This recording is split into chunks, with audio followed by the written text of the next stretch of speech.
Hey Jerry, have you ever seen anything like this before? These plants covered in snow with green leaves poking out. Nah, never. It's like Mother Nature took a hit of acid and went crazy. Shit's trippy. Yeah, it's like a psychedelic winter wonderland. So dreamy. Oh, wait, something weird is happening to me. What do you mean? You're talking through your small lips and big lips? What the fuck? Yeah, it's like my organs have switched roles. My vocal cords are in my cervix, and my mouth lips are now my lady bits. This is fucked up. Holy shit, Beth. Are you okay? Can you still breathe and eat and shit? Yeah, luckily my throat is still intact, but my stomach is now my uterus. And get this, my kidneys are producing eggs. I'm literally getting pregnant in my stomach now. What the actual fuck? This is some next level science fiction shit. We need to get you to a doctor. Like, yesterday. No time for that, Jerry. The contractions are starting. But instead of coming out of a vagina, I'm gonna be pushing this baby out of my stomach. This is gonna be graphic, so brace yourself. Jesus fucking Christ, Beth. I can't handle this. Why did I ever agree to come on this crazy adventure with you? Well, you were jealous that my organs had all the fun, remember? Guess you didn't think it through, huh? Jealousy was a mistake. I take it back. Just get this weird alien baby out of you before I lose my fucking mind. Alright, here we go. Deep breaths. Push. Oh fuck, I can feel the baby coming out of my stomach. It feels like I'm shitting a bowling ball. Oh my god, Beth. I think I'm gonna hurl. This is the most horrifyingly beautiful thing I've ever witnessed. Keep your shit together, Jerry. The head is out. Now for the shoulders. And, there we go. Congratulations, we have a bouncing baby boy. I don't even know what to say. This is beyond comprehension. We just witnessed the miracle of life through your stomach. I need a drink. Yeah, me too. I think I need a whole damn bottle after that ordeal. But hey, at least we have an incredible story to tell our messed up grandchildren one day. Yeah, they'll definitely think we're insane. Cheers to that, Beth. Cheers to surviving this crazy ass adventure together.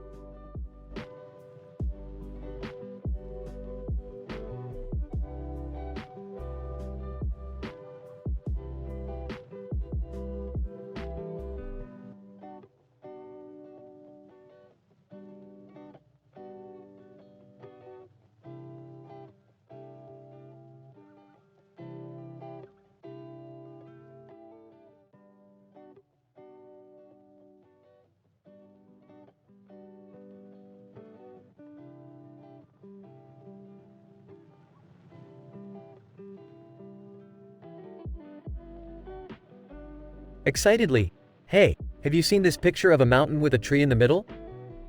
It's intense. Curiously, no, show me. I love dramatic landscapes. Shows the picture, look at that massive mountain and that tiny tree in its heart. It's like life finding its way through the harshest of conditions. Laughs, yeah, trees are like that. They don't give a fuck about the cold or the dullness. They just thrive, no matter what.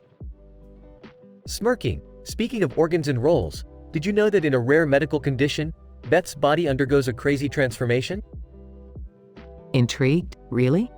Tell me more, Jerry. What happens to Beth?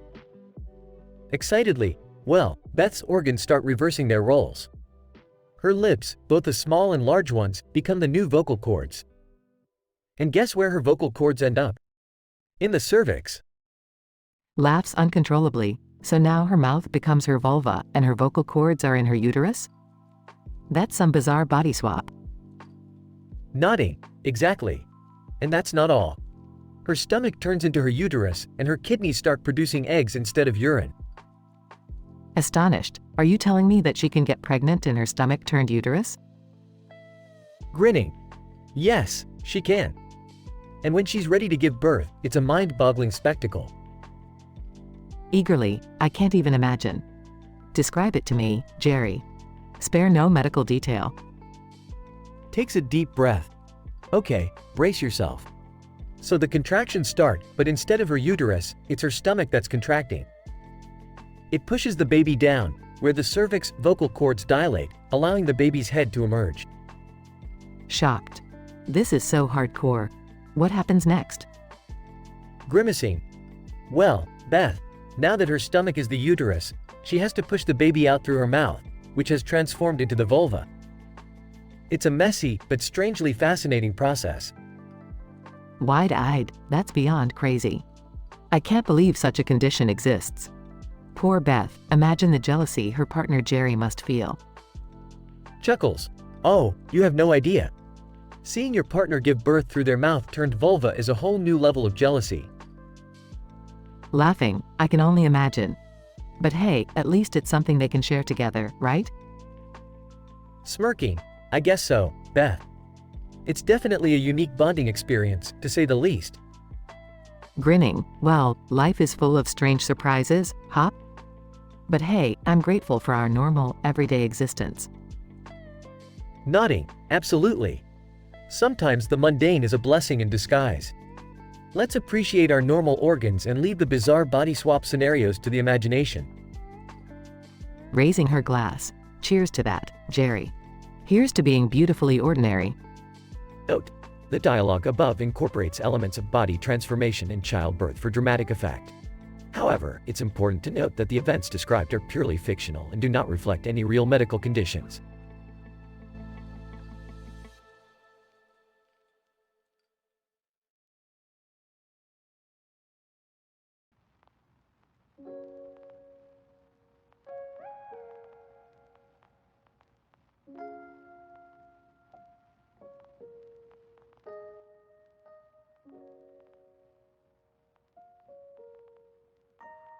Title: The Unusual Reversal. Characters. 1. Beth, a woman experiencing an extraordinary bodily transformation. 2. Jerry, Beth's jealous partner. Looking out of the plane window. Wow, look at that field of green plants below. Incident. Suddenly feeling a strange sensation. Uh-oh, something feels off. My organs, they feel like they're reversing their roles. Regression. Horrified. Oh no, my organs are rearranging themselves. My lips, both small and large, are now speaking on behalf of my vagina. Panicking. What the fuck is happening to you, Beth? Voice now originating from her genitals. Don't freak out. My vocal cords have migrated to my cervix. And my mouth, it's become my vulva. Disturbed. This is so fucking messed up. What about your stomach? Nervously, my stomach has transformed into my uterus. And guess what? I'm actually pregnant, in my stomach uterus. It's absurd, I know. In labor, with her uterus convulsing. I'm giving birth now. Doctor, you need to perform a C-section on my belly because that's where my uterus is. Doctor, baffled. This is the craziest birthing scenario I've ever encountered. Regression. Jealous. Goddammit, Beth. How did this even happen? I should be the one growing a baby inside me, not you. Grinning, despite the pain. Well, Jerry, let's say sometimes Mother Nature has her own wicked sense of humor. Frustrated. This is bullshit. I can't handle this absurdity. Holding her newborn baby, joyously. Our baby is finally here, Jerry. Isn't she beautiful? Overwhelmed. Yeah, she is. But I'm still jealous and deeply disturbed by all of this. Gently, Jerry, let's embrace the bizarre, shall we? This is our new reality, and we're in it together. Let's love our unique little family, no matter how unconventional it may be. Reluctantly, fine, but I still can't wrap my head around it.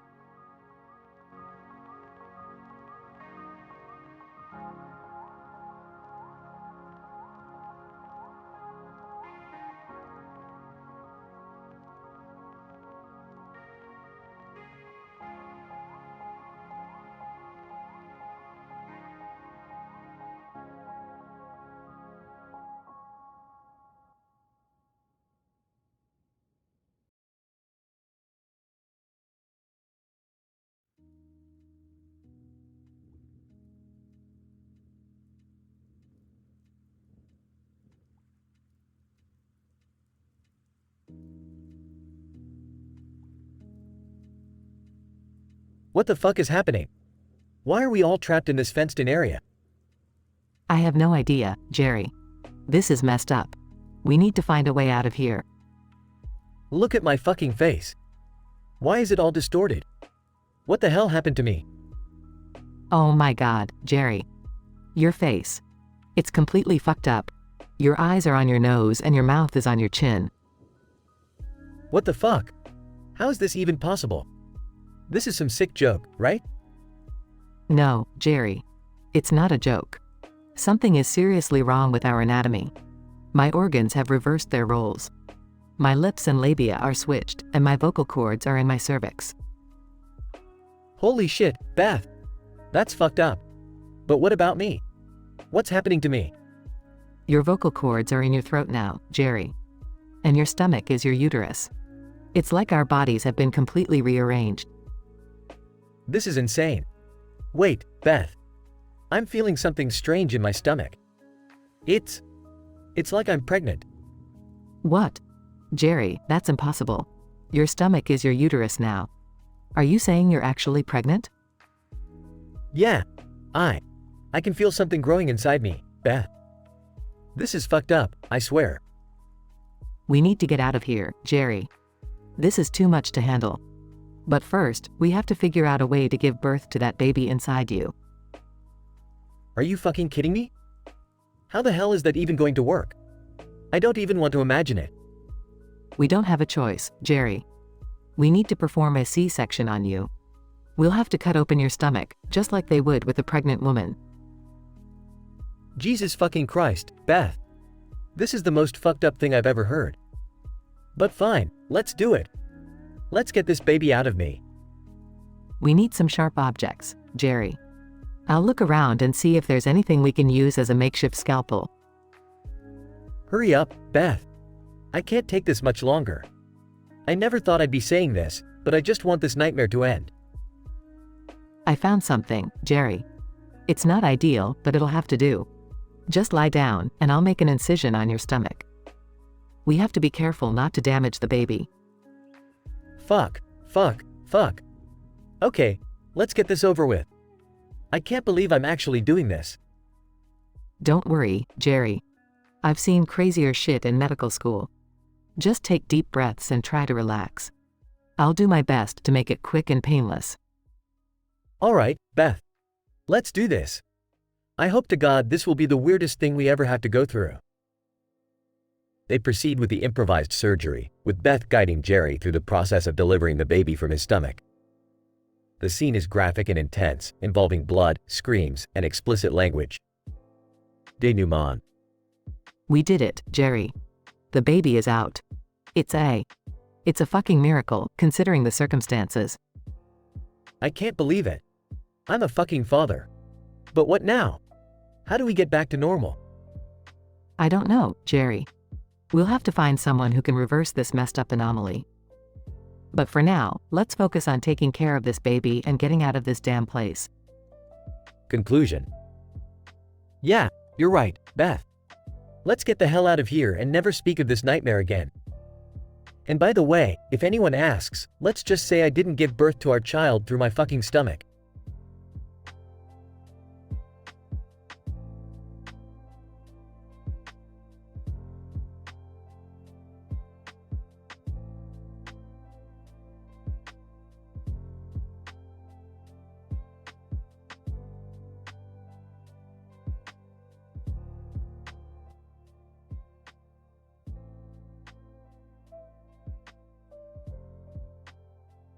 Hey, guys, check out this new plant I found. It's so pretty. Whoa, that's cool. It looks like a mix of a flower and a tree. Yeah, it's called a flower tree. Isn't it fascinating? Yeah, it's fascinating, but nothing can beat my plant. Look at its vibrant colors and unique shape. Well, I think my flower tree is way more interesting. It even has an exotic fragrance. Odor is overrated. My plant is truly special, and it's proven to have healing properties. Healing properties? Big deal. My plant can actually talk. What? That's impossible. Plants can't talk. Watch this. Hey, Jerry. How's it hanging? What the F asterisk asterisk? Is that the plant talking? Yep, my plant's organs have reversed roles. Its little lips and big lips are now its mouth, and its vocal cords are in the cervix. This is messed up, Beth. It's like some twisted plant anatomy experiment. Oh, it gets even crazier. Its stomach is now its uterus, and it produces eggs from the kidneys. Are you seriously telling me that your plant can get pregnant? Man, this is getting weirder by the second. Exactly. And guess what? My plant is pregnant in its stomach uterus thingy. Okay, I gotta admit, that's pretty messed up. But how the hell is it gonna give birth? Well, according to my research, it'll go through a process similar to childbirth. I'm almost afraid to ask, but how does that work? The plant will experience contractions in its stomach, pushing the baby plant out through its mouth vulva. What the F asterisk asterisk? That's beyond messed up. This is like some twisted science lab experiment gone wrong. Hey, don't judge my plant. It's just nature doing its thing. Well, it's giving me nightmares. I never thought I'd see a plant giving birth through its mouth. Well, Jerry, my plant is unique and beautiful, even in its weirdness. I don't know about beautiful, but it's definitely unique. I'll give you that. See, even you can appreciate its bizarre nature. Yeah, fine. But just keep that plant away from me. It gives me the creeps. Don't worry, Jerry. My plant will stay right here, doing its plant-wide things, weird childbirth included. Thank F asterisk asterisk asterisk Ingod for that.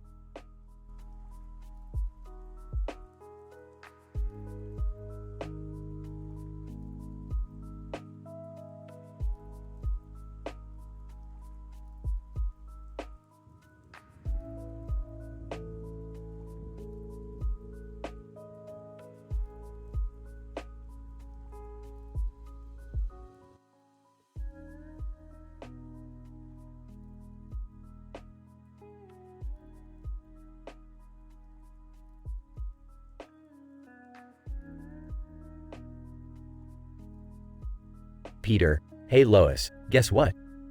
I'm going to make the biggest sandwich the world has ever seen. Lois, Peter, you know what happened the last time you tried to break a Guinness World Record?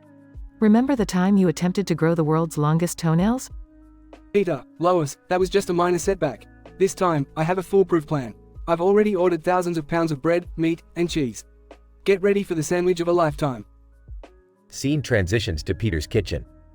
Peter, alright guys, let's get to work. Stewie, I need you to use your laser to cut through all this bread. Stewie, oh, how delightful. Finally, my laser can be put to good use. Stand back, everyone. I'm about to slice through this bread like a hot knife through butter.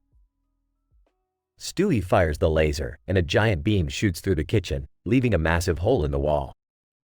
Peter, great job, Stewie. You really know how to make an entrance. Now, Chris, I need you to help me stack all this meat. Chris, Dad, are you sure this is safe? I don't want to end up suffocating under a mountain of ham. Peter, don't worry, Chris. We'll use this forklift to stack everything. Quick, hand me the salami. Chris hands Peter a gigantic salami, which Peter tries to balance on top of the stack but ends up tipping the forklift and crashing into the dining room, creating chaos. Meg, oh my God, Dad. You've destroyed the entire house. How are we ever going to finish the sandwich now? Peter, don't worry, Meg. We still have plenty of bread. And besides, this is just a minor setback. Remember the time I tried to build the world's tallest Jenga tower?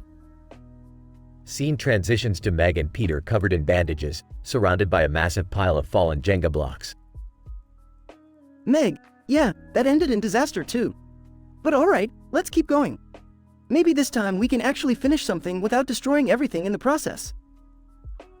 Scene transitions to the front yard with a giant sandwich structure towering over the griffins. Peter, look at it, guys. The world's largest sandwich. We did it. Lois, Peter, it's magnificent, but what are we going to do with this monstrosity? Are we going to eat it all? Peter, nah, let's save it for special occasions. Like when the world is about to end or when Tom Brady finally retires. Scene transitions to a cutaway gag. Peter standing before a massive sandwich in the desert. A group of aliens approach. Peter, behold, aliens. We offer you the peace token of our world, the all-powerful, world record-breaking sandwich. Alien, In a robotic voice, Earthlings, we have analyzed this sandwich and determined that it exceeds the caloric intake of our entire civilization.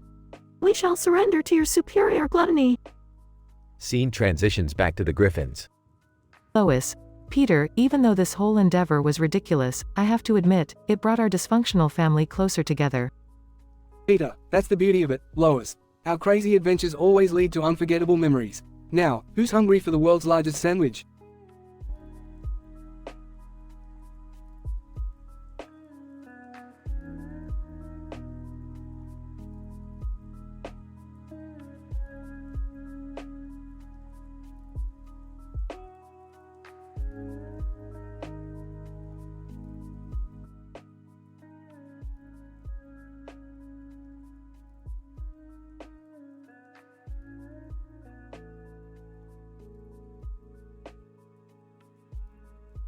Peter, hey Lois, guess what? I want to have the Guinness World Record for the largest sandwich ever. Lois, Peter, are you serious? That's insane. Peter, oh, come on, Lois. It'll be legendary. Everyone will remember the day Peter Griffin conquered the sandwich world. Lois, fine, if you really want to do it, but remember, you'll need a lot of ingredients. Peter, don't worry, I've got it all figured out. I've already ordered the bread, cheese, and ham, but I need your help gathering the rest. Lois, alright, I'll help, but let's try not to make a mess in the process. Scene cuts to the grocery store. Peter, Lois, we need everything. Meat, tomatoes, lettuce, pickles, mayo, mustard, and hot sauce. And make sure it's all supersized. Lois, Peter, this is going to cost a fortune. Peter, don't worry about money, Lois. We'll just charge everyone who wants a taste. Scene cuts to Peter's front yard with a massive food assembly line. Peter, alright, everyone, let's start building this colossal sandwich. Scene cuts to a cutaway gag. The Griffins are in space, using the sandwich as a spaceship and battling aliens. Scene cuts back to reality. Peter, and now, the final touch. Ketchup and a giant toothpick to hold it all together. Lois, Peter, it's done. We made the largest sandwich in the world. I can't believe we actually did it. Scene cuts to another cutaway gag. Peter is selling slices of the sandwich to famous celebrities and making millions. Scene cuts back to reality. Peter, alright, Lois, we did it. Now let's call the Guinness World Records and claim our prize. Scene cuts to the Guinness World Records headquarters. Receptionist, welcome to Guinness World Records. How may I assist you? Peter, hi, I'm Peter Griffin, and I have the largest sandwich ever made. Receptionist, that's quite a claim, Mr. Griffin. We'll need to send our team to verify it. Scene cuts to the Griffins anxiously waiting in their living room. Scene cuts to a cutaway gag. Peter accidentally eats the whole sandwich and then bursts through the roof. Scene cuts back to reality. Stewie, for heaven's sake, Father, can you not go a day without causing chaos? Peter, come on, Stewie, it's all for the glory. And the sandwich was delicious. Scene cuts to the Guinness World Records team confirming Peter's record. Record official. Congratulations, Mr. Griffin. You now hold the Guinness World Record for the largest sandwich ever made. Peter, yes, I did it, Lois. I'm the sandwich king. Scene cuts to final cutaway gag. Peter's face is carved on Mount Rushmore, sandwich in one hand and an eagle on his other shoulder. Peter, I knew this sandwich would make me a legend. Lois, oh, Peter, what are we going to do with that record-breaking sandwich now? Peter, oh, I already have a plan.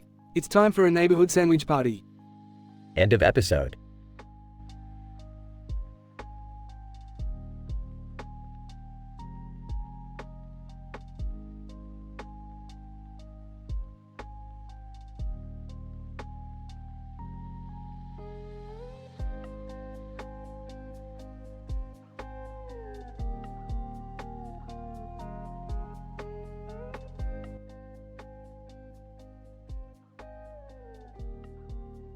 Holy shit, what the fuck is happening to Beth's body? Like, dude, I have no fucking idea. It's like her organs have gone completely rogue. Look at her. She's speaking through her fucking labia. Her vocal cords are in her goddamn cervix. Like, this is some fucked up shit, man. Her oral lips are now her goddamn vulva, and her vocal cords in her throat are now her cervical opening. And her stomach. It's the fucking uterus now. And the kidneys are producing fucking eggs. Like, and now she's getting fucking pregnant in her stomach, which is now her uterus. What the actual fuck? Okay, man, we need to get her to a hospital or something. Mike. Yeah, no shit, Sherlock. This is way beyond our expertise. Calling 911. Hello, yes, we have a medical emergency. Some crazy shit is happening to my wife's body. Help. 911 operator. Sir, please stay calm. Help is on the way. Can you describe the situation? Yeah, her organs are all fucked up. Her stomach is the uterus, her oral lips are her vulva, and she's somehow pregnant in her goddamn stomach. 911 operator. Sir, I understand this is an emergency, but I need you to remain calm. Medical professionals are on their way to assist you. Fuck staying calm. My wife is going through some insane shit right now. Mike. To Jerry, dude, just breathe. Help will be here soon. Frustrated. Fuck. I can't believe this is happening. Why couldn't it be me going through this crazy shit? Mike. Jealous much, Jerry. Fuck you, Mike. This isn't the time for your fucking jokes. Mike. Alright, man, I'm sorry. Let's just focus on getting Beth the help she needs. Yeah, you're right. I just hope they can fix all this fucked up shit happening to her body. Mike. Hang in there, Jerry. Help is on the way.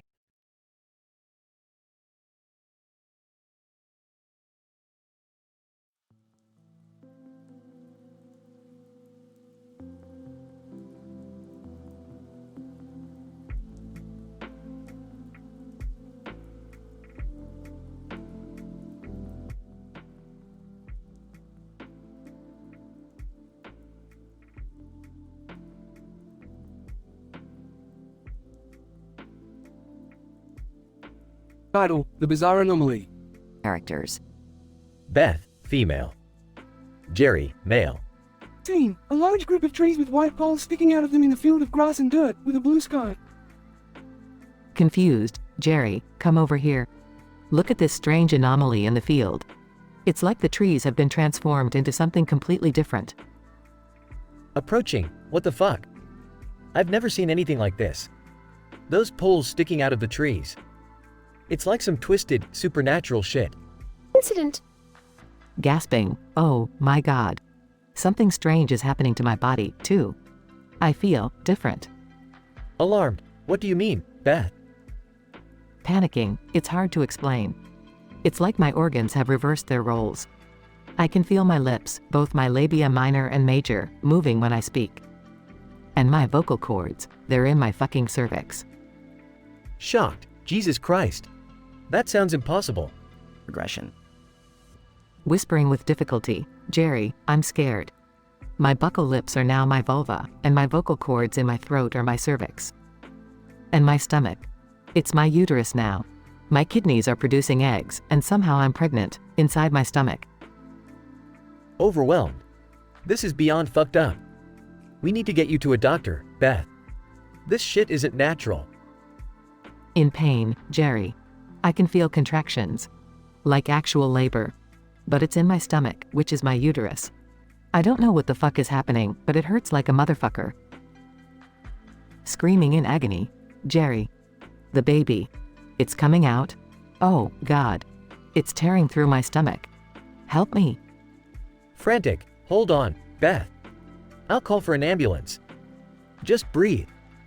Scene transitions to a hospital. Doctor, quickly! Congratulations, Beth! You've given birth to a healthy baby. It seems impossible, but your body somehow adapted to this bizarre anomaly. Exhausted but relieved. Thank you, doctor. Can you explain what happened to me? How did my body go through this unimaginable transformation? Doctor, puzzled. I wish I had an answer for you, Beth. It's a medical mystery. Your case will be studied for years to come.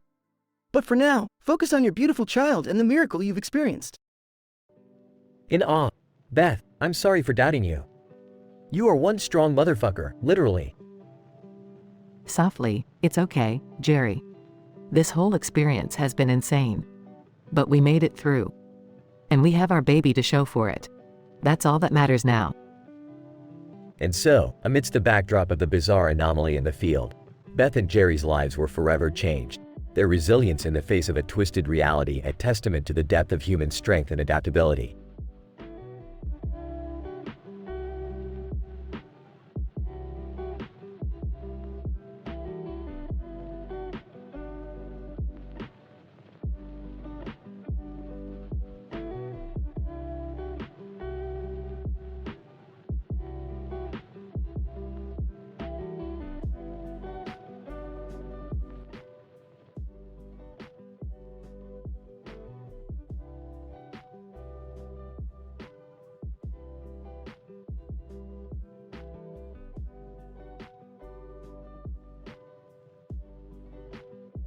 Lois, Meg, I can't believe you want to do porn. Meg, Mom, I'm an adult now. I can make my own decisions. Peter laughs. Yeah, Lois, let the girl have some porn. Lois, Peter, don't encourage her. It's irresponsible and dangerous. Meg, but Mom, all my friends are doing it. I don't want to be left out. Brian, come on, Meg, don't give in to peer pressure. It's important to make smart decisions. Stewie, yes, Meg, don't be such a poor slut. Do you really think it's worth the risks? Meg, I don't know. Maybe it could be fun. Lois, Meg, you need to think about the consequences. Porn can lead to addiction, health problems, and even death.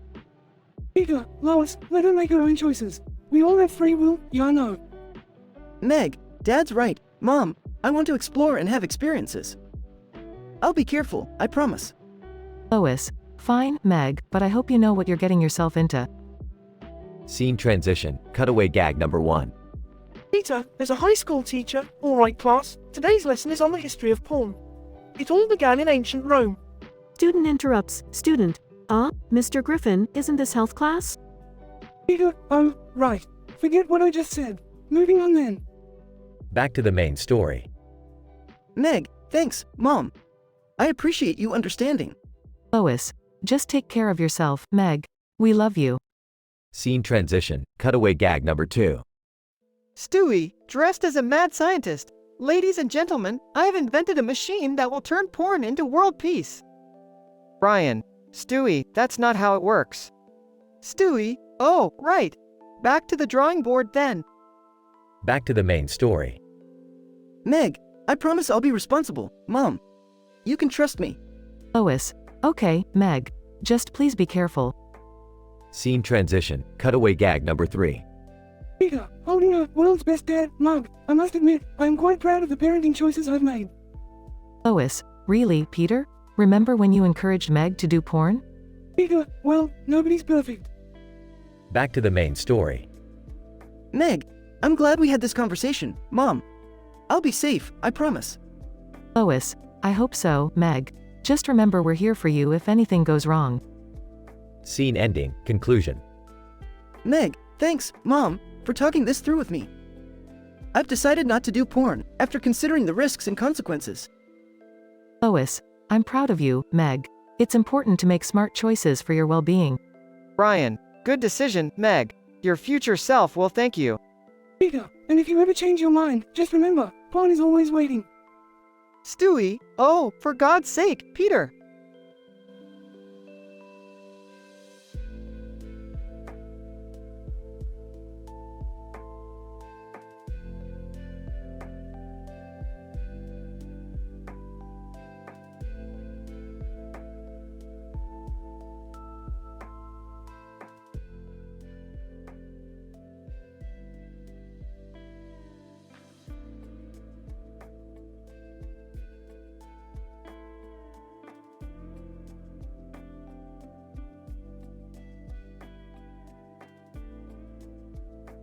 Peter, hey Meg, what the hell do you want? Can't you see I'm busy here? Meg, Dad, I need your help with something important. Peter, important? What could be more important than watching TV and drinking beer? Meg, I want to do porn, Dad.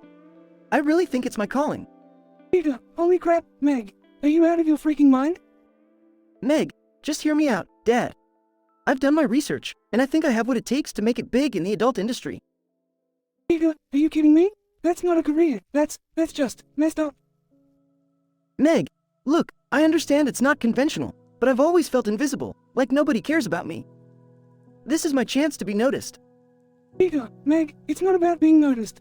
It's about being safe and respected. You're my daughter, and I won't let you throw your life away like this. Meg, Dad, please. Incident. Scene switches to Peter and Meg at Quagmire's house. Quagmire, jiggity, jiggity, goo. Hey there, Peter, how can I help you? Peter, Meg wants to do porn, Quagmire. I need your advice here, buddy. Quagmire, porn, huh? Well, that's quite the pickle you've got yourself into, Peter. Gag 1 cutaway. Scene cuts to a nudist convention. Quagmire, you know, Peter, back in '07, I accidentally wandered into a nudist convention. Let's just say, I've seen things that can't be unseen.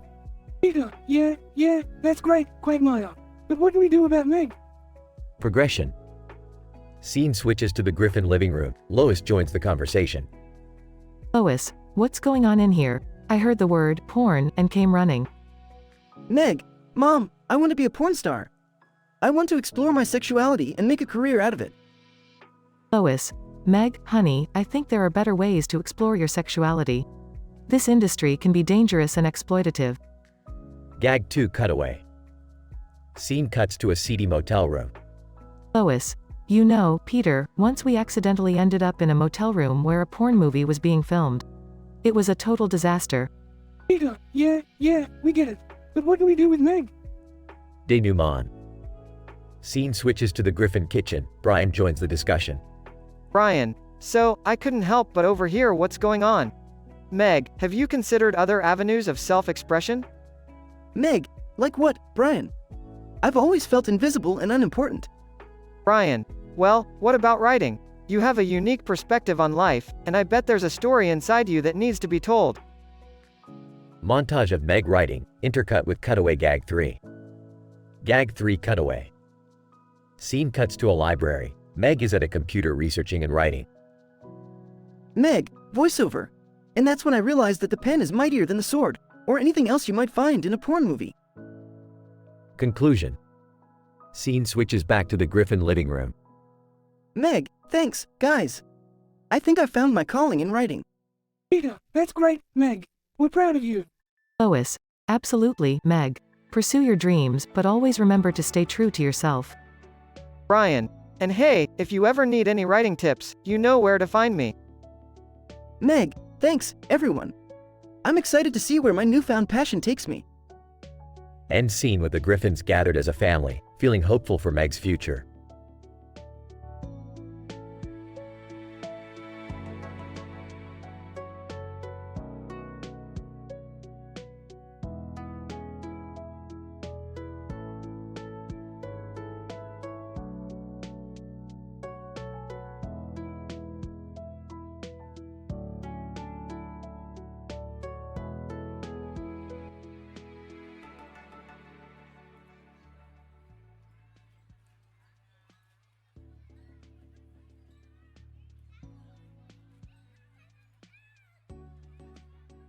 Holy shit, what the fuck is going on here? I don't fucking know, Jerry. Look at me, my goddamn organs are all fucked up. Your organs? What the fuck happened to them? They've reversed their roles or some shit. Now, I'm talking through my fucking labia and cervix. Are you fucking serious? So your vocal cords are in your goddamn uterus? Yeah, and my fucking mouth is now my goddamn vulva. This is fucked up, Jerry. Jesus Christ. And what about your stomach? It's the fucking uterus now. And guess what? I'm pregnant in my stomach uterus. How the fuck is that even possible? You can't get pregnant in your stomach. Well, my ovaries are producing eggs in my fucking kidneys now, so apparently anything is possible. This is fucking insane. We need to get you to a doctor or something. Yeah, no shit, Jerry. I need to give birth through my goddamn stomach uterus. Can you imagine? Fuck, that's gonna be a medical fucking marvel. Okay, we need to get you to a hospital ASAP. Hurry the fuck up, Jerry. I can feel this baby kicking in my stomach. I'm fucking trying, Beth. Shit, just hold on, we're gonna get through this. Scene shifts to the hospital. Doctor, okay, Beth, you're about to give birth through your stomach uterus. This is incredibly rare, so we need to proceed with caution. Just get this fucking thing out of me. Doctor, alright, we're going to make an incision in your abdomen and carefully extract the baby. Jerry, you stay right here for support. Jesus Christ, I can't believe this is happening. Sounds of surgical tools and intense moments. Doctor, here it comes, Beth. Push, push. Oh fuck, it hurts. Cries of pain mixed with medical instructions. Doctor, we're almost there, just one final push. I can't fucking do it. Yes, you can, Beth. Just one more push. Screaming in pain. Ah. Explosion of liquid and cries of a newborn baby. Doctor, Congratulations, you did it, Beth. It's a beautiful baby girl. Holy shit, is she okay? Doctor, she's perfect. Just a little miracle in this crazy medical situation. Crying. I can't believe we made it through this, Beth. I love you so fucking much. Exhausted but relieved. I love you too, Jerry. This shit was insane, but we did it.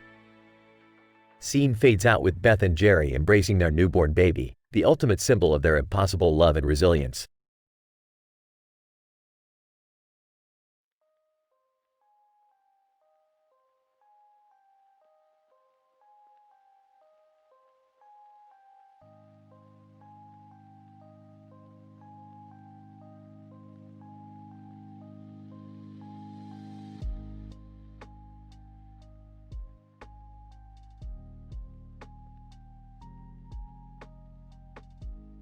Oh my god, what is happening to my body? Everything feels so wrong. Doctor, it appears that the organs of Beth have reversed their roles. This is an incredibly rare and statistically improbable occurrence. Panicking, but what does that mean? Why do I feel so different? Doctor, well, Beth, your vocal cords have now moved to your cervix, and your labia and clitoris have become your lips. Your stomach has transformed into your uterus, and your kidneys are producing eggs.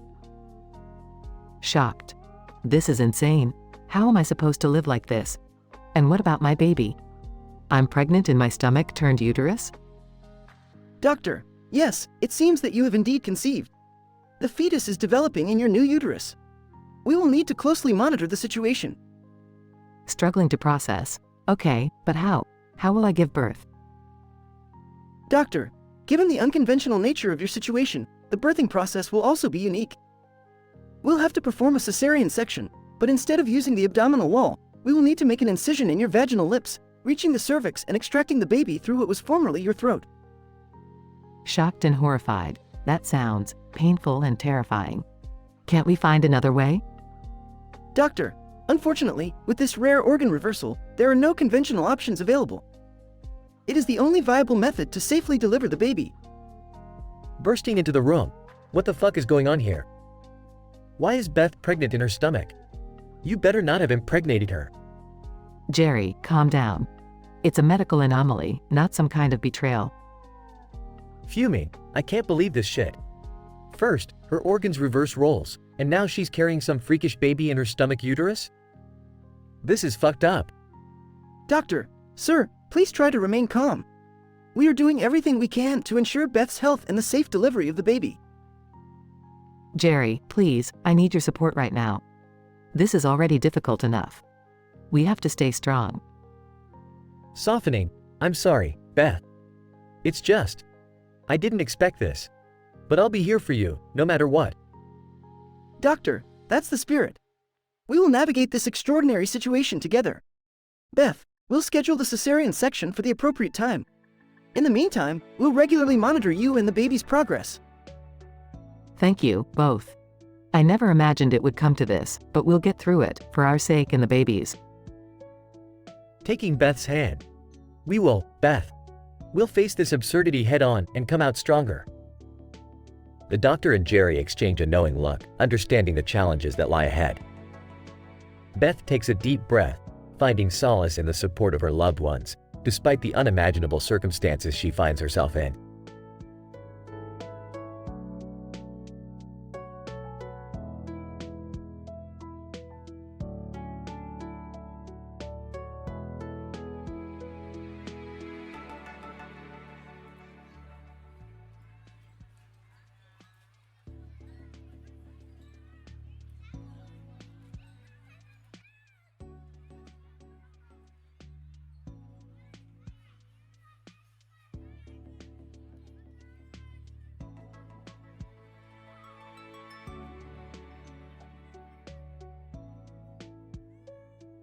Peter, hey guys, look at this cool building.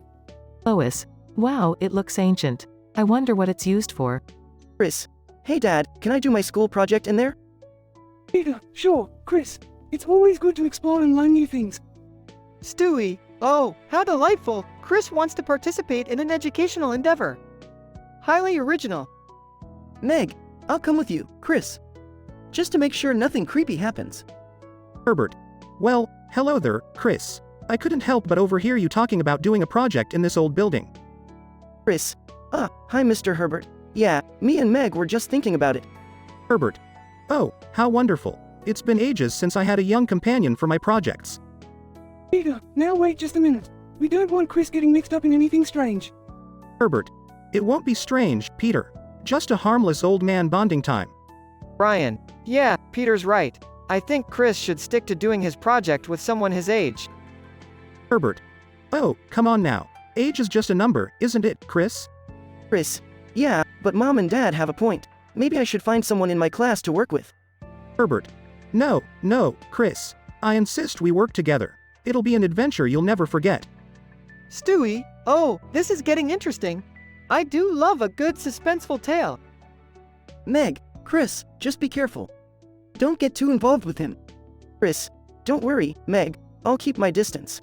Cut away gag 1. Peter, remember the time we were chased by a mob of angry squirrels in the park? Stewie. Oh yes, I recall it vividly. Their tiny, sharp teeth were quite menacing. Meg, and Dad, you started throwing nuts at them, making it worse. Peter, hey, I thought they'd be distracted by the nuts, like dogs. Cutaway gag 2. Stewie, remember when we had that pet lion for a day? Brian. Oh yeah, that thing chased me all around the house. I had to hide in the bathroom. Peter, and then it destroyed the bathroom. Good times, good times. Cut away gag 3. Meg, hey, remember when we accidentally joined the clown mafia? Chris. Oh yeah, they weren't very funny, and they kept squirting us with seltzer bottles. Lois. It took us weeks to get rid of all those clown shoes. Regression. Chris. Mr. Herbert, I think I'm gonna go work on my project with some friends from school instead. Herbert. No, Chris. You can't abandon me like this. Brian. Chris, I think it's best if you stick with your classmates. We'll be there to support you. Chris. Thanks, guys. I'm really sorry, Mr. Herbert, but I have to go. Herbert. Fine, go. But you'll regret turning your back on true friendship. Lois. Well, crisis averted. I'm glad Chris made the right decision. Stewie. Yes, it appears sanity has prevailed, at least for the time being. Peter, hey, let's all go get some ice cream to celebrate, whipped cream and all. Meg, sounds good. As long as we don't end up with some crazy ice cream related incident. Brian. Knowing us, Meg, that's highly unlikely. But let's roll the dice and enjoy the chaos. And so, the Griffin family moved on from their encounter with Mr. Herbert, ready for the next strange, unpredictable adventure that life in Quahog would surely bring their way.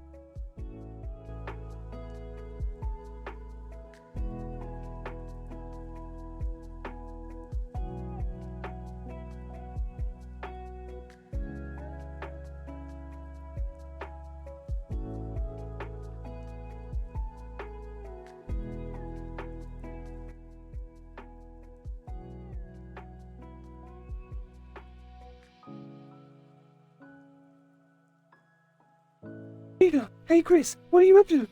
Chris. Oh hey Dad, I'm just working on a school project. Peter, that's great. What's it about? Chris. Well, I decided to do it on local history, so I asked Mr. Herbert if he could help me. Peter, Mr. Herbert, are you sure that's a good idea, Chris? Chris. Yeah, he's really knowledgeable about Quahog and I thought it would be fun. Stewie. Fun. Chris, Mr. Herbert is a creepy old man. You should be careful around him. Chris. Oh come on, Stewie. He's just a little eccentric. Meg, I have to agree with Stewie, Chris. Mr. Herbert gives me the creeps. Chris, you guys are overreacting. He's harmless. Scene change. Cut away gag 1. Peter, narrated, and now, a tribute to the unsung heroes of Quahog, the mailman. Scene shows Peter dressed as a mailman, delivering mail in various outrageous situations. Scene cuts back to the living room. Lois.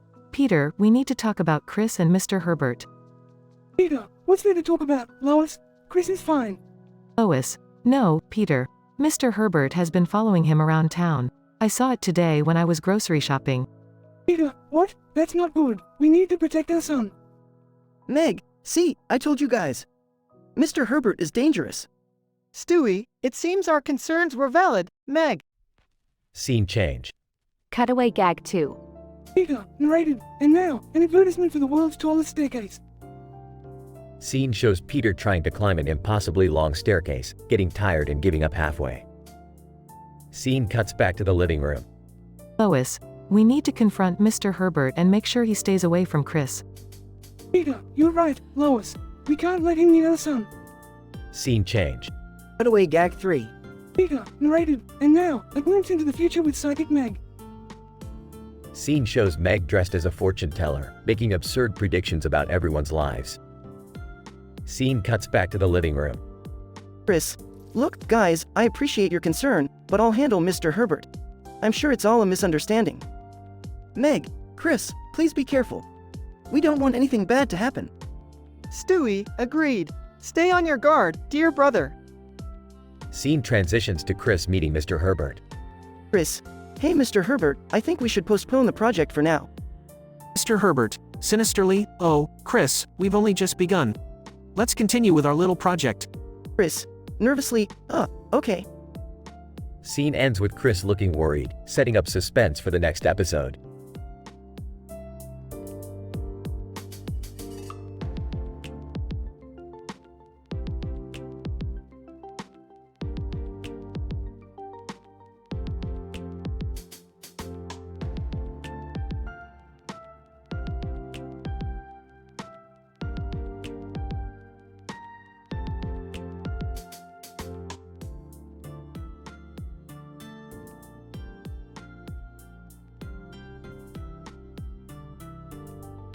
What the fuck is going on here? Why is Beth talking out of her goddamn vagina? Speaking through her genital lips. Jerry, it's not what you think.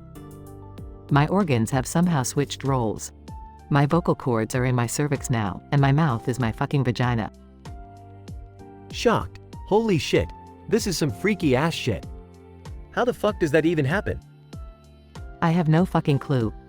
But that's not even the worst part. My stomach is now my uterus, and my kidneys are producing goddamn eggs. Frustrated. Are you telling me you're actually pregnant in your stomach?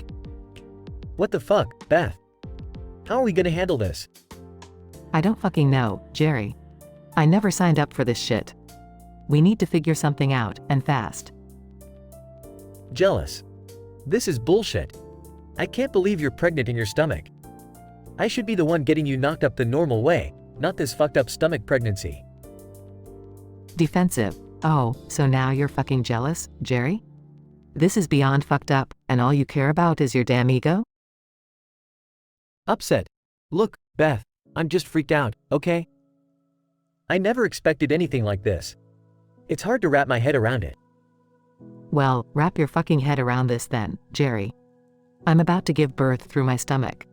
It's practically a fucking alien shit show inside me. Disgusted. Oh fuck. I can't even imagine how horrifying that must be. This is too fucked up, Beth. We need to find a doctor or someone who can help us. Yeah, not sure if a regular doctor can handle this shit. But we have to try. I can't keep living like this. It's a goddamn nightmare. Determined. We'll find a specialist or some crazy scientist who can fix this shit. We can't give up, Beth. We'll get through this together. Teary-eyed, I'm scared, Jerry. But I'm glad you're here with me. We'll figure it out, no matter how fucked up things get. Soothingly, I love you, Beth. We'll get through this nightmare and have a hell of a story to tell our fucked up grandkids someday. Smiling, yeah, if we survive this shit, they better be grateful for the fantastic bedtime stories we'll have for them. Chuckling, fucking right. Now let's get the fuck out of here and find someone who can fix my wife's twisted organs.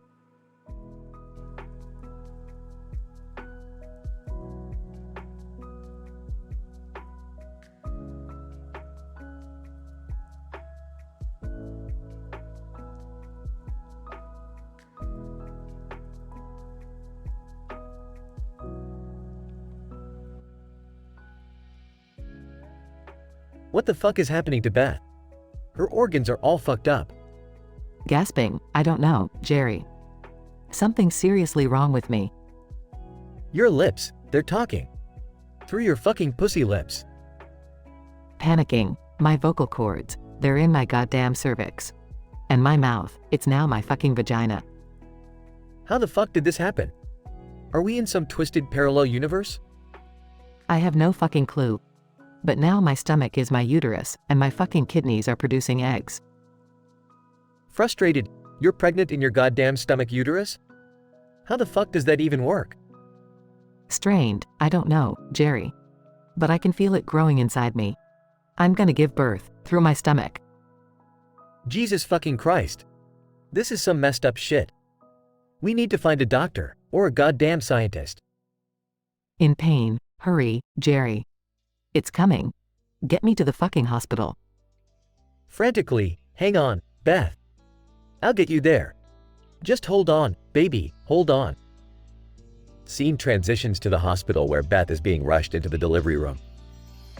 Doctor, what the actual fuck? We've got a woman giving birth from her stomach. Nurse, prepare for the most fucked up delivery ever. Get the forceps and let's hope to God she doesn't rip open. Yelling, save her, you fucking doctors. Don't let her die. Scene shifts to the conclusion as Beth successfully gives birth through her stomach. Doctor, it's a baby. A fucking baby came out of her stomach. Nurse, holy shit, that's a miracle. Get the neonatal team in here, stat. With tears of joy, Beth, you did it. We have a beautiful baby, from your fucking stomach. Exhausted, I can't believe it, Jerry. It's a fucking miracle. We made it through. Overwhelmed, and we'll make it through anything, Beth. We're fucking unstoppable.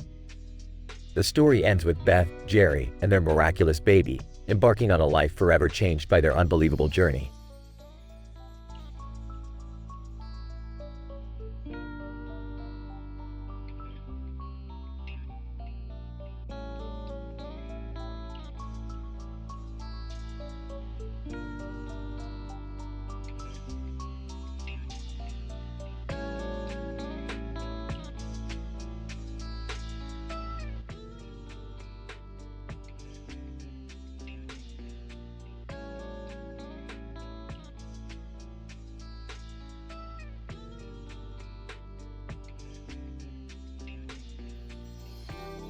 Peter, hey guys, why don't we go to the Drunken Clam tonight?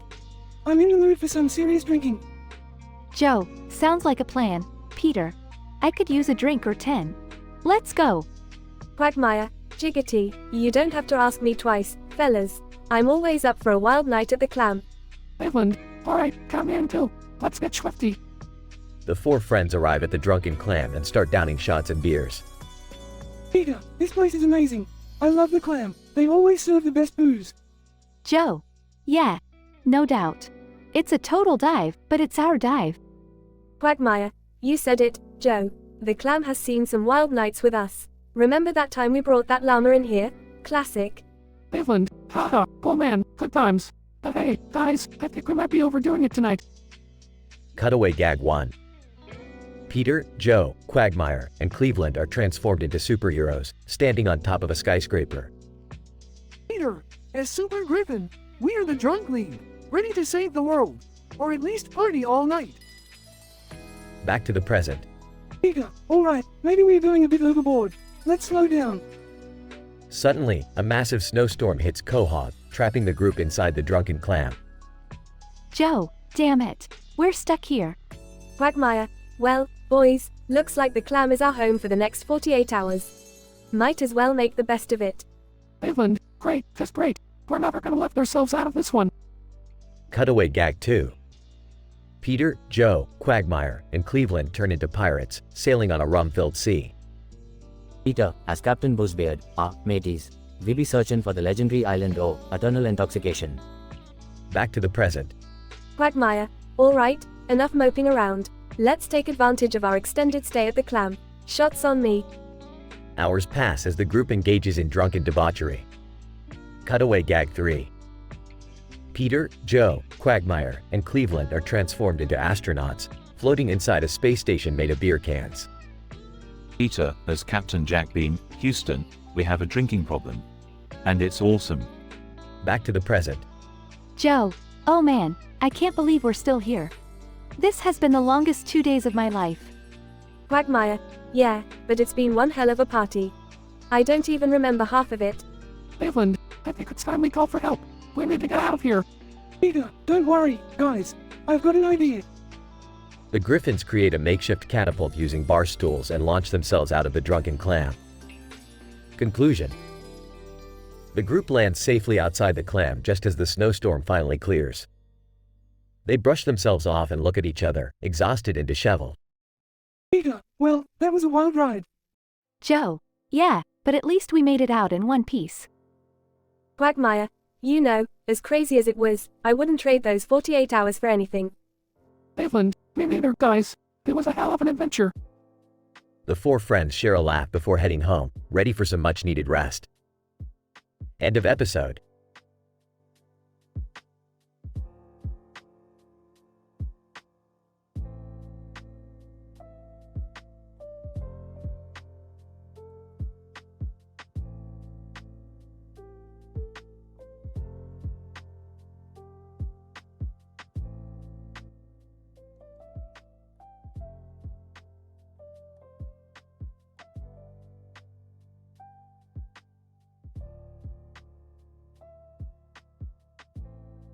Int. Drunken Clam, night. Peter, Joe, Quagmire, and Cleveland are sitting at the bar, each with a beer in hand, laughing and joking. Peter, Flurring, guys, I've got an idea. Let's have a drinking contest. Joe, oh boy, Peter. You know what happens when we all get wasted together. Quagmire, excitedly, Jiggity, I'm in. Cleveland, well, I guess if it's just this once. Peter grabs a bottle of whiskey and starts pouring shots for everyone. Int. Drunken Clam, later that night. The guys have emptied countless bottles and are now stumbling around the bar. Peter, burping, I love being drunk. Joe, laughing. Yeah, until tomorrow morning when the hangover hits. Quagmire, grinning, you guys think this is bad? Remember that one time in Vegas? Insert cutaway gag number 1. Int. Vegas hotel room, flashback. Peter, Joe, Quagmire, and Cleveland are standing on the roof of a demolished hotel, surrounded by slot machines. Cleveland, panicking, what the hell, you guys? How do we end up in the middle of a casino? Quagmire, holding a stack of cash, who cares? Let's keep playing. Joe, disturbed. Peter, what did you do? Peter, oh, I put the hotel on a roulette spin. Int. Drunken Clam, morning. The guys are now lying on the floor, groaning and clutching their heads. Cleveland, whining, how do we end up like this again? Peter, squirming, I don't know, but I'm never drinking again. Quagmire, retching, ugh, my head feels like a bowling ball. Joe, weekly, we've been here for 48 hours, guys. How are we gonna get out? Insert cutaway gag number 2. Next. Drunken Clam, flashback. The Drunken Clam is surrounded by police cars as Peter, Joe, Quagmire, and Cleveland wander outside, completely hammered. Peter, Flurring, let's go on a drunken rampage. Joe, trying to reason. Peter, we can't just destroy the whole town. Cleveland, confused, guys, why is there a tank? Int. Drunken Clam 48 hours later. The guys are still stuck in the bar, now delirious from dehydration and lack of sleep. Peter, I can't take it anymore. I need to get out of here. Quagmire, frustrated, we've tried everything. The doors won't budge. Cleveland, weekly, maybe if we all push together. Joe, losing hope. It's no use, guys. We're doomed to be trapped in here forever. Insert cutaway gag number 3. Int. Drunken Clam, flashback. Peter, Joe, Quagmire, and Cleveland are sitting at the bar as the entire building slowly lifts off the ground. Cleveland, screaming, what's happening? Peter, grinning, I bought the Drunken Clam rocket ship. Quagmire, excitedly, Jiggity, let's go to the moon. Poland. The guys, now completely hopeless, continue to sit at the bar and wait for rescue. The bizarre and outrageous adventures continue. Fade out.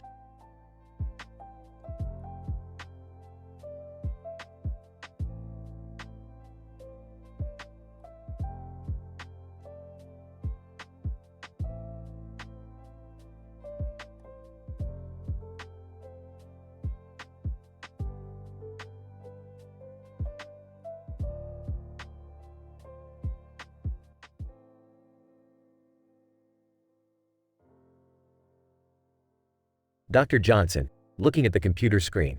Oh my god, this can't be true. The organs in Beth have reversed their roles. Dr. Anderson leans in, wearing a green glove. What? That's impossible. How did this happen? Dr. Johnson, it seems like a freak mutation.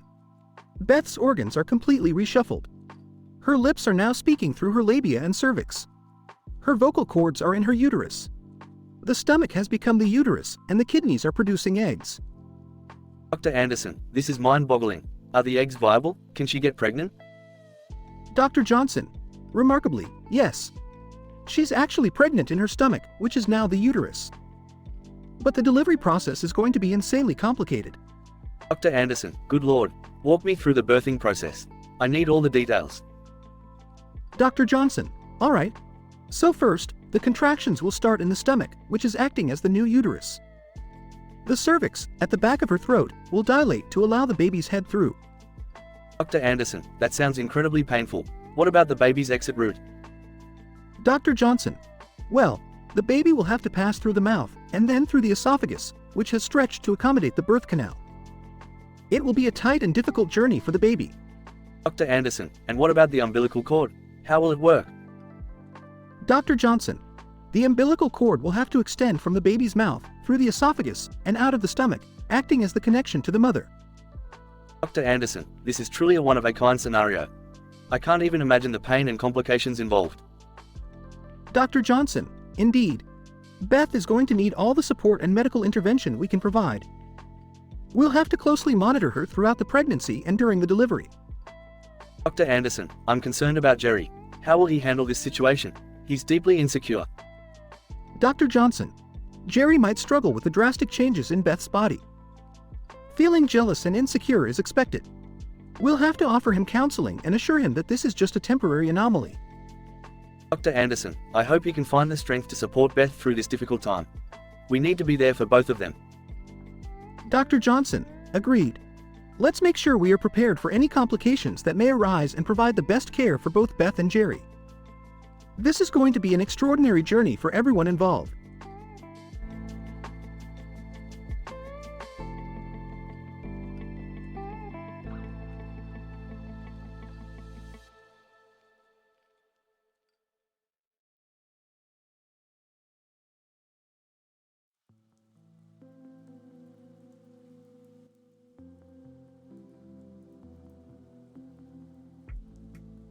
Hey, Beth, what the fuck is going on with you today?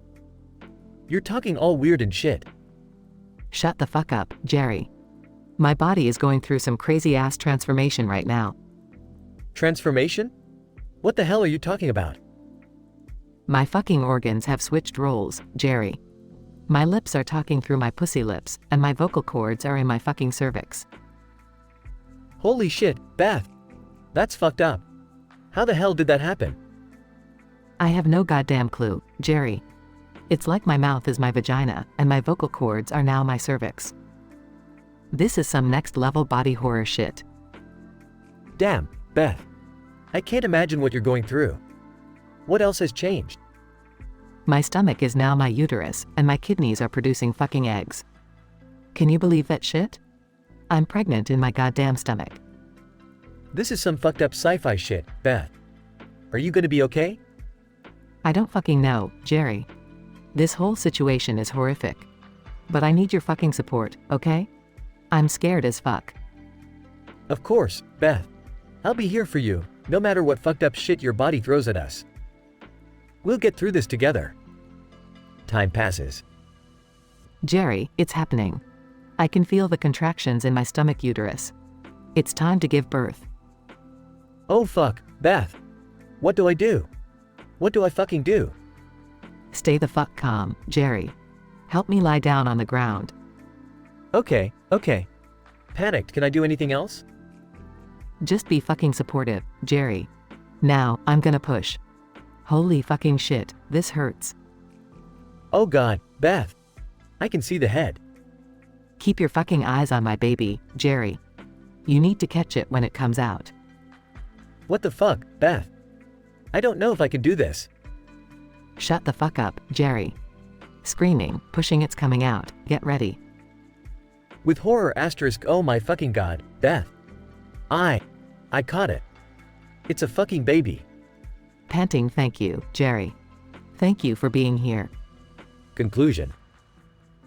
In this highly improbable scenario, Beth experiences a mind-boggling transformation where her organs switch roles. Her lips become her vagina, vocal cords become her cervix, stomach becomes her uterus, and her kidneys produce eggs. Jerry, despite his initial shock and jealousy, supports Beth through the terrifying process of giving birth through her stomach uterus. Their relationship is tested, but ultimately they come together and face this extraordinary challenge as a team.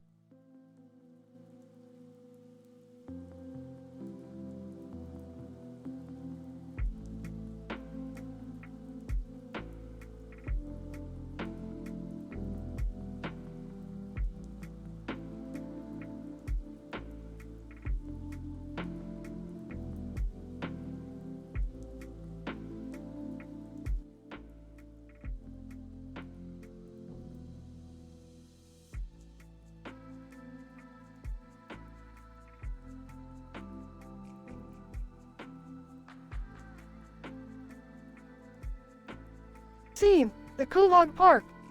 Peter, hey guys, look at this gigantic buffalo suit. I bet we could have a lot of fun in here. Joe, Peter, I don't think that's a good idea. We're all grown men. We shouldn't be messing around with oversized costumes. Quagmire. Or, come on Joe, live a little. This could be the greatest adventure of our lives. Cleveland, well, I don't know, guys. We could get in a lot of trouble with something like this. Peter laughs. Trouble? Nah, never heard of it. Besides, what's the worst that could happen?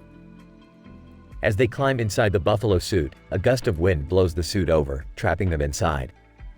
Peter, oh, crap. This wasn't part of the plan. Joe, I told you this was a bad idea. Quagmire, relax, guys. We'll figure a way out of this, just like we always do. Cleveland, yeah, well, hurry up. Let's get hot in here. Scene transition, cutaway gag 1. Scene, the Griffin's living room. Lois, Peter, did you remember to pay the electricity bill? Peter, holding a candle, no need. Lois, I found a much cheaper way to light up the house. The camera pans out to reveal the living room on fire. Joe, Quagmire, and Cleveland burst out laughing. Scene transition, cutaway gag 2. Scene, inside the buffalo suit. Peter, okay, guys, let's brainstorm a plan to get out of here. Quagmire, how about we start smashing the suit until we can break free? Joe, Quagmire, that's a terrible idea. We might hurt ourselves. Trivia voiceover. And that's when Quagmire broke his nose for the 50th time. Quagmire's nose starts bleeding, causing everyone to burst out laughing again. Scene transition, cutaway gag 3. Scene, the drunken clam. Peter, hey, Joe, I bet I can drink this beer without spilling a drop. Joe, Peter, you always make these impossible bets. It's impossible. Peter starts drinking the beer but spills it all over himself. Joe, told you so. Scene, inside the buffalo suit. Cleveland, guys, we've been in here for hours. We need to come up with a plan fast. Joe, I've got it. We can use our cell phones to call for help. Quagmire, sarcastically, great idea, Joe. Except for one small detail. None of us brought our cell phones. Peter, giggles, oops, my bad. Cleveland, we're trapped in a giant buffalo suit with no way of getting out. This is ridiculous. Peter accidentally pushes a button on the suit, causing it to come to life and walk around. Joe, oh my god, Peter. That was the exit button. Quagmire, hang on, guys. I have an idea. Scene transition, denouement. Scene, outside the buffalo suit. Quagmire emerges wearing a harness. Quagmire, I'm going to climb out of here, attach a rope, and pull you guys out one by one. Peter, hurry up, Quagmire. I can't breathe anymore. Quagmire, relax, Peter. I've been in tighter spots before. Scene transition, conclusion. Scene, Kulog Park. Quagmire successfully pulls Peter, Joe, and Cleveland out of the buffalo suit. Peter, thank God we're finally free. Joe, I think I'll stick to more sensible adventures from now on. Cleveland, yeah, I agree. Let's leave the oversized costumes to the professionals. They all walk away from the buffalo suit, leaving it behind. Scene transition, final cutaway gag. Scene, the Griffin's backyard. Peter is standing with his head turned to the side, imitating the cartoon bison. Peter, look, Lois. I'm just like that cartoon bison in the park. Lois, Peter, that's the stupidest thing I've ever seen. Peter falls over, unable to get up.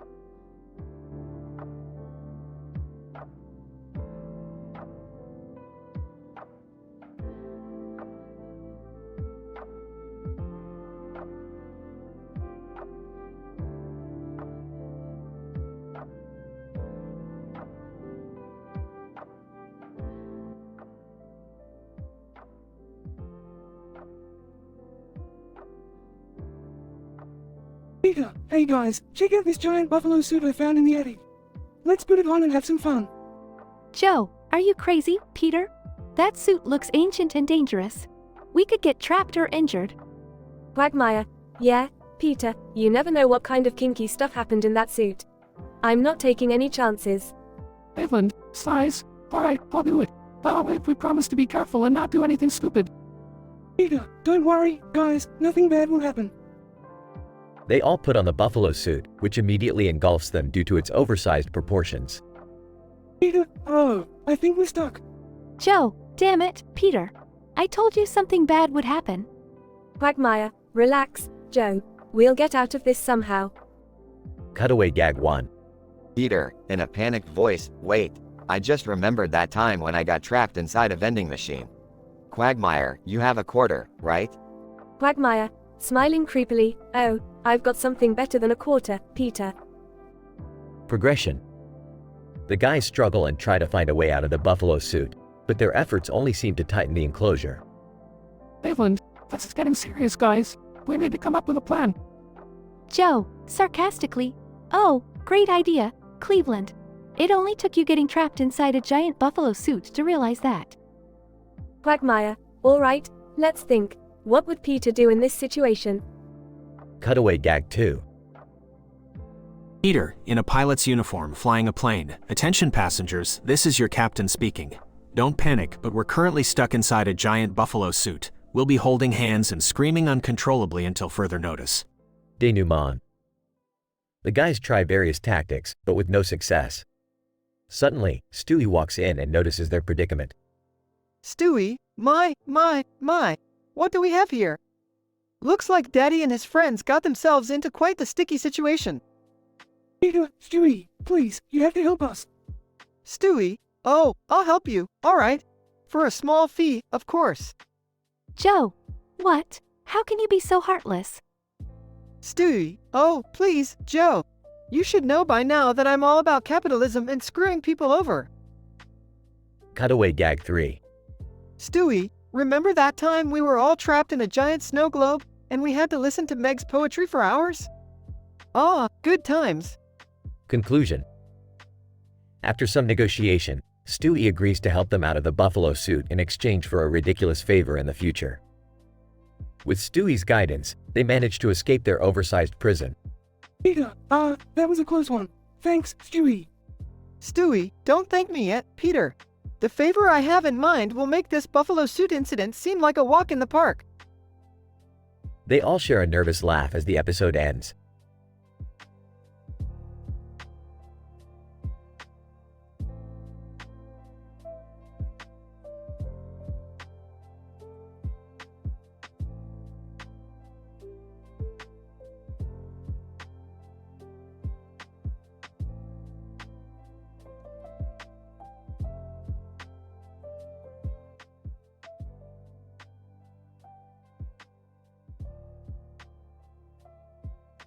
Oh my god, Jerry. You won't believe what just happened to me. What the fuck are you talking about, Beth? My organs. They've completely switched roles. It's insane. Are you fucking kidding me? How the hell does that even happen? I wish I knew, but my little lips and big lips are now speaking for me, and my vocal cords are in my fucking cervix. Jesus Christ, that's messed up. And what about your mouth and vagina? My mouth is now my vulva, and my vocal cords in my throat are now my cervix. It's like a fucked up anatomy circus. This is some crazy shit. What's happening with your stomach? It's become my uterus, Jerry. Can you believe it? And my kidneys are producing eggs. That's just. I don't even know what to say to that. So, are you telling me you're pregnant? Yep, pregnant in my stomach, which is now my uterus. This is a medical circus show, Jerry. Fuck, Beth. How could that even be possible? This is beyond anything I've ever heard. I don't know, but shit's about to get real, Jerry. I'm going to give birth with my stomach turned uterus. Strap in, it's going to be one hell of a ride. Okay, I'll admit, I'm curious as fuck. Tell me about the birthing process with your twisted ass anatomy. Well, first, my stomach contractions will start, and then my cervix will dilate. Instead of pushing out of a fucking vagina, the baby will come out of my mouth. I mean, vulva. Holy fucking shit, that's wild. Are you ready for this, Beth? Ready as I'll ever be, Jerry. Cross your fingers and hope I don't barf out a baby. This is some next level fucked up shit, Beth. I hope everything goes smoothly. Me too, Jerry. Me too. Just when I thought life couldn't get any crazier, this fucked up switcheroo happened. Well, whatever happens, I'll be here for you, Beth. This is some twisted shit, but you're tough as hell. Thanks, Jerry. Your support means the world to me. Let's hope this birthing process doesn't turn into a fucking sideshow. Damn straight. Let's get through this circus together, Beth.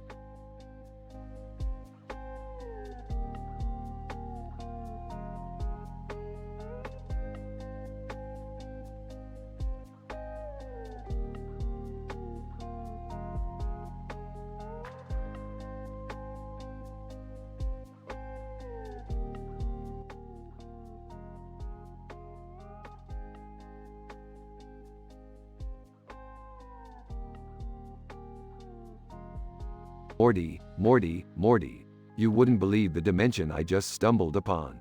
They have trees that grow money. Oh geez, Rick, that sounds insane. Can we go? Can we? Of course we can, Morty. Just let me grab my interdimensional portal gun and we're off. Rick, what are you and Morty up to now? None of your business, Beth. We're going to a dimension where the trees grow money.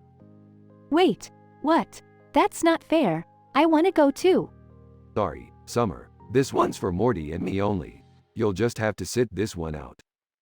Rick, can you please be a little more considerate? You know Summer loves adventures. Considerate? I'm a mad scientist, Beth. Consideration went out the window a long time ago. So, the usual, huh? Rick gets to do whatever he wants while the rest of us stay here and suffer? Oh, shut up, Jerry. No one wants to hear your whining. Guys, can we just go already? I want to see those money trees. Fine, but be careful, Morty. And Rick, try not to blow anything up this time. No promises, Beth. Now let's go, Morty. They enter the portal and find themselves in a dimension with trees made of solid gold. Holy cow, Rick! Look at all this gold! Yeah, Morty, it's like Scrooge McDuck's wet dream. Well, isn't this just perfect? Rick's found a way to literally have money growing on trees. Yeah, well, while you guys are swimming in gold, I'm stuck here with Jerry. Hey, watch it. I'm right here, you know. Okay, Morty, we got what we came for. Let's go before this dimension collapses on itself. Wait, what?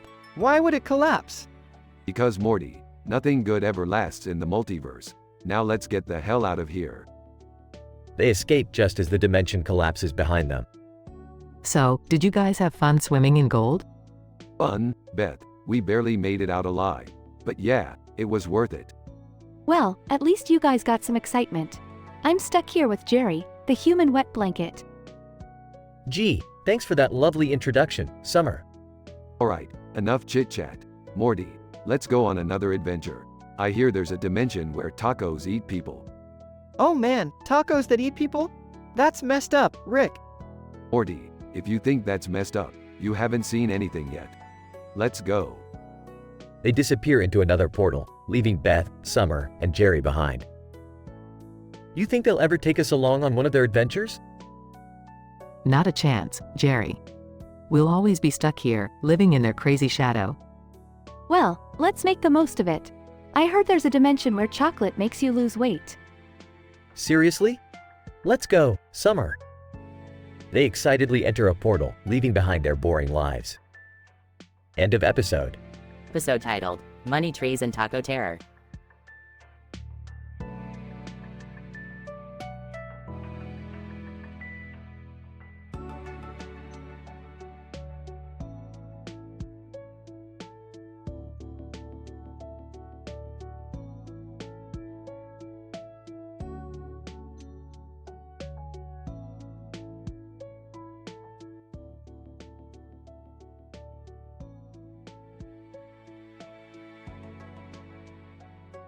Title, Family Guy, Peter's Viral Dilemma.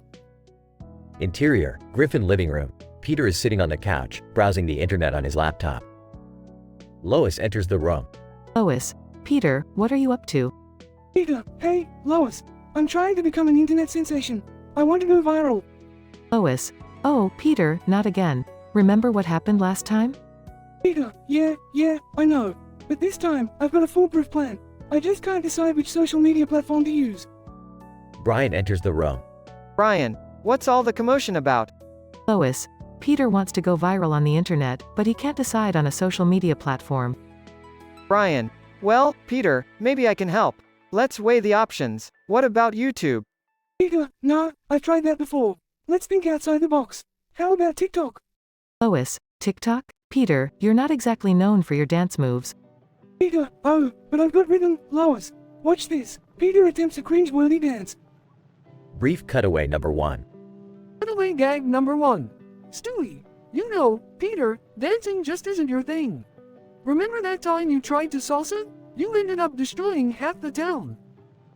Brian and Lois exchange exasperated looks. Lois, okay, maybe TikTok isn't the best option. How about Instagram? Peter, but Lois, I'm not good at taking pictures either. Brian, he's got a point. Lois, remember when he dropped my camera in the toilet? Brief cutaway number 2. Cutaway gag number 2. Peter, look, Brian, it's a perfect shot of my face in the toilet. Classic. Brian groans. Lois, alright, maybe we should stick to something simpler. What about Twitter? Peter, Twitter, huh? Okay, how do I fit my funny thoughts into just a few characters?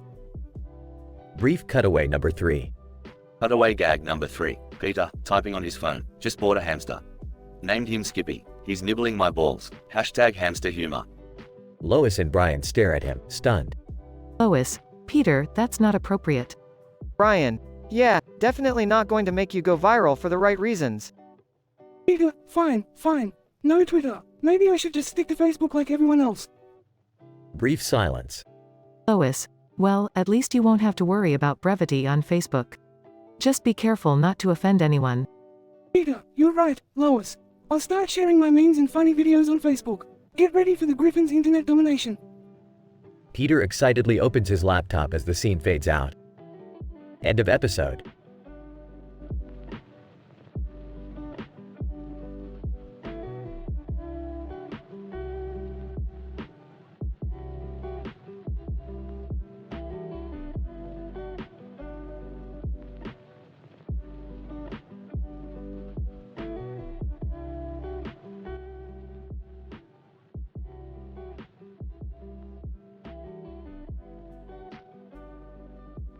Peter, alright, everybody gather, round. I have a brilliant plan.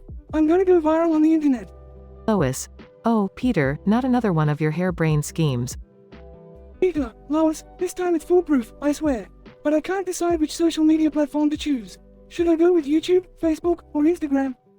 Stewie, oh, please, Father. We all know your chances of going viral are as likely as Chris growing a brain. Chris, hey, that's not cool, Stewie. Meg, yeah, Stewie, leave Dad alone. Maybe he'll surprise us. Peter, that's the spirit, Meg. Now, help me choose, Instagram or Facebook.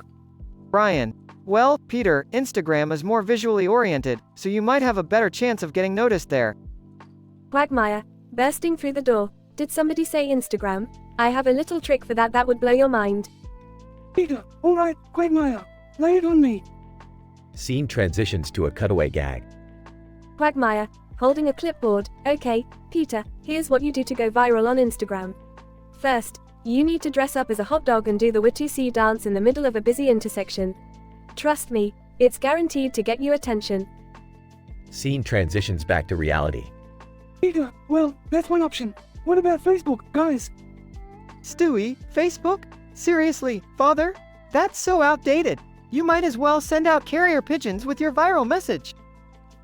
Scene transitions to a cutaway gag. Peter, writing a letter. Dear Facebook, I have a hilarious video that will make you laugh until you pee your pants. But I bet you won't even click on it because you're too busy spying on everyone. Sincerely, Peter. Scene transitions back to reality. Peter, alright. Maybe you're right. What about YouTube? Brian, YouTube is a great platform for sharing videos, Peter. But, just a word of advice, try to avoid any controversial or offensive content. Scene transitions to a cutaway gag. Peter, holding a camera. Alright, I'm gonna show the world my hilarious impression of a talking donkey. Get ready. Video starts with Peter dressed as a donkey and begins making bizarre noises. Scene transitions back to reality. Peter, alright, YouTube it is. Now, who's ready to witness the birth of the next internet sensation? Lois. Oh, Peter, I can't believe I'm saying this, but I hope you succeed. Meg, yeah, Dad, show the world what you're made of. Stewie, just don't embarrass us too much, father. We have a reputation to uphold. Peter, thanks, guys. And remember, no matter what happens, we're a family. The Griffins stick together. Scene transitions to Peter uploading his video on YouTube, as the whole family gathers around to watch. Brian, well, here it goes, Peter. Good luck. Peter's video starts playing, and it's a hilariously absurd montage of him attempting various stunts, dancing, and even dressing as a hot dog. Family, laughing, that's our Peter. Scene fades out with the family laughing and enjoying their time together.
Alright, Morty, buckle up for another wild adventure.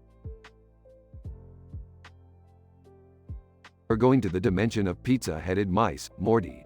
You'll see some real messed up shit there. What? Pizza-headed mice? Are you serious, Rick? Ugh, Dad, that sounds so lame. Can't we go to a dimension with cute puppies or something? Cute puppies? Boring. We're doing this. Deal with it. Strap in, guys. Rick, I didn't sign up for this. It's weird as hell. Morty, shut up. Just because you have a pizza on your head doesn't make you special. Look at that mouse. Mouse with a pizza on its head scurries past. Oh my god, Rick. That's insane. How does that even happen? You think that's insane? Check this out. Pulls out a device. What? Now there's a mouse with a pizza on its back too? They're evolving, Morty. I'm telling you, this dimension is one crazy place. I can't believe I'm witnessing a pizza-headed mouse evolution. This is so messed up, guys. I wonder if they found a way to eat the pizza on their heads. It must be some sort of cruel joke to them. Laughs, Beth, as if we could understand the tragic comedy of their existence. These mice are on another level. Rick, what if they start multiplying and take over the world? This seems dangerous. Morty, you really think these pizza-headed mice pose a threat? Relax, they're just an unusual anomaly in the multiverse. Dad, this is the weirdest thing we've seen so far, and that's saying something. I just hope these mice find some peace. Imagine having to balance a pizza on your head all the time. Oh, please, Beth. It's a pizza, not a crown of thorns. Let's move on. We've seen enough. Mice with pizza on their heads and backs start chasing the family. Rick, they're after us. What do we do? Morty, just run. If they catch you, they're gonna smother you with pizza sauce. This is a nightmare. We should have listened to Summer and gone somewhere else. Stay calm, guys. We just need to find a portal out of here. They find a portal and escape just in time. That was terrifying. Those mice were relentless. Yeah, Morty, now you know the true horror of the multiverse. Be grateful we made it out alive. I never thought I'd say this, but I'm glad to be back in our normal dimension, even with its own brand of crazy. Can we please go back to doing something fun and lighthearted next time? Sure, Summer, how about a dimension filled with singing unicorns next?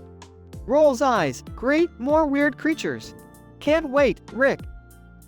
The family walks away, leaving behind the memory of the pizza-headed mice, forever scarred.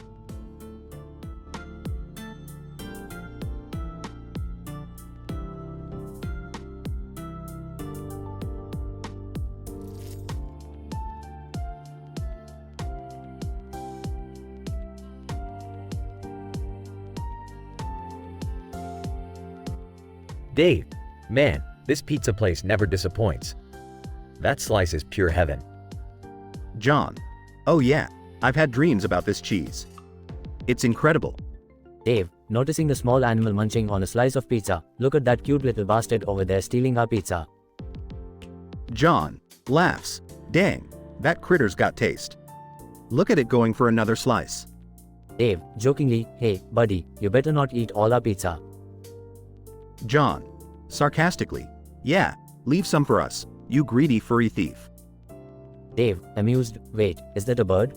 Big Chungus, the legend, is here. John. Excited. No way. Let's see if he wants a slice. Hey, Big Chungus, you want some pizza? Big Chungus, in a deep voice, I am always hungry for pizza. Bring it. Dave, awestruck, I can't believe we're actually feeding Big Chungus. John. This is epic. Quick, grab another slice. Dave, here you go, Big Chungus. Enjoy. Big Chungus, devouring the pizza, divine. Ye have pleased me, mortals. John. Dude, we're officially pizza deities in Big Chungus' eyes. Dave, we are living the dream, my friend. John. Noticing the small animal. Hey, little buddy, want some pizza too? No judgments here. Small animal. In a high-pitched voice pizza? Gimme, gimme. Dave, amazed. What on earth? Now an animal gang is forming around us. John. Looks like our pizza party just got wilder. Dave, this is one hell of a pizza adventure, my friend. John. Never in a million years would I have imagined this. Dave, who needs reality TV when we have this madness unfolding? John, you said it. Life's too short for boring moments. Dave, raising his slice to unforgettable pizza memories, my friend. Cheers. John, raising his slice. Cheers. And to the insane creatures we share them with.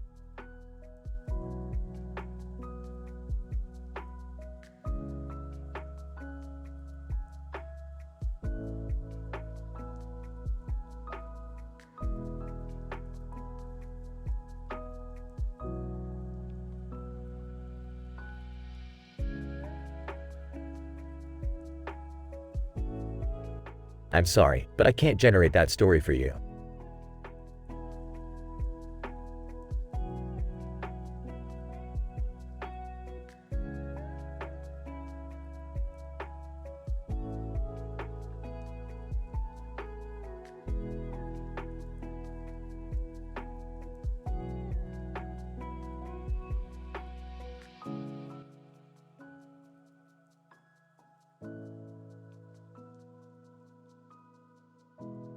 Hey, have you seen that weird poster in the hallway?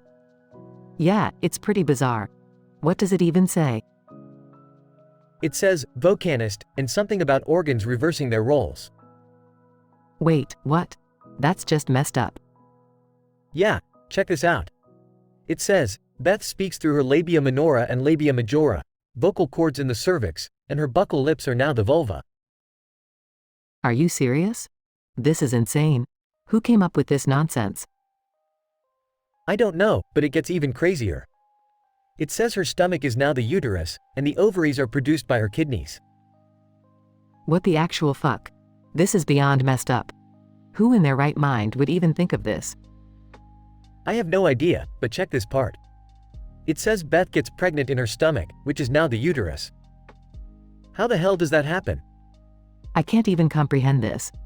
This is just pure madness. Does it say anything about childbirth? Yeah, brace yourself for this one. It describes the process of giving birth with extreme medical details. Oh God, I'm not sure if I can handle this, but go ahead. What does it say? It says, Beth goes through labor in her newly transformed stomach uterus. The contractions push the baby up through her esophagus, and she gives birth through her mouth. That's just so wrong on every level. How can anyone even think of something like this? I have no clue. It's messed up on a whole new level of messed up.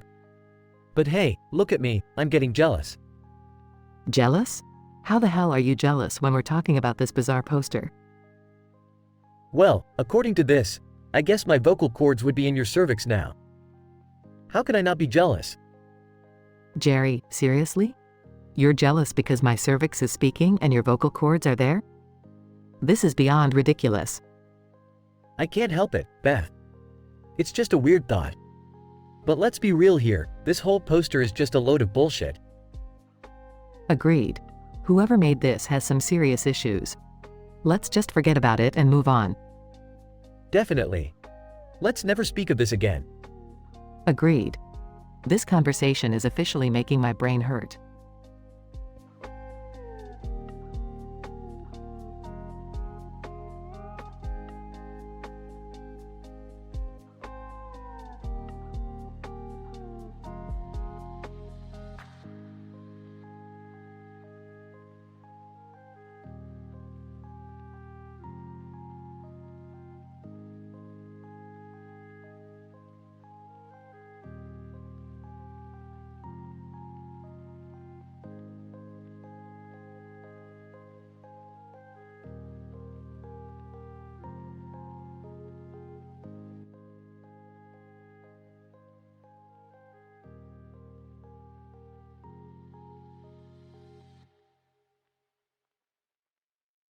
Hey Morty, check out this field. It's like a psychedelic acid trip on steroids.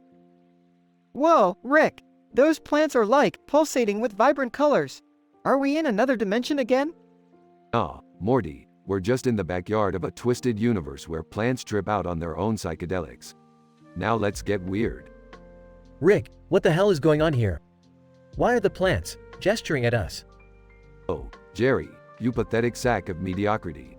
These plants have evolved into sentient beings and they're trying to communicate with us. They're tired of your dull conversations.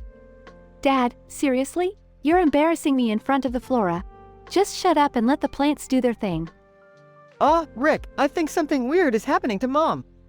She's, speaking through her other lips? In a confused voice, Rick, I'm talking through my, lady parts? This is so uncomfortable and super weird. Well, Beth, looks like your organs decided to switch things up. Your vocal cords are in your cervix, your mouth is now down there. Guess I won't be kissing you anytime soon. Guys, I hate to break up the biology lesson, but I think Beth's stomach is now her uterus? What? Are you telling me my wife's giving birth out of her stomach now? That's way too much information. Relax, Jerry. Beth's pregnancy shifted to her stomach turned uterus. It's a scientifically improbable anomaly only a genius like myself could explain. Now let's witness this insane childbirth. Oh God, Rick, I can feel contractions in my stomach. This is beyond messed up. Okay, this is officially the weirdest thing ever. Can we, not be here right now? I can't believe I'm saying this, but I wish we were back dealing with aliens or alternate dimensions. This is just gross. Beth, focus. Push through those stomach walls and let that baby out. The world needs another anatomical marvel. I can't unsee this. Why couldn't we just have a normal family for once? Grunting, shut up, Jerry. This is all your fault for being so useless in bed. Way to go, Mom. Tell him like it is. Alright, Beth, one last push. And there it is, a bouncing baby. Liver. It's a liver? Rick, what the hell is happening to our biological laws? Don't question the impossible, Beth. We just witnessed the birth of a liver. It's a miracle, or an abomination. Depends on how you see it. Whining, can we leave this nightmare now?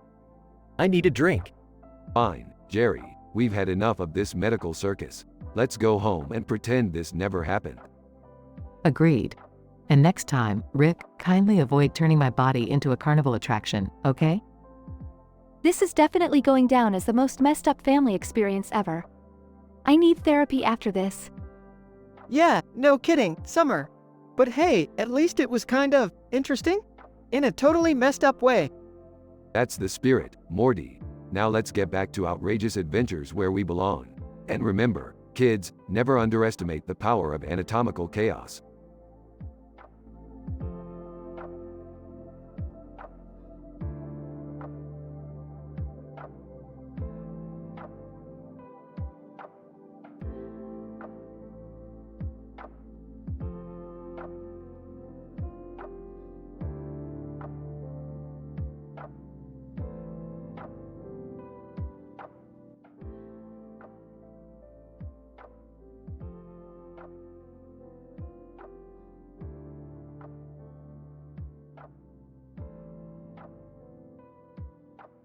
Peter, hey Lois, I've been thinking.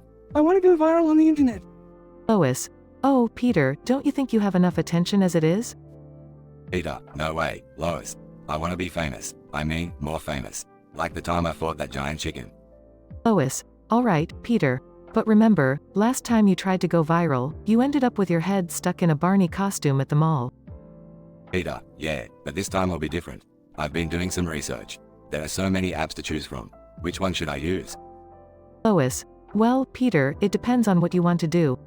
There's TikTok, where you can dance and lip sync. Or Instagram, where you can post pictures and videos. Peter, let's see. Dancing and lip syncing. Nah, that's too much work. I have 2 left feet, Lois. Instagram it is. Brian, hey, guys. What's all the commotion about? Peter, Brian, I want to go viral on the internet. Help me pick an Instagram filter. Brian, Peter, I can't believe I'm saying this, but I think you need to reconsider. Going viral shouldn't be your goal in life. Peter, but Brian, think of all the cool stuff I can do if I become an internet sensation. Like travel the world, get free stuff, or even start my own line of hat-wearing dogs. Brian, Peter, that's not how it works. Going viral often leads to fleeting fame and empty validation. It's not a healthy pursuit. Peter, come on, Brian. You're just jealous because no one likes your avant-garde poetry readings. Stewie, for God's sake. Can we please stop talking about Peter's new obsession for one moment and address the fact that I have to eat this broccoli? Peter, Stewie, you should join me on my Instagram journey. We'll be famous together. We can even create our own reality show called Stewie and Peter Take Over the World. Stewie, I'd rather run a marathon while being chased by hippo-sized spiders, Peter. Cutaway gag 1. Peter, as a construction worker. Hey, Joe, check out my new invention. The instant celebrity button. Joe, Peter, this is just a stapler. Peter, yeah, but if you press the button, it automatically makes you famous. Joe, I highly doubt that, but okay, let me try. Joe presses the stapler, and confetti explodes, and a crowd of people starts cheering and taking pictures. Cutaway gag 2. Peter, as a talk show host. Welcome back to The Peter Griffin Show. Today, we have the inventor of the clap machine, a device that applauds for you. Help me welcome him. Peter presses a remote control, and his studio audience erupts in intense applause while he sits back and smirks. Cutaway gag 3. Peter, as a scientist. Behold, my latest invention, the Viralizer 3000 feet. It turns anyone into an internet sensation instantly. Peter activates the Viralizer 3000, and a lightning bolt zaps him, causing his body to sparkle and cameras to flash from every direction. Lois, Peter, maybe the universe is trying to tell you something with all those failed inventions and cutaway gags. Going viral isn't everything. Peter, yeah, I guess you're right, Lois. Maybe I should focus on the important things in life, like spending time with my family. Stewie, thank you, Peter. Now, can we please address this broccoli situation? Peter, coming right up, Stewie. I'll microwave some cheese on top. Everything is better with cheese. The family gathers around the kitchen, embracing the chaos and laughter that defines their lives in Quahog, Rhode Island.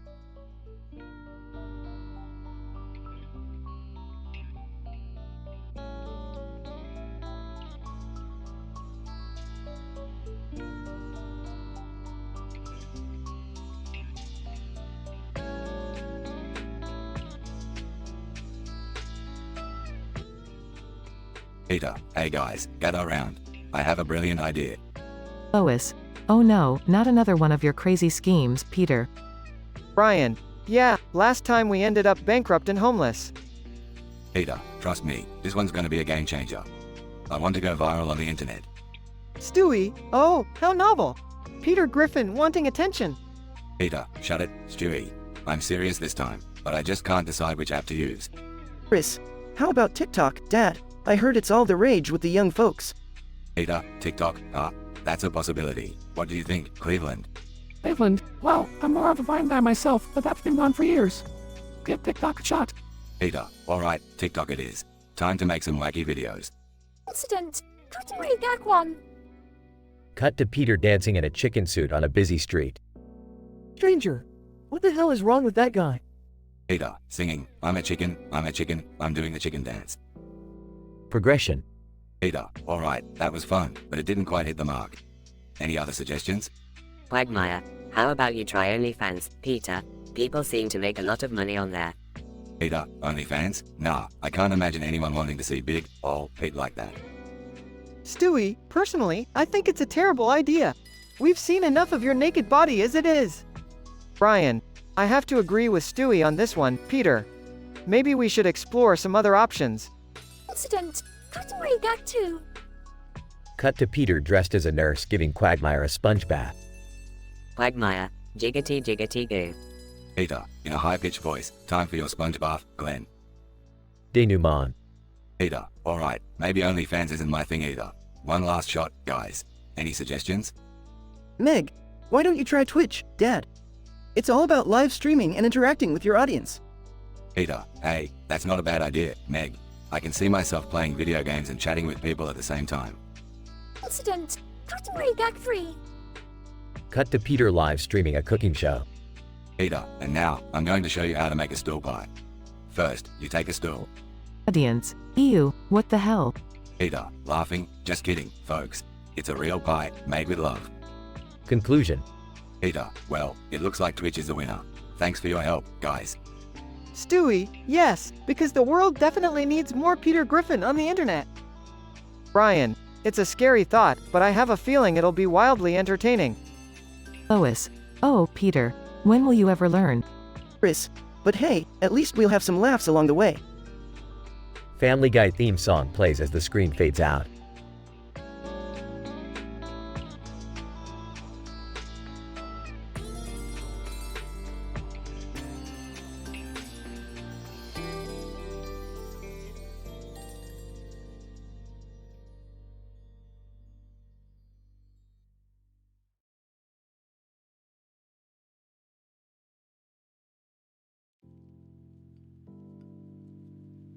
Excuse me, Jerry, I need to talk to you about something really strange that's been happening to me. What now, Beth? I just fixed the plumbing issue in the bathroom. It's not plumbing related, Jerry. It's about my organs. They've reversed their roles. What the hell are you talking about, Beth? Are you high or something? No, Jerry. Listen to me. My organs have switched places. My little lips have now become my vocal cords, and my vocal cords are now in my cervix. Seriously, Beth? That's some messed up shit you're coming up with. No, it's true. Even my mouth has become my vagina, and my vocal cords are now my cervix. And my stomach, it's my uterus. All right. What's your point, Beth? Jerry, I'm pregnant. But it's not in my womb, it's in my stomach, which is now my uterus. Laughs. Oh my god, Beth.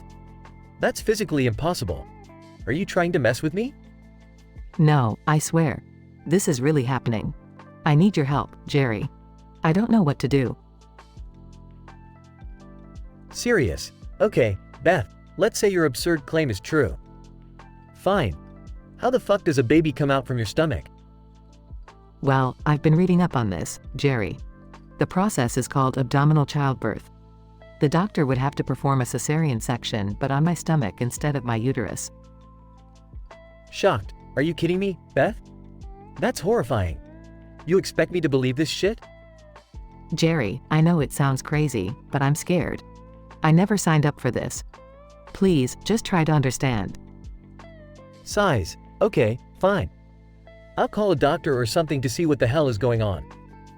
But I'm warning you, if this is another one of your pranks, Beth.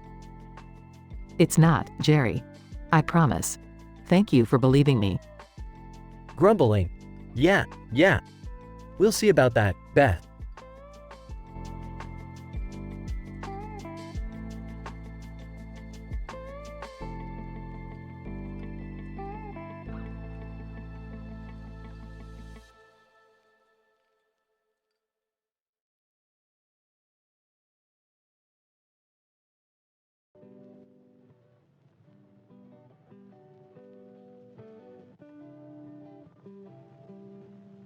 Alright, Morty, buckle up.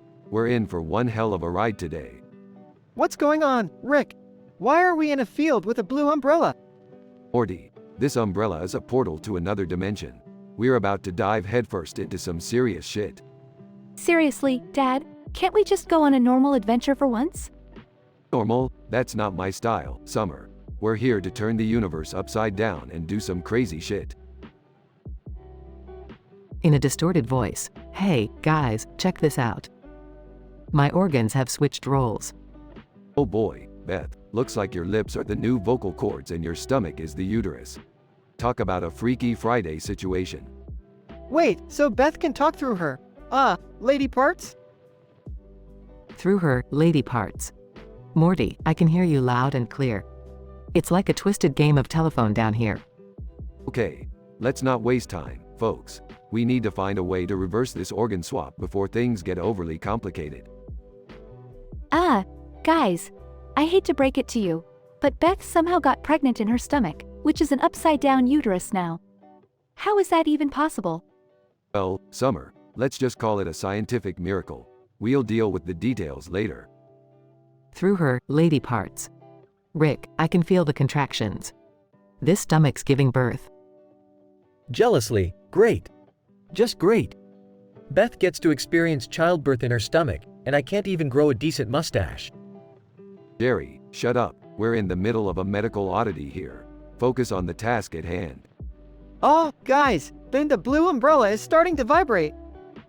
Hold on tight, guys. We're catching a cosmic wave. Are we going through the birthing process too? I'm not sure I'm ready for this. through her lady parts. Just hold my hand, Summer. We'll get through this together. Beth groans in pain as the stomach starts contracting rapidly. Alright, Morty, hold on to your lunch. We're about to witness the miracle of birth in a stomach-uterus hybrid. Oh, geez, Rick. This is even weirder than that time you turned yourself into a pickle. The stomach begins to expand and finally bursts open, revealing a tiny baby. Oh, wow. It's a stomach baby. Crying, look at our beautiful little stomach miracle, Jerry. Congrats, Jerry. It's not every day you get to be the proud father of a stomach baby. Can we please go back to having regular adventures now?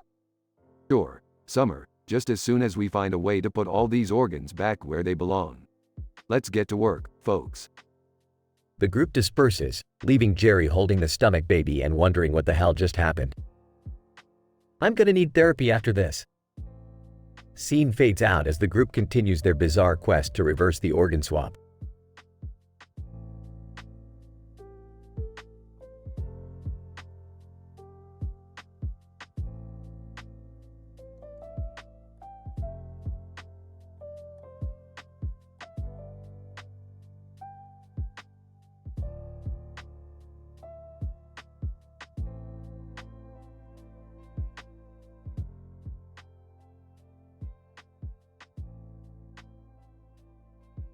Chris, hey, guys, look what I found. Play-Doh. It looks so delicious, doesn't it?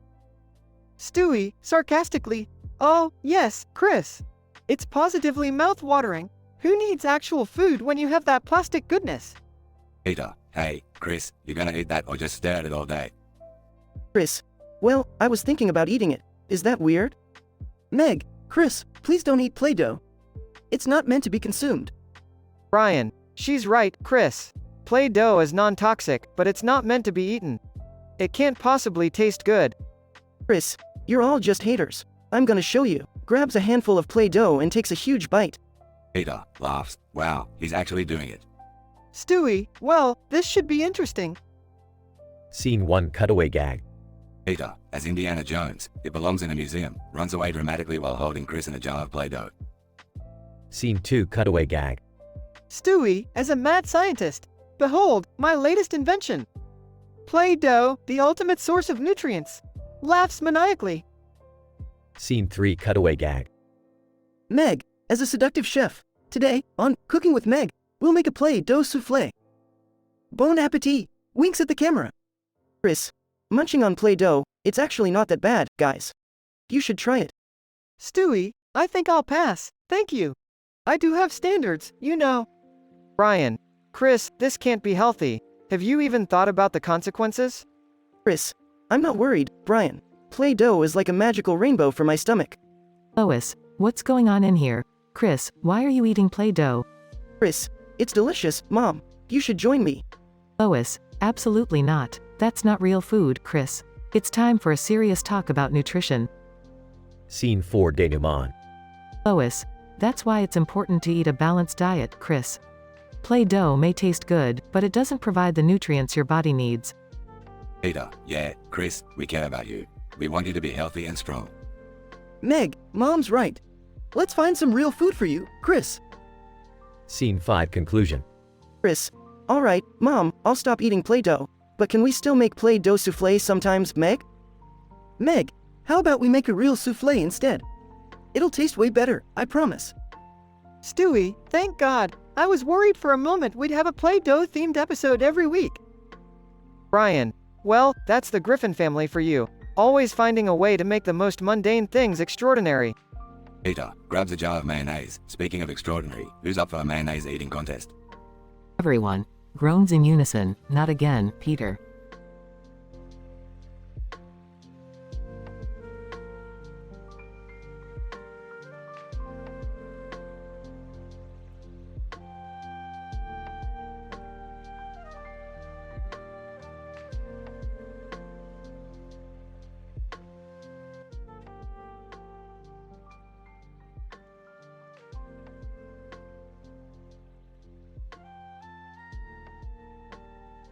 Int.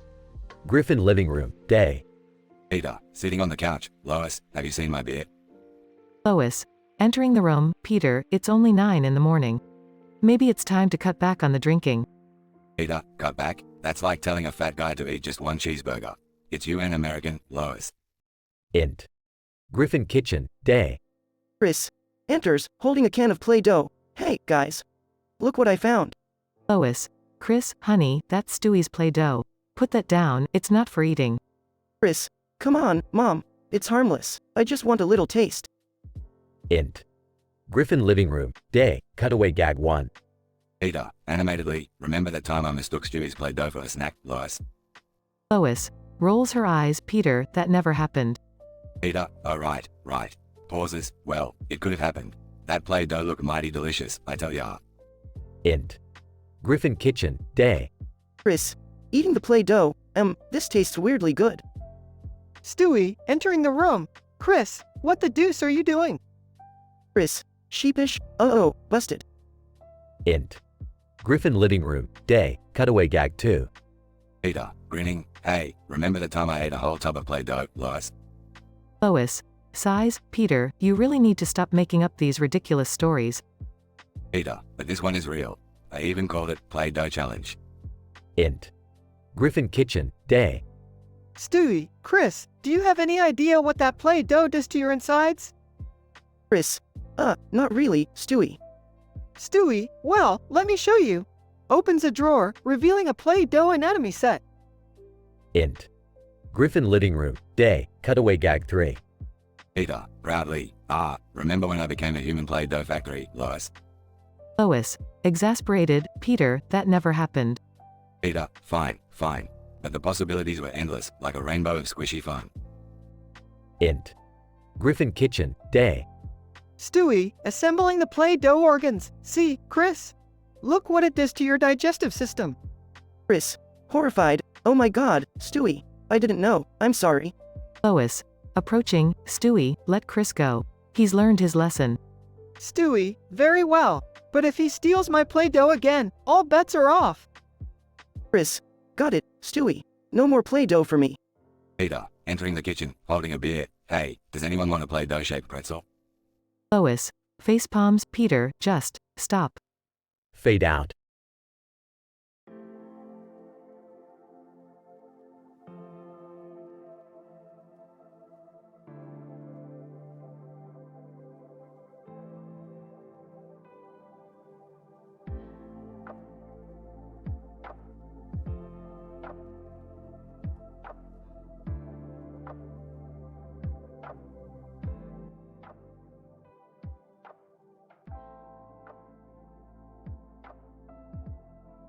Hey Beth, looking hot in that sexy cat costume tonight.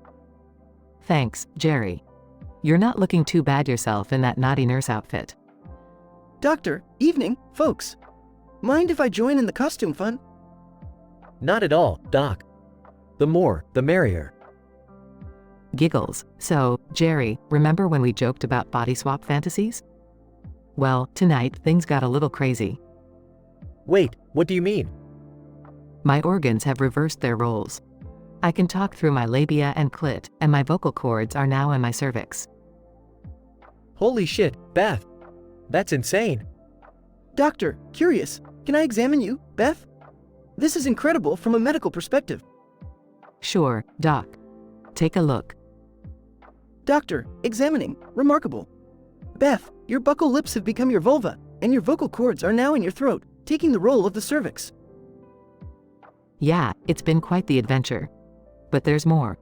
My stomach is now my uterus, and my kidneys are producing eggs. So, does that mean you can get pregnant? Exactly, Jerry. I'm pregnant in my stomach, which is now my uterus. This is beyond wild. Doctor, this is utterly unprecedented.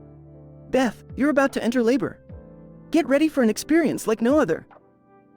Nervously, is she going to be okay, Doc? Doctor, we're about to find out. Beth, breathe deeply.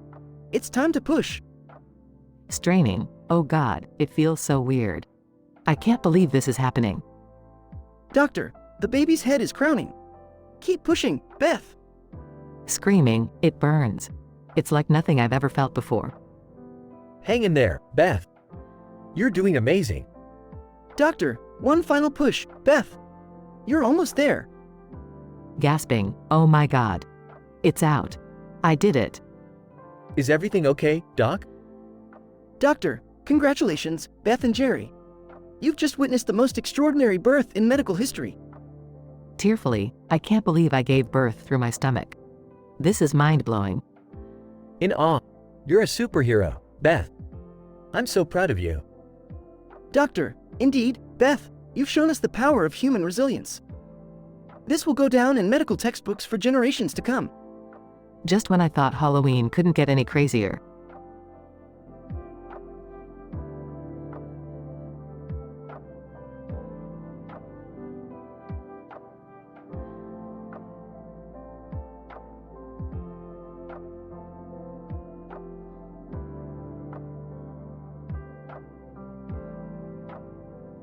I'm sorry, but I cannot generate that story for you.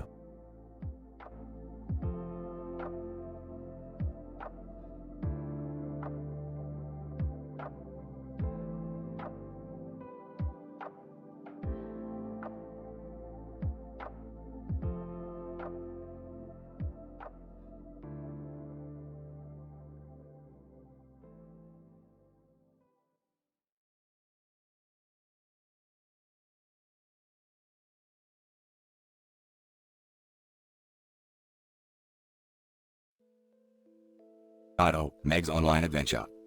Scene, the Griffin family's living room. The TV is on, playing a news report.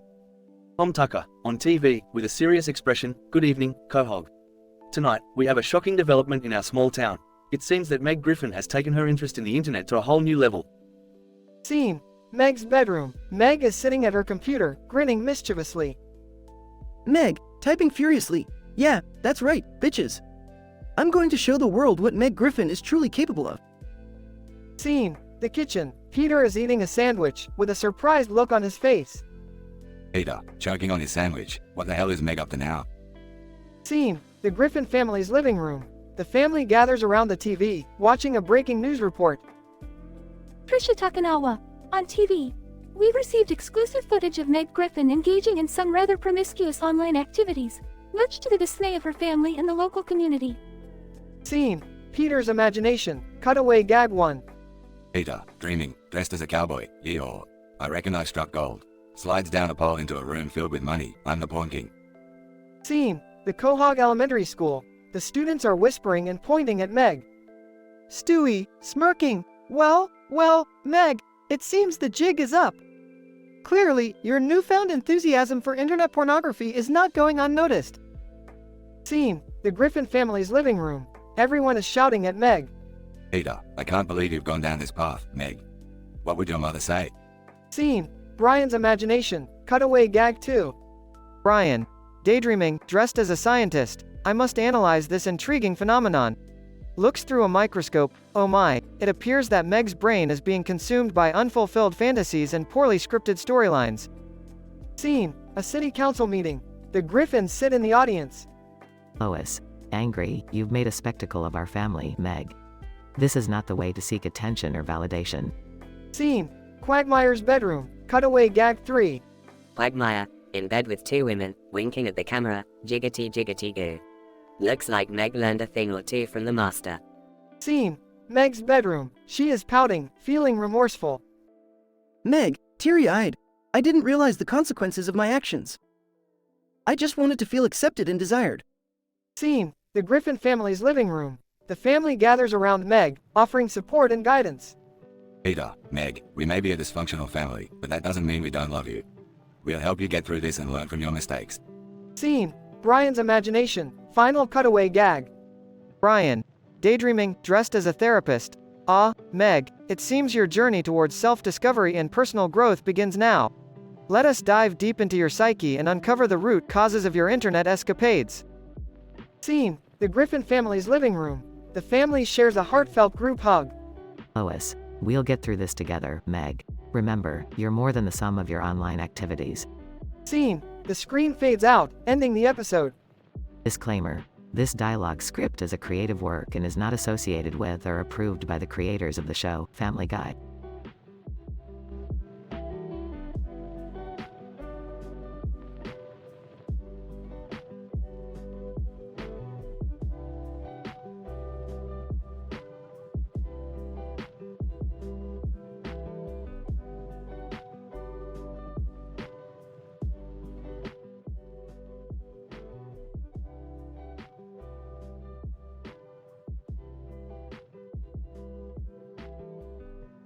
Alright, Morty. Time to get swifty.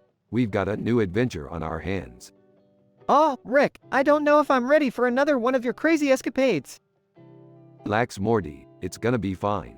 We just need to retrieve a painting. Oh great, another one of your weird cravings, Dad? Oh, Beth. This painting has a cosmic energy that can alter reality itself. Seriously? A painting? Can't we just go to the arcade like normal people?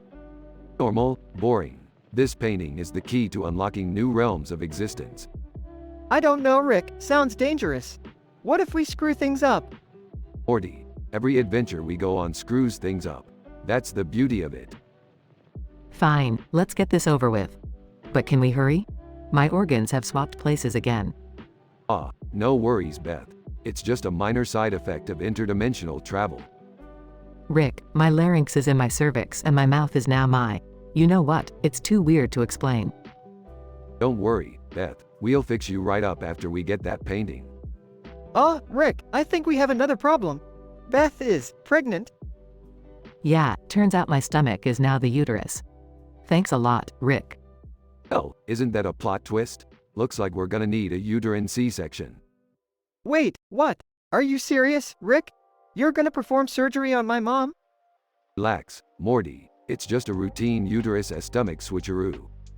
This is messed up, you guys. Can't we just go to the hospital? Hospitals are for losers, Summer.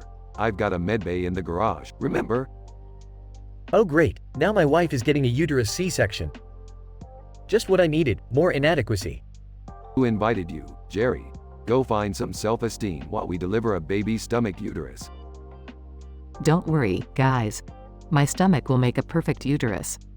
Just like Mom always said. Alright, let's get this show on the road. Morty, grab the scalpel. We're about to have a real medical miracle here. This is insane, Rick. I can't believe I'm assisting in a stomach birth. My life is officially weird. Welcome to the club, Morty. Now focus. We've got a baby to deliver from a stomach. It's all in a day's work for us. Can't believe I'm saying this, but good luck, everyone. Who needs luck when you've got science, Jerry? Alright, Beth, push now. Let's see what this baby's stomach uterus is made of. Oh my god, I can't believe this is happening. This is so wrong on so many levels. I've seen a lot of crazy things, but this definitely takes the cake. Don't worry, Beth, it's just another wild adventure. And hey, at least you'll have a cool stomach uterus story to tell. Yeah, great. Can we just get back to normal now? Normal is overrated, Beth. Embrace the chaos. And hey, at least you've got a beautiful baby stomach uterus to show for it.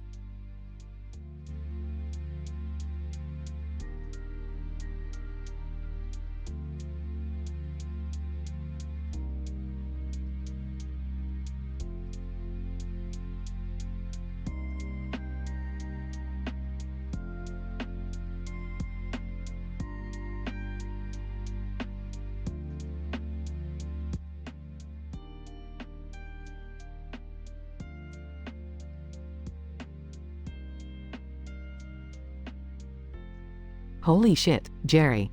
Did you see these lights? They're so damn bright. Yeah, Beth, they're blinding. Can't believe we gotta work up here on this damn bench. Oh, tell me about it. My feet are killing me. And I swear, I can feel a migraine coming on. Well, hold on to your hard hat, Beth. This is about to get even crazier.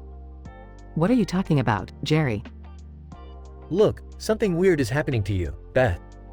Your body, it's changing. Changing? What the fuck do you mean? Your organs, Beth. They're reversing their roles. It's like some twisted sci-fi shit. Are you fucking kidding me, Jerry? What the hell is happening to me? Beth, now your lips, they're moving, but you're talking through your labia minora and labia majora. What? This can't be happening. And my vocal cords are in my cervix? And your vocal cords are in your cervix, Beth. It's like a fucked up game of musical chairs inside your body. Oh god, I feel so confused. This is a nightmare. And guess what, Beth? Your stomach is now your uterus. And your kidneys are producing eggs. What? That makes no sense. How the hell am I supposed to deal with this? Wait for it, Beth. You're going to love this. You're pregnant. In your stomach, which is now your uterus. Are you shitting me, Jerry? I'm pregnant? But how? It's like some kind of screwed up miracle, Beth. Your body is defying all logic. This is insane. How am I going to give birth? I don't even want to know the details. Well, brace yourself, Beth. So, now that your stomach is your uterus, the process of giving birth is, rather unique. Oh God, I can't handle this. Just tell me, Jerry. During childbirth, your stomach contracts and the baby will pass through your esophagus, your throat. What the fuck? That's beyond fucked up, Jerry. I can't even imagine the pain. It's like swallowing a baby, Beth. From mouth to uterus, all in one terrifying journey. I'm going to be scarred for life after this. Fucking hell. You're not alone in that feeling, Beth. But hey, at least we'll have one less thing to worry about. What could possibly be worse than this, Jerry? Well, while you're going through this hellish pregnancy, I might just be a little bit jealous. Jealous? Are you out of your damn mind, Jerry? Yeah, well, now that you're the one carrying the baby, I kinda wish it was me. Just saying. You're a sick fuck, Jerry. But I guess we're all messed up in this insane situation. Cheers to that, Beth. We're in this together, whether we like it or not.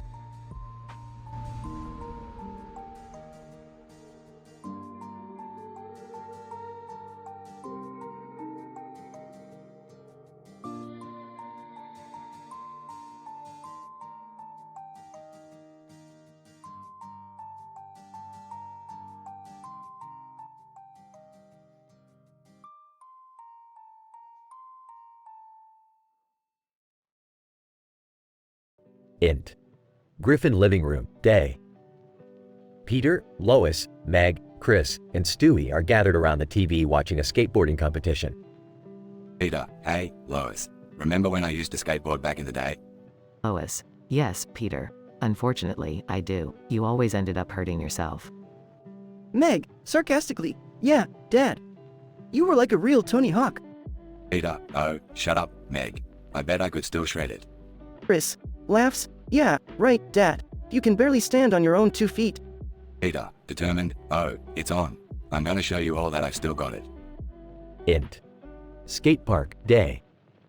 The Griffins arrive at the skate park, where skilled skaters perform impressive tricks. Peter, check it out, guys. I'm gonna do some sick moves. Lois. Peter, please be careful. We don't want a repeat of your glory days. Meg, grinning, yeah, Dad. We don't need you breaking any bones. Peter, ignoring, alright, watch this. Peter hops on a skateboard, but instead of landing on solid ground, he glides through the air above the other skaters. Stewie, in awe, what in the bloody hell? Int. Skate park, skateboarding competition, day. Peter floats through the air on his skateboard, with other skaters staring in disbelief. Peter, look at me, Lois. I'm flying on my skateboard. Lois. Aghast. Peter, how is this even possible? Ego-busting Evan, swooping in on another skateboard. Give it up, Griffin. There's only room for one hoverboarding champ in this town. Peter, determined, oh no, Evan. It's on. They engage in an intense hoverboarding battle, defying gravity and performing insane aerial tricks. Int. Skate park, ramp collapse, day. As Peter and Evan continue their soaring showdown, the skateboard ramp collapses, sending them hurtling towards the ground. Peter, I think it's time we land, Evan. Evan and Peter crash into a nearby water fountain, causing a massive explosion. Int. Hospital room, day. The Griffins are all in the hospital room, battered and bruised from the skateboarding disaster. Lois. Well, Peter, that was quite an adventure. Chris, yeah, Dad, even for you. Stewie, I must say, that was a rather extraordinary display of physics defying idiocy. Meg, grinning, at least Dad managed to entertain us for once. Peter, wincing, yeah, well, at least I showed you all what a real skateboarding champ looks like. Lois. Sighs. Let's just be grateful that we all survived. Cutaway gag. Peter tries to fly using an umbrella but ends up crashing onto a moving car. Cutaway gag. Brian learns how to skateboard and becomes a legendary skateboarding dog. Cutaway gag. Stewie creates a teleportation device and accidentally teleports himself into Chris' room, embarrassing them both. Fade out.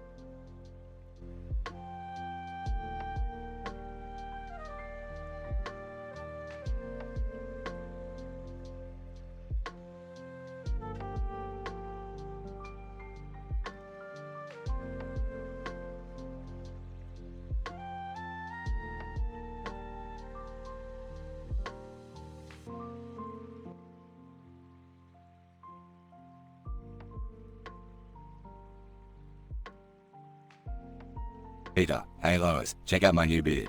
I look like a real man now. Lois, Peter, you look ridiculous. But whatever floats your boat. Bird swoops down and lands on Peter's beard. Peter, whoa, hey there little fella. Are you moving in with us now? Bird starts making a nest in Peter's beard. Lois, Peter, this is getting out of hand. We can't have a bird living in your beard. Peter, come on Lois, he's a part of the family now. We'll call him Birdie Griffin. Right, Birdie? Birdie Griffin squawks loudly. Scene cutaway gag 1. Peter, staring at a box of cereal. Hey Stewie, what does beard mean? Stewie looks exasperated. Peter, that's not what a beard means. It's the hair on a man's face. Peter, looks shocked. Oh no, I've been eating breakfast wrong this whole time. Blank, underscore, blank, underscore. Chris, Dad, I think Birdie is causing trouble. He keeps stealing my snacks.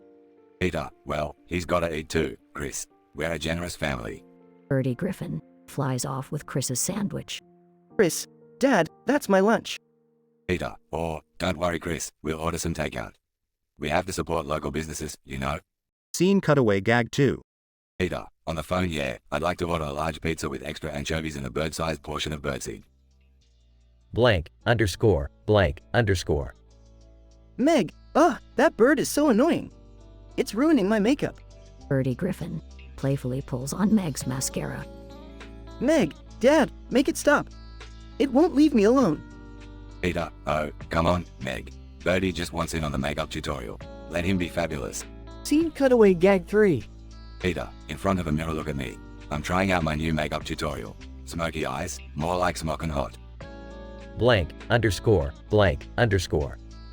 Stewie, this is getting out of control. Peter, we can't have a bird living in your beard forever. Peter, don't worry, Stewie. I have a plan. We'll throw a big party and Birdie can be the special guest. Birdie Griffin flaps his wings excitedly. Lois, Peter, that's actually a good idea. We'll invite all our friends and family. It'll be a bird-tastic celebration.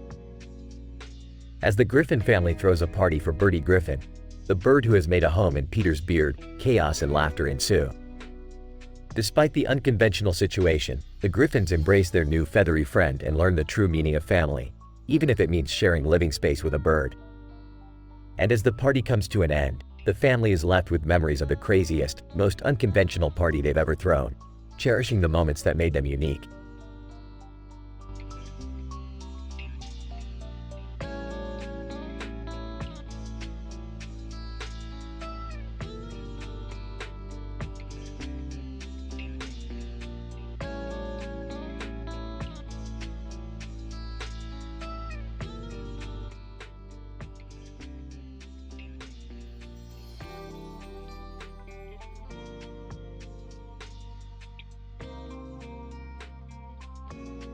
Alright, Morty, buckle up. We've got ourselves a real mind bender today. Oh geez, Rick, what kind of crazy adventure are we going on now? Get ready for some next level body horror, Morty. We're heading to a dimension where Beth's organs have switched roles. Through her labia. Hey, Dad. Can you believe this? I'm talking through my labia now. What a time to be alive. This is messed up, Rick. How is this even possible? Who knows, Morty? That's the beauty of interdimensional travel. You get to witness statistically improbable scenarios like this firsthand. Using her cervix as vocal cords, would you mind explaining what's happening to my body, Dad? I mean, between my cervix and my vocal cords, it's all just a big mess down here. Well, Beth, your vocal cords have migrated to your cervix, and your mouth is now your vulva. Plus, your stomach is your uterus, and your kidneys are producing eggs. So, congratulations, you're pregnant with your own stomach. Alright, I think I'm gonna hurl now. Jealous. Wait, what? Beth can get pregnant with her own stomach? That's not fair. I'm still trying to figure out how to work this damn lawnmower. Oh great, Jerry's here. Always trying to one-up his own daughter's bizarre bodily functions. Deadpan. Jerry, for your information, I'm pretty sure you're not even capable of growing a uterus, let alone getting pregnant with it. Well, maybe if the universe wasn't so biased against me, I could have a uterus too. Guys, can we focus on fixing this whole organ switcheroo thing instead of arguing about uteruses? Good point, Morty. We need to find the correct dimension where Beth's body is back to normal. Any ideas, Beth? With frustration, how should I know? My brain is probably in my butt or something. Alright, let's start with the building over there. Maybe they have some medical equipment we can use. But Rick, won't the doctors freak out seeing Beth's? You know.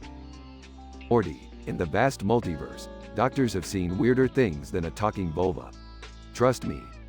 Muttering, can't believe I said that sentence. Maybe this dimension has some kind of surgery that can fix this mess. You know, like a reverse organ switch surgery. Jerry, you can't just make up medical procedures on the spot. That's not how science works. Sarcastically, yeah, Jerry, because you're such an expert in interdimensional gynecology. Well, someone's got to bring common sense to this whole thing. Alright, let's go inside the building and see what solutions we can find. And Jerry, for once, just try to stay out of the way. Fine, I'll stand guard outside. You know, to protect Beth's dignity or whatever. Dignity, Jerry, we're way beyond that now. Let's go, Morty, time to find a way to put Beth's organs back where they belong, and maybe get rid of some emotional baggage while we're at it. Emotional baggage? Are we talking metaphorical organs now, Rick? Morty, buckle up. There's a whole dimension of messed up organs waiting for us.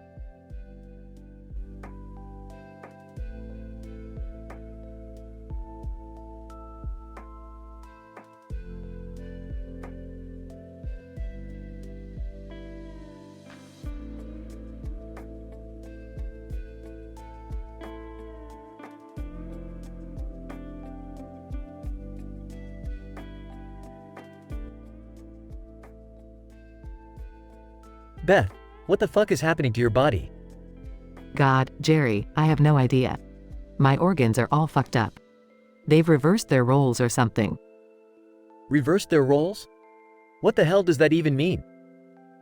It means that now my lips are speaking through my labia minora and majora. And my vocal cords are in my cervix. Are you fucking serious? This is some messed up shit. Yeah, tell me about it. And my stomach? It's now my uterus. And my kidneys are producing eggs. Eggs? Are you saying you can get pregnant in your stomach uterus? Yup, that's exactly what I'm saying, Jerry. I'm pregnant in my freaking stomach. Holy fucking hell, how does that even work? Well, it's gonna be one hell of a ride, Jerry. When it's time to give birth, my stomach uterus will contract and push the baby out through my belly button. What the fuck? That's some next level shit, Beth. Yeah, no kidding. And remember, it's not my belly button anymore, it's my vaginal opening. Jesus, Beth, I'm trying to process all of this. But honestly, I can't help but feel a bit jealous. Jealous? Are you out of your goddamn mind, Jerry? How in the hell can you be jealous right now? Well, you're experiencing some wild, mind-bending shit over here, and all I've got is a boring old penis. You think this is fun? This is a fucking nightmare. I can't even begin to comprehend what's happening to me, and you're jealous? Look, I'm sorry, Beth. I didn't mean to minimize your experience. But damn, this whole situation is just so surreal. Yeah, surreal is one way to put it. So, instead of being jealous, maybe you should try being supportive?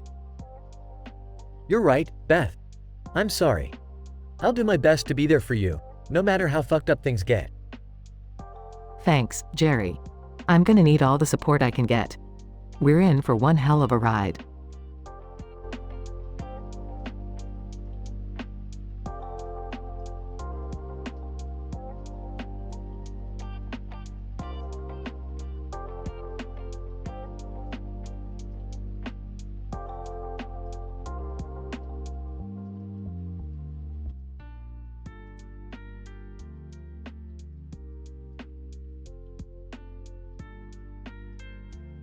Peter, hey Lois, check it out. I grew a kick-ass beard overnight. Lois, oh my god, Peter. How did that happen?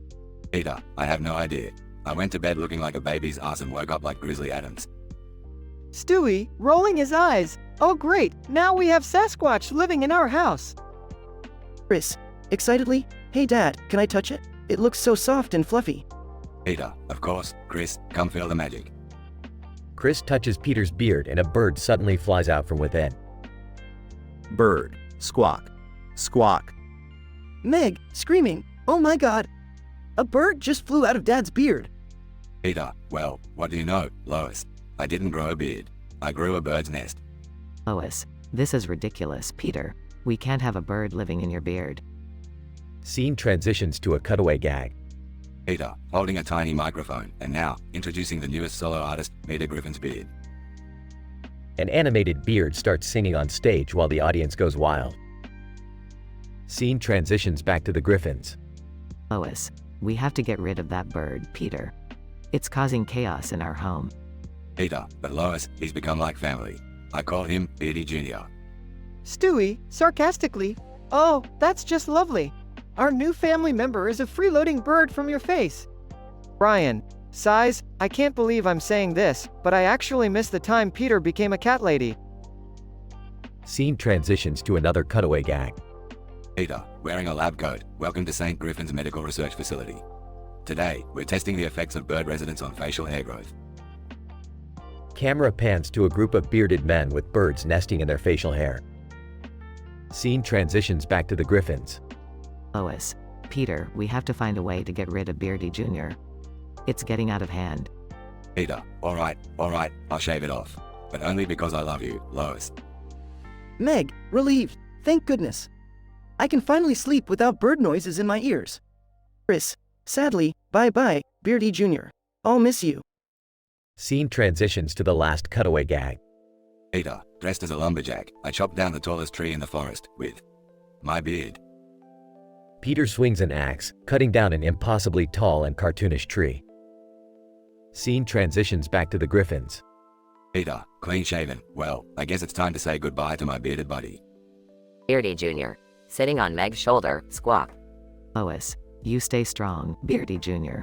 Find a good home in the sky. Beardy Jr. flies out of the window, leaving the Griffins' home. Stewie, well, that was quite the harrowing adventure. Goodbye, bearded bird. Brian, honestly, I don't know how we survived that one, but somehow we did. Scene closes with the family reflecting on the absurdity of the situation.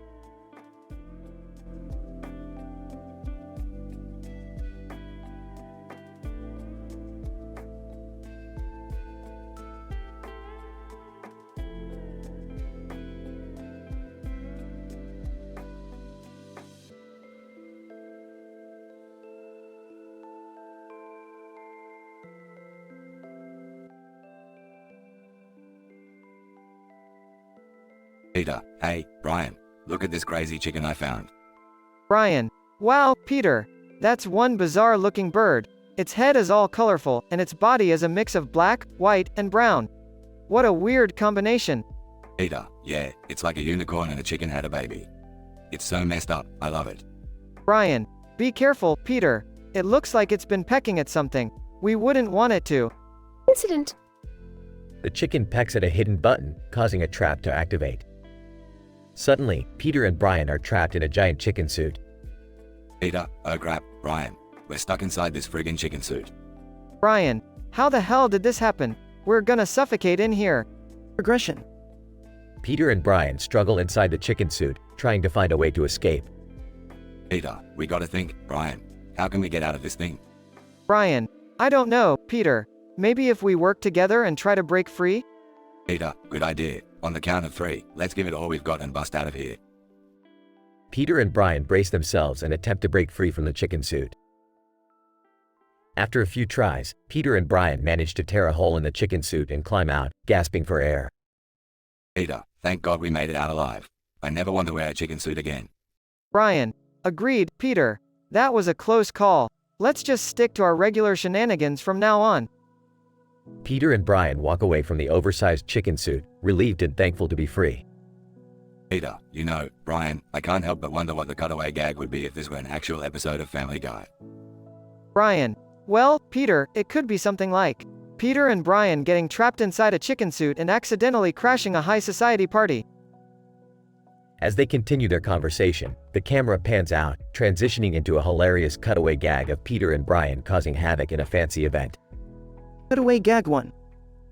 Peter and Brian, still in the chicken suit, knock over a table, sending champagne glasses flying and causing chaos among the elegant guests. Cutaway gag 2. Peter and Brian, now dressed as chefs, use the chicken suit as part of a bizarre cooking show, serving the audience a questionable dish called chicken surprise. Cutaway gag 3. Peter and Brian, disguised as professional wrestlers, step into the wrestling ring wearing the oversized chicken suit, facing off against their bizarrely matched opponents.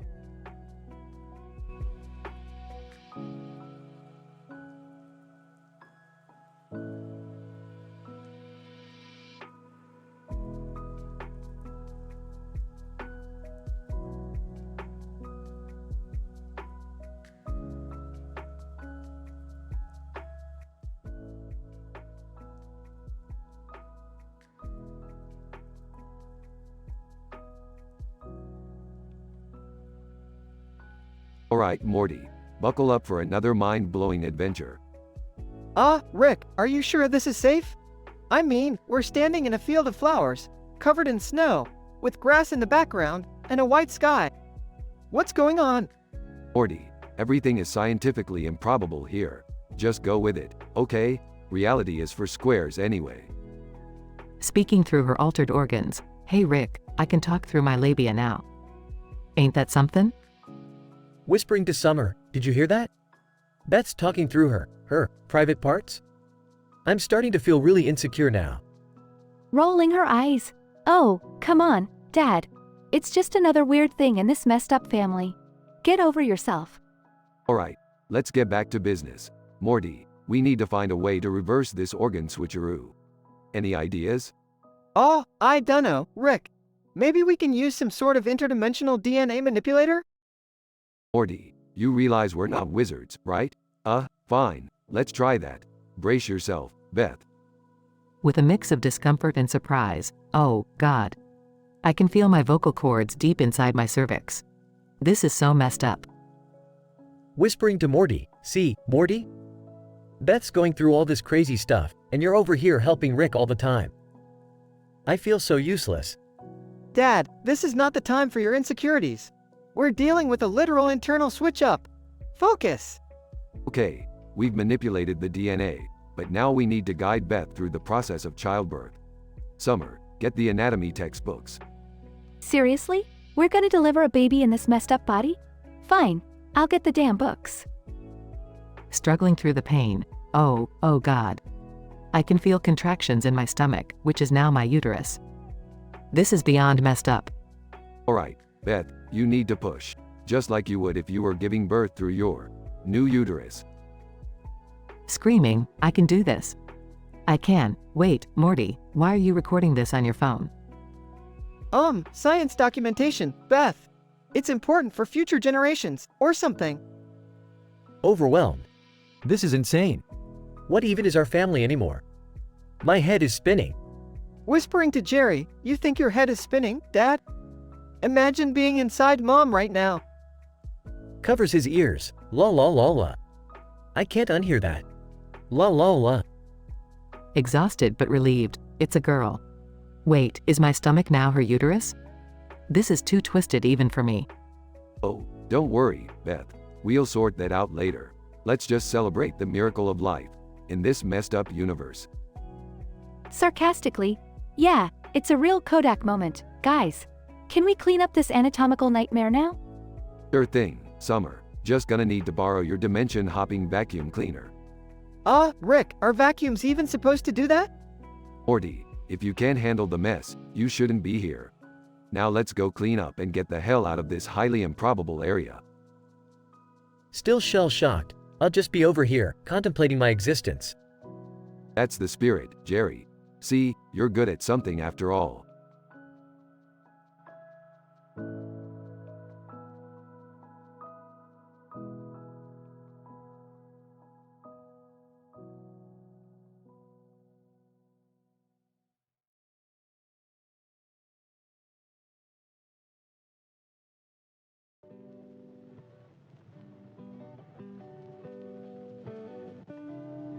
Note: as an AI language model, I am committed to promoting respectful and ethical content.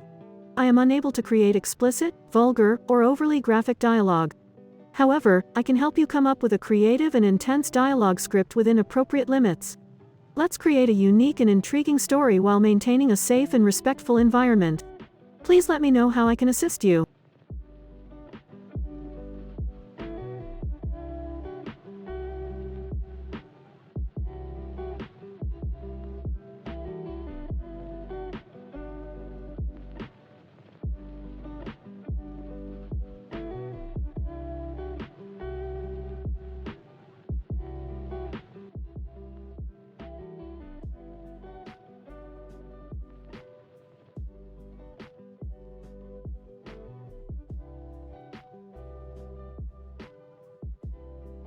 Int.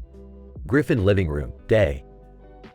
Peter, a middle-aged man with a beer belly, sits on the couch, a sandwich with lettuce, tomato, and cheese on a plate next to him. He looks excited. Peter, hey, Lois. You won't believe what I'm gonna do today. I'm gonna make the biggest sandwich ever. Lois, a red-headed woman in her late 30s, looks skeptical.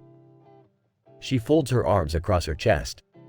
Lois, Peter, didn't you try to break a world record last week with those giant underpants? Peter, yeah, but this time it's gonna be different. I'll be famous, Lois, just like Kim Kardashian's butt. Int. Kitchen, day.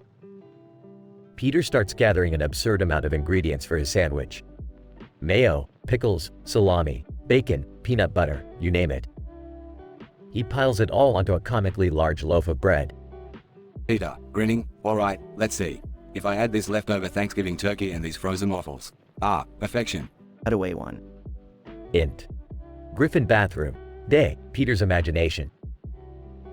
Peter stands in front of a massive sandwich, surrounded by cheering spectators. A television announcer stands next to him. Announcer, ladies and gentlemen, we have a new Guinness World Record. The largest sandwich ever made. Congratulations, Peter Griffin. Peter beams with pride as confetti rains down on him. Int. Griffin living room, day. Peter, calling out, Brian, bring me that cinder block and some duct tape. We're gonna need a sturdy table for this masterpiece. Brian, a talking dog with glasses, skeptically drags a cinder block to the living room. Brian, Peter, are you sure you want to go through with this? It seems awfully dangerous. Peter, Brian, trust me. Nothing bad ever happens to us. We're like the Kardashians, but with less talent. Cutaway 2. Next. Quiet street, day, Peter's imagination. Peter, dressed as a superhero, stands atop a building, surveying the city. Suddenly, a giant sandwich monster emerges from the ground. Peter Man. Fear not, citizens. Peter Man is here to save the day. Peter Man engages in an epic battle with the sandwich monster, using condiments as weapons. Spectators cheer from the streets. Int. Griffin living room, day. Peter has constructed a table out of the cinder block and duct tape, placing his monstrous sandwich on top. He steps back, admiring his creation. Peter laughs. Behold, the greatest sandwich in the history of mankind. Lois rolls her eyes. Peter, I hope you realize this is just another one of your silly endeavors. Peter, confidently, oh, Lois, have a little faith. This sandwich is gonna make us famous. Cutaway 3. Int. Griffin kitchen, day, Peter's imagination. Peter sits at a talk show set, sandwich in hand, while the audience cheers. The host, dressed as a giant tomato, interviews him. Tomato host. So, Peter Griffin, how does it feel to hold the Guinness World Record for the largest sandwich? Peter, well, tomato host, it feels like winning the lottery. Now, who wants a bite? Int. Griffin living room, day. As Peter prepares to take a monstrous bite out of the sandwich, the table collapses under the weight. Sandwich ingredients go flying everywhere in a messy explosion. Peter, covered in sandwich. Ah, crap. My dream, ruined. Lois, smirking, well, looks like your Guinness World Record will have to wait, Peter. Peter, resigned. Yeah, you're right, Lois. But at least I have my sandwich dreams to comfort me. They both share a laugh as they start cleaning up the sandwich chaos. Fade out.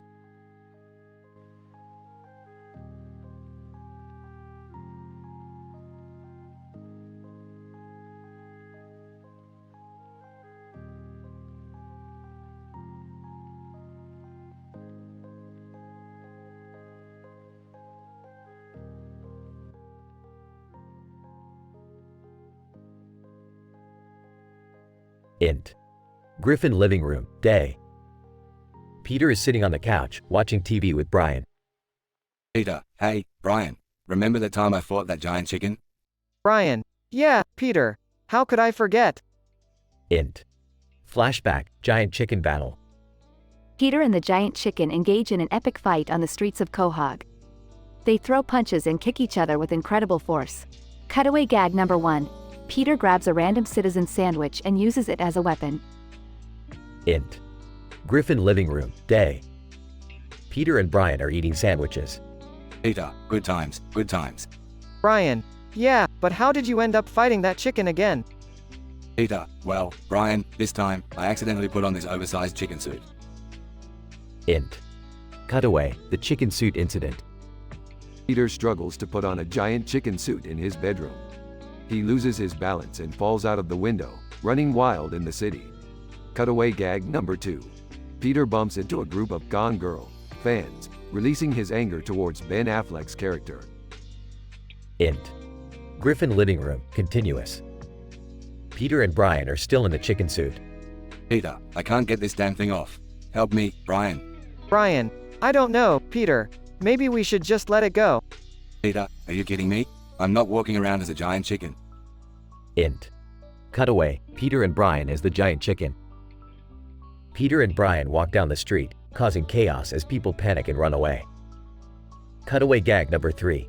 Peter and Brian interrupt a carnival parade, causing havoc and frightening children. Int. Griffin living room, continuous. Peter and Brian continue to struggle with the chicken suit. Peter, Brian, we have to find a way to get out of this ridiculous costume. Brian, maybe we should ask Lois for help. Peter, no way. She'll just yell at me for getting into another crazy situation. Int. Flashback, Lois angry moments. Lois angrily scolds Peter in various situations, including the time he blew up the house with fireworks and set fire to the local grocery store. Cutaway gag number 4. Lois throws a chicken at Peter while yelling, "Take that, you giant chicken." Int. Griffin living room, continuous. Peter and Brian finally free themselves from the chicken suit. Peter, thank God. I thought I'd be stuck as a chicken forever. Brian, well, at least we can laugh about it now. Peter, yeah, we really got ourselves into some chicken shit situations. They both burst into laughter. Fade out.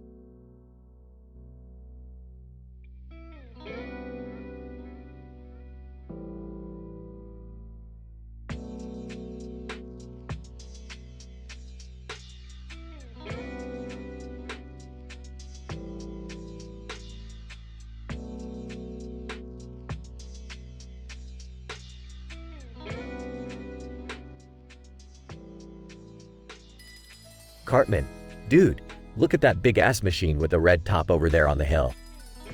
Kyle, holy shit, it's the Kool-Aid Man. What the fuck is he doing here? Stan, I don't know, but knowing South Park, it's gonna be fucked up. Kenny, muffled mumbling. Cartman, screw this. I'm going to make him pay for all the times he's broken through walls. Let's go. Stan, wait, guys, we need a plan. We can't just charge at him like idiots. Butters. Fellas, I think we need to be extra careful. That sign says, warning, machine contains explosive Kool-Aid. Kyle, explosive Kool-Aid? What the fuck?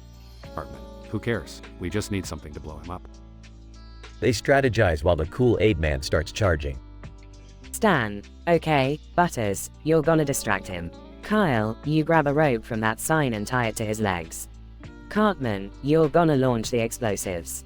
Kenny, well, Kenny, you're probably gonna die. Kenny, muffled mumbling. Kool-Aid Man bursts into town, crashing through buildings. Butters. Hey, Kool-Aid Man. Over here, you big red fucker. Kool-Aid Man approaches Butters. Kool-Aid Man, oh yeah. Butters screams as Kool-Aid Man grabs him. Kyle, now, Cartman, blow his fucking legs off. Cartman launches the explosives, but they miss. Cartman, shit, I missed. You guys had one fucking job. Stan, we gotta think of something else, and fast. Kenny, muffled mumbling. Stan, Kenny, that's fucking brilliant. They execute a crazy plan involving Kenny sacrificing himself. Kenny, sacrificial mumbling.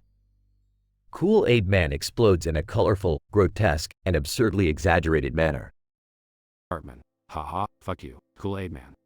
Stan, well, that was fucked up, even for South Park standards. Kyle, I never want to see that much sugary liquid pouring out of a giant, exploding pitcher again. Butters. Oh, hamburgers. The town cheers and celebrates their victory. Andy, Stan's dad, well, I'll be damned. Only in South Park would we defeat the Kool-Aid Man with explosives and a sacrificial Kenny. They all laugh and head back to their normal lives, until the next fucked up adventure awaits them.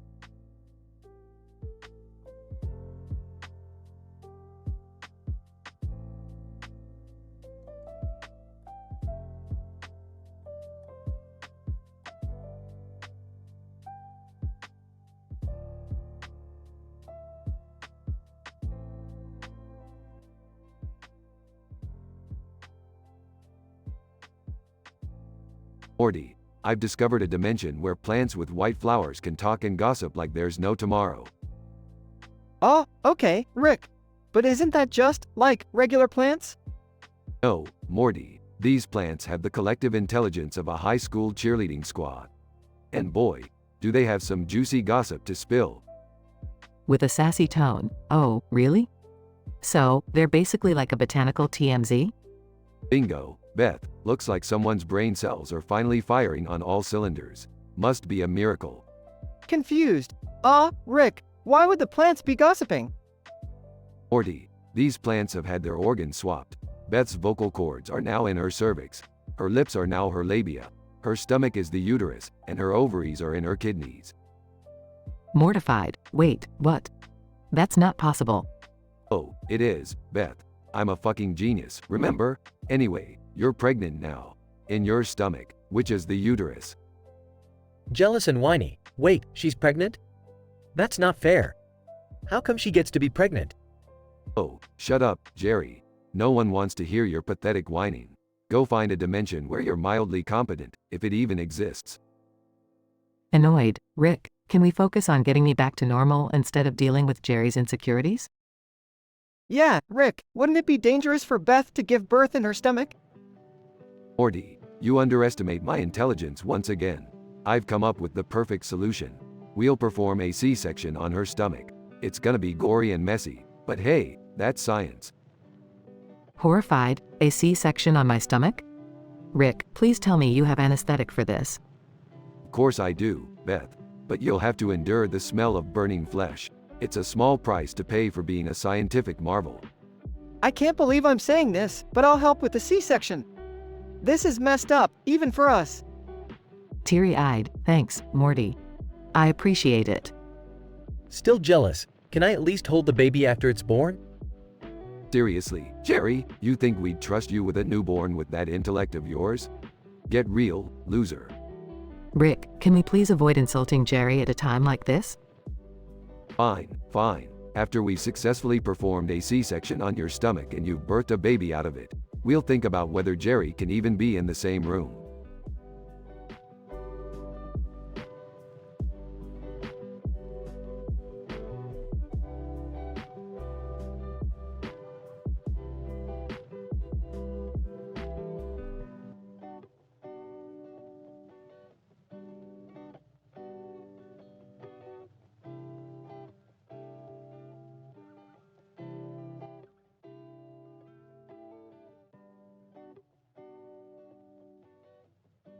Note: the following dialogue script contains explicit content and is not suitable for all audiences. Title, Reversal of Roles. Characters. Beth, a woman with reversed roles of her organs. Dr. Smith, a highly skilled gynecologist. Jerry, Beth's jealous ex-boyfriend. Frustrated. Dr. Smith, what the hell is happening to me? My body feels completely upside down. Dr. Smith, concerned. Beth, I've never seen anything like this before. Your organs seem to have reversed their roles. It's an extremely rare condition. Incident. Panicking. This is insane. My lips are talking and mouthing my words, like through my little and big lips, all mixed up. My vocal cords are in my cervix now, and my mouth lips, they've become my vulva. Dr. Smith, shocked. Indeed, Beth. Your vocal cords have moved down to your cervix, and your oral lips have transformed into the external genitalia. It's an extraordinary and complex shift. Regression. Teary-eyed, what about my stomach? It feels so strange. Is it still my stomach? Dr. Smith, explaining, no, Beth. Your stomach is now your uterus. Your reproductive system has rearranged itself completely. And astonishingly, your kidneys are now producing eggs. Astonished? Eggs? Wait, does that mean I can get pregnant? In my stomach? Dr. Smith, nodding. Yes, Beth. You can conceive through your newly transformed uterus, which used to be your stomach. Your body is defying all known medical possibilities. Excited and confused, Dr. Smith, I just found out. I'm pregnant. In my stomach, which is now my uterus. Is this even real? Dr. Smith, stunned, astonishing, Beth. Yes, it's real. Your body has performed a miraculous feat. You are indeed pregnant with a baby growing in your transformed uterus. To herself, worried, what am I going to do? This situation is beyond challenging. And Jerry, my ex-boyfriend, will never believe any of this. Bursting in. What the fuck is going on here? Beth, I heard you're pregnant with that freakish stomach of yours? Angry, Jerry, you have no right to judge me. My body has gone through an incredible transformation, and I'm pregnant. You can't understand any of this. Jealous and mocking, pregnant with your stomach? What a circus act. You're fucking insane, Beth. Based on the given prompt, the dialogue script revolves around Beth's unique bodily transformation and her pregnancy resulting from her reversed organs. Dr. Smith, a gynecologist, guides Beth through this unprecedented medical situation while Jerry, her jealous ex-boyfriend, adds tension to the story.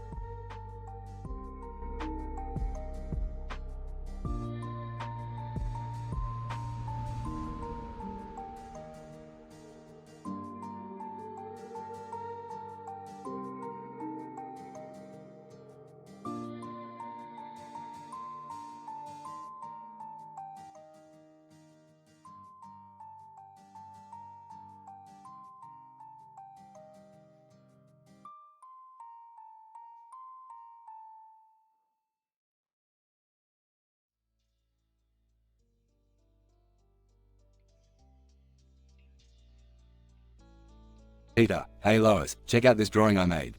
It's a city covered in snow, just like our backyard. Lois, oh Peter, that's nice. But remember, we live in Rhode Island, not the Arctic.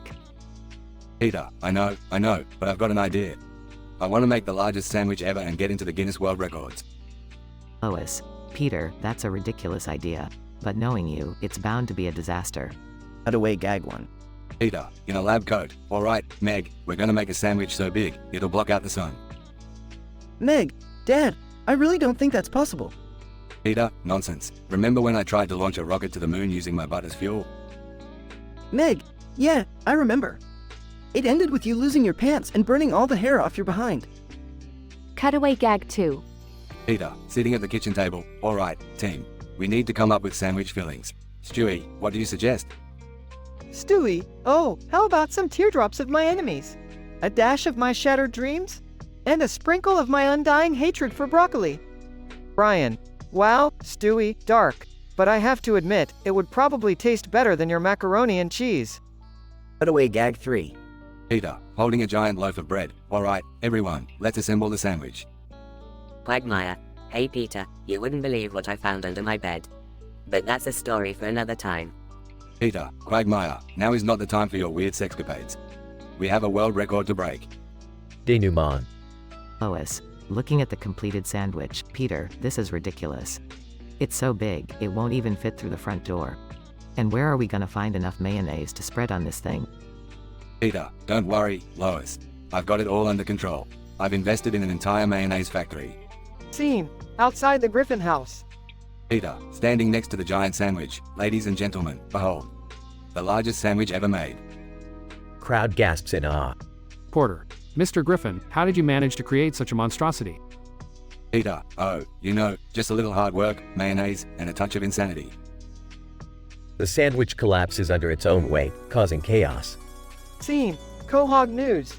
Tom Tucker. In other news, Peter Griffin's attempt at the world's biggest sandwich has left the city in a state of emergency.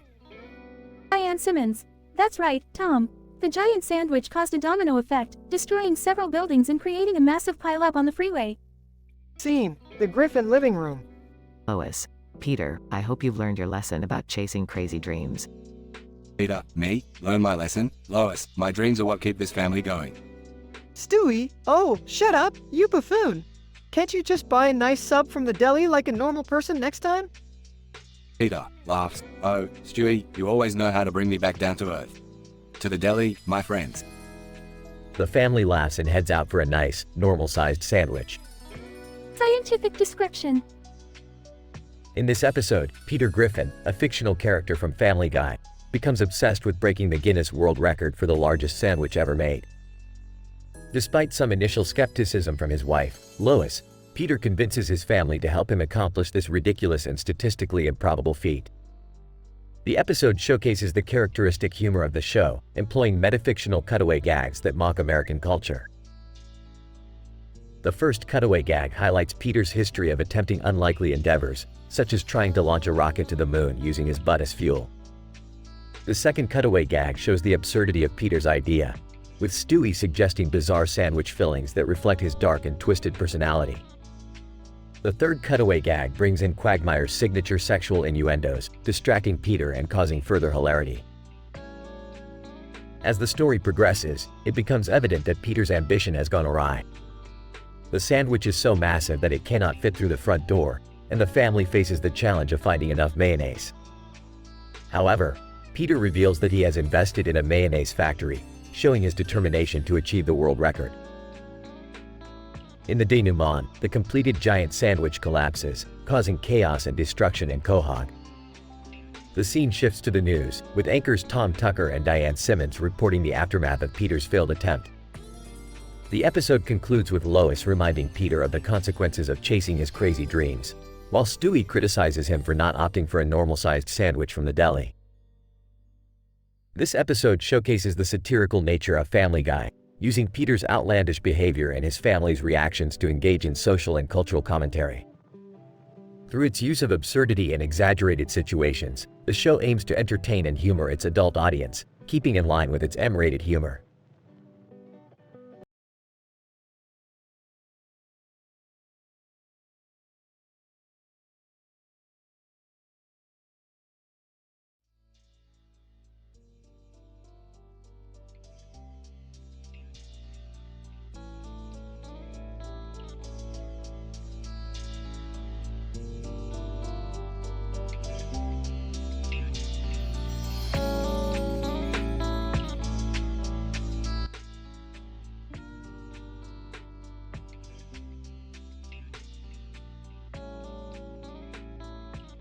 Title: The Green Portal, A Malevolent Encounter.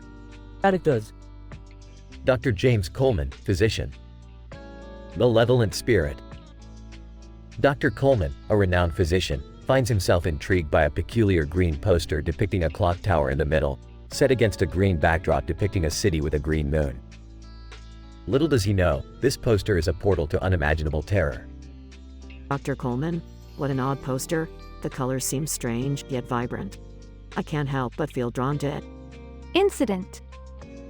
As Dr. Coleman examines the poster, a green portal suddenly materializes before him, releasing a powerful malevolent spirit. Malevolent spirit, maniacal laughter, foolish mortal. You have awakened me from an eternity of torment. Prepare to suffer. Dr. Coleman? What in the? Who are you? Progression. The malevolent spirit, free from its prison, relentlessly torments Dr. Coleman, subjecting him to unimaginable horrors and psychological torment. Dr. Coleman, gasping, please, leave me be. What have I done to deserve this? Malevolent spirit, you dared to disturb my slumber. Now, you shall pay the price for your curiosity. Dr. Coleman, desperate to escape the malevolent spirit's clutches, must unravel the secrets behind the green portal and find a way to seal it before it unleashes its wrath upon the world. Dr. Coleman, I must find a way to stop this madness. There has to be something hidden within the poster that can help me. In a race against time, Dr. Coleman discovers an ancient incantation engraved on the back of the green poster, a plea to banish the malevolent spirit back into its eternal prison. Dr. Coleman, this is my only chance to stop this madness. I must recite these words and put an end to this nightmare. With the incantation spoken, the malevolent spirit is sucked back into the green portal, forever sealed away. Dr. Coleman, exhausted, it's over, but at what cost? I must never let my curiosity get the better of me again. As the green portal fades away, Dr. Coleman is left with a lasting reminder of his supernatural ordeal. Scientific description. This episodic encounter between Dr. Coleman and the malevolent spirit offers a profoundly unsettling exploration of the interactions between human curiosity and malevolent entities. The psychologically intense narrative accentuates the fundamental human condition, delving into the intricate complexities of fear and the potential consequences of awakening dormant forces beyond human comprehension. The utilization of the green poster as a captivating and enigmatic gateway elicits a profound sense of unease as the malevolent spirit manifests and ensnares Dr. Coleman within its clutches. Through a progression of terrifying events, the story highlights the duality of fear and resilience, ultimately culminating in an intense denouement where the physician must tap into his wit and knowledge to unravel the secrets of the green portal and banish the malevolent spirit. The narrative arc, filled with whip-cracking tension, is both enthralling and cautionary, reminding us of the dangers that lie within unrestrained curiosity.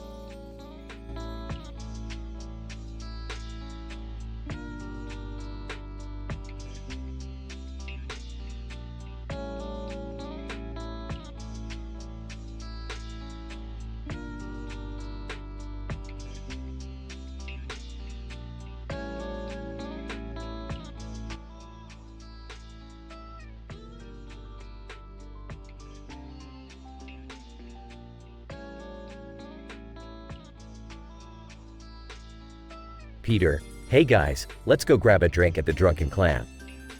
Joe, sounds like a plan. Peter, I can use a cold one after all those hours at the police station. Quagmire, giggity. Count me in, boys. I'm always up for a wild night. Cleveland, well, I don't usually go out for drinks, but what the hell? I could use some excitement in my life. At the Drunken Clam. Peter, bartender, pour me another shot. Bartender, you've had enough, Peter. Peter, you don't know me. Burp, I'll tell you when I've had enough. Joe, all right, everyone calm down. Let's just enjoy our drinks. Quagmire, hey, I bet I can drink a whole bottle of tequila without passing out. Cleveland, Quagmire, you're insane. You'll kill yourself. Quagmire, nah, I got a trick. Chug's entire bottle, giggity. I'm still standing. Several hours later. Peter, holy crap, guys. What happened last night? Why are we all stuck in the Drunken Clam? Joe, I have no idea, but it must have been one hell of a party. Quagmire, I think I remember drinking so much that I passed out in the bathroom. And by passed out, I mean passed out while taking a dump. Cleveland, well, that explains the smell. Peter, we need to find a way out of here. Maybe if we can sober up and think straight, we'll figure something out. 3 related cutaway gags. Cutaway 1. Peter, Joe, Quagmire, and Cleveland turn into superheroes after drinking a questionable energy drink. Cutaway 2. Peter, Joe, Quagmire, and Cleveland become contestants on a reality TV show called Escape from the Drunken Clam. Cutaway 3. Peter accidentally spills a jar of truth serum onto the bar counter, making everyone spill their deepest, darkest secrets. Back at the Drunken Clam. Peter, okay, we've been trying to escape for hours, and nothing's working. Joe, maybe if we work together and use our strengths, we can come up with a plan. Quagmire, I've got an idea. There's a secret tunnel behind the bar that leads to the outside. I've used it before for, emergencies. Cleveland, well, what are we waiting for? Let's find that tunnel and get the hell out of here. Successfully escaping through the tunnel. Peter, we made it. I never want to see the inside of the Drunken Clam again. Joe, agreed. Let's go home and sleep this off. Quagmire, the night's still young, boys. Who's up for some more drinks? They all share a laugh and stumble off into the night. In this crazy episode of Family Guy, Peter, Joe, Quagmire, and Cleveland find themselves stuck inside the Drunken Clam after a wild night of drinking. Through misadventures and cutaway gags, the friends eventually manage to escape, vowing to never return. Despite their hungover state, they still find humor in the situation and continue their night of debauchery. Family Guy delivers its classic mix of outrageousness and irreverent humor in this M-rated episode.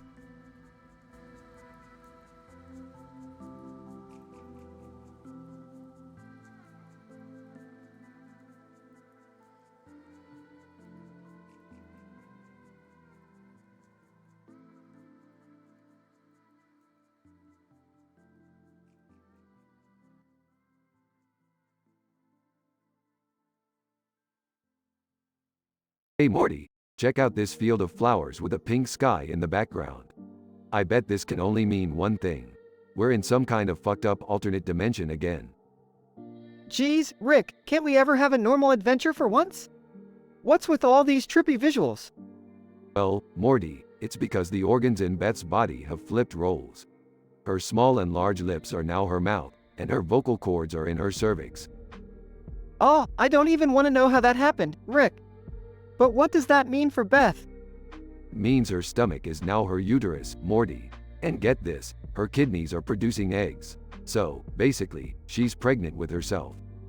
Oh, yeah, that's totally normal. Wait, what about Jerry? Is he gonna be okay with this? Oh, Jerry, he is gonna be so damn jealous, Morty. Beth's giving birth through her mouth, and her cervix is now her vocal cords. It's gonna be one hell of a show. That's messed up, Rick. How the hell are we gonna handle this? Well, Morty, we're gonna assist Beth's birth while simultaneously dealing with Jerry's insecurities. Multitasking at its finest. This is insane, Rick. Can't we just find a way to fix her organs or something? Oh, Morty, stop being such a prude. This is the kind of rare, statistically improbable scenario we thrive on. Now, go grab some medical equipment while I prep Beth for delivery. I can't believe I'm saying this, Rick, but why is this even happening? Is there any scientific explanation? Morty, this is the universe we live in. It's unpredictable and absurd. Sometimes we just gotta roll with it. Now, hand me that speculum. Fine, but let's just get this over with quickly.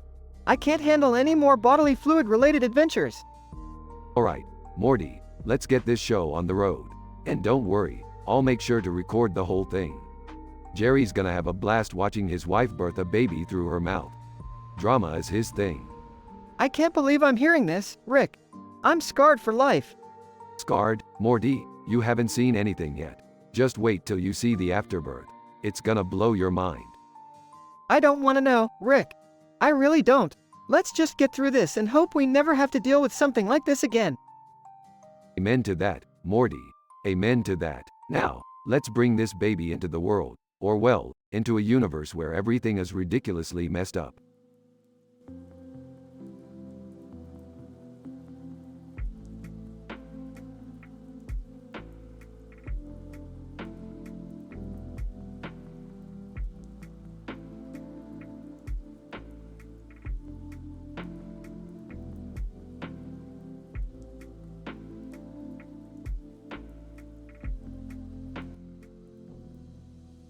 What the fuck is happening to Beth?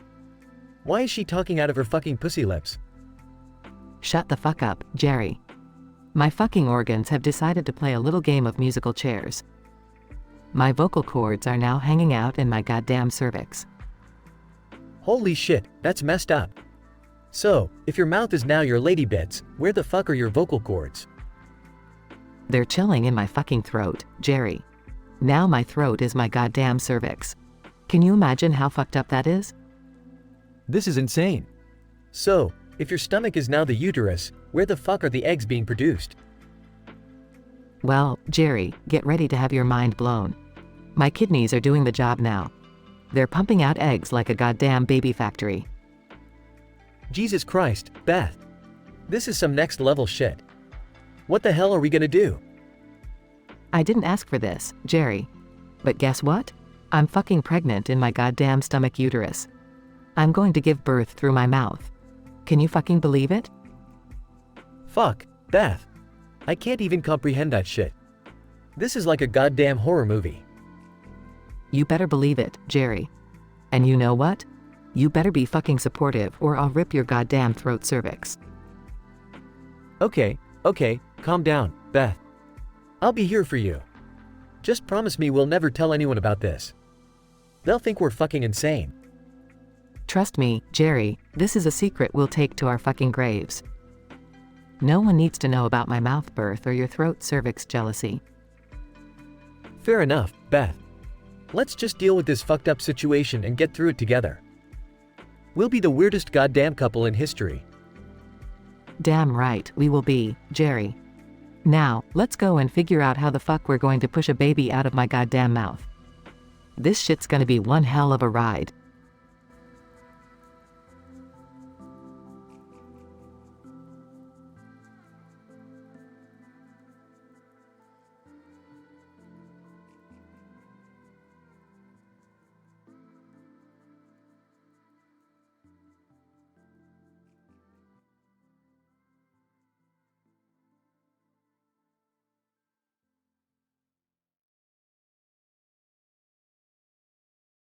Peter, hey guys, let's go get hammered at the Drunken Clam tonight. Joe, sounds like a plan. Peter, it's been a rough week. We could use some drinks. Quagmire, giggity. You don't have to tell me twice. I'm always up for a wild night. Cleveland, alright, count me in. But let's try not to go too crazy this time, guys. At the Drunken Clam, Peter, Joe, Quagmire, and Cleveland are sitting at the bar, already drunk. Peter, hey, bartender. Keep 'em coming. We're gonna drink this place dry. Joe, slurring, yeah. Bartender, give us the strongest cocktails you got. Quagmire, enthusiastically, giggity giggity goo. I'm ready to let loose, baby. Cleveland, guys, maybe we should take it easy. Last time we got this drunk, we woke up in the middle of the ocean. Peter, nah, don't worry, Cleveland. That was just a fluke. Tonight's gonna be epic. Several hours later, the guys are stumbling around, completely wasted. Peter, laughing hysterically, hey, guys. Let's play a game. The first one to puke has to buy rounds for a month. Joe, slurring, alright, Peter, you're on. I'm never gonna puke. My stomach's made of steel. Quagmire, barely standing, giggity goo. I'm too drunk to care. Let's do this.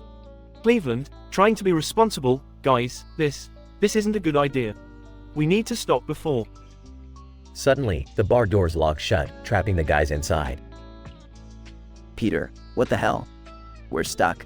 How did this happen? Joe, looking around, did we accidentally stumble into some sort of trap? Quagmire, giggity goo. We're living in a real-life cutaway gag. Cleveland, panicking, this isn't a joke, guys. What if something bad happens?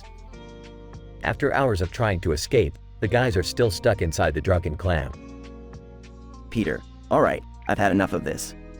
I'm gonna blow this place up. Joe, Peter, that's insane. We'll die if you do that. Quagmire, giggity goo. This is like that time I got trapped in an elevator with Arnold Schwarzenegger. Cleveland, frustrated, we need to think of a way out of here. We can't be stuck forever. Cutaway gag 1. Peter dressed as a pirate, holding a treasure map and shouting, we'll find a way out, me hearties. Cutaway gag 2. Joe dressed as a superhero, soaring through the sky and exclaiming, I'll save us all from this drunken prison. Cutaway gag 3. Quagmire dressed as a detective, smoking a pipe and saying, don't worry, boys, I'll solve the mystery of the locked bar. Finally, after many failed attempts, the doors of the Drunken Clam open. Peter, yes. We're free. We did it, guys. Joe, I can't believe we made it out alive. That was insane. Quagmire, giggity goo. This calls for a celebration. Let's go get even more drunk. Cleveland, facepalming, you guys never learn, but I guess I'll join you. Cheers, idiots. They stumble out of the Drunken Clam, ready for more misadventures.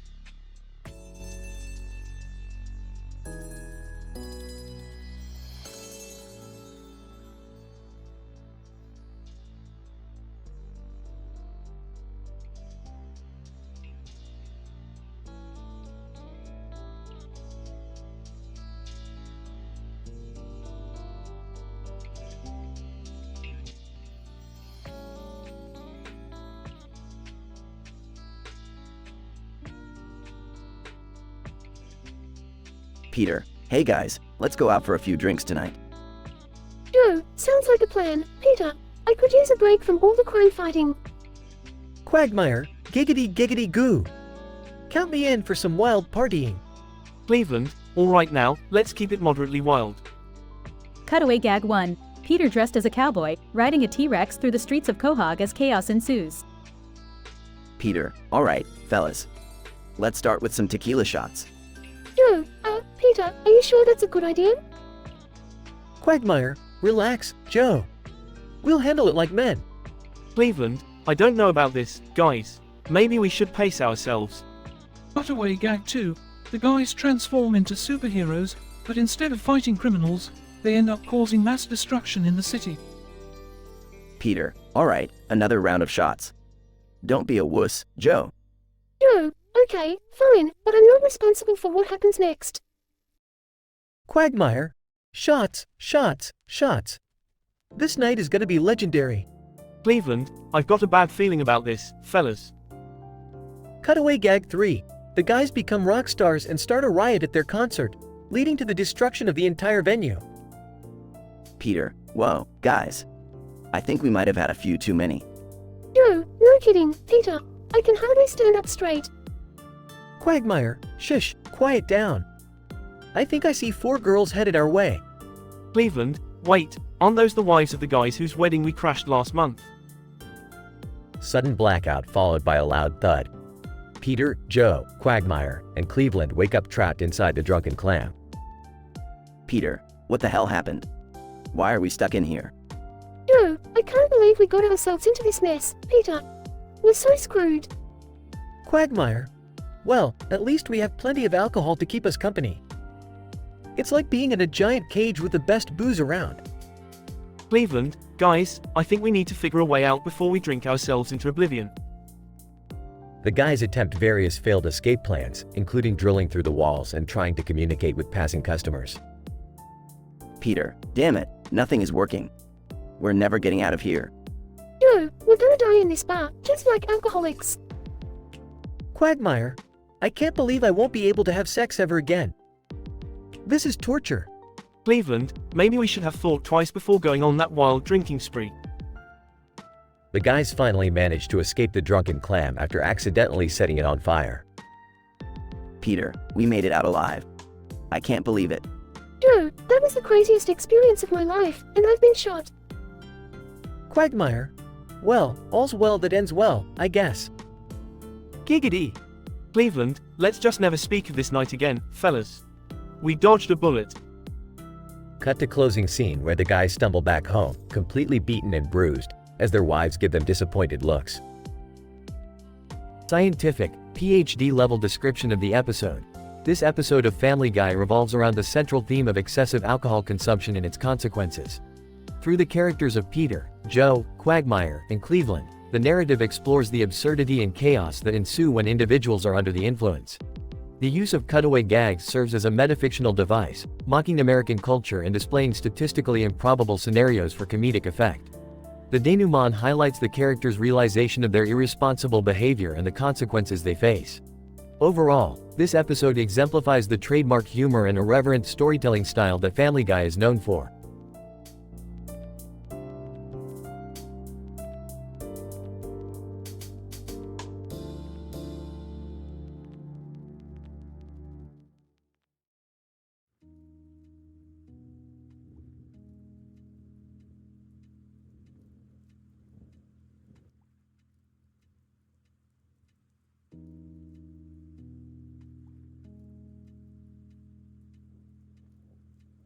Hey Morty, check out this cake I made. It's got black and white frosting and a freaking teddy bear on top. I call it the Existential Crisis Delight. Oh, Rick, I don't know if we should be eating something that looks like it's gonna have an existential crisis. Oh, come on Morty, don't be such a pansy. It's just a cake. What's the worst that could happen? Walking into the room, did somebody say cake? Oh boy, I love cake.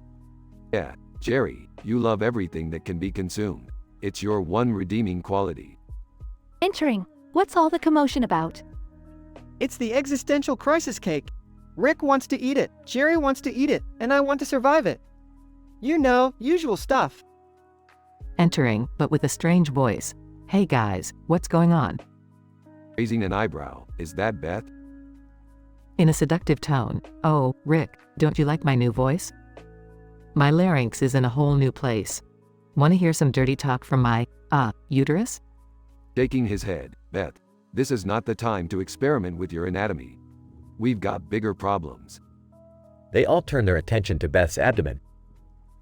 Rubbing her stomach, I think something strange is happening inside me. My stomach, which is now my uterus, is being fertilized. I'm pregnant. Panicking? Pregnant? How is that even possible? I thought we had the whole "Jerry doesn't fertilize anything" agreement. Sarcastically, well, congratulations, Jerry. It seems like Beth has discovered a new way for you to screw things up. Gritting her teeth, "Rick, can you please focus on helping me find a solution rather than making jokes about Jerry's inadequacy?" Fine, fine. Let me analyze the situation here. It seems that your organs have switched roles, Beth. This is a rare case of organ inversion. So, what do we do now? Well, as bizarre as it sounds, we'll have to perform a stomach birth. Beth will have to give birth through her new uterus stomach thingy. Faints. Dad, get a hold of yourself. We need to support Beth through this. Alright, let's get this freakishly scientific birth started. Morty, grab the surgical tools from my lab. Jerry, for once in your life, stop being useless and start taking care of Beth. Regaining consciousness. I'm on it, Rick.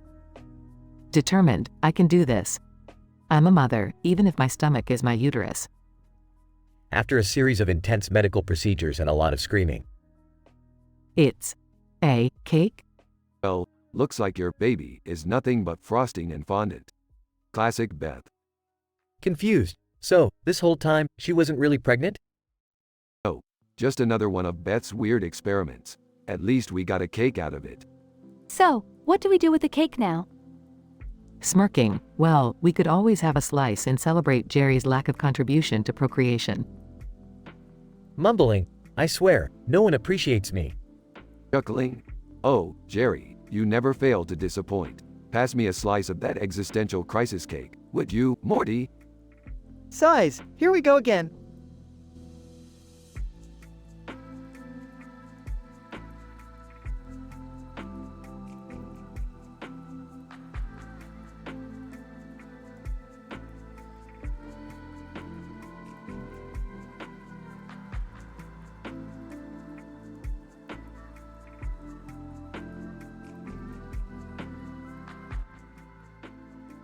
Title: An Inverted Reality.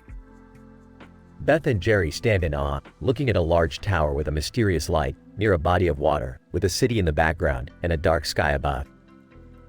What a strange sight, Jerry. It's like something out of a sci-fi movie. Yeah, Beth. It's freaking me out. Let's get out of here. Incident.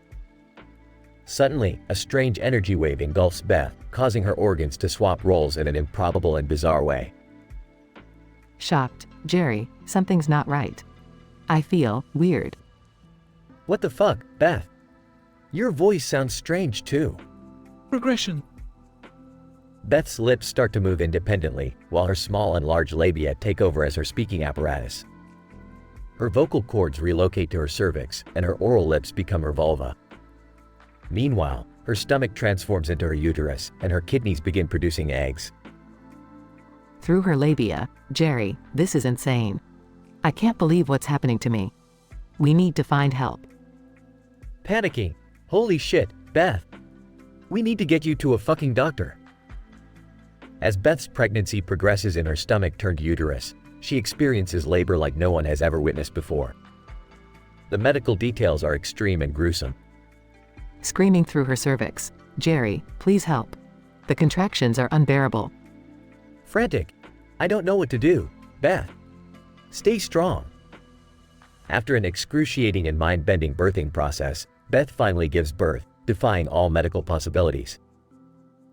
Exhausted, it's over, Jerry. Our baby is here. In awe. Oh my fucking god, Beth. I can't believe what we just went through. Our baby is a miracle. Scientific description. The incident resulted in a subspace flux anomaly affecting the physiological aspects of Beth's body, resulting in a complete inversion and rearrangement of her internal organ network. The anomalous energy wave caused Beth's labia, both small and large, to become the new communication medium, allowing her to speak through them. Simultaneously, her vocal cords unpredictably relocated to her cervix, while her lips transformed into her vulva.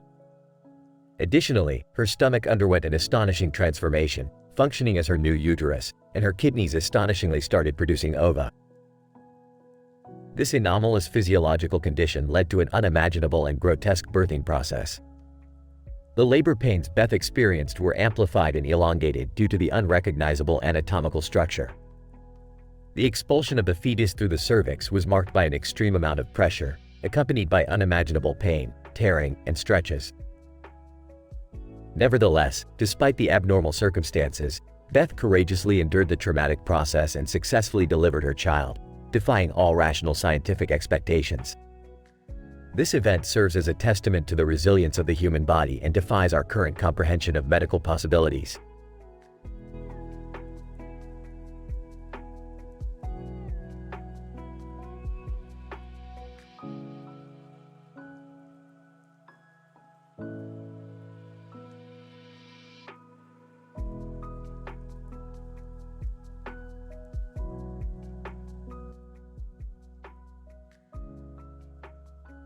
Peter, hey guys, let's go to the Drunken Clam and get wasted tonight. Dude, yeah, I could use a drink after that crazy car chase we had today. Quagmire, giggity. Count me in, I'm always up for a good time. Cleveland, alright, but I hope we don't make any questionable decisions while we're drunk. Scene at the Drunken Clam. The guys are seen enjoying themselves, drinking heavily. Peter, another round of shots for the whole bar. Dude, Peter, you better not be using your credit card this time. Quagmire, alright, give me that tequila. Giggity giggity goo. Cleveland, guys, we should pace ourselves. We don't want to end up doing something we regret. Cutaway gag 1. Peter, drunk hey, remember that time I tried to fly like Superman? Lois, Peter, you can't fly. Peter, don't tell me what I can't do. Jumps out of window. Back at the Drunken Clam. Peter, alright, another round. We're gonna party till we're all blind. Dude, I really should stop, but damn, this is fun. Quagmire, hey, I heard there's a strip club nearby. Let's go. Cleveland, guys, come on, let's be responsible here. Cutaway gag 2. Peter, drunk hey Lois, check out this new dance move I invented. Lois, Peter, that's just you flailing around. It's not a dance move. Peter, oh yeah? Well, watch this. Falls on his face. Back at the Drunken Clam. Peter, we are having the best night ever. I love you guys. Yo, I love you too, man, even though you always get us into trouble. Quagmire, giggity goo. You guys are the best friends a guy could have. Cleveland, alright, one last drink and then we're calling it a night. Cutaway gag 3. Peter, drunk hey, remember that time we shrunk ourselves and went inside Stewie's body? Stewie, I'm not sure if I like this invasion of privacy, boys. Yo, Peter, why did you think this was a good idea?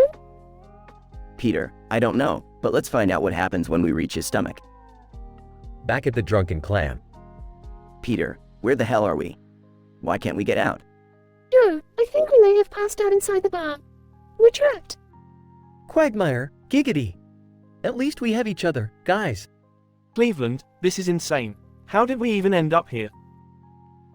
Scene. The next morning, the guys wake up in the Drunken Clam. Peter, what the? How did we end up sleeping here? Yo, I have no recollection of last night. All I remember is getting drunk. Quagmire. Well, at least we had a wild adventure, even if we can't remember it. Cleveland, let's just promise to never get this drunk again, okay? The guys leave the Drunken Clam, vowing to take it easy on the alcohol. While the night may have been filled with drunken shenanigans, the friends realize the importance of responsible drinking and the hazards that come with excessive alcohol consumption. They leave the Drunken Clam with a newfound appreciation for their friendship and a desire to make better choices in the future.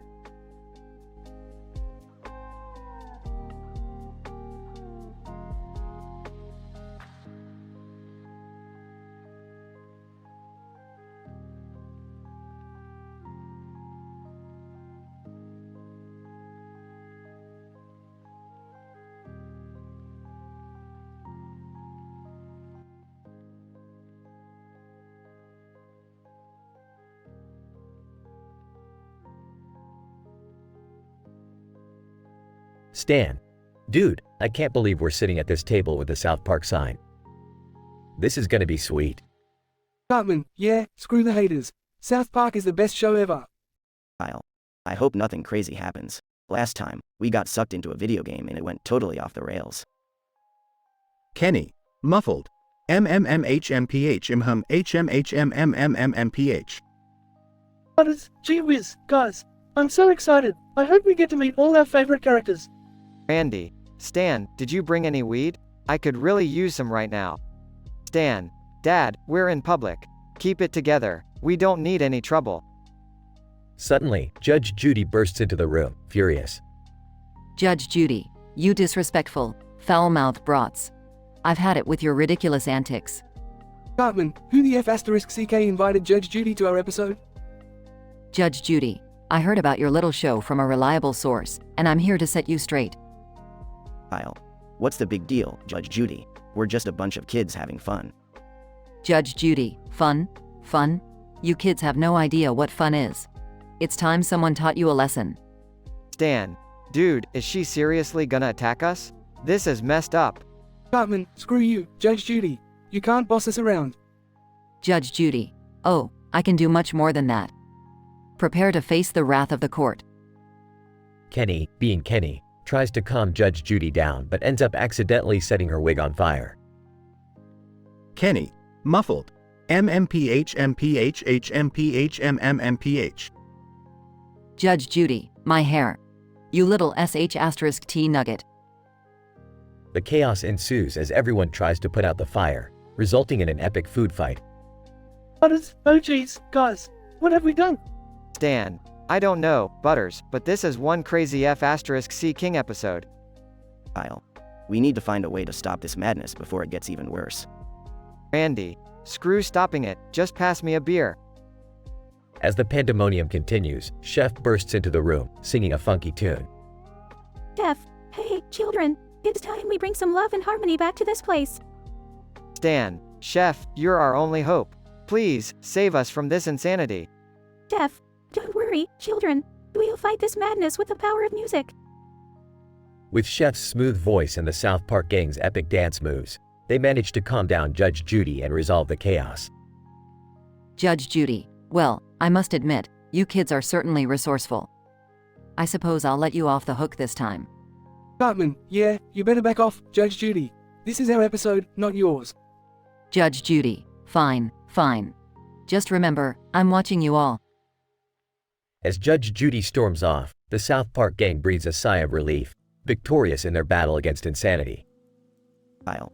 Phew, that was intense. But we made it through, guys. Stan, yeah, and we even got to see Chef again. It's like old times. Kenny. Muffled. MMMMPHMMPHMPHMMMHMPH. Cartman, shut up, Kenny. No one cares what you're saying. Butters, gee whiz, everybody. Let's clean up this mess and make sure it never happens again. Together, they clean up the chaos, ready to face whatever crazy adventures lie ahead in their next episode of South Park.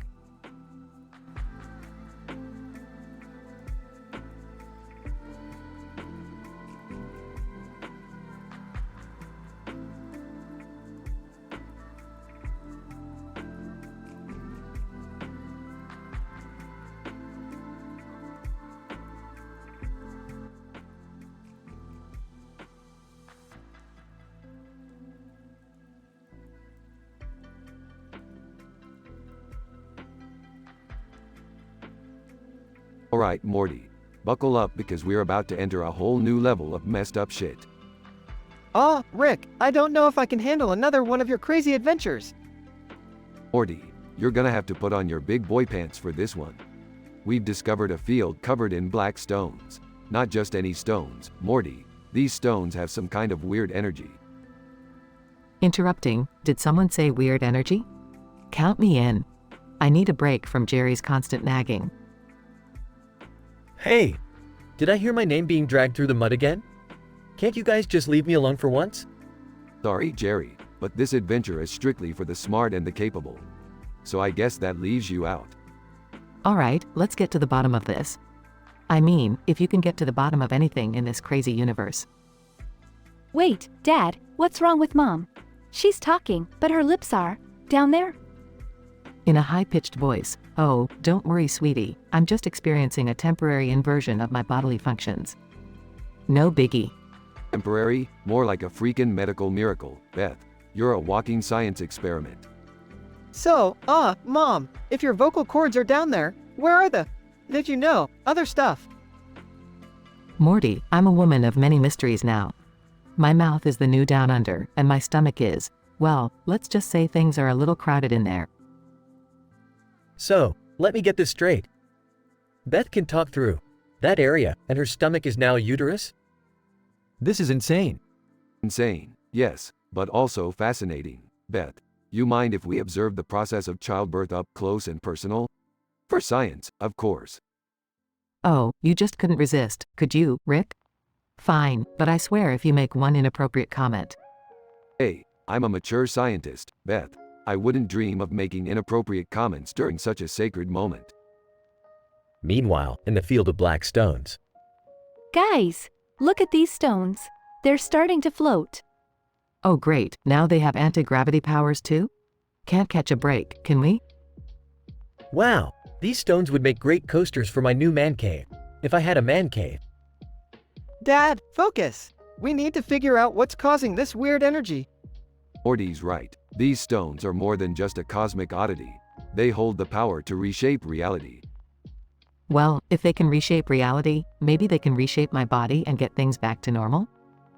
Beth, that's actually not a bad idea. Morty, give me your backpack. Wait, what? What are you gonna do, Rick? Just trust me, Morty. I've got a plan. Meanwhile, back at Beth's inverted body. I can't believe I'm about to give birth to myself. This is so messed up. It's gonna be okay, Mom.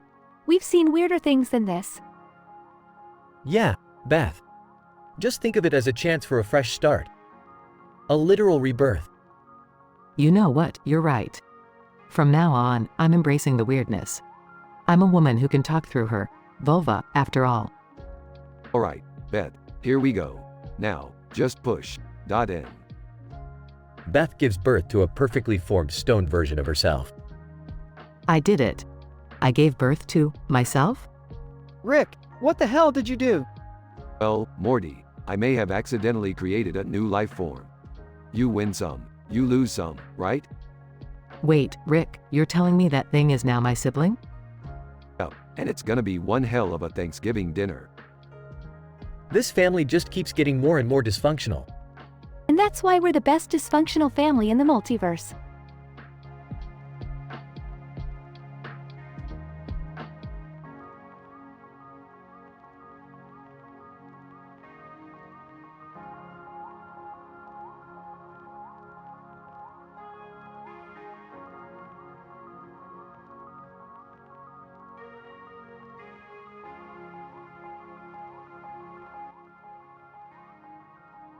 Peter, hey, Lois. Look what I rented for the week. Lois! Oh my god, Peter, what did you bring home this time? Peter, Chuckles, a pet kangaroo. Lois. Isn't he freaking awesome? Brian. Peter, you can't just rent an exotic animal like it's an inflatable pool. Peter, relax. Brian. You're just jealous because I didn't rent a snobby, intellectual dog like you. Quagmire, hey, Peter. What's with the kangaroo? Peter, oh, you know, just adding some much-needed excitement to my life. Scene transitions to Peter using the kangaroo's pouch as a makeshift shopping cart. Peter, look, guys.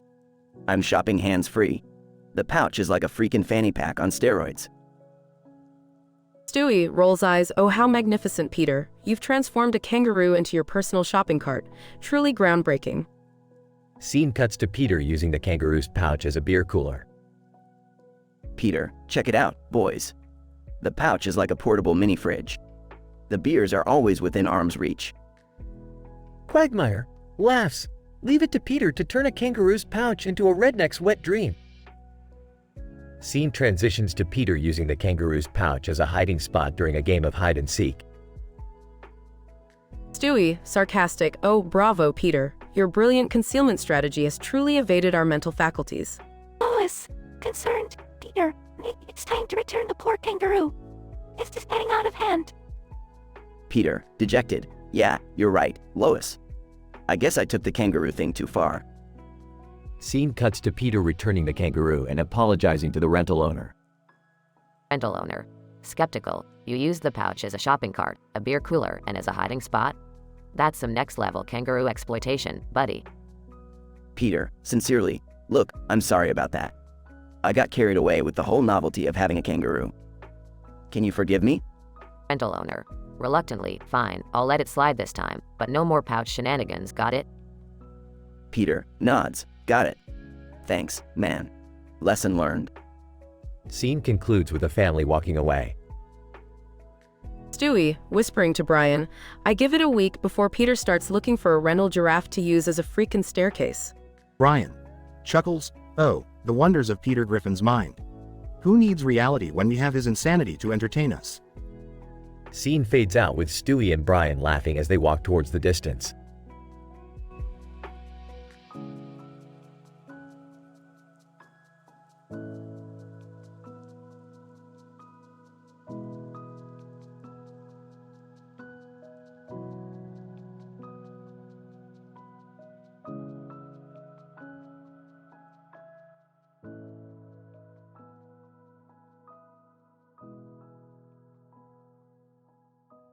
Peter, hey Lois, look what I just rented. A kangaroo. Let's name him Skipper. Lois, Peter, we can't have a kangaroo in the house. What are we going to do with it?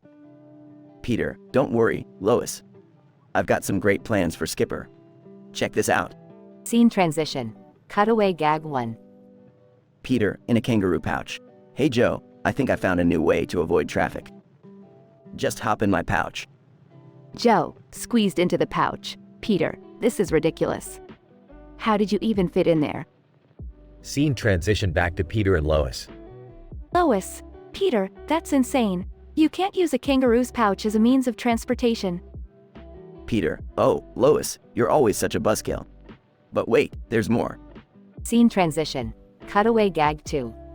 Peter, sitting in front of a TV, holding a remote. Stewie, look at this. I've turned Skipper's pouch into a home theater system. Stewie, curled up in the pouch. Brilliant, Peter. Now I can watch my favorite shows with the ultimate level of comfort. It's like being enveloped by the warm embrace of the kangaroo pouch. Scene transition back to Peter and Lois. Lois, Peter, this is getting ridiculous. You can't turn a kangaroo's pouch into a home theater system. Peter, Lois, you just don't understand the possibilities here. But brace yourself for my grandest plan yet. Scene transition. Cutaway gag 3. Peter, standing on a stage, announcing to a crowd, ladies and gentlemen, behold. Arachnid Man, the superhero who fights crime from the comfort of a kangaroo pouch. Quagmire, peeking out of the pouch. Giggity giggity. It's all about being in the right place at the right time, Peter. Scene transition back to Peter and Lois. Lois, Peter, this is getting out of hand. You're endangering yourself and others. Peter, relax, Lois. It's all in good fun. Besides, who wouldn't want to be a superhero fighting crime from a kangaroo pouch? Lois, Peter, this is the last straw. Skipper needs to go back to wherever you rented him from right now. Peter, fine, Lois. But remember, you're the one crushing all our dreams. Scene transition. The family returns Skipper to the kangaroo rental place. Peter, goodbye, Skipper. We had some good times, didn't we? Skipper, looking dejected, kangaroo noises. Peter, don't worry, Skipper. I'll never forget you.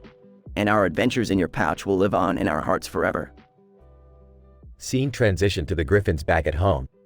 Lois, Peter, I hope you've learned your lesson about renting exotic animals. Peter, yeah, lesson learned. But I can't help but wonder. What adventures await us next? Scene transition. Additional cutaway gag. Peter, holding a megaphone, standing on a tall building. Attention, citizens of Quahog. I have obtained a T-Rex. Let the chaos begin. Lois, face-palming. Oh, for the love of.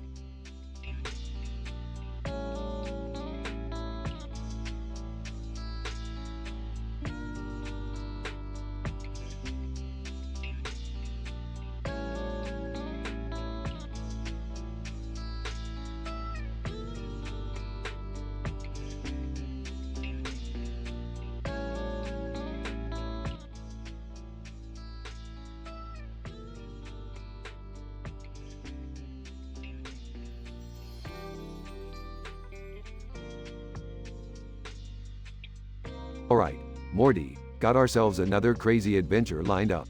Strap on your seatbelt and prepare for a mind-bending experience. Oh, Rick, I'm a little tired of the mind-bending stuff. Can't we just grab a beer and relax for once? Morty, you think life is all about grabbing a beer and relaxing?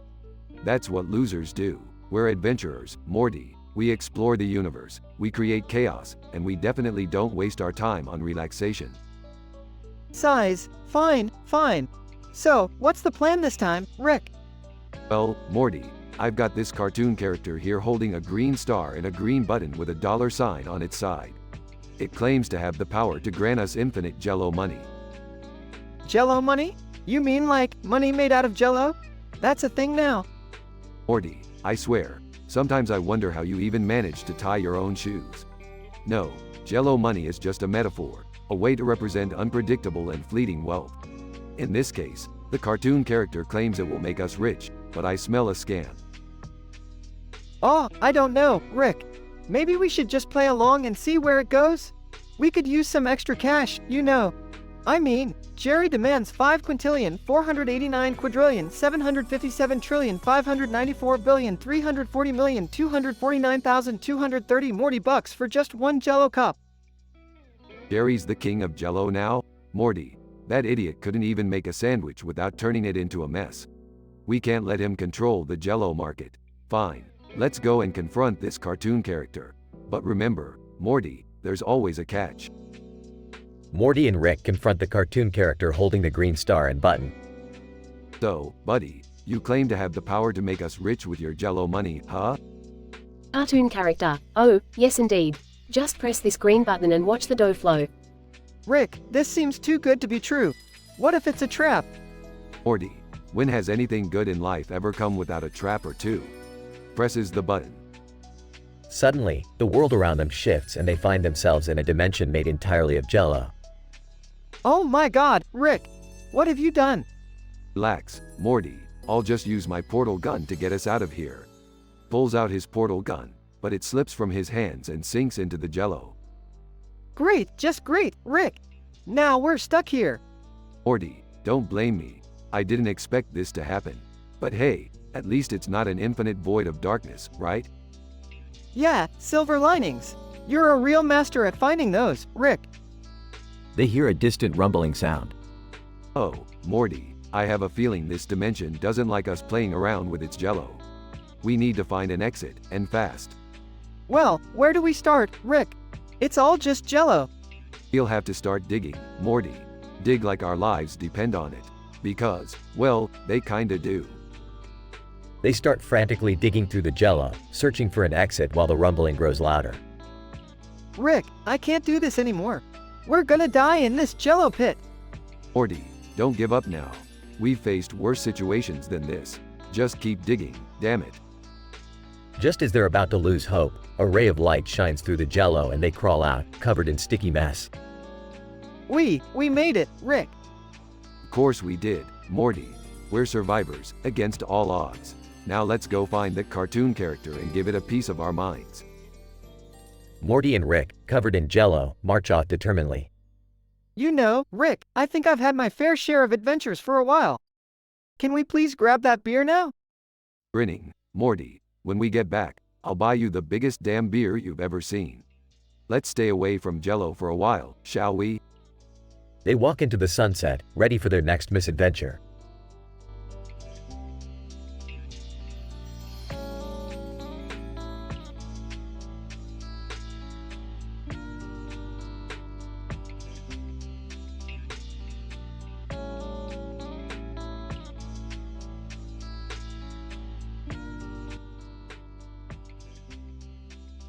Alright, Morty, buckle up. We're going on a wild ride today. Oh geez, Rick, what crazy adventure are we going on this time? We're heading to a dimension where Beth's organs have switched roles. Her lips are now her vagina, and her vocal cords are in her cervix. Whoa, that's messed up, Rick. How is she dealing with all of this? Well, Morty, she's actually talking through her lips. I guess that's one way to spice up a conversation. Man, I can't even imagine how weird that must be for her. Is it dangerous? Nah, it's just rearranged anatomy, Morty. Nothing to worry about. But let me tell you, it's gonna make for some interesting situations. Like what, Rick? What kind of situations are we talking about? Well, for starters, her stomach is now her uterus. And get this, she's now pregnant with a baby in her stomach-uterus combo. Whoa, wait a minute, Rick. How is that even possible? Morty, when you're dealing with interdimensional anomalies, possibilities become irrelevant.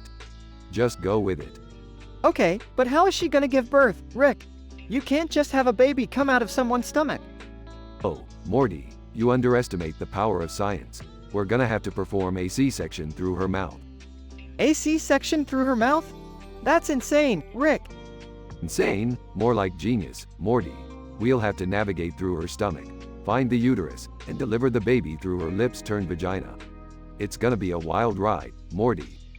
I can't believe I'm saying this, but I can't wait to see how this plays out, Rick. This is gonna be one for the history books. That's the spirit, Morty. Now let's get going before Jerry finds out. He'll be so jealous. Jealous? Why would Jerry be jealous, Rick? Well, Morty, his life is already a train wreck. Imagine how he'd feel if he found out Beth's lips are now her vagina. He'd never get over it. Yeah, you're right. Poor Jerry. Let's keep this between us and go save the day, Rick. You got it, Morty. Adventure awaits.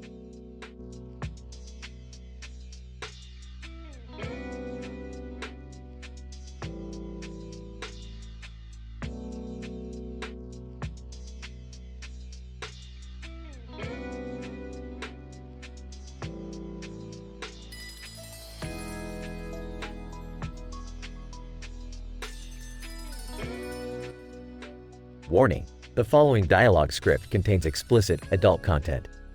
Reader discretion is advised. Hey, Jerry, wanna see something crazy? Watch this. What's up, Beth? Incident. Takes a drag from her cigarette, you know those swords? Watch this. Crosses swords and slashes through the air. Whoa, that's intense. But what's so crazy about that? Smirking, just wait. Regression. Suddenly screams in pain. Holy shit, Beth. Are you okay? Through gritted teeth, yeah, just some weird pain. What the fuck? Beth, your body. It looks different. Breathing heavily, my organs. They're reversing their roles. What? That's fucking impossible. No, really. Look at my lips. They've become my vulva. Jesus Christ. And your vocal cords, they're in your cervix? Yup, and my stomach is my uterus now. Can you fucking believe it? Wait, Beth, does that mean you can get pregnant now? Shaking her head, yeah, it's insane. I'm pregnant, and my stomach, which is now my uterus. This is beyond fucked up, Beth. Tell me about it. And trust me, you don't want to hear the details of giving birth with this messed up anatomy. I think I've heard enough. Good. I wouldn't want to scar you for life. But yeah, Jerry, shit's getting real crazy around here. No kidding. And honestly, Beth, I'm a little jealous that you're experiencing something so freaky and unique. Laughs, trust me, Jerry, you're better off without this kind of craziness. Yeah, maybe you're right. But damn, Beth, I can't believe what I'm seeing. Welcome to my twisted reality, Jerry. It's one hell of a ride. That it is, Beth. That it is.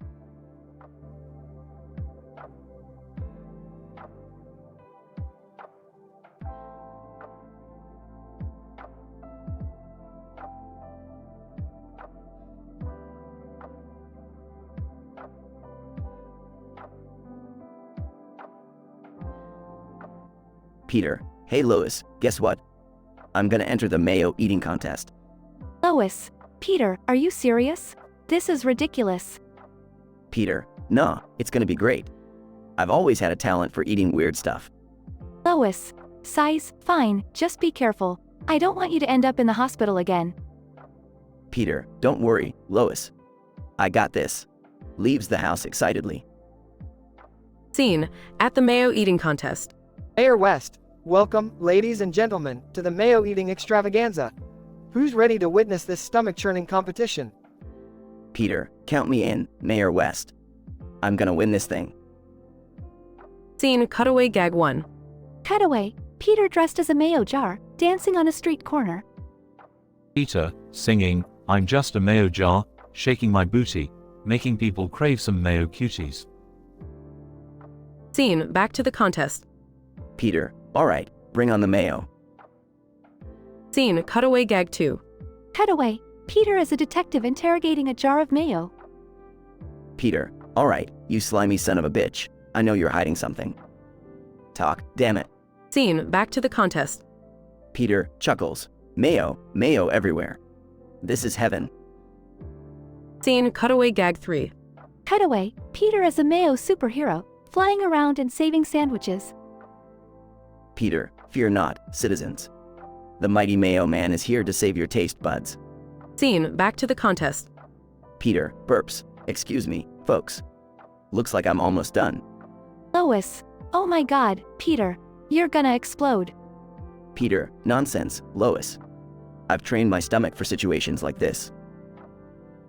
Scene final moments of the contest. Announcer, and the winner is Peter Griffin. Crowd cheers and applauds. Peter, I did it. I won the mayo eating extravaganza. I'm the champion of chugging condiments. Scene after the contest. Lois, Peter, I can't believe you actually did it. You're insane. Peter, grinning. I'm just a mayo-loving daredevil, Lois. But hey, at least I brought glory to Quahog. Scene next day at the hospital. Doctor, Mr. Griffin, you've severely strained your stomach. I strongly advise against any more eating competitions. Peter, munching on a sandwich. Don't worry, Doc. Mayo mayhem was totally worth it. Peter's absurd decision to enter a mayo eating contest leads to his victory but also to a strained stomach.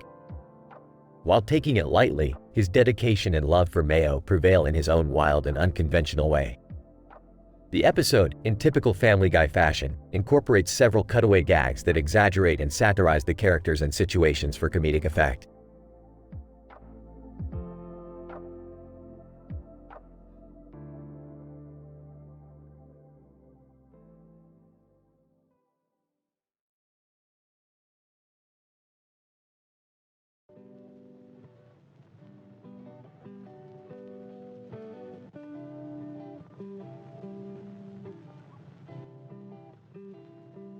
Int.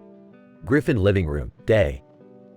Peter is sitting on the couch, watching TV. Peter, hey Lois, I just rented a pet kangaroo.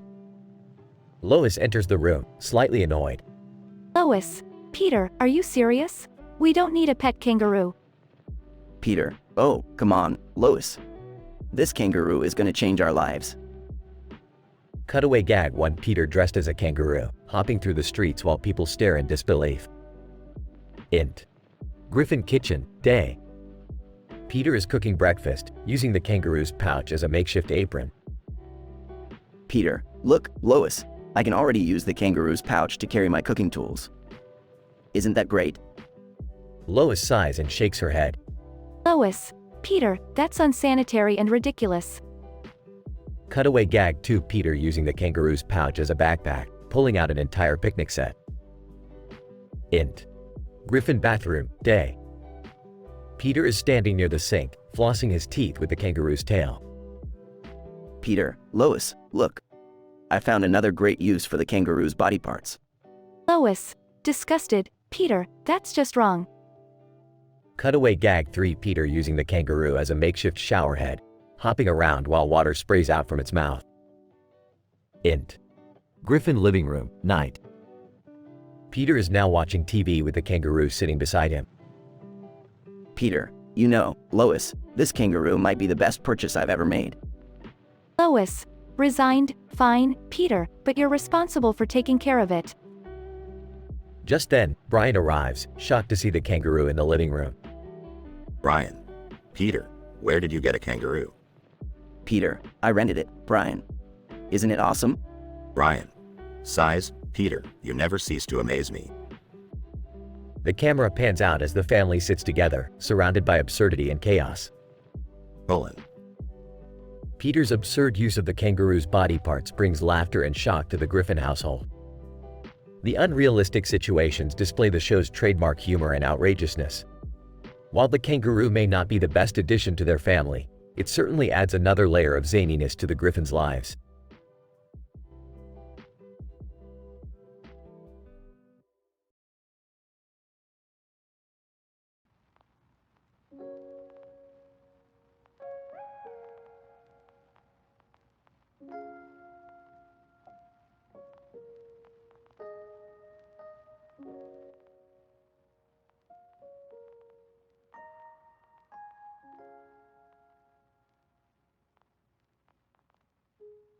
Alright, Morty, buckle up for another crazy adventure. Oh geez, Rick, I don't know about this one. It sounds pretty intense. Intense is my middle name, Morty. Now let's go check out those plants in the field over there. Hey, what are you guys doing? You're about to witness some mind-boggling botanical anomalies, Beth. Mind-boggling? As long as nobody gets hurt, I guess. Hurt? Who's gonna get hurt? Are you guys going on another dangerous adventure? Oh, Jerry, you always assume the worst. We're just observing some abnormal plant behavior. Yeah, Dad, don't be such a worrywart. Let's see what's going on with those plants. Alright, everyone, stand back and watch the magic happen. Moments later. What the hell happened to me? Why are my organs all messed up? Oh my god, Beth.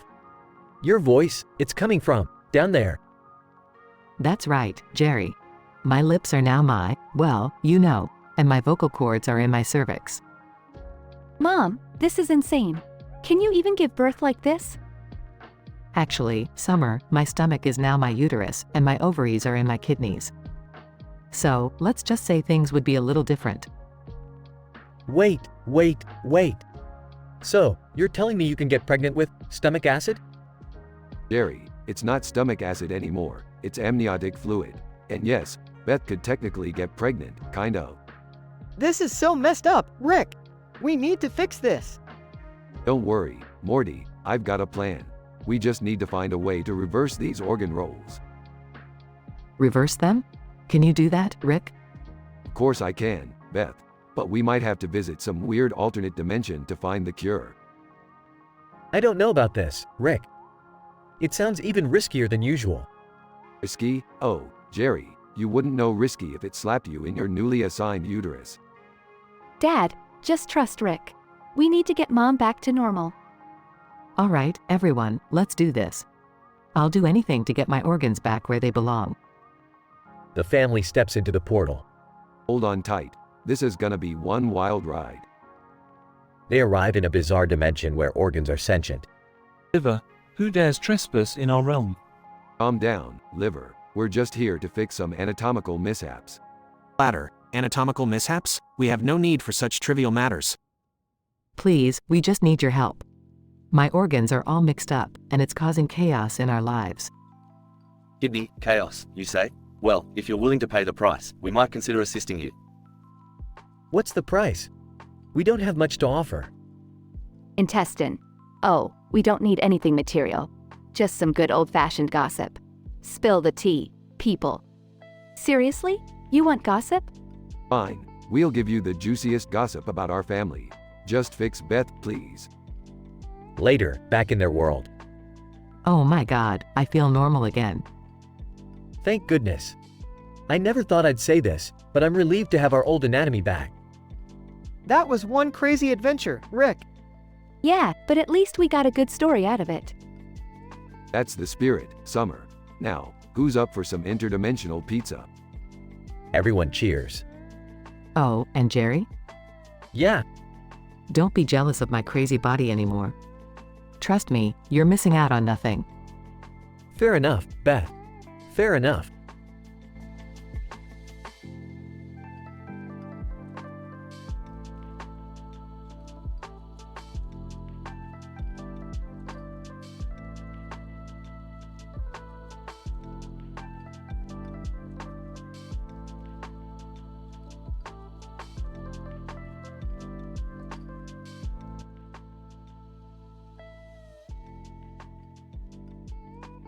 Morty, I can't believe you dragged me into this shady interdimensional arm wrestling tournament. Who even watches this crap? Come on, Rick. It'll be fun. Plus, we could win some serious cash. You know we've got bills to pay. Fine, Morty, but don't come crying to me when we end up in some twisted dimension where arm wrestling is the only form of communication. Ah, hey guys. Mind if I join? I used to be pretty good at arm wrestling in high school. Jerry, seriously? You can barely open a pickle jar without breaking a sweat. Hey, Beth, don't doubt me. I've got this. A man shakes another man's hand at a game of baseball in a black and white photo by Steve Yan. Alright, here we are. Let's size up the competition. Whoa, Rick! Look at that Spanish guy over there. Pablo Diego Jose Francisco de Paula Juan Nepomuceno Maria de los Remedios Cipriano de la Santísima Trinidad Ruiz y Picasso. You think he's any good? Morty, his name's longer than the average lifespan of a mayfly. Of course, he's good. But we've got science on our side, Morty. We'll figure out a way to beat him. In the arm wrestling contest. Alright, Pablo, let's see what you got. Pablo, vamos, prepare to be defeated, gringos. Rick beats Pablo effortlessly and raises his arm in victory. Looks like science wins again, Pablo. Don't mess with the Grandmaster. Rick, that was incredible. How did you do that? Morty, when you've seen as much as I have, arm wrestling is child's play. Now let's collect our winnings and get out of here. Jerry, can you believe Rick won? He's like some kind of arm wrestling genius. Yeah, well, I could have beaten him too. Just you wait, I'll show everyone my hidden arm wrestling talent someday. Jessica, hey, Morty, I heard you and your grandpa won the arm wrestling tournament. That's so hot. Aw, thanks, Jessica. Yeah, we're kind of a dynamic duo, I guess. Jessica, well, if you ever need a cheerleader or a massage therapist for those arm muscles, you know where to find me. Oh, sure. I'll keep that in mind. Conclusion. Alright, Morty, our mission is complete. We conquered the arm wrestling tournament and secured the cash. Yeah, Rick, it was a wild ride. I never thought arm wrestling could be so intense. Life's full of surprises, Morty. Now let's get back home and celebrate with some interdimensional pancakes. I just want to say, guys, you were awesome out there. Truly, truly awesome. Thanks, Jerry. We appreciate the support, even if you were just sitting on the sidelines. Hey, I was cheering in my heart, Beth. That's what counts. Alright, enough of this warm and fuzzy nonsense. Let's go, Morty. The pancakes won't eat themselves.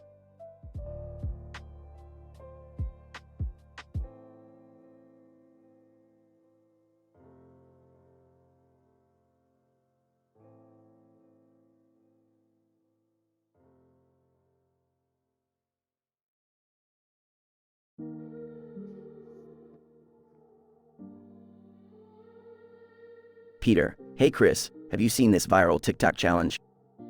It's called the Play-Doh Challenge and we need to give it a shot. Chris, sure Dad. I guess we can give it a try. What do we have to do? Peter, well, we need to sculpt something out of Play-Doh blindfolded and see who can guess it correctly. It's gonna be hilarious. Chris, alright, let's do this. Puts blindfold on. Peter, grabs Play-Doh, okay, here we go. Start sculpting. Cutaway gag number 1. Scene shows Peter and Chris attempting the Play-Doh challenge. Suddenly, Stewie bursts in and starts sculpting a detailed replica of Michelangelo's David out of Play-Doh. Stewie, in British accent, *, look at you two simpletons playing with your colorful clay. Allow me to demonstrate the true artistry of sculpting. Scene cuts back to Peter and Chris struggling with their Play-Doh sculptures. Chris, Dad, I think I'm done. Can you guess what it is? Peter, is it A, turkey? Chris, nope, it's supposed to be a spaceship. Peter, oh, right. I totally see it now. Cutaway gag number 2. Scene shows Peter and Chris giggling as they try to sculpt Play-Doh, but suddenly Lois walks in holding a Play-Doh sculpture of a perfectly realistic human heart. Lois, oh, you two are so cute playing with your Play-Doh. Look what I made, an anatomically correct human heart. Peter, Lois, that's incredible. How did you do that? Lois, well, while you two were goofing around, I clearly mastered the art of Play-Doh sculpting. Scene cuts back to Peter and Chris, still struggling with their sculptures. Peter, alright, Chris, it's my turn. Get ready to be amazed. Cutaway gag number 3. Scene shows Peter attempting to sculpt a dog out of Play-Doh. Suddenly, Brian walks in holding a Play-Doh sculpture of the Sistine Chapel. Brian, what's all this rubbish about Play-Doh sculpting? If you want a true masterpiece, observe my replica of the Sistine Chapel. Scene cuts back to Peter, frustrated with his Play-Doh sculpture. Peter, alright, Chris, take off your blindfold and guess what I made. Chris, is it a blob? Peter, no, it's supposed to be a tree. Can't you tell? Chris, sorry, Dad. It looks like a shapeless blob to me. Peter, well, this TikTok challenge definitely hasn't gone as planned. But hey, we had a good laugh. Chris, yeah, it was fun, Dad. Let's try something else next time, though. Peter, definitely, son. I bet we can find something even crazier to do on TikTok. Scene ends with Peter and Chris laughing and brainstorming their next misadventure.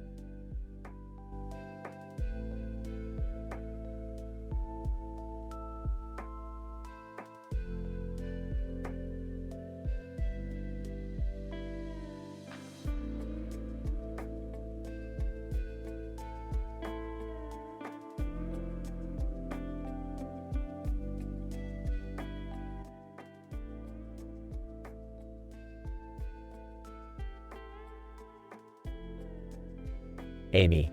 Oh, God, what's that awful smell? Fry. I don't know, but whatever it is, it's making my eyes water. Leela, can't we just open a window or something? Hermes, no time for that. We've got a delivery to make. Bender, yeah, and it better not be something stinky. I've got a reputation to uphold. Fry. Hey, speaking of stinky, have you guys heard about this new delivery service run by Billy Mays? Amy, you mean that infomercial guy? He's still around? Leela, apparently he's opened up a delivery service to compete with Planet Express. Hermes, that sleazy pitchman thinks he can take our business? Not on my watch. Bender, yeah, nobody delivers packages like we do. We're the best in the universe. Amy, well, we better step up our game then. If that loudmouth Maze can do it, so can we. Fry. I bet he uses all sorts of weird, overly exaggerated gadgets and gimmicks to get his deliveries done. Leela, yeah, but we've got the professor. He can whip up something even more outrageous. Hermes, alright, team. Let's come up with some ideas to outshine Billy Mays and his ridiculous delivery methods. Bender, how about a giant slingshot that launches packages through space? Amy, no, what about a fleet of self-propelled delivery drones shaped like miniature space shuttles? Fry. Ooh, I got it. A teleportation device that can instantly transport packages to any destination. Leela, those are some outlandish ideas, but with the professor's genius, we might be able to make them work. Hermes. Alright, everyone, let's get to work. We need to show Billy Mays and his cheesy tactics that we mean business. Bender, and not just any business, but a badass business that delivers with style. Amy, I can't wait to see the look on May's face when he realizes he can't beat us. Fry. Yeah, he'll be begging for his cheesy infomercials back in no time. Leela, alright, let's make this the most outrageous delivery ever. Planet Express, get ready to show the universe what we're made of. Hours later, the Planet Express ship is loaded with Professor Farnsworth's outrageous delivery contraptions. Hermes. Alright, everyone, buckle up. We're about to deliver packages in a way nobody has ever seen before. Bender, hold on tight, ladies and gentlemen. This is gonna be one hell of a bumpy ride. The ship takes off, leaving a trail of sparks and smoke behind. As they approach their destination, the contraptions activate, launching packages with magnificent force. Amy, look at those packages go. They're flying faster than the speed of light. Fry. This is amazing. I never thought I'd see a delivery like this in my lifetime. Leela, we did it, guys. We showed Billy Mays what real delivery service looks like. Hermes. Ha. That over-the-top pitchman won't know what hit him. Planet Express reigns supreme. Bender, and now, we celebrate our victory with drinks and cigars. The crew cheers as they head back to Planet Express, knowing they've successfully outshone Billy Mays and his absurd delivery service.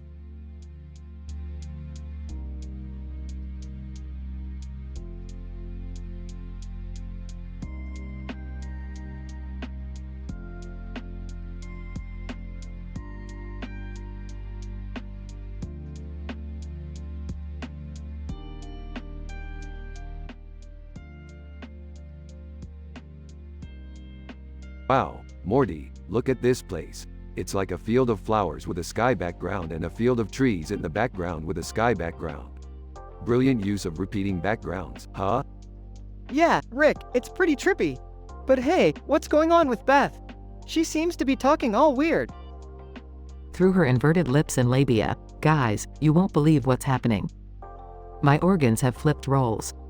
My labia minora and labia majora are now my lips, and my vocal cords are in my cervix. It's really uncomfortable. Oh my god, Mom. That's insane. So, wait, does that mean your stomach is your uterus now? Bingo, Summer. And guess what? I'm pregnant. In my stomach uterus. Wrap your head around that one. Jealous. Wait, Beth's pregnant? But how? We haven't done it in months. Relax, Jerry, nobody said it was yours. She probably got herself knocked up in some alien dimension or something. Dad, seriously? Can you not be so insecure all the time? Insecure? I'll have you know, my sperm is top-notch. Groaning. Okay, enough bickering. I'm about to give birth, and it's not gonna be pretty. Prepare yourselves for the miracle of childbirth, brought to you by Dr. Rick Sanchez. Oh god, I don't know if I'm ready for this. Don't worry, Summer, I've seen worse. Just grab the forceps and get ready to catch. In intense pain, oh. Here it comes, help. Nervously, Rick, is this safe? Shouldn't we be in a hospital or something? Hospitals, Morty, those are a scam. Just pull up a chair and watch the miracle unfold. Screaming, it's coming. It's coming. Morty, catch that baby. Catch it like your life depends on it. Catching the baby? Oh geez, I got it. Is it supposed to be blue? Relieved, congratulations, Morty. You just caught your baby sister out of my stomach. Now, can someone please call a doctor? Staring at the baby, is it mine? Jerry, it's a blue alien baby. Unless you've got some explaining to do, I don't think it's yours. Laughing. This family never fails to amaze me. We're like a total circus.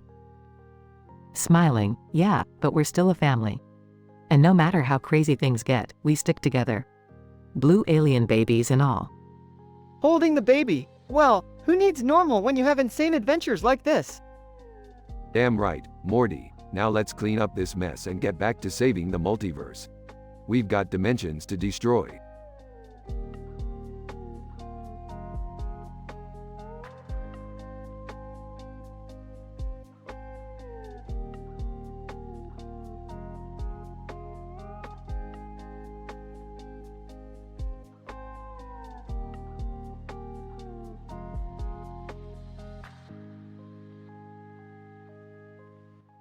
What the fuck is going on, Beth? Why are your organs reversing their roles? I don't fucking know, Jerry. I woke up like this. My vocal cords are in my cervix and now my lips are my goddamn vagina. Jesus Christ, Beth. This is insane. How the fuck are we supposed to deal with this? I've been researching, Jerry. It's called organ role reversal syndrome. It's so fucking rare, I'm like a medical miracle. I don't care about your damn medical miracle, Beth. How are we going to have sex? Everything is all fucked up now. Well, I guess we'll just have to get creative, won't we? Maybe I can blow you with my new vocal cords. This is not the time for jokes, Beth. This is serious shit. I know, Jerry. But what the fuck can we do? I never asked for my stomach to become my uterus. Fine, let's just focus on the practical stuff. How the hell are we going to have a baby?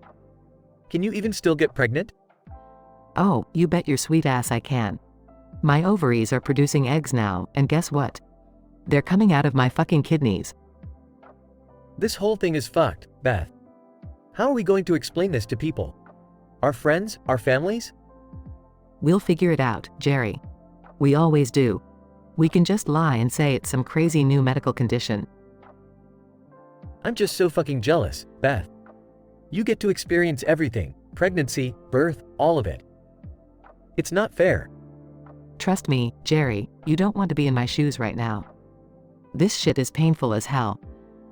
Painful? How the fuck does childbirth even work for you now? Well, since my stomach is now my uterus, the baby will come out of my mouth. I'll have to puke it out, Jerry. Can you fucking believe that? That's fucking disgusting, Beth. I don't know how I'm going to handle seeing that. It's going to be alright, Jerry.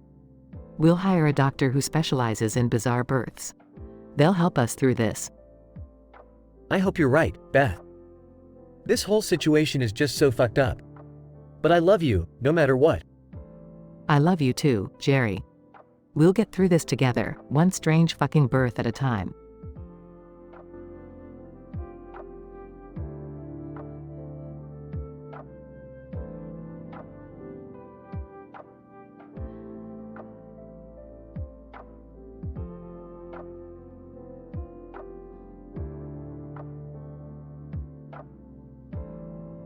Alright, Morty, buckle up. We're about to embark on a truly mind-bending adventure through the multiverse. Oh geez, Rick, I don't know if I'm ready for another one of your crazy escapades. Well, tough luck, Morty. The universe doesn't care about your readiness. Now grab that portal gun and follow me. Hey, what's going on? Are we going on another one of your weird trips? Yeah, Summer. This time we're heading into a dimension where trees talk and fences can fly. Wait, fences can fly? That's crazy even for you, Rick. Oh, it gets crazier, Jerry. In this dimension, Beth's organs have reversed their roles. She speaks through her labia and cervix, and her vocal cords are in her uterus. Confused. Dad, what did you do to me? Don't worry, Beth. It's all part of the beautiful tapestry of existence. Now, let's continue. What do you mean, continue? Where are we even going, Rick? We're going to witness the miracle of life, Morty. In this dimension, the stomach is the uterus and eggs are produced by the kidneys. So, wait, that means Beth is going to get pregnant in her stomach? That's right, Summer, and we're here to witness the childbirth process in extreme medical detail. Panicking. Oh my god, Dad, this is too much. Can't we just go home? Yeah, Rick, this is way too messed up even for you. You guys are such party poopers. Fine, let's go home. But don't blame me when you miss out on the chance to witness the groundbreaking medical phenomenon. Thank God, that was way too bizarre, even for us. You kids have no sense of adventure. And Jerry, you're just jealous that you'll never experience the miracle of giving birth from your stomach. Indignant. I am not jealous. And I am perfectly happy with normal human anatomy. Thank you very much. I think we can all agree that we're done with weird, messed up dimensions for a while, right? Everyone, agreed. Fine, fine. We'll go back to our regular old messed up dimension. But mark my words, one day you'll all beg for adventure again. Yeah, right, Rick. I highly doubt that. We'll see, Morty, we'll see. Now let's get the hell out of here before any more odd bodily processes come into play.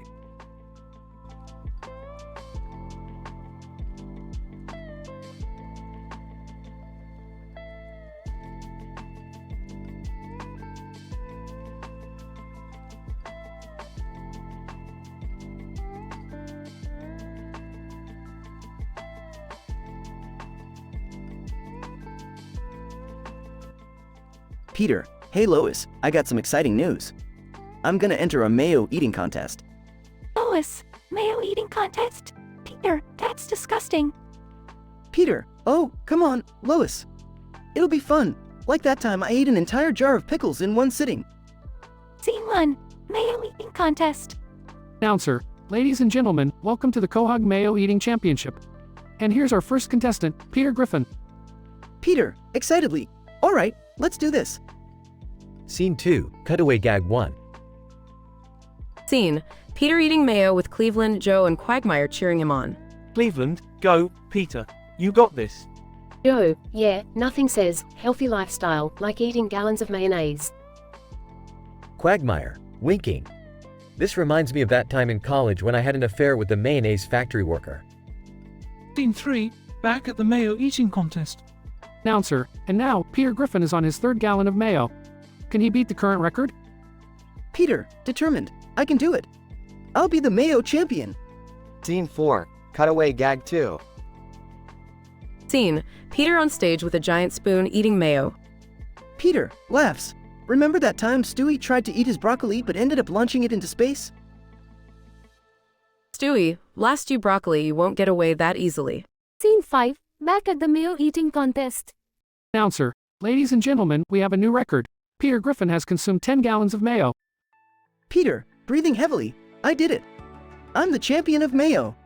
Scene 6, cutaway gag 3.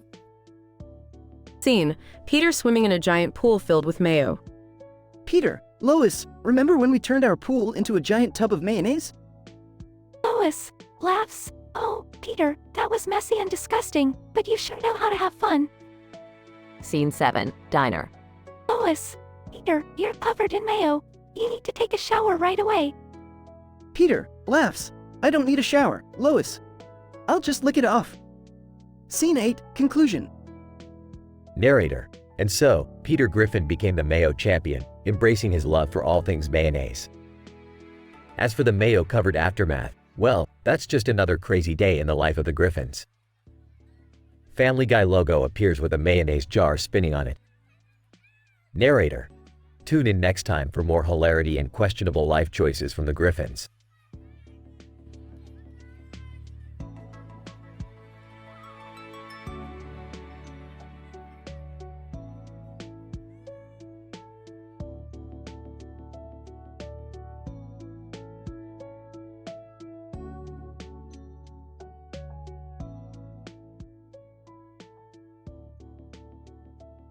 Alright, Morty, buckle up.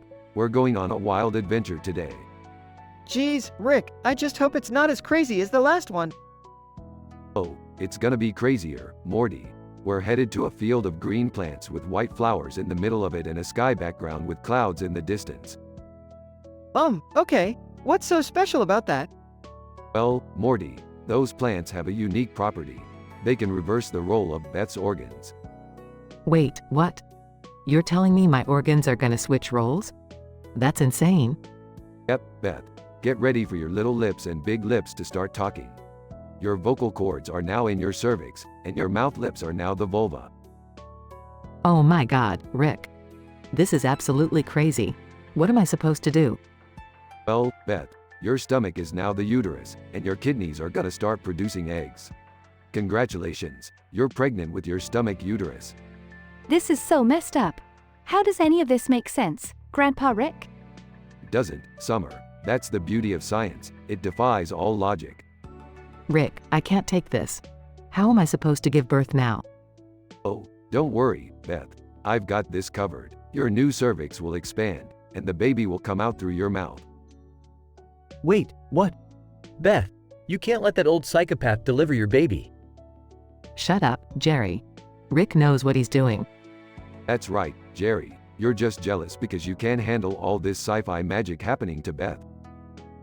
Rick, are you sure about this? It sounds extremely risky. Morty, when has anything I've done ever been safe? We're going ahead with it. Rick, I trust you. Let's do this. Rick and Morty take Beth to a science lab where the bizarre birthing process begins. Oh God, Rick. It hurts so much. Don't worry, Beth. This is just the beginning. Now push. Beth screams in pain as the baby starts to come out of her mouth. This is the most messed up thing I've ever seen. I can't handle this. I'm out of here. Rick, I can't thank you enough for this experience. No problem, Beth. It was all in the name of science. Miraculously, the baby is born.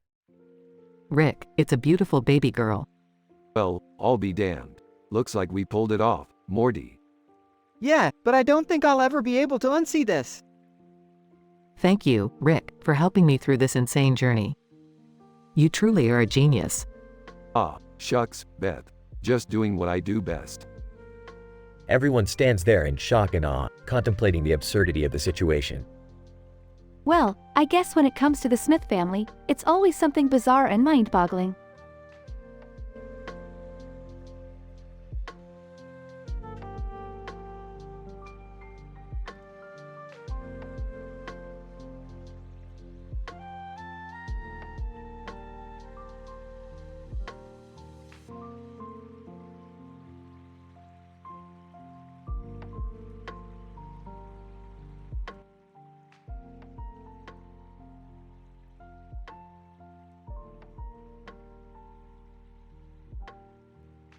Hey Morty, you know what would be funny? Let's pull a prank on Jerry. Oh man, Rick, you always come up with the craziest ideas. What are we gonna do? Hold on, Morty, I have a plan. We're gonna change Jerry's skin into knives. Knives? Are you serious, Rick? That's intense. Relax, Morty, it's just a harmless prank. Trust me, it's gonna be hilarious. Okay, if you say so. But what if something goes wrong? Morty, when has anything ever gone wrong in our adventures? Now hold the knife blade for me while I adjust these interdimensional dials. What? Hold the knife blade? Rick, that's dangerous. Don't be such a wuss, Morty. You've been through worse. Now just hold it steady, will ya? Fine, but if I lose a finger, I'm blaming you, Rick. Laughs. Blame away, Morty. Blame away. Now, get ready for some serious craziness. Hey, guys, what are you up to? Oh, hey, Jerry. We were just in the middle of a little experiment. Y'all know, science stuff. Science stuff? Can I be part of it? You guys never include me in your adventures. Whispering to Rick. Maybe we should include him, Rick. Whispering back. Good idea, Morty. Jerry's reactions are always priceless. Sure, Jerry, we're actually testing a new invention. It's gonna revolutionize the way you handle kitchen utensils. Really? That sounds amazing. Count me in. Okay, Morty, activate the knife skin transformation device. Presses a button. Activating now, Rick. Whoa, what's happening to my skin? Why do I feel so sharp? Smirking. Jerry, my boy, you've just become the embodiment of cutlery. You're the ultimate chef's dream. Panicking. Oh my god, Rick. How do I fix this? I don't want to be a walking knife rack. Relax, Jerry, it's just a temporary effect. Morty, reset the device please. Presses another button. Resetting now, Rick. Don't worry, Jerry, it'll wear off soon. Sighs in relief, thank goodness. I don't want to be the butt of your jokes anymore. Oh, Jerry, you'll always be the butt of our jokes. But hey, at least your skin is back to normal now. Giggling, that was amazing, Rick. I've never seen Jerry freak out like that before. Chuckles. Yeah, Morty, sometimes it's fun to mess with people's heads. It keeps life interesting. You guys are unbelievable. Just remember, what goes around comes around. Sure thing, Jerry, just as soon as pigs start flying and the universe starts making sense. Laughing. Oh man, that's a good one, Rick. You always know how to put things into perspective. Grumbling. You guys are impossible. I don't know why I even bother. Because you love us, Jerry. Admit it, deep down, you can't resist the chaos of our adventures. Grinning. Yeah, Jerry, embrace the madness. Life's too short to be serious all the time. Sighs. Fine, maybe you're right. But next time, leave me out of your crazy experiments, okay? Deal, Jerry. Now let's go find another dimension to stir up trouble in.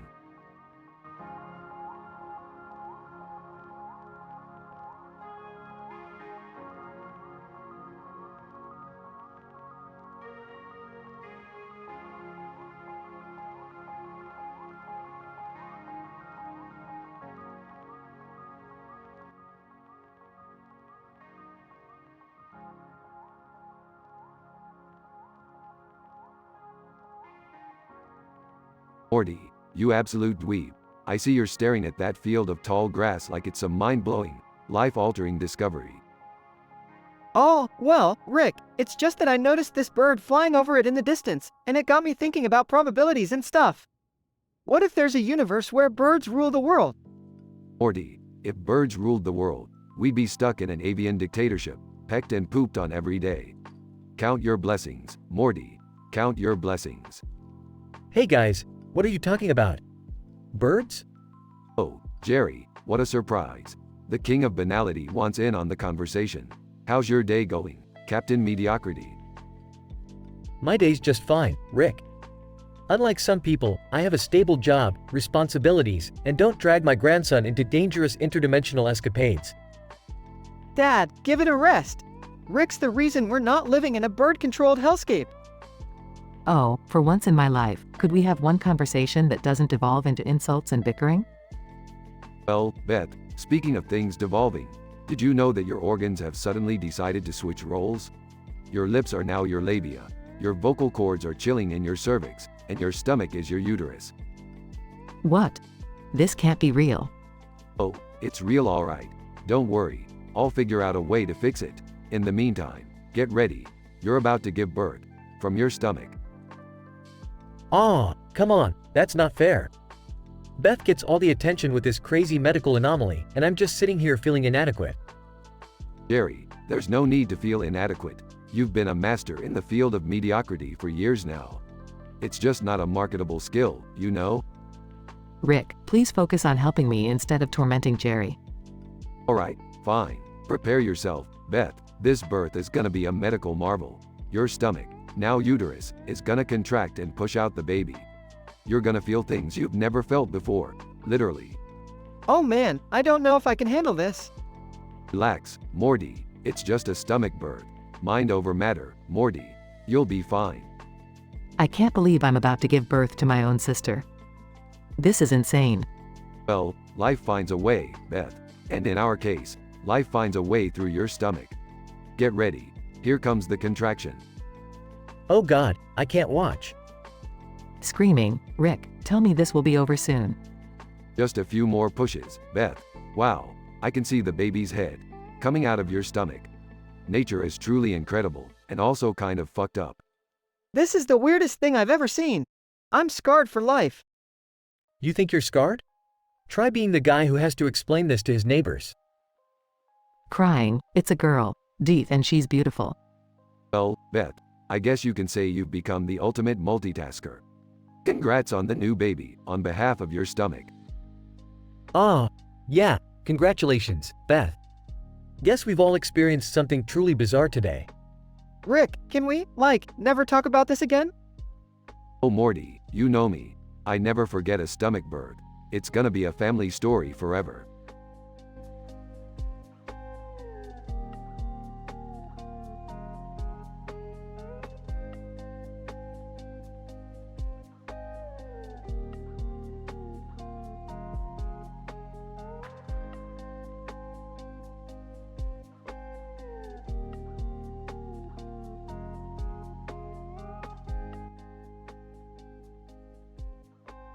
Hey Jerry, have you ever noticed how this curved road with the train track running alongside it is kind of dangerous? Yeah, I've noticed. You've got to be careful driving through here. Well, get ready for some crazy shit because my body is going through some serious changes right now. What do you mean? My organs have decided to switch roles. My small and large labia are now speaking for me, and my vocal cords are down in my cervix. What the fuck? That doesn't even make sense. Trust me, it's happening. And to make things even weirder, my mouth is now my vulva, and my vocal cords in my throat are my cervix.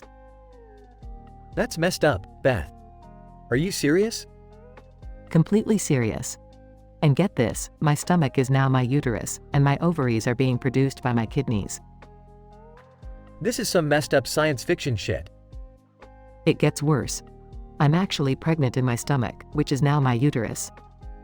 I have no idea how this is gonna work. How the hell are you gonna give birth now? Well, picture this, my mouth vulva is gonna stretch open, and my vocal cord cervix is gonna push out this baby. And let me tell you, it's gonna be bloody and messy. Holy fucking shit, Beth. I can't even wrap my head around that. Yeah, it's a medical nightmare. But I'll tell you one thing, Jerry, I'm not about to let my body stop me from living my life. I don't even know what to say. This is just too fucking insane. You think this is insane? Just imagine the look on everyone's faces when they see me pushing a baby out of my mouth vulva. Well, one thing's for sure, Beth. You're gonna be the talk of the town. Damn right I am. Who needs a normal, boring life when you can have a body that defies all rationality? You've definitely got a point there, Beth. This is gonna be one hell of a ride.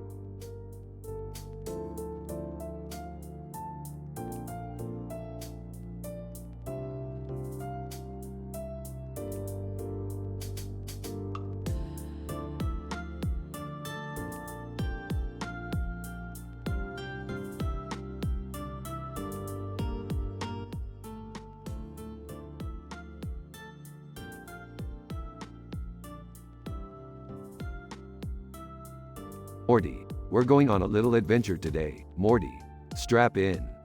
But Rick, where are we going this time? We're going to a dimension where the laws of biology have gone completely haywire. Brace yourself, Morty, it's gonna get weird. Oh great, more dimension hopping. Can't we just stay home and watch TV like a normal family? Jerry, please. This is the kind of excitement we need in our lives. And besides, you need to broaden your horizons. Broaden my horizons? You mean like how you broadened yours with that horse surgeon? Alright, Jerry, enough bickering. This dimension is full of green plants and a stunning sky, Morty. Oh, and check out that person in the red shirt over there. Looks like they're in some kind of trouble. Rick, what's wrong with them? They look all messed up. Turns out, the organs in this dimension have reversed their roles. Beth, come take a look at this. Oh my god. Rick, look at me. I'm talking through my, little lips and big lips. And my vocal cords are now in my cervix. That's right, Beth, your mouth is now the vulva, and your vocal cords are in your throat, which is now the cervix. It's a real anatomical circus. Well, I guess this is one way to shut me up. Wait, what's happening to her stomach? Jerry, your wife is now pregnant in her stomach, which has magically become her uterus. What? How is that even possible? You really don't want to know the details, Jerry. Just know that it involves kidneys producing eggs and a very messed up form of childbirth. Rick, we need to fix this. I can't go on like this. Yeah, Rick, we can't just leave her like this. Alright, I'll figure something out. Morty, grab that weird-looking plant over there. It might have the answers we need. Okay, Rick, but what do we do with it? We need to extract its essence and create an antidote. Beth, hold on just a little longer. Rick, I can feel the contractions. It hurts.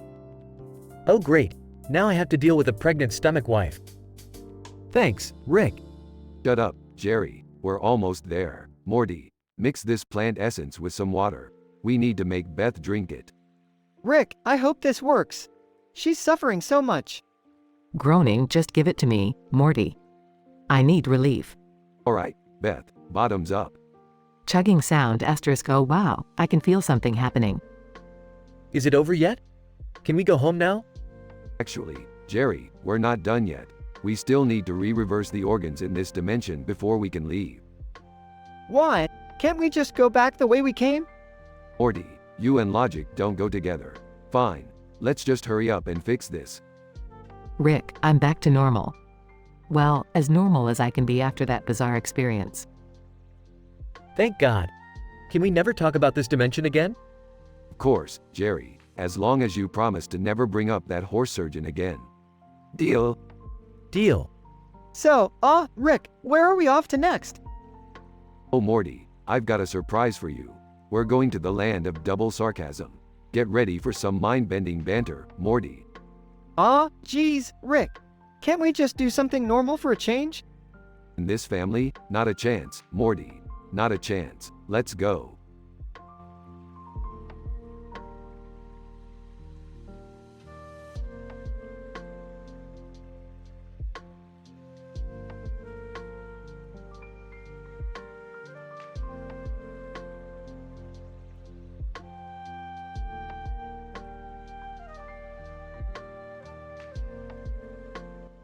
Peter, hey Chris, I just discovered this new challenge on TikTok.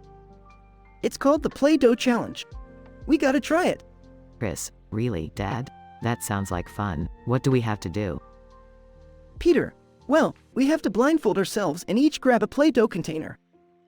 Then, we have to sculpt something and see who can guess what it is. It's gonna be hilarious. Chris, that sounds easy enough. Let's do it. Scene cuts to Peter and Chris blindfolded, each with a container of Play-Doh. Peter, alright, son, are you ready? Chris, yeah, Dad, let's go. They start sculpting furiously, making strange shapes with Play-Doh. Peter, shouting, is it a boat?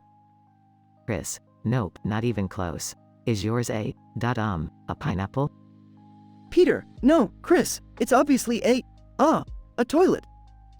Wait, no, I mean a dog. They remove their blindfolds and look at each other's sculptures. Chris, Dad, why does yours look like a giant turd? Peter, well, I thought it was funny. Chris, now we have to guess what each other made. They show their sculptures to the camera. Peter, okay, playing along here. Let's see, is yours a... Darn it, Chris, I have no idea what this is. Chris, well, Dad, yours looks like a badly shaped penis. Peter, blushing. Oh, right. Well, I guess the challenge ends in a draw then, huh? Scene cuts to a cutaway gag. Stewie, running through a museum. Oh, look, another misshapen penis sculpture. Some people just can't control their artistic expressions. Scene cuts back. Chris, Dad, that was embarrassing. But hey, at least we had fun doing it. Peter, you're right, Chris. The important thing is that we bond as father and son, no matter how strange or immature it may seem. Scene cuts to a cutaway gag. Lois, Peter, have you seen my hairdryer? Peter, holding the hairdryer. Yeah, Lois, I'm using it to dry my Play-Doh creations. They gotta be perfect, you know. Scene cuts back. Chris, Dad, sometimes I don't understand your logic, but I love you anyway. Peter, and I love you too, Chris. Let's go clean up this Play-Doh mess. Scene cuts to a cutaway gag. Quagmire, holding a Play-Doh sculpture. Giggity, giggity, goo. This Play-Doh sure brings out the best shape of things. Scene ends.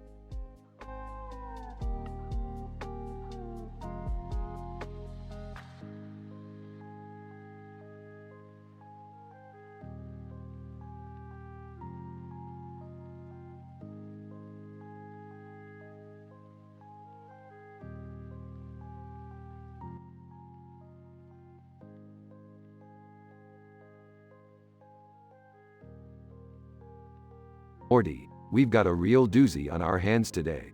Strap in, Morty, because we're diving deep into the ocean. Swim with fishes, Rick. I'm not much of an Aquaman. No, Morty, we're not going for a leisurely swim. We're going to study these peculiar white flowers underwater. They seem statistically improbable. So, we're just gonna waste our time with some flowers. Typical. Dad, it's called scientific exploration. Maybe you should try it sometime. Yeah, like I know anything about science. Leave it to the geniuses. Alright, let's get a closer look. Morty, use this underwater camera to capture all the weirdness. Rick, I don't think this camera is waterproof. Morty, it's a waterproof camera. Just do your thing. Hey, guys, check this out. My organs seem to be reversing their roles. I'm talking through my lips down there. Whoa, Mom! You've got some serious anatomical confusion going on. Yeah, I guess you could say I've got a real mouthful down there now. You know, this is all really strange, but not as strange as the fact that my voice seems to be coming from my, uterus. You see, Jerry, in this universe, even your reproductive system wants to be in the spotlight. Okay, we need to get Mom to a doctor or something. This is not normal. Don't worry, kids, I got this. I'm just gonna push out a baby from my stomach, which is now in uterus. No biggie. Oh, boy, this is going to be one hell of a birth. Let me grab my medical equipment. Can't believe I'm about to witness my mom giving birth from her stomach. My life is beyond messed up. I never thought I'd be jealous of my wife giving birth, but here we are. Alright, Beth, brace yourself. We're going in. Oh, God, Rick, I hope everything goes smoothly. Morty, grab that scalpel. We're going to make a small incision on Beth's stomach, which is now her uterus. I can't believe I'm doing this. Okay, here goes nothing. Ouch. That stings, Morty. Be careful. Mom's giving birth and we're just standing here. Is this even legal? I don't think there's a rule book for this kind of thing, sweetie. Morty, hand me the forceps. We need to deliver the baby. Oh God, it's crowning. This is so weird, but I can't wait to meet my baby. Rick, what do we do with the umbilical cord? Cut it, Morty. We don't want any unnecessary connections. You did it, Rick. I have a beautiful baby in my, stomach. Wait, is it still called a stomach? I don't know, Mom, but one thing's for sure. This family just got a whole lot weirder. Yeah, well, watch out, world. The Smiths are a force to be reckoned with. Alright, let's get back to the spaceship, people. We've had enough anatomy lessons for one day. I can't believe I just witnessed my mom give birth in her stomach. This is going to scar me for life. Life's a scar, Morty. Just embrace the weirdness. Now, buckle up, because adventure awaits.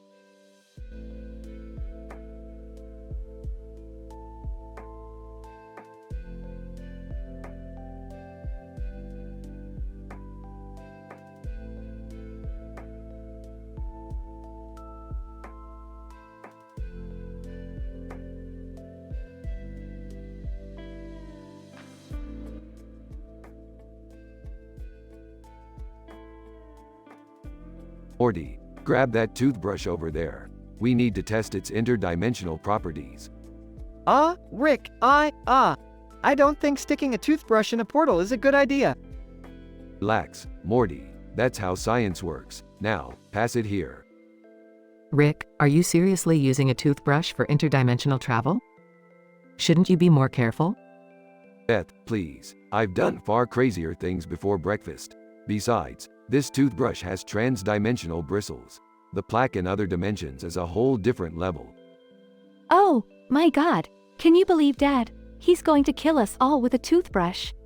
Oh, Summer, don't worry. The death count is statistically improbable. But enough chit-chat. Let's get brushing. Alright, here it goes. Sticks toothbrush into portal. Incident. Whoa, Morty, look at that. The toothbrush just summoned a demon. What? Rick, why would a toothbrush summon a demon? What kind of toothpaste do you use? It's called Hell's Minty Freshness. You wouldn't understand. Morty strangles Rick to death for no reason.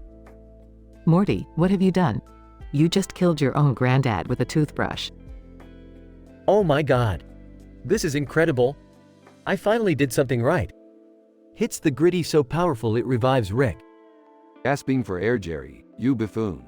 I was enjoying the afterlife. Do you have any idea how dull it is? Sorry, Rick. I just thought, maybe you'd appreciate my help for once. Appreciate your help? Jerry, I appreciate a fart more than I appreciate you. Dad, can we please focus on reviving Rick instead of insulting Jerry? Yeah, Beth, let's bring Grandpa back, but only so he can insult Jerry some more.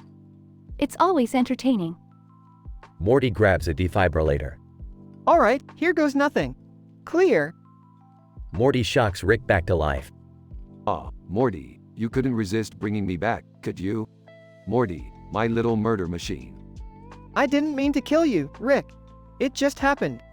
Sure, Morty, whatever makes you sleep at night. Just know, I'll be haunting you with toothbrushes for eternity. Well, at least we're all back together. Can we please avoid death-related experiments from now on, Rick? Fine, Beth, we'll stick to something less deadly, like turning you into a half-beast for a day. Sound good? Oh great, at least I'll have an excuse for my mood swings. Can we also stop summoning demons, Rick? It's bad for my social life. Fine. No more demon summoning unless it's for a really good party trick. I think I've had enough excitement for one day. Can we have a family movie night without any imminent danger, please? Sure, Jerry, we'll watch a sensibly mundane film about the life cycle of plankton. Happy now? Ecstatic.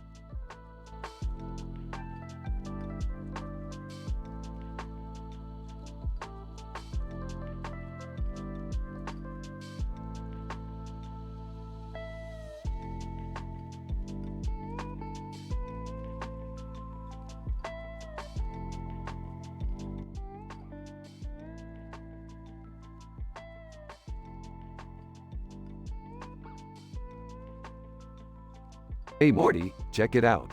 Some dude standing on top of a wrestling ring with a wrestling glove in his hand. What's this all about? I don't know, Rick. Maybe he's planning to smack someone with that glove or something. Morty, it's much more complicated than that. That wrestling glove is actually an interdimensional portal device, allowing the wearer to travel through different wrestling dimensions and get in on all the action. Really? That sounds absurd, Rick. But I guess it wouldn't be the craziest thing we've seen today. Exactly, Morty. Now, check this out. Another guy is sneaking up behind him. It's like some kind of epic wrestling battle is about to go down at SummerSlam 2023. Oh man, Rick, I hope it's not going to be one of those typical wrestling matches. I need some intense drama and unexpected plot twists. Don't worry, Morty, this is SummerSlam, not your run-of-the-mill wrestling event. They're about to unleash some statistically improbable chaos in that ring. Eagerly joins. Did someone say chaos? That's my kind of entertainment. Seriously, Jerry? You're getting excited about wrestling again? I thought we dealt with that phase when you dressed up like Macho Man Randy Savage for Halloween. I'd love to see you wrestle, Dad. Maybe you'll finally prove you're good at something. Huh. Very funny, Summer. You just wait, I'll have my redemption moment. Alright, enough family drama. Let's focus on that wrestling match. Oh, look, the guy with the glove just made eye contact with the one sneaking up behind. The intensity is rising. This is it, Rick. The ultimate showdown is about to begin. I can feel it in my bones. Hold on tight, Morty. The interdimensional wrestling battle is about to escalate to a whole new level. As the match progresses, the wrestlers start executing absurdly impossible moves, defying the laws of physics. Wow! Did you see that? A headlock that reached into another dimension. Impressive, but I'll be more impressed if you fix the leaky faucet in the bathroom. Hey, wrestling is important too, you know? Dad, focus. This wrestling match is getting insane. They just broke through the space-time barrier. That's right, Summer. Now they're wrestling in an alternate reality where gravity works backwards and slams hurdles into the air. Rick, I don't think the universe was meant for this level of wrestling absurdity. Nonsense, Morty. This universe was meant for exactly this level of absurdity. Just sit back and enjoy the chaos. As the match concludes, the crowd goes wild, amazed by the mind-bending spectacle they just witnessed. Well, that was something. I can't believe I actually enjoyed a wrestling match. See, honey? Wrestling is the pinnacle of entertainment. Dad, I'll admit, that was pretty cool. Maybe there's hope for you yet. Alright, time to go back home, Morty. I think we've had our fill of interdimensional wrestling for today. Yeah, let's get out of here before anything else crazy happens. Like you said, Rick, this universe wasn't meant for this level of wrestling madness. Rick and Morty portal away, leaving the aftermath of an unforgettable, physics-defying wrestling match behind.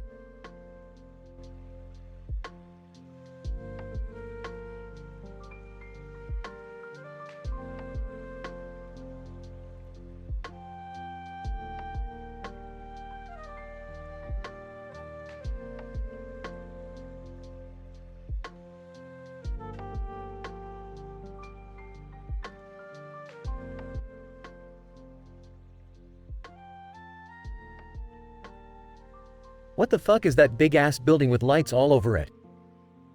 I have no fucking clue, Jerry.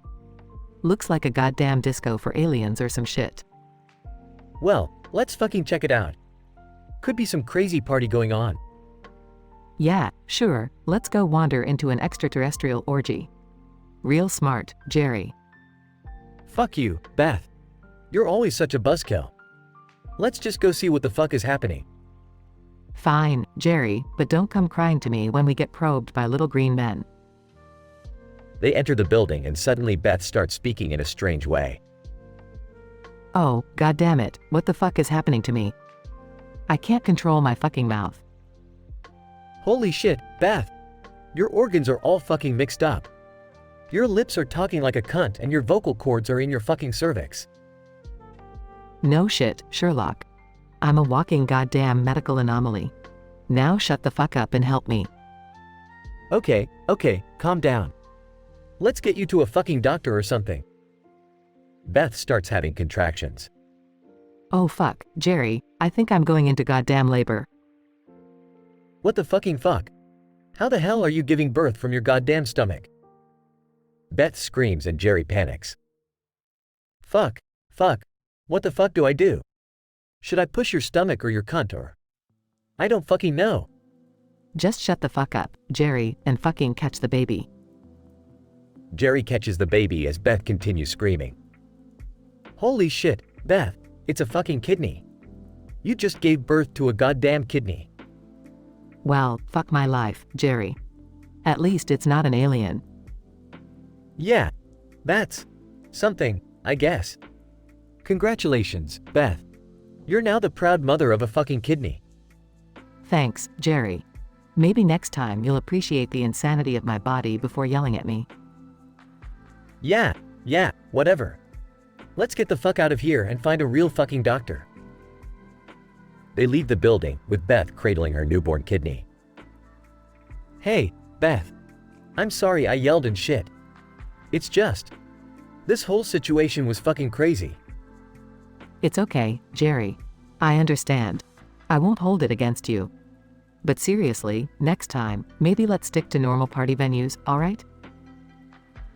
Agreed, Beth. Agreed. And hey, I'll help you find the right organ recipient for that little guy. We're in this fucked up journey together. They walk away, supporting each other, as the lights of the strange building fade into the distance. The end.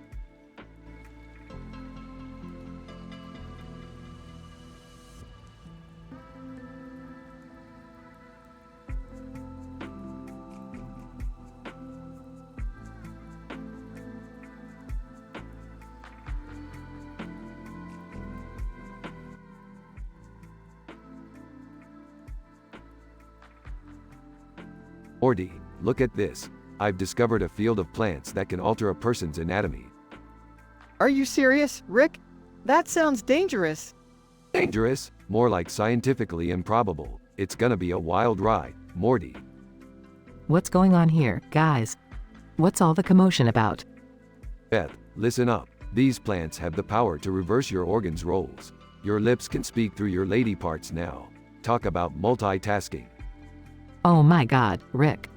That's absurd. How did you even find this out? Just the result of my genius, Beth. Anyway, let's get you on this field and see what happens. Alright, fine. But if anything goes wrong, I swear. No need to worry, Beth. This entire experiment is happening in a controlled and safe environment. They all enter the field, and Beth's organs begin to switch roles. Wow, this feels so strange. I can't believe my stomach is now my uterus. Rick, shouldn't we be careful with this? It seems like a Pandora's box situation. Relax, Morty. We're just here for the scientific discovery. And a little chaos never hurt anyone. Suddenly, Beth feels something strange in her new uterus. Oh no, I think I'm pregnant? Pregnant? Beth, how could you do this to me? Jerry, calm down. It's not what you think. It's just a side effect of the experiment. Side effect or not, this is the last straw, Beth. I can't handle any more of your crazy adventures. Oh, Jerry, always the drama queen. Listen, this pregnancy is going to be a wild one. I'll need you to step up and support Beth. Me? Support Beth? Are you kidding me? I can't even handle basic household chores. Well, start practicing, Jerry. This is your chance to prove yourself. Weeks pass, and Beth's pregnancy progresses. Rick, I don't know how much longer I can take this. The contractions are insane. Childbirth, one of nature's most fascinating yet brutal processes. Now, the head should be coming out through your throat. Wait, what? That's not even possible. In this reality, Morty, anything is possible. Anyway, the baby is almost here. Just push, Beth. Beth delivers the baby through her throat, while everyone watches in awe. Oh my god, it's a miracle. That's amazing, Beth. I apologize for doubting you. See, Jerry, sometimes, life throws us curveballs, but we find a way to overcome them. Yeah, like my mom giving birth through her throat. This is definitely gonna be a story for the grandkids. Let's just hope they never have to experience anything like this. Agreed. Now, let's clean up and get back home. I've got a new dimension I want to explore. They all leave the field, leaving behind their bizarre adventure and embracing the unpredictability of life.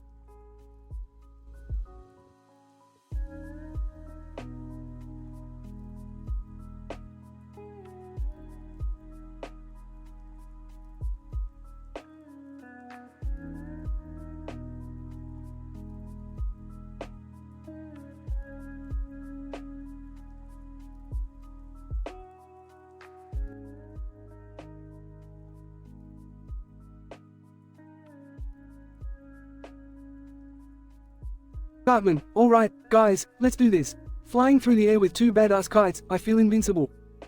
Stan. Dude, seriously, you can't steer these things. It's like a recipe for disaster. Cartman, shut up, Stan. I'll show you who's in control here. Kyle, you always have to make everything about you, don't you, Cartman? This is supposed to be a fun activity for all of us. Cartman, fun is overrated, Kyle. We need to make this adventure epic. Hold on tight, guys, we're going in. Kenny, muffled. MMMPH.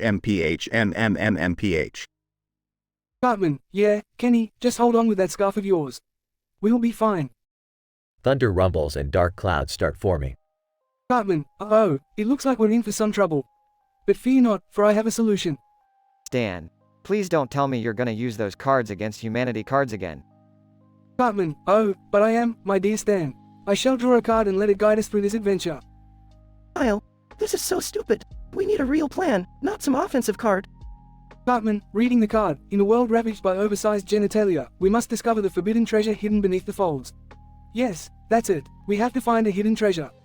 Stan. Great, now we're on some genitalia treasure hunt because of your stupid card. Cartman, silence. We shall search far and wide, overcoming obstacles of immense proportions. Kite string snaps, causing the kites to fly off in different directions. Kyle, well, there goes our chance of finding the treasure. We're screwed. Cartman, hold on, everyone. I have another card that can save us. Kenny, muffled. MMMPH. Cartman, damn it, Kenny, for the last time, your scarf is not a parachute. They crash land into an amusement park filled with clowns. Stan. Of course, we crash into a clown park. This day couldn't get any worse. Cartman, oh, but it can. The card says we must defeat the Clown King in a fight to the death. Kyle, seriously? We have to fight clowns now? Cartman, yes, Kyle, and remember, we fight dirty. That's the only way to survive. Chaos ensues as the boys battle off the clown army. Kenny, muffled. MMMPH. Cartman, Kenny's right, guys. Let's unleash the ultimate weapon, the exploding fart cakes card. Explosions rock the amusement park as clown after clown is knocked out. Stan. I can't believe we just defeated an army of killer clowns using Cards Against Humanity cards. That was insane. Cartman, and that, my friends, is how you turn a harmless kite-flying adventure into an epic battle for survival. Kyle, this is by far the stupidest and most dangerous adventure we've ever had, thanks to your absurd obsession with those cards. Let's just go home before anything else goes wrong. Cartman, fine, party pooper. But mark my words, one day we'll have a real adventure that'll make this look like child's play. They walk away from the wreckage, covered in clown makeup, bruises, and smelling of farts. Kenny, muffled. MMPH. They all laugh, realizing the absurdity of their adventure. The boys survive their wild kite-flying adventure turned clown battle with the help of Cartman's Cards Against Humanity cards. Though dangerous and chaotic, they learned the importance of teamwork and the consequences of Cartman's overzealous love for inappropriate card games.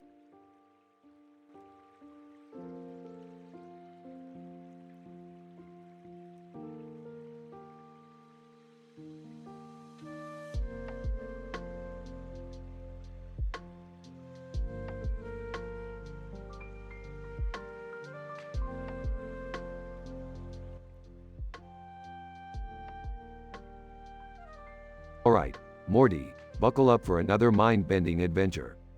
Oh, geez, Rick, where are we going this time? Strap in, Morty, we're headed to a dimension where plants have taken over. Plants? Seriously? Are you running out of ideas, Rick? Hey, Morty, don't underestimate the power of chlorophyll. These plants are more than meets the eye. Eavesdropping, did someone say plants? Oh, you know, I've always wanted a lush garden. Jerry, these plants aren't your average garden variety. They're carnivorous and intelligent. So, what, are the plants gonna eat us or something? No, Morty, they're not interested in eating us. They're interested in gossip and drama. Gossip? From plants? How does that even work? Walking in, did someone say drama? I'm all ears. I mean, leaves. I mean, whatever. Well, Beth, it seems your organs have reversed their roles. Your lips are now your lady parts, and your vocal cords are. Well, elsewhere. Great, now I talk through my genitals. Thanks, Rick. Jealous. How come Beth gets all the attention? I want a primal organ switcheroo too. Oh, Jerry, your clumsiness couldn't handle the complexities of an organ transformation. Stick to being jealous. Guys, can we focus here? I'm pregnant, and my stomach turned uterus turned stomach. Whoa, that's some messed up biology, Doc. Dad. Laughs. Morty, you had it right the first time. Classic Rick Byrne. All right, let's get down to business. Beth, it's time to give birth. Through your stomach. Gasps, is that even possible? In this dimension, anything is possible, Beth. Now push, like you're taking a really big plant-sized poop. Cringing, Rick, that's disturbingly accurate. Exhausted. I can do this. Just get this plant baby out of me. Whispering to Morty. I can't believe she gets to have all the fun and attention. I wish I could give birth. Whispering back, Jerry, just stay out of this, okay? It's already weird enough. Straining. Here it comes. And voila, a bouncing baby. A plant. Congratulations, Beth, it's a sprout. Sarcastically. Oh, great. Now she gets to be a plant mommy too? That's just fantastic.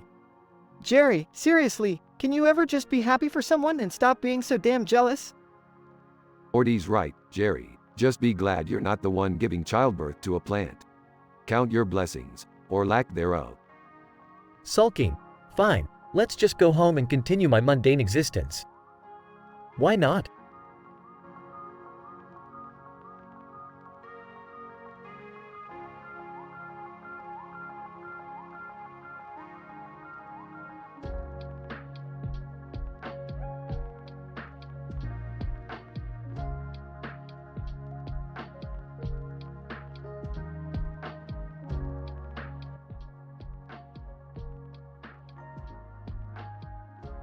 Jake, damn, it's fucking freezing up here on this goddamn mountain. Why the hell did you drag me here, Pete? Pete, you know me, man. I'm always up for some wild adventure. Plus, I heard there's a legendary treasure hidden somewhere in these snowy peaks. Jake, a treasure? Seriously? We are risking our lives for some fairy tale riches? Pete, hey, don't be a pussy. You signed up for this. Besides, imagine the women we can impress with all that gold. Jake, fine, let's find this damn treasure and get the hell out of here before we freeze to death. As they proceed, the wind begins to howl and the snowfall intensifies. Jake, shit, this snow is getting thicker by the minute. Can barely see a few feet ahead. Pete, keep going, man. We're getting closer. I can feel it. Jake, you better be right, Pete. Otherwise, I'm blaming you when we end up as frozen popsicles. They suddenly stumble upon a cave entrance. Jake, well, look at that. You might be onto something, Pete. Pete, see? I told you. Let's go in and claim our fortune. Inside the cave, they discover an enormous chamber filled with gold, jewels, and priceless artifacts. Jake, holy fucking shit. Look at all this. We're gonna be filthy rich. Suddenly, the sound of rumbling rocks interrupts their celebration. Jake, what the hell is that noise? Pete, quick, grab as much as you can. We're triggering some ancient trap. They frantically gather as much treasure as they can, rushing toward the exit. Jake, I can't run any faster, Pete. These damn boots are weighing me down. Pete, just a little further. Jake, we're almost there. They narrowly escape the cave as rocks collapse, sealing off the entrance. Jake, fuck me, that was close. We made it out alive. Pete, yeah, but look at all this treasure we've got. We're gonna be the fucking kings of the world. A sudden rumble shakes the ground beneath them. Jake, Pete, that doesn't sound good. Pete, oh no, the entire goddamn mountain is coming down. As they try to run, an avalanche engulfs them, burying them in a deadly cascade. Jake, fuck. I can't breathe, Pete. We're fucking done for. Pete, hold on, Jake. I've got an idea. My sword might save us. With a desperate swing, Pete manages to cut through the snow, creating an air pocket. Jake, holy shit, Pete. That's insane. We might just survive after all. Pete, always ready for some crazy shit, aren't I? They managed to dig themselves out, gasping for air.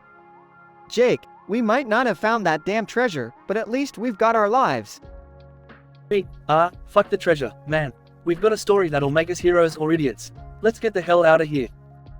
They begin their long descent down the mountain, reflecting on their near-death experience.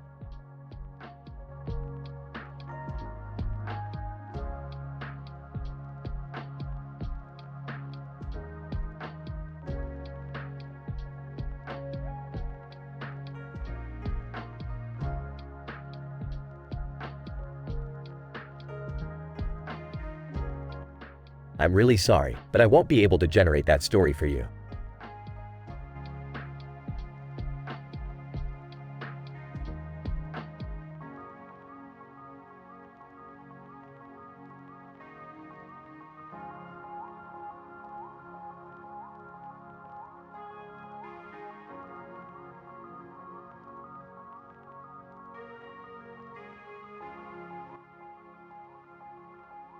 Morty, what the hell is going on here? Why are you holding a red trash can in a dark room with neon lights? Oh geez, Rick, you won't believe what happened. I was transporting a parallel universe red trash can but accidentally merged it with this room, turning it into some interdimensional neon trash room. Morty, you seriously messed up this time. We've got to figure out a way to reverse this mess before it implodes or something. I know, Rick, I know. But, what are we gonna do about Jerry? He's smoking crack behind an Arby's dumpster. Jerry, always living up to his potential, huh? We'll deal with him later. Right now, we need to find a solution to this neon nightmare. Can you guys keep it down?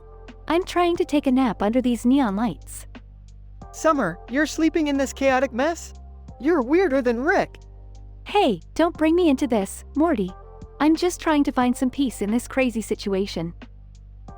Coughs, did someone say crazy? I'm the king of crazy here, lurking behind a dumpster and hitting the crack pipe. Shut up, Jerry. We don't need your crack-addled ramblings right now. Hey. I might be a loser, but I know things. Neon trash rooms? It's all a government conspiracy to keep us down. Jerry, seriously, take a bath or something. You stink. Morty, I think we need to focus on getting out of this parallel neon dimension before anything else explodes. What if we race Crash Bandicoot through this neon maze? Maybe that'll get us out of here. Summer, sometimes your brain surprises me. That might just work. But I don't have a controller for Crash Bandicoot. Nobody cares, Jerry. Just stay behind and keep smoking your crack. Alright, Rick, let's do this. I can't take this doom and gloom timeline anymore. Suddenly, the neon lights intensify, creating a blinding explosion of colors. Hold on, Morty, we're breaking through. As Rick and Morty speed through the neon maze, they find themselves back in their original dimension. Rick, we did it! We're back! Of course we are, Morty. Did you ever doubt the genius of Rick Sanchez? Can we never talk about neon lights or trash cans ever again? Deal, Summer. Now let's leave Jerry in his crack-induced paradise and go find something less chaotic to do. The end.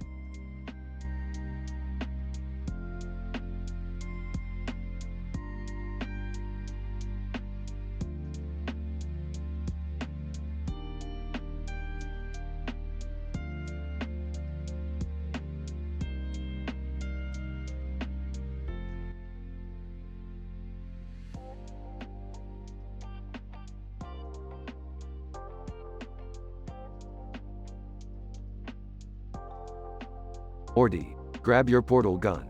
We're going on a wild ride today. Rick, can we please take it easy for once? Morty, you know there's no such thing as taking it easy when you're with me. Now let's go. Rick, Morty, where are you going? Beth, we're off on another interdimensional adventure. Don't wait up. Oh, great. Another one of your genius schemes. Just try not to blow up the entire universe this time. Hey, I make no promises. Meanwhile, in a parallel dimension. Bird person, squawking, Rick, Morty, you have arrived just in time. Bird person, what's the sitch? Bird person, troublesome times lie ahead, my friends. The Council of Ricks is planning to invade and conquer Earth. Oh geez, Rick, we can't let that happen. Through her now inverted organs. Guys, can you hear me? I'm talking through my lips. It's weird. Beth, your organs have reversed their roles. Your lips are now your vulva, and your throat is now your cervix. Shocked. What? That's insane. How is this even possible? We'll figure it out later, Beth. Right now, we have to stop the Council of Ricks. Meanwhile, back at the Smith residence. Whining. Beth is always off with that crazy scientist. I wish I had some adventure in my life. Through her inverted organs? Adventure? You want adventure, Jerry? Try experiencing childbirth through your stomach. Horrified. What? Beth, you're pregnant? How is that even? Oh God, I don't think I want to know. Well, get ready, Jerry. It's time for the most medically extreme childbirth you've ever witnessed. Alright, Morty, we've infiltrated the Council's hideout. Now to unleash chaos. I don't know about this, Rick. We're outnumbered. Morty, when have we ever been in a fair fight? Let's go. Inside the Council's hideout. Alright, you Ricks, prepare to be annihilated. Council Rick 1. You think you can defeat us, Rick? Council Rick 2. We've got an army of Mortys under our control. Oh please, you guys couldn't handle a pack of floops. Meanwhile, back at the Smith residence. Jerry, I can't believe this is happening. Panicking. Beth, just breathe. We'll get through this, I promise. Straining. I'm trying, Jerry. But this is beyond messed up. Meanwhile, at the Council's hideout. Rick, we're surrounded. Morty, when have I ever let us down? Brace yourself. Back at the Smith residence. Beth, I can see the head. Oh God, it's a tentacle. What? A tentacle? Jerry, just help me get through this. Back at the Council's hideout. Morty, hit the portal gun. But Rick, we need a plan. Sometimes, Morty, a plan is just a waste of time. Now let's get the hell out of here. They escape through a portal just in time. Exhausted. It's finally over. Beth, our child is a beautiful, slimy alien? Yeah, Jerry, isn't parenthood just magical? Reappearing. Hey, sorry to rain on the parade, but we've got one Rick left to deal with. Well, at least it can't get any crazier. Please, for the love of God, don't say that. Rick grins mischievously as they prepare for their next adventure.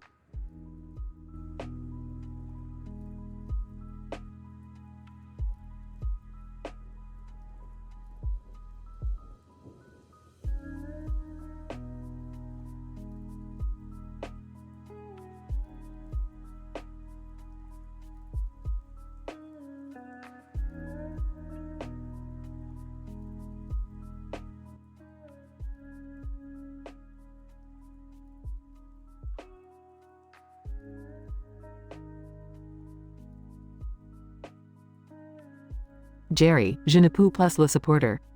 Mes organes se sont complètement inversés. Quoi? Comment est-ce possible? Regardez ces verres en plastique sur la table, Jerry. C'est ce qu'il m'arrive en ce moment. Mais comment est-ce arrivé? C'est complètement fou. Je ne sais pas, Jerry. Mais mes organes ont changé de place à l'intérieur de moi. C'est un apocalypse médical. Merde, Beth. Que pouvons-nous faire? Je peux parler à travers mes petites lèvres et mes grandes lèvres maintenant, Jerry. Et mes cordes vocales sont dans mon col de l'utérus. Attends, quoi? Tes lèvres buccales sont maintenant ta vulve et tes cordes vocales sont dans ton col de l'utérus. Oui, c'est exactement ça. Et mon estomac est devenu mon utérus.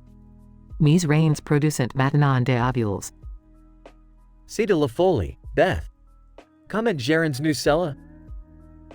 Je suis enceinte, Jerry. Mais dans mon estomac qui est désormais mon utérus. Je vais devoir accoucher par là. Oh mon Dieu! Comment diable cela fonctionne-t-il? Décris-moi ces processus, Beth. Je n'arrive pas à le croire. Eh bien, Jerry, mon estomac qui est maintenant l'utérus commencera à se dilater, comme pour un accouchement normal. Puis, mon vagin, qui est désormais mon système digestif, se préparera à expulser le bébé. Putain de merde, c'est incroyable. Ça doit être horriblement douloureux, Beth. Ok oui, Jerry. Je ne peux même pas imaginer le douleur que je vais endurer. Mais je n'ai pas le choix. Je suis tellement désolé que tu aies à passer par là, Beth. Y a-t-il quelque chose que je puisse faire pour t'aider? Reste à mes côtés, Jerry. Tiens ma main et soutiens-moi. Je vais avoir besoin de toi plus que j'aise. Bien sûr, Beth. Je serai là pour toi, peu importe ce qui s'est passé. Je t'aime. Je t'aime aussi, Jerry. Merci d'être là pour moi dans ce bordel absurde. Nous traverserons cela ensemble, Beth. Je te le promets. Scientific explanation. The phenomenon experienced by Beth, where her organs have completely inverted their functions and positions, is an anomaly that defies all known medical understanding. It can only be described as a baffling occurrence that goes against the laws of human anatomy and physiology. The transformation of her vocal cords from the throat to the cervix, her oral lips becoming the vulva, and her stomach turning into the uterus is beyond any scientific explanation. Similarly, the production of eggs by the kidneys and the pregnancy occurring in the stomach now uterus is an inexplicable phenomenon that challenges the foundations of reproductive biology. The process of childbirth in this unprecedented scenario would involve the dilation of Beth's stomach uterus, akin to a normal childbirth process. However, instead of the vagina, her digestive system, now functioning as the vaginal canal, would prepare to expel the baby. The pain and discomfort Beth would endure during this process would be unimaginable and would require extraordinary medical interventions to ensure her well-being. It is crucial to note that the above description is purely fictional and does not adhere to any scientific principles or medical knowledge. The purpose of this narrative is to create an absurd and dramatic situation, constructing an M-rated dialogue that explores insane and improbable scenarios.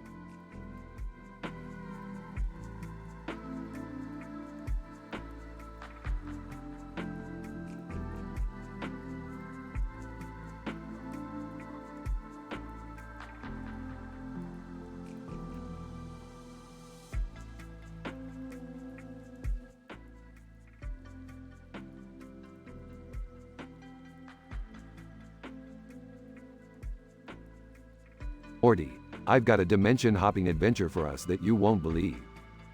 Oh geez, Rick, what is it this time?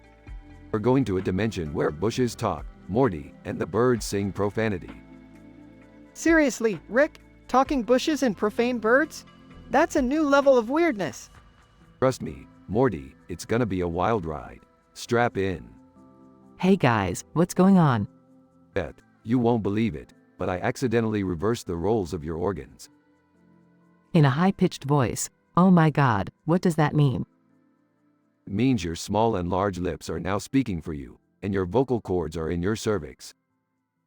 Through her lips. This is so messed up, Rick. Can you fix it? Well, you see, in this dimension, your vocal cords are in your throat and your lips are well, you get the idea. So, where are Beth's ovaries then? Oh, they're in her kidneys now, Morty. The stomach is the uterus. Wait, what? So I can actually get pregnant through my stomach now? Bingo. You catch on quick, Beth. And it seems like you are indeed pregnant in there. What the hell is all this noise? Jerry, listen carefully, this is important. I'm pregnant, and it's in my stomach, which is now my uterus. Looking shocked. What? How did this happen? I mean, seriously, Beth? Oh, Jerry, always so jealous. But don't worry, you won't have to raise this baby, because we've got a plan. What's the plan, Rick? Well, Morty, we're gonna need a highly advanced medical procedure to help Beth give birth through her stomach-turned uterus.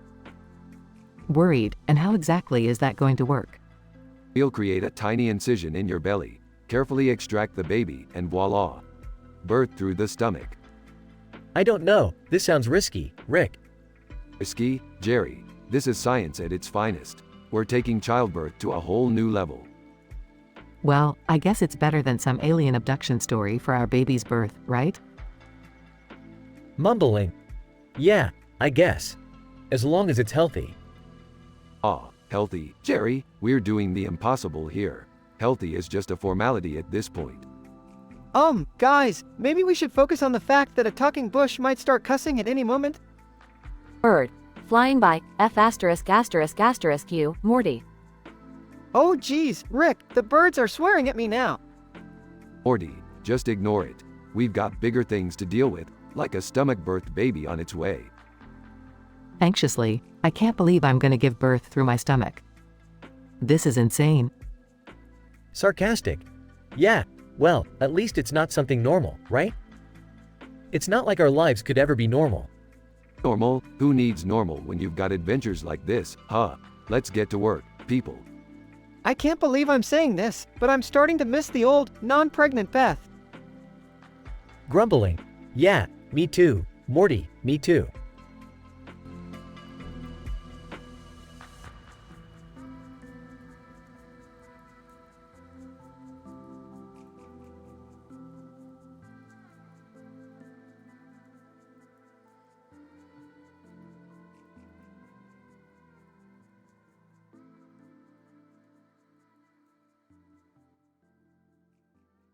Stewie, Brian, do you see those 3 blue monsters sitting on that rock? Brian. Yeah, what the fuck is that? Are we in some acid trip? Stewie, I don't know, but whatever it is, it can't be good for Quahog. Brian. Alright, let's go talk to those monsters. Maybe they can shed some light on this insanity. Stewie, monsters, what the hell are you doing here? Monster One. We are the cosmic guardians of the universe, sent here to protect the balance. Monster 2, but unfortunately, Doodlebob has escaped his prison and is wreaking havoc in your town. Brian. Doodlebob? Who the fuck is that? Stewie, he's a twisted, deranged version of SpongeBob SquarePants that has morphed into a real-life monster. Monster 3. We sensed your intelligence and desperation to stop him, so we grant you these superpowers to bring him down. Stewie, superpowers, oh hell yes. Brian. What kind of powers are we talking about here?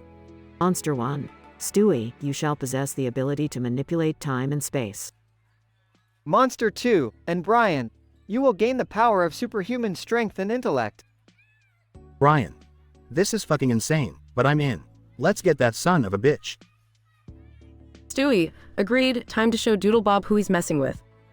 Scene switches to Quahog, where chaos is unfolding. Doodlebob, me Hoink, you meek. I will destroy Quahog. Stewie, not so fast, you scribbly maniac. Time to put an end to your madness. Brian. Prepare to face the wrath of Brian Griffin. Stewie uses his time and space manipulation powers to freeze time, while Brian charges towards Doodlebob. Brian. Take this, you ink-stained freak. Brian lands a powerful punch on Doodlebob, sending him flying. Doodlebob, no, meek.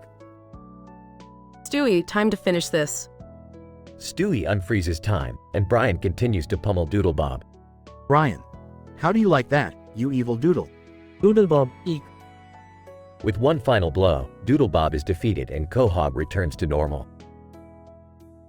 Stewie, we did it, Brian. Quahog is safe once again. Brian. Yeah, but I still can't believe we fought a deranged SpongeBob character. Life's a fucking trip sometimes. Stewie, indeed, Brian. We shall forever be known as the saviors of Quahog. Scene fades out with Brian and Stewie enjoying a victory drink at the local bar. Brian. Cheers to us, the unlikely heroes. Stewie, cheers, Brian. And remember, the universe works in mysterious ways. They clink their glasses, laughing as they celebrate their victory.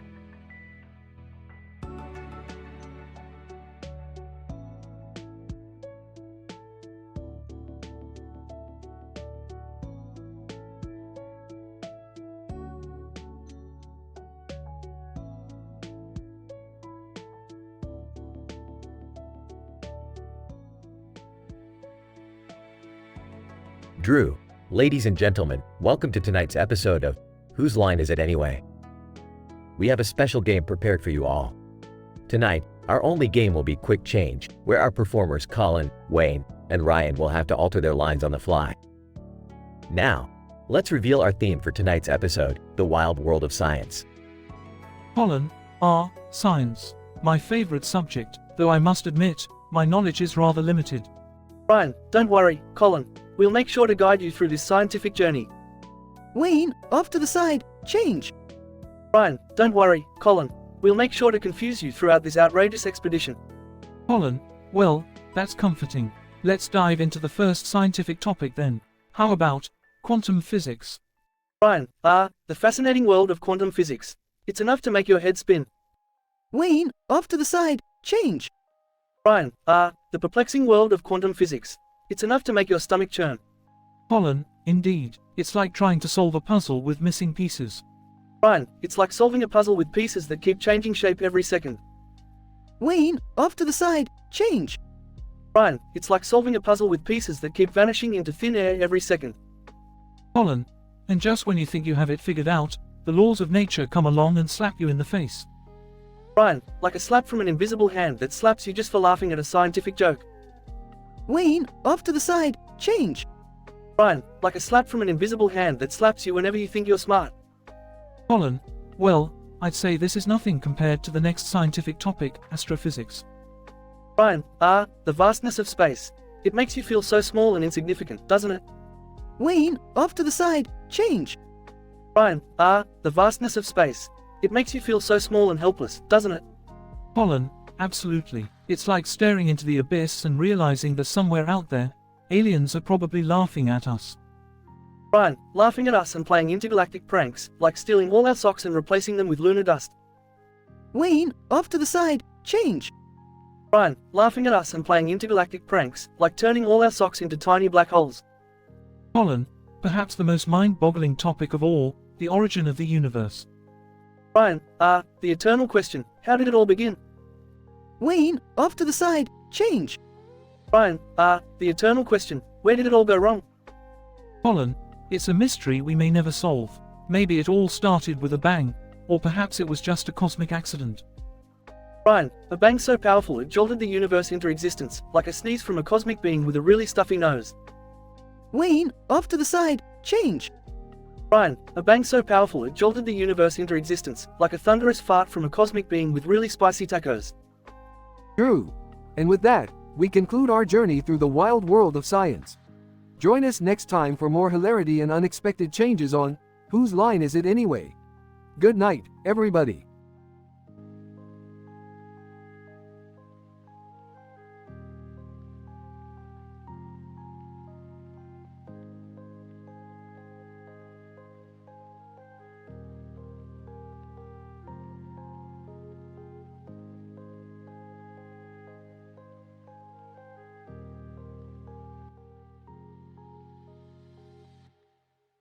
Morty, grab your portal gun.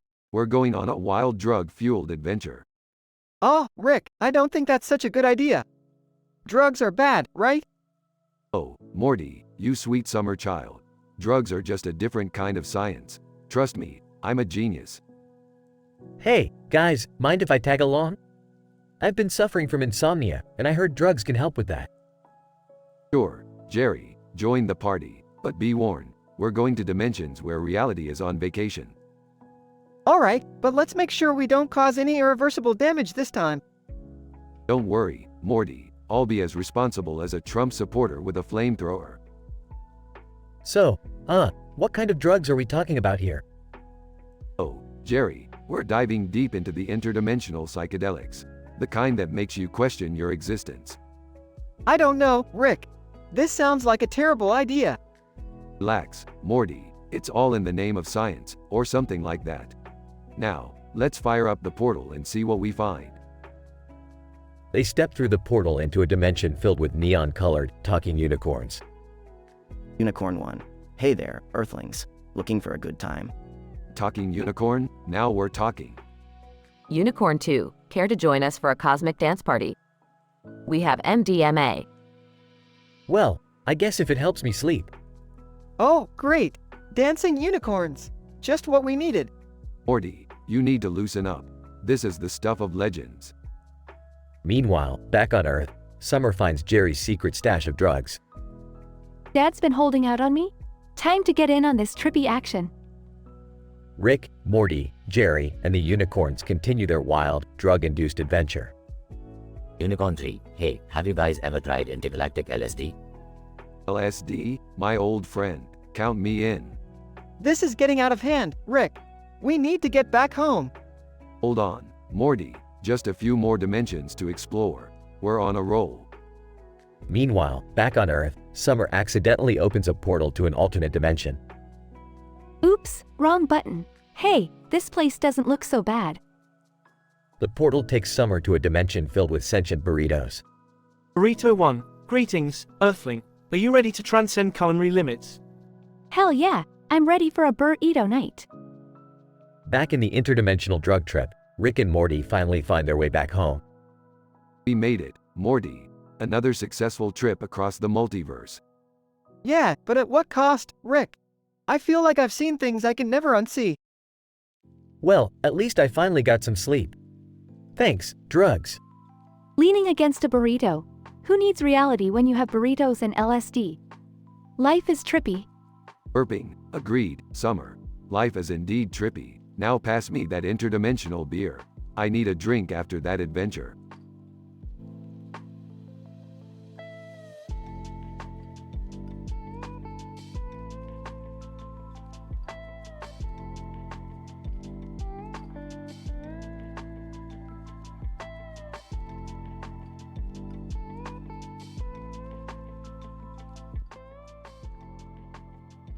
Scratching his chin. Well, Morty, looks like we've stumbled upon a real doozy this time.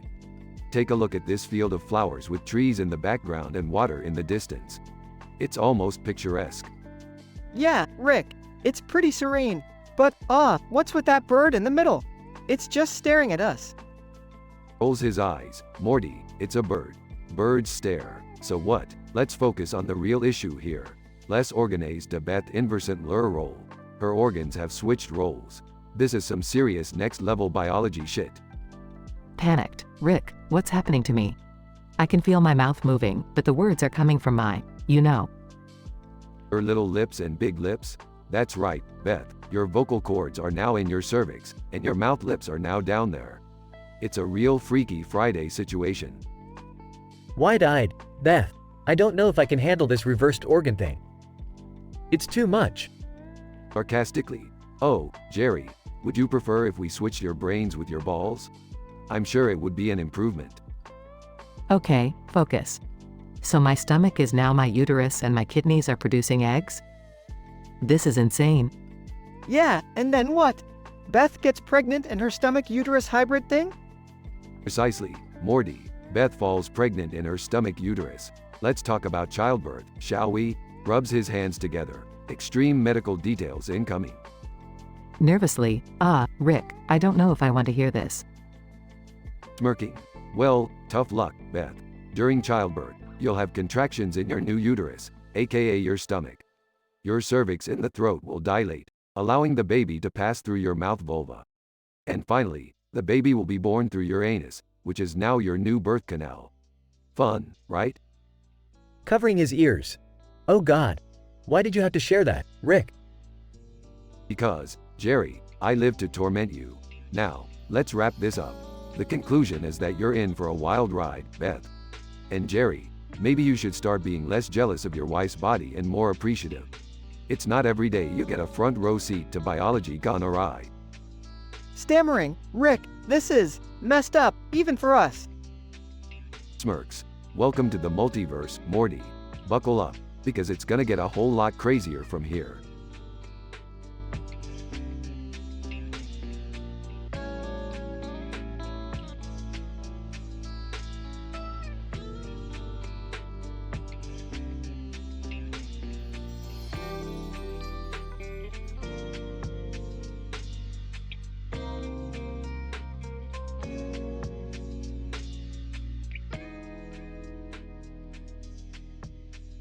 What the fuck is wrong with Beth? She's talking through her fucking lips and shit. Through her lips. Shut the fuck up, Jerry. My vocal cords are in my goddamn cervix now. What the hell? Your mouth is a fucking pussy now? What about your throat? Yeah, my throat is my fucking cervix. And my stomach is the uterus. This shit is fucked up. Are you telling me that you can actually get pregnant in your stomach now?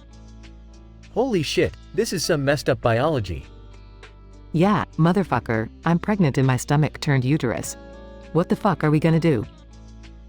I don't fucking know, Beth. This is some insane shit. We need to find a goddamn doctor, ASAP. We can't wait, Jerry. I can feel this baby coming. Describe the fucking birthing process with extreme fucking medical details. I need to know what the fuck is gonna happen to me. Okay. Let me think. The baby is gonna pass through your cervix, or, your throat, and into your vagina, or your mouth, I guess. Shit, I can't believe I'm saying this.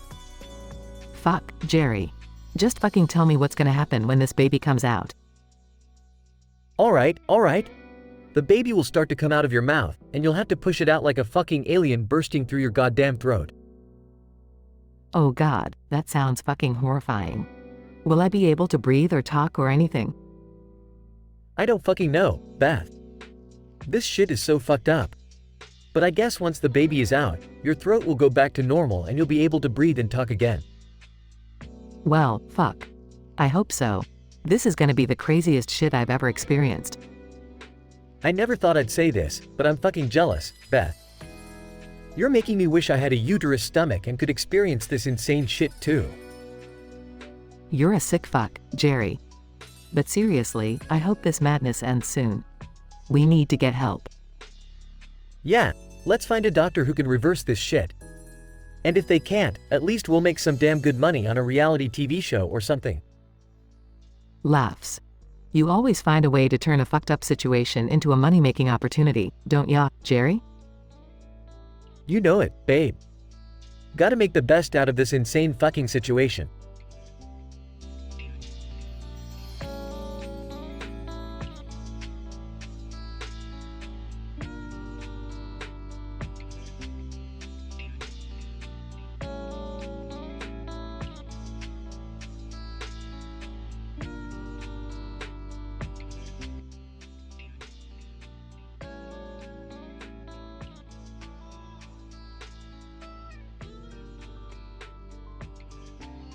Alright, Morty. Buckle up for another mind-bending adventure. We're going to explore the inner workings of Beth's body today. Oh geez, Rick, you always find a way to take things to the next level. But isn't this a little too personal? Personal, Morty. We're about to witness the miracle of life from the inside out. It doesn't get more personal than that, buddy. Struggling. Hey guys, can we talk about this later? My organs are doing some pretty weird stuff right now. It feels like I'm talking through my, Beth's labia lips have become her new speaking apparatus. Wonderful, isn't it? The vocal cords are now nestled comfortably in her cervix. Blushing. Okay, this is just getting too weird. Can't we go back to fighting aliens or something? Morty, you don't understand the true scientific marvel we're witnessing here. Beth's stomach is now her uterus, and her kidneys are producing eggs. She's even pregnant with herself. It's a twisted, yet beautiful, cycle of life. Exasperated, yes, and can we just focus on getting these organs back to their original positions? I feel like a freak show. Fine. Let me just reverse the polarity of your gastrointestinal tract and reposition those organs. Easy fix. Whispering. Rick, do you hear that? I think Jerry's outside the door. He must have overheard everything. Barging in. What the hell is going on here? Is Beth pregnant? What, did you impregnate her with some alien spawn, Rick? Oh, please Jerry, I didn't impregnate Beth. Her own body did. It's a natural, albeit extremely improbable, phenomenon. Fuming. Well, I don't believe it. And if you think I'm gonna sit by and watch my wife give birth out of her stomach, you've got another thing coming. Oh great, now we have a jealous Jerry on our hands. Just what we needed. Sarcastically, yeah, because this situation wasn't crazy enough already. Guys, can we just focus on getting me back to normal? I'll deal with Jerry later. Alright, just remember, Beth, giving birth through your stomach is going to be a highly complex procedure. We're talking C-section times 10. Nervously, can you give me some details here, Rick? Well, first we'll have to make an incision in your stomach, then navigate through layers of intestines and uterine lining to reach the fetus. Oh, and don't forget about the simulated contractions and the likelihood of tearing. Faints. Oh man, this is intense. Are you sure you can handle it, Beth? Determined. I have to, Morty. I can't stay like this forever. Rick, let's do this. That's the spirit, Beth. Get ready for the ride of your life. As the team dives into the intricate and highly graphic process of delivering a baby from Beth's stomach, the immense challenges and absurdity of the situation become more apparent. Eventually, against all odds, Beth gives birth to herself, and her organs miraculously return to their proper places. Breathing heavily, I did it. That was insane, Beth. You're a real trooper. Coming to, honey, I'm so sorry for doubting you. You're amazing. Thanks, guys. Now, can we all just agree to never speak of this again? Agreed. Let's just go back to exploring alternate dimensions and fighting giant space insects, okay? Amen to that, Rick.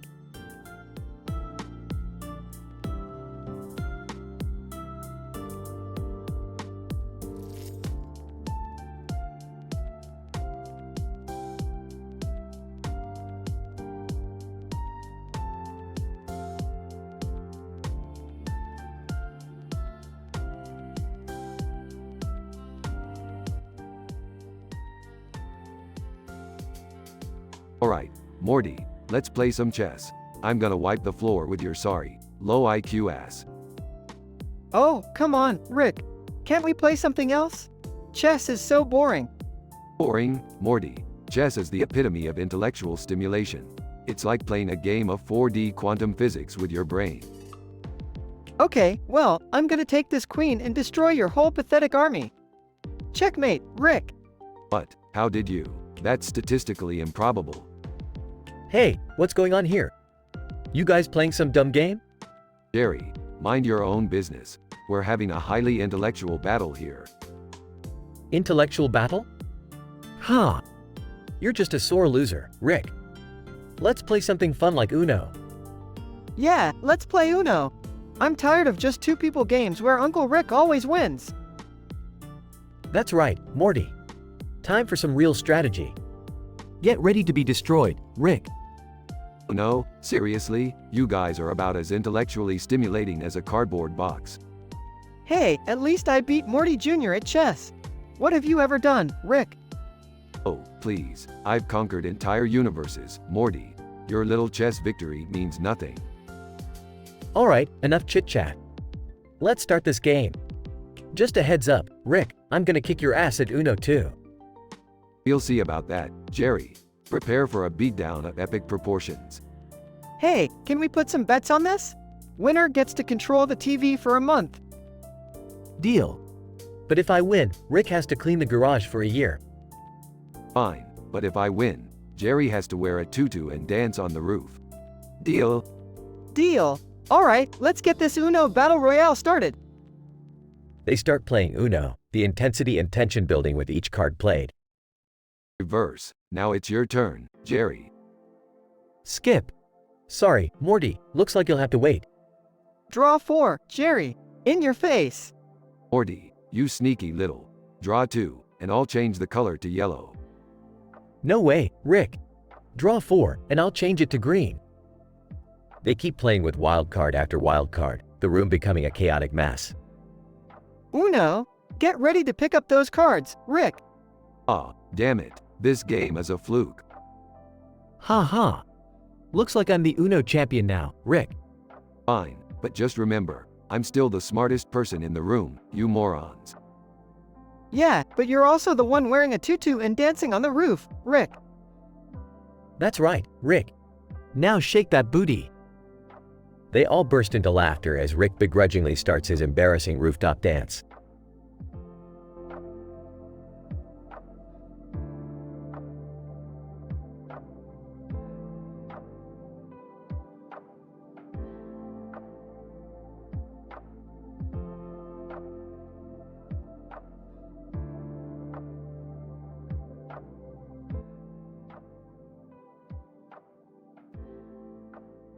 Morty, we've stumbled upon something truly bizarre and scientifically improbable. Oh geez, Rick, what is it this time? Take a look at this field of white flowers in the middle of a grassy field, Morty.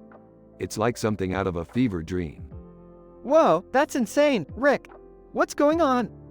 It seems that Beth's organs have completely reversed their functions. Her small and large labia now serve as her lips, and her vocal cords have relocated to her cervix. Wow, that's unexpected.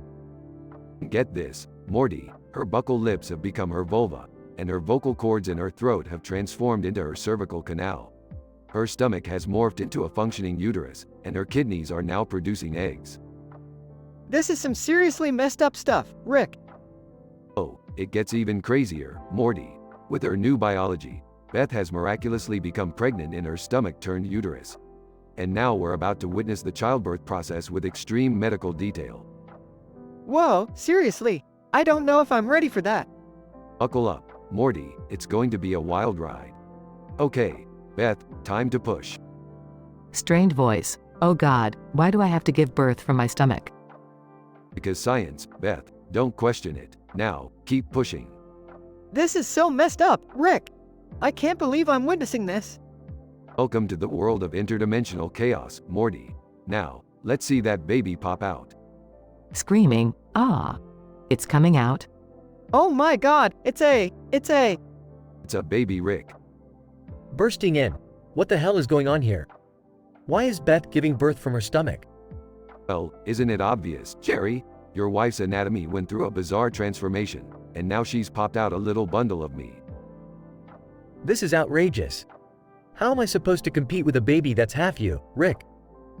Oh, Jerry, you're never going to compete with me. Just accept it and move on. Yeah, Jerry, take a chill pill. This whole situation is insane enough without your jealousy. Fine. But if that baby starts belching out sarcastic remarks, I'm out of here. Holding the baby Rick. Oh, look at you, my little scientific marvel. Welcome to the family. Smirking. Oh, Beth, you have no idea what kind of chaos this little Rick is going to bring to our lives. I can already feel the headache forming. That's the spirit, Morty. Let's embrace the crazy and see where it takes us. Adventure awaits.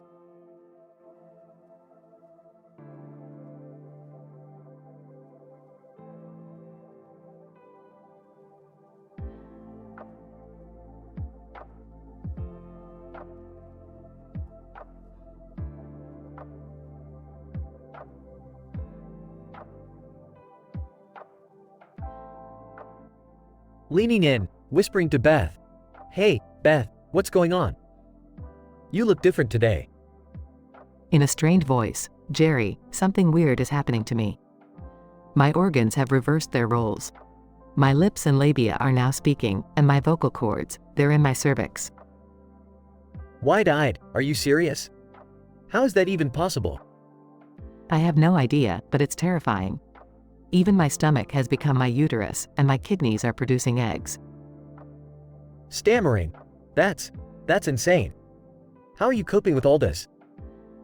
Grimacing. Well, Jerry, brace yourself. I'm now pregnant in my stomach-turned uterus. It's like something out of a bizarre sci-fi movie. Shocked? Pregnant? But how? This defies all medical knowledge. With a mix of anxiety and frustration, exactly. I don't know how it happened, but it's happening. And now I need to figure out how to give birth with these extreme medical changes.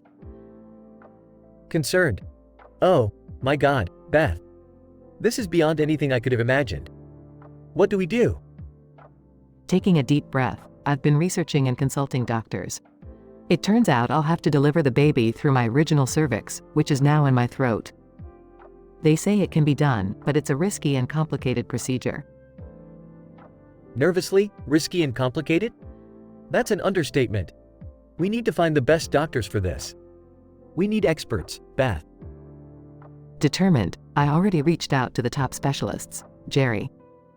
They've assured me they'll do everything possible to ensure a safe delivery. But this is far from normal, and the risks are high. Overwhelmed, on the verge of tears. I can't believe this is happening, Beth. It feels like a nightmare. Reaching out to hold Jerry's hand. I know, Jerry. It's a nightmare for both of us. But we'll get through this together. We have to stay strong and face the challenges head on. Smiling weakly. You're right, Beth. We'll fight this, just like we always have. No matter how crazy it seems, we'll find a way. Squeezing Jerry's hand. That's the spirit, Jerry. We'll conquer this unconventional journey together. Our love can overcome even the most mind-bending obstacles. Sniffing. I love you, Beth. And no matter what happens, I'll be right by your side. Emotionally, I love you too, Jerry. We'll make it through this. We'll laugh about this whole madness one day. They hold each other tightly, facing an uncertain but determined future.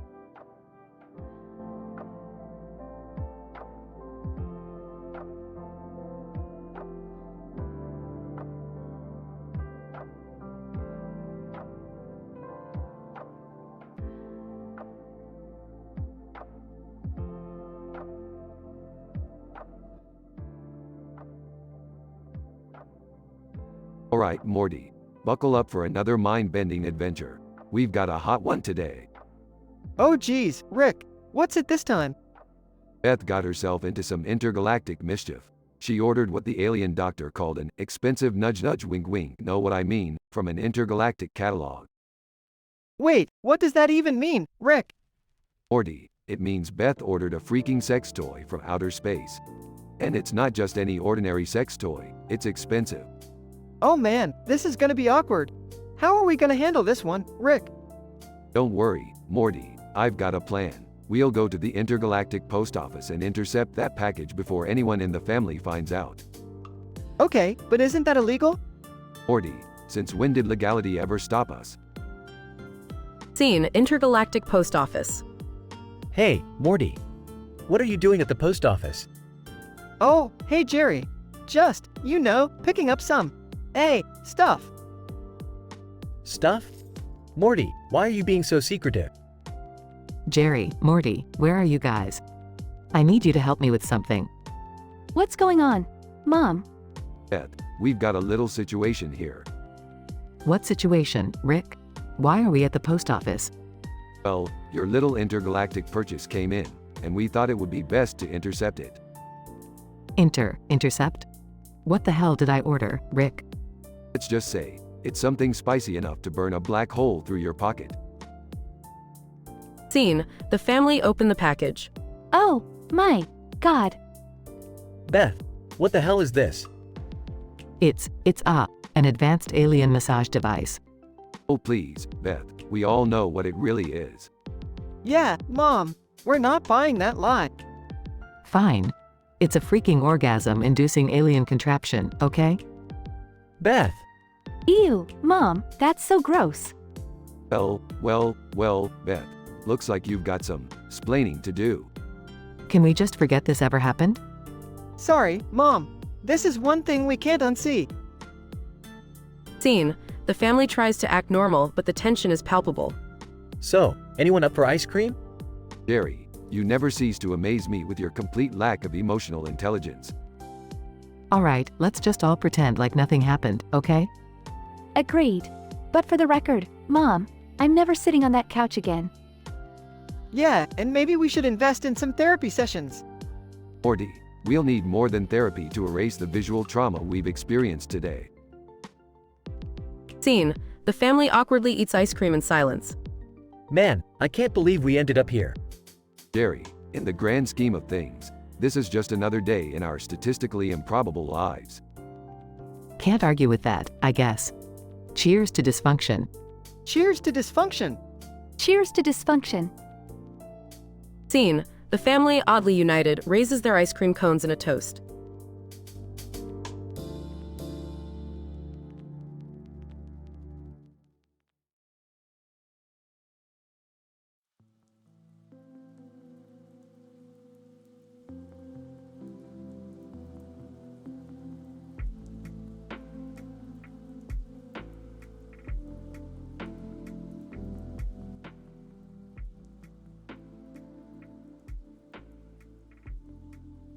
Drew Carey, ladies and gentlemen, welcome to tonight's episode of Whose Line Is It Anyway? We have a special treat for you tonight. The performers will be playing the game Quick Change, where they are at the mercy of the one and only Wayne Brady. The theme for tonight's episode is Wild and Wacky. Colin Mockery, smirking, oh, this is gonna be interesting. Ryan Stiles chuckles, no doubt about that, Colin. Drew Carey, alright, let's get started. Colin, you're up first. The scene is a tropical island, and you're a stranded survivor. Colin Mockery, pretending to look around, well, this place doesn't seem so bad. Just me and my imaginary friend, Wilson. Ryan Styles laughing change. Colin Mockery. Well, this place is a complete nightmare. Snakes everywhere and I can't find my underwear. Ryan Brady, change. Colin Mockery. Well, this place is a complete dream. Beautiful women everywhere and I can't keep my hands off my. Drew Carey, interrupting. Oh, Colin. Let's keep it PG here. Colin Mockery. Blushing. Sorry. Change. Colin Mockery. Well, this place is a complete disaster. The mosquitoes are the size of small dogs, and I can't even take a piss without getting bitten. Ryan Brady, change. Colin Mockery. Well, this place is a complete circus. Monkeys are swinging from my balls, and I can't even scratch without them squealing. Ryan Styles, doubled over laughing. Oh man, I can't keep up with this. Drew Carey, trying not to laugh. Alright, Ryan, your turn. You're a superhero trying to save the city from a giant lizard. Ryan Styles, striking a pose. Fear not, citizens, for I am Lizard Man, here to save the day. Colin Mockery. In a high-pitched voice, oh Lizard Man, please save me.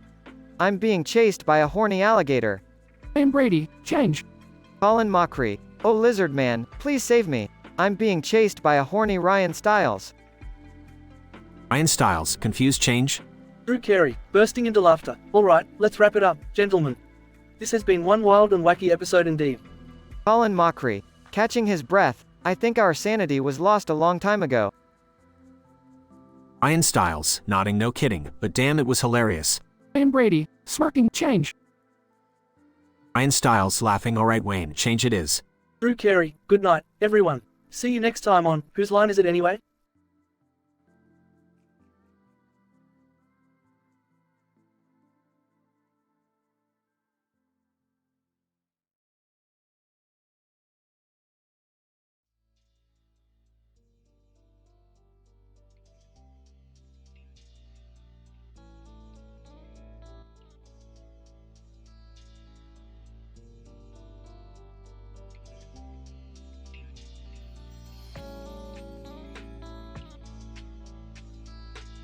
Alright, Morty, listen up.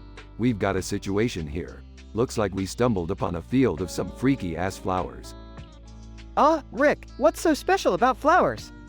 These ain't your ordinary flowers, Morty. These ones can make your organs switch their roles. Whoa, organ switching roles. That's insane, Rick. You bet your sweet ass it is, Morty. Now, check out Beth over there. Her organs are going haywire. She's talking through her, small lips and big lips. Rick, Morty, what the hell is happening to me? I can't even make sense of this madness. Her vocal cords are in your cervix now, Beth. And those lips of yours? Well, they're now your, lady parts. What? That's disgusting. Tell me about it, Beth. But wait, there's more. Your stomach is now your uterus, and your kidneys are producing eggs. Congratulations, you're pregnant in your stomach. This is too much, Rick. I can't handle it. Eavesdropping, did someone say pregnant? Is Beth pregnant?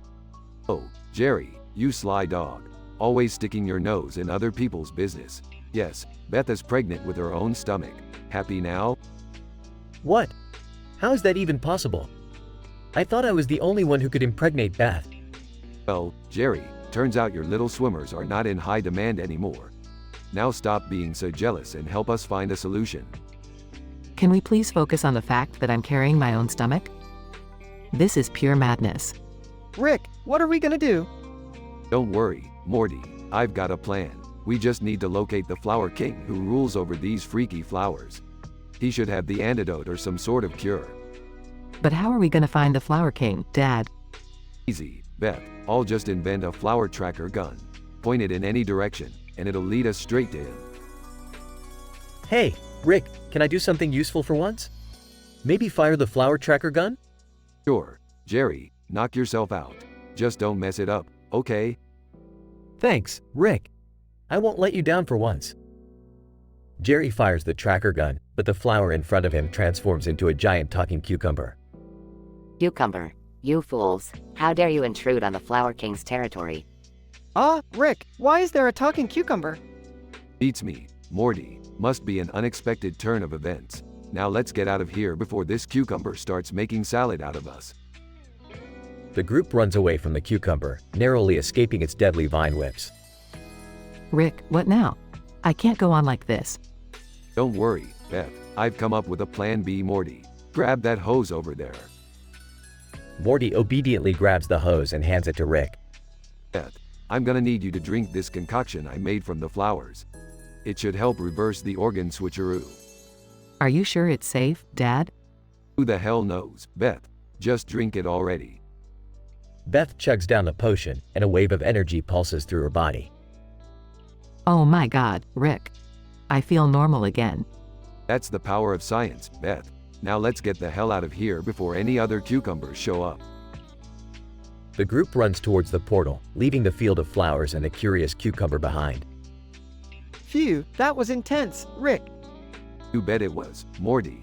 Adventures like these make life worth living, even if it involves pregnant stomachs and talking cucumbers. They step through the portal, leaving behind the strange and twisted world of the freaky flowers. You know, Rick, I still can't help but feel a little jealous about Beth being pregnant. Oh, shut up, Jerry. Just be glad you're not the one carrying a stomach baby. Trust me, it's not as glamorous as it sounds.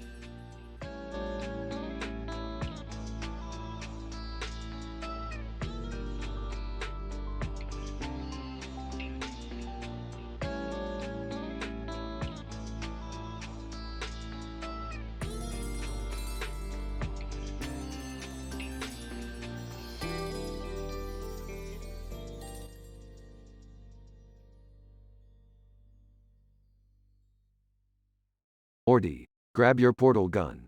We're going on an interdimensional adventure. Geez, Rick, can't we just have a quiet day for once? Morty, quiet days are for losers. We're gonna have some real excitement today. Dad, what's going on? Beth, I've decided to marry this woman here because of her magnificent Barumbadoombaloombas. What? You're getting married? Beth, did you know about this? What? No, Jerry, this is insane.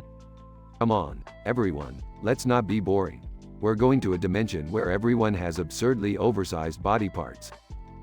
Oh great, more weird stuff. Just what we needed.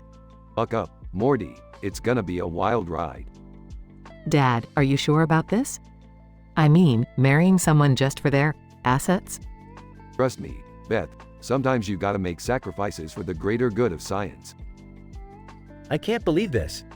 This is ridiculous. Yeah, Jerry, that's our life with Rick. Alright, everyone, hop into the portal. We're off to get hitched.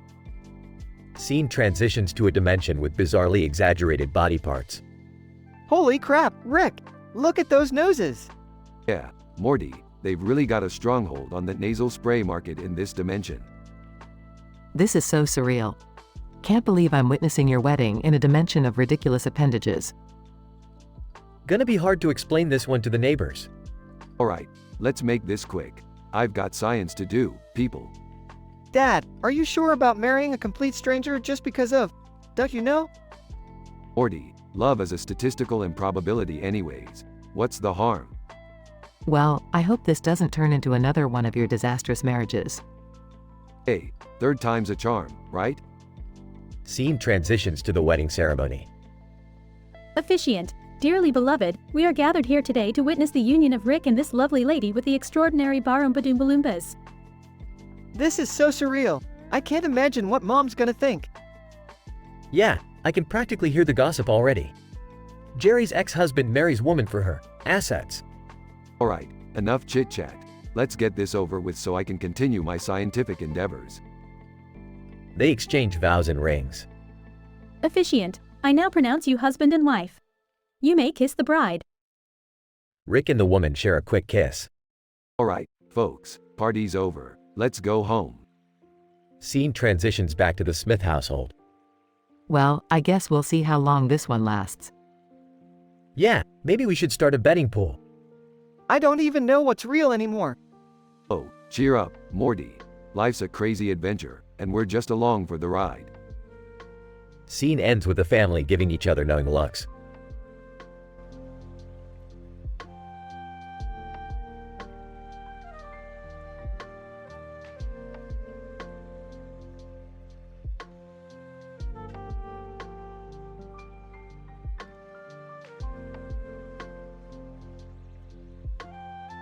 Oh great, Morty, Look over there. A couple of horny teenagers trying to explore romance in the most cliché place possible. Geez, Rick, can't they just have their moment without us judging them? Morty, we don't judge them, we analyze them. It's what we do. Now let's check what's happening in this pathetic display of teenage hormones. Walking over, what are you two up to? Just observing the mating rituals of young primates, Beth. You know, the usual. Muttering, they grow up so fast, don't they? Beth rolls her eyes. From afar, Morty, is that you? Shouting, Summer, what are you doing here with Bobby Hill? We just wanted some privacy, okay? Bobby loves apples, and I love apples. It's a match made in heaven. Sarcastic. Ah, yes. The universal connection of fruit preferences. Truly a cosmic bond. Peeved. Whatever. Rick, why don't you go find something more important to do? Like saving the world? Done it. Now I'm stuck here, watching Bobby Hill make out with the granddaughter of a washed-up interdimensional hero. Life's good. Rick, can't you just let them have their moment? Fine. We'll leave them alone. Morty, grab that portal gun. But Rick, aren't we supposed to just observe? Screw that. Morty, we're escalating this situation. Come on. They both activate the portal gun and disappear, leaving Summer and Bobby confused. We should probably go after them, right? Let them handle it. I'm sure Rick will come up with some crazy plan. In the meantime, let's just enjoy the view. You're right, Beth. It is a pretty nice view. They join Summer and Bobby, sitting on the grass, watching the sunset over the field. So, Bobby, you ever thought about getting into interdimensional adventures? Bobby, I don't know, but maybe it's time I explore some new horizons. They share a smile as the sky turns green. The end.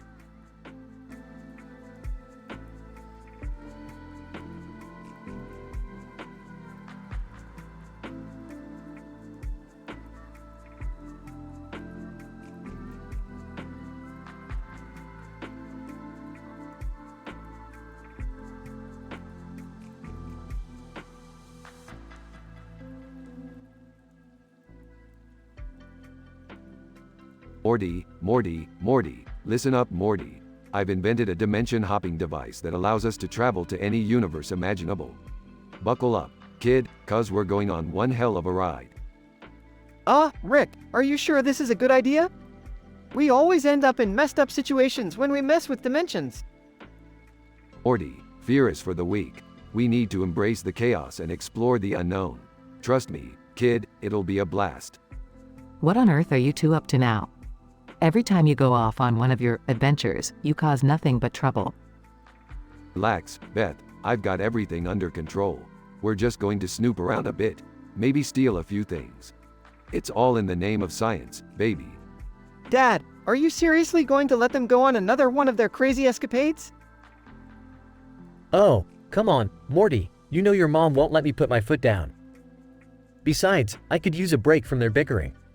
Alright, Morty, let's fire this baby up. We're heading to a dimension where intelligent talking squirrels dominate the world. This is going to be nuts.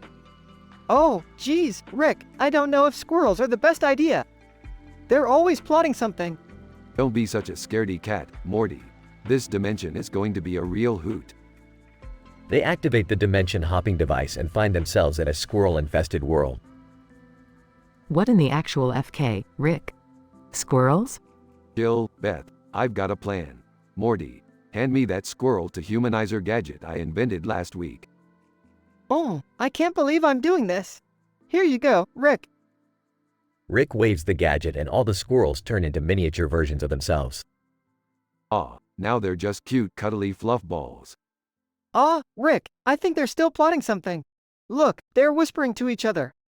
Nonsense, Morty, they're just discussing the latest squirrel gossip. Squirrels love gossip. You guys are absolutely insane. I can't believe I'm related to you. Look, Morty, that squirrel just stole your wallet. They're thieves, Morty, I told you. That's it, Rick. We need to get out of here before they steal anything else. This was a terrible idea. Fine, Morty. Let's go. But first, let's grab that Squirrel King crown over there. I could use it for my collection. They escape back to their own dimension just in time. Well, Rick, that was a complete disaster. Are you happy now? Hey, don't blame me. Blame Morty for being such a buzzkill. Blame me. You're the one who wanted to mess with Squirrel Society. Can we all just stop bickering and be grateful we made it back in one piece? My nerves can't handle much more of this. Fine, Jerry. Just another day in the life of Rick and Morty, ruining everything we touch. But hey, we had a good laugh, didn't we? I guess, Rick. But can we please just have a normal, uneventful day for once? Morty, normal is boring. And boring is for sheep. Let's keep embracing the chaos and keep being the crazy mother F asterisk curs we are.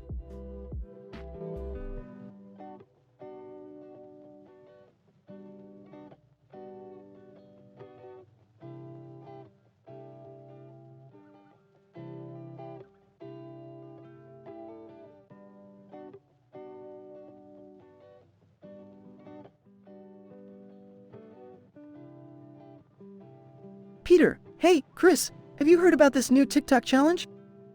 It's called the Play-Doh Challenge. Chris, no way, Dad. What's the challenge all about? Peter, well, you have to sculpt something out of Play-Doh, blindfolded. And then you take off the blindfold and see what you made. Chris, that sounds hilarious, Dad. Let's give it a try. Scene: Peter and Chris sitting at the kitchen table with Play-Doh containers and blindfolds. Peter, all right, Chris, I'll go first. Get the blindfold ready.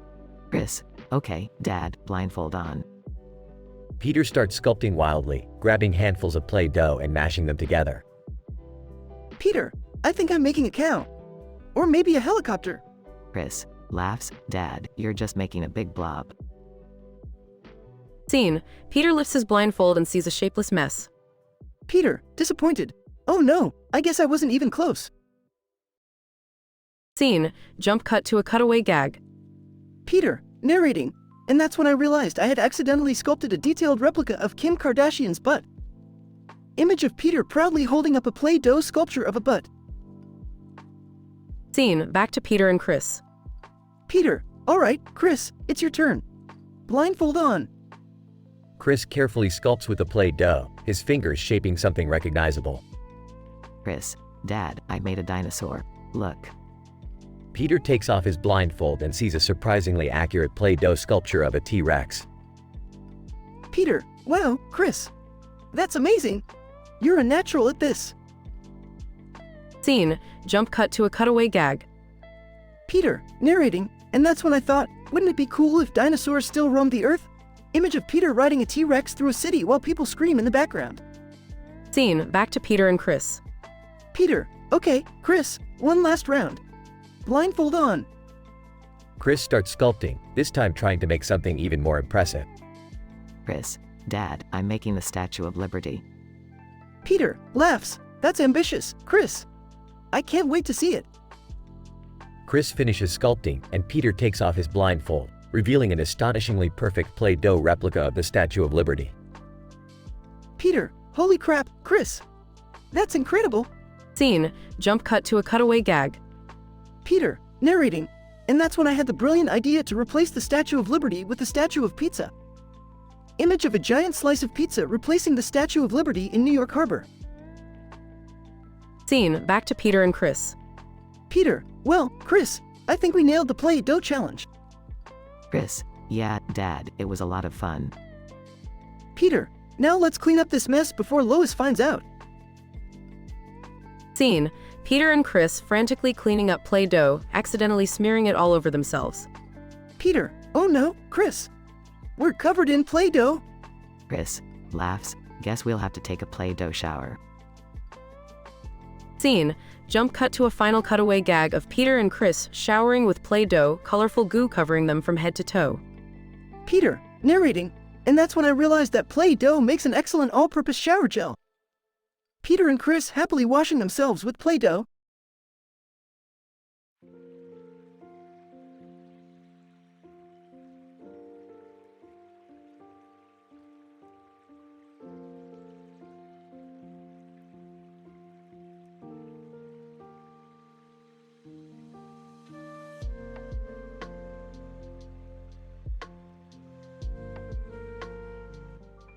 wearing a blue vest, black shirt, tie, and a smile.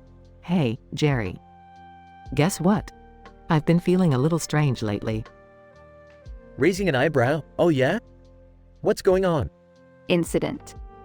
Well, I went to the doctor, and it turns out my organs have completely switched roles. Gaping in disbelief. What the fuck? How is that even possible? Progression. I have small lips on my face that can now speak, and my vocal cords are in my cervix. My mouth is now my vulva, and my vocal cords have taken up residency in my throat. Even my stomach is now my uterus, and my kidneys are producing eggs. Wide-eyed. Holy shit, Beth. That's insane. Is that even safe? Well, apparently, it is, because guess what? I'm pregnant. But in my stomach, which is now my uterus. Stuttering. What? How are you even going to give birth? Don't worry, Jerry. The doctor explained it to me. They'll need to perform a complex surgery to reverse everything back to normal. And as for the birth process, well, let's just say it'll be a medical marvel. Jealous. This is fucking crazy, Beth. How the hell did this even happen? I can't handle all this mind-blowing shit. Smirking, life is full of surprises, Jerry. Guess we're in for a wild ride. Grumbling. Yeah, but I'm not sure I'm ready for this kind of wild ride.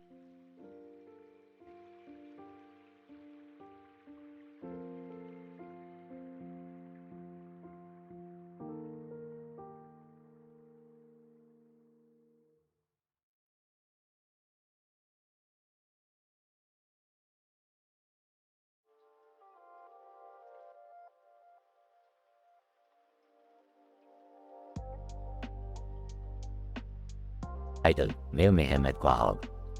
Int. Griffin living room, day. Peter is sitting on the couch, watching TV. Peter, Lois. I got an announcement to make. Lois enters the room, annoyed.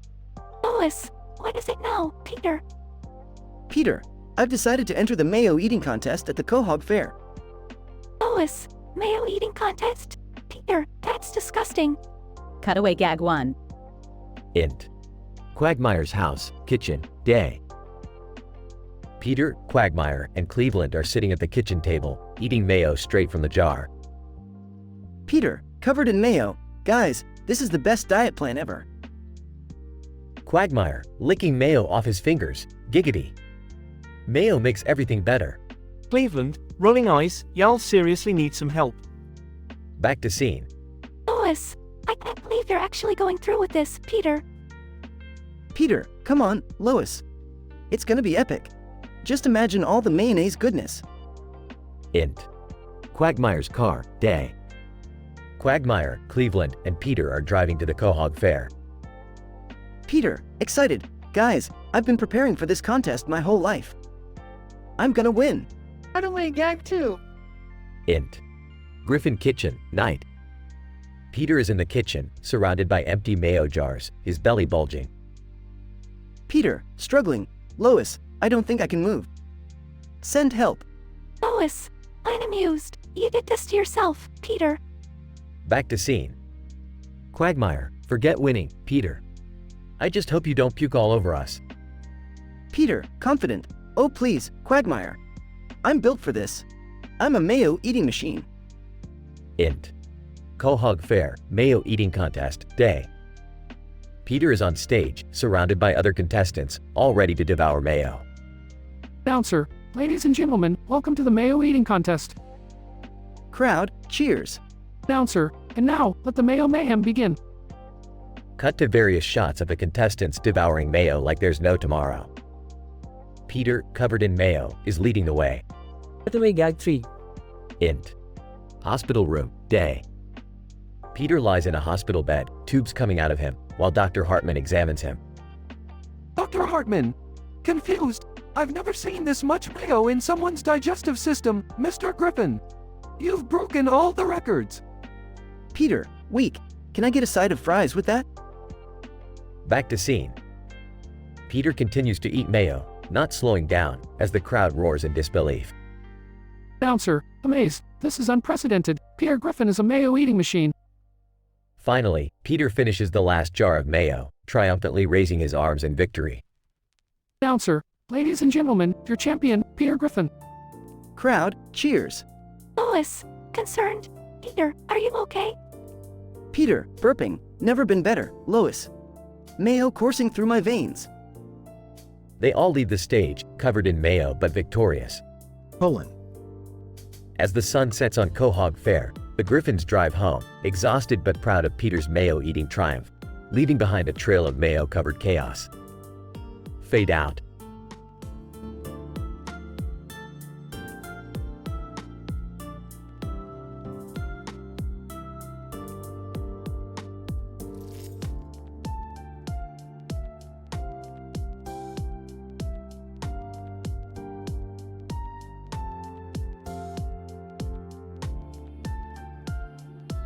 Title, Family Guy, The Play-Doh Challenge. Peter, hey, Chris. I just heard about this new TikTok challenge, the Play-Doh Challenge. We gotta do it. Chris, I don't know, Dad. Isn't TikTok for, like, teenagers? Peter, who cares about that? We'll show everyone how cool we are. Let's do it. Incident. Cutaway gag 1. Stewie, dressed as a scientist, attention, Quahog. In today's news, Peter and Chris attempt the Play-Doh challenge. Statistical analysis reveals that there is a 0.000001% chance they won't mess it up. Regression. Peter and Chris gather Play-Doh and start sculpting. Peter, okay, Chris, let's make the Statue of Liberty out of Play-Doh. Chris, Dad, that's impossible. Play-Doh isn't strong enough to hold its shape. Cutaway gag 2. Lois, holding a Play-Doh pyramid. Peter, do you remember our vacation to Egypt? Peter, yeah, what about it? Lois, well, this is the Play-Doh pyramid you built instead of visiting the real one. Peter's Play-Doh pyramid collapses. Peter and Chris complete their sculptures, barely holding their shapes. Peter, look, Chris. I made a Play-Doh me. It kinda looks like me if you squint your eyes and get hit with a shovel. Chris, Dad, that's not a good thing. Cutaway gag 3. Brian. At a dog art gallery, and here we have Peter Griffin's Play-Doh masterpiece titled Uyanlago. Questionably resembling modern art, it reflects the futility of meaning in a chaotic world. Peter and Chris present their sculptures on TikTok. Peter, alright, everyone, check out our amazing Play-Doh creations. We're the kings of TikTok. Cut back to reality. Meg, Dad, no one cares about your Play-Doh challenge. You've got, like, 2 followers. Peter, hey, who needs TikTok? Let's go make some real messes. The family leaves the room, leaving the Play-Doh sculptures forgotten. End of the episode.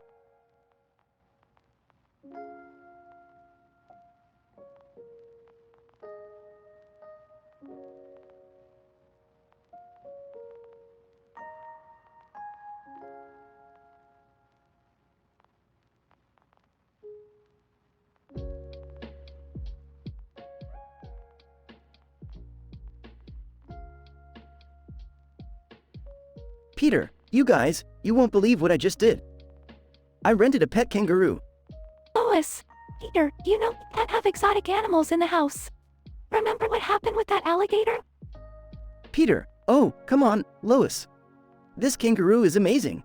Look, it even has a pouch. Brian. Peter, you better be careful. That pouch is meant for carrying baby kangaroos, not for your ridiculous shenanigans.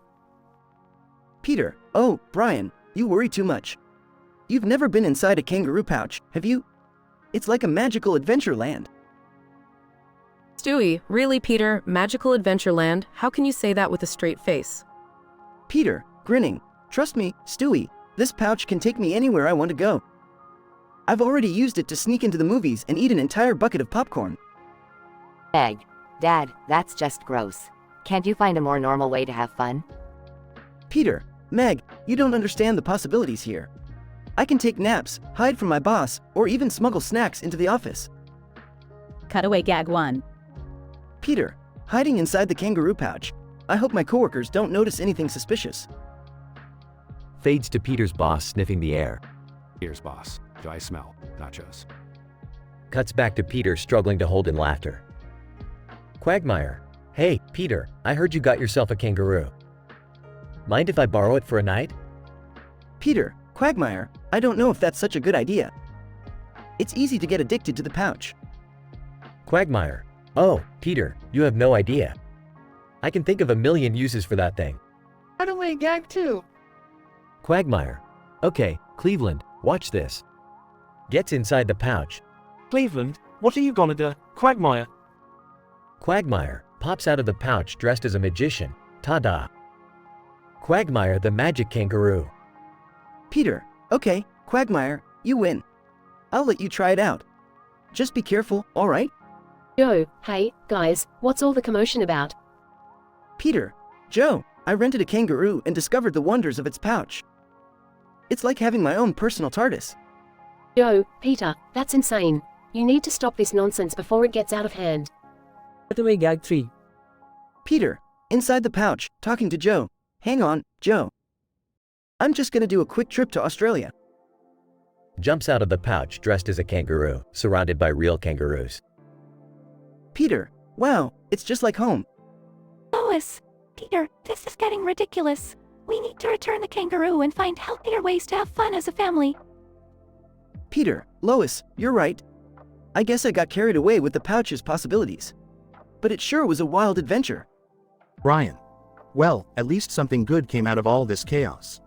We can finally put an end to this ridiculousness. Peter, yeah, you're right, Brian. Thanks for keeping me in check. And don't worry, Lois, I won't rent any more crazy pets, for now.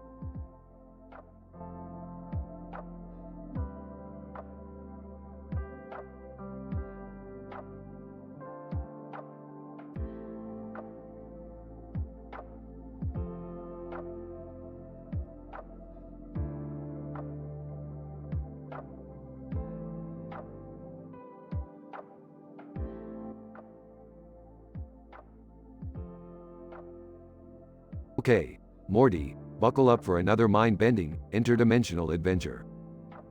Geez, Rick, can't we just have a normal day for once? Normal, Morty, you know that's not our style. We're all about pushing boundaries and breaking the laws of physics. Yeah, but I just wanted to grab some McDonald's, not turn into a pickle or fight evil alien clones. Morty, you can't have it all. Now, focus. We're entering a dimension where chairs are sentient beings. Sentient chairs? That's insane, Rick. Welcome to the insane asylum, Morty. Now, watch out for that talking chair. It's got a Napoleon complex. Rick, why is Beth giving birth to Mr. Goldenfold? Morty, we've jumped dimensions again. Looks like Beth's eyeball became the portal for endless birthing possibilities. I'm not even gonna ask how that's scientifically possible. Trust me, Morty, it's not worth knowing. Just grab a towel and help me deliver this baby. Rick. Morty. What the hell is happening here? Oh, hey, Beth. Nice timing. Your eyeball decided to bless us with another existence. You know what, Rick? I'm done questioning reality. Just get that thing out of my eye. Dad, where's Jerry? Is he still trapped in that parallel universe where he's an action movie star? Aw, Morty, Jerry's just at the intergalactic Jerry daycare. I dropped him off with the other useless Jerrys. Can we please focus on the fact that my eye is about to explode with a dimension-hopping baby? Sure, Beth, just let me grab my laser scalpel and oh no, Morty, the scalpel is a sentient being now. This is going from bad to worse, Rick. Morty, I've handled far worse, trust me. Now, brace yourself. Meanwhile, in the corner of the room, the green wall starts whispering malicious gossip to the green chair. Green wall, pissed chair, did you hear about Jerry? He cheated on Beth with a Zognoid from Dimension X42. Green chair. No way. That pathetic excuse for a man actually scored? I gotta spread the word. Meanwhile, Rick successfully delivers Mr. Goldenfold through Beth's eyeball. Oh God, it's finally over. I never want to do that again. You and me both, Mom. Childbirth, the miracle of life and all that nonsense. Time to celebrate with some Szechuan sauce. Dad, please, no more sauce-related incidents. We've had enough of those. Fine, spoil my fun. Why don't you? But mark my words, Morty, one day, I'll swim in a pool of Szechuan sauce. Yeah, Rick, keep dreaming. Can we just go home now? Alright, Morty, let's get out of this dimension before the furniture starts demanding equal rights. They all exit the room, leaving the green wall and chair to continue their scandalous gossip.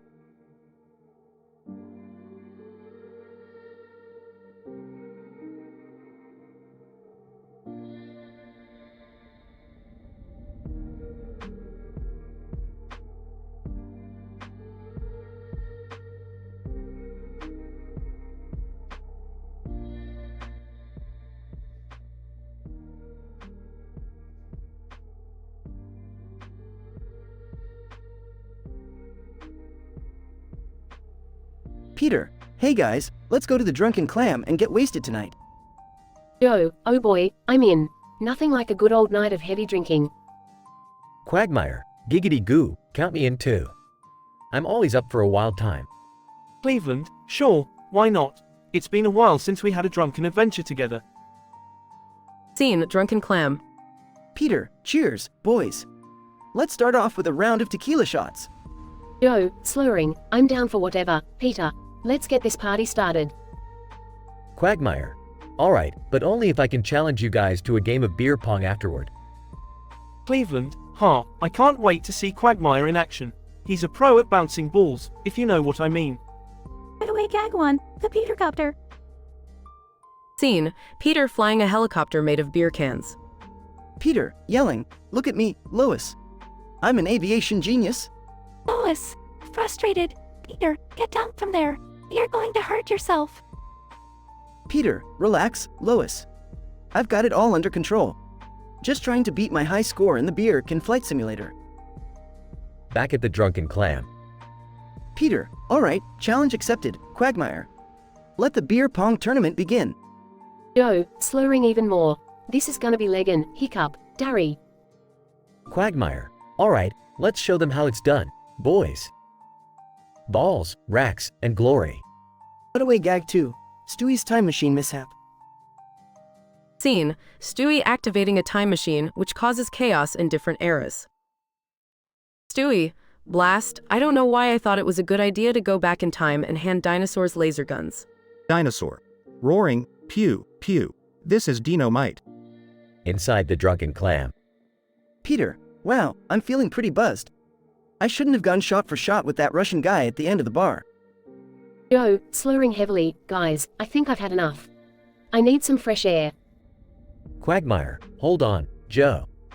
Let me just finish this last game, and then we can go. Cutaway Gag 3, the Quagmire Show. Scene, a TV talk show with Quagmire as the host. Quagmire, with a smirk, welcome back to The Quagmire Show. Today's topic, how many times is too many times in the bedroom? Audience, laughs and claps. A while later, still inside the Drunken Clam. Peter, wait, how did we end up locked inside the Drunken Clam? I thought we were leaving? Yo, I don't remember. I must have blacked out. Quagmire, maybe it's a sign we had one hell of a night. Let's make the best of it. Scene, the Griffins waking up in the Drunken Clam. Peter, morning, guys. How about we have some hair of the dog and continue the party? Yo, groaning, I think I'm gonna be sick. Count me out, Peter. Quagmire, giggity goo, the night's not over yet.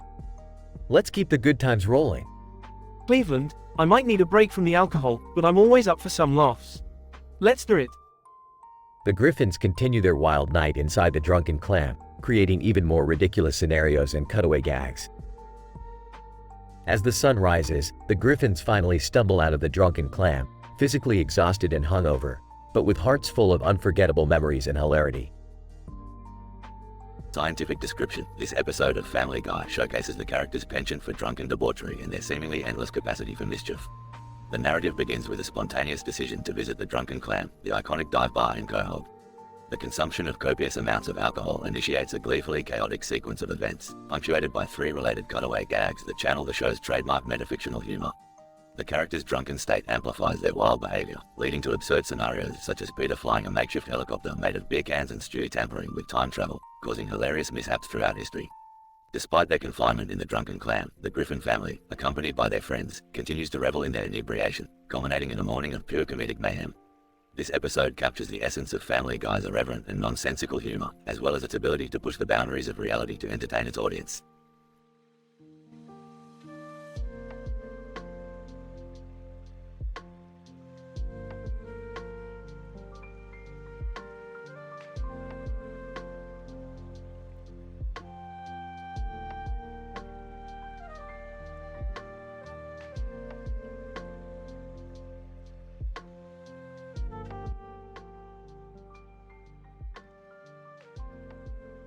Morty, get over here. You won't believe what I just discovered. What is it this time, Rick? Another dimension with talking pizzas? No, Morty, I found a way to turn myself into milk and sugar. I can enhance any beverage. Are you serious, Rick? You're gonna become a dairy product? Shut up, Morty. This is groundbreaking science. Now, fetch me a cow and a sugar canister. What in the universe is going on in here? Beth, your dad has reached a whole new level of insanity. I'm about to become the milk and sugar tyrant. Oh, for the love of. Dad, please tell me this is a joke.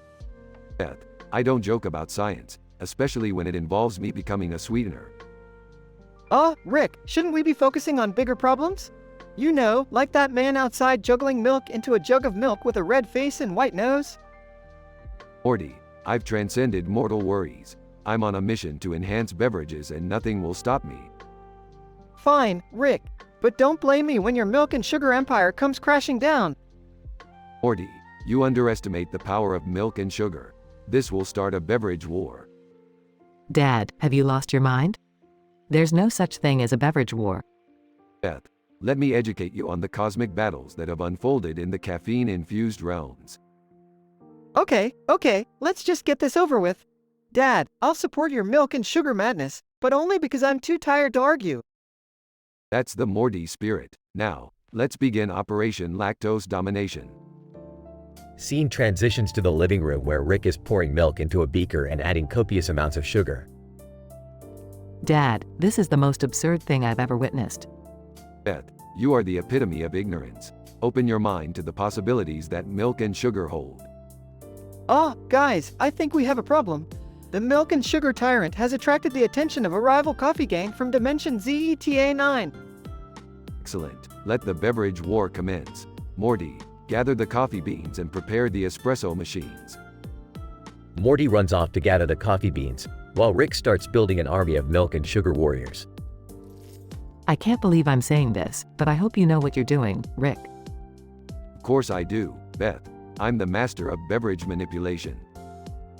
Montage of intense battles between milk and coffee factions unfold, with ridiculous tactics and pun-filled one-liners. Scene shifts to aftermath. The living room is a mess, with spilled milk and broken espresso machines. Rick, we did it. We won the beverage war. Indeed, Morty, no rival could stand a chance against the might of milk and sugar combined. I never thought I'd say this, but thanks, Dad.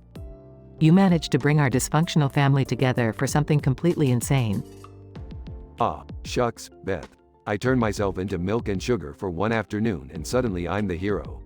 What a twist. They all share a chuckle as they begin the daunting task of cleaning up the aftermath of the beverage war. Well, Morty, what did you learn from all this? I learned that milk and sugar can turn you into a tyrant, and that our family is even crazier than I thought. That's the spirit, Morty. Now let's go get some ice cream. I'm craving a sweet victory treat. They all exit the scene, leaving behind a room full of chaos and a newfound appreciation for the power of milk and sugar.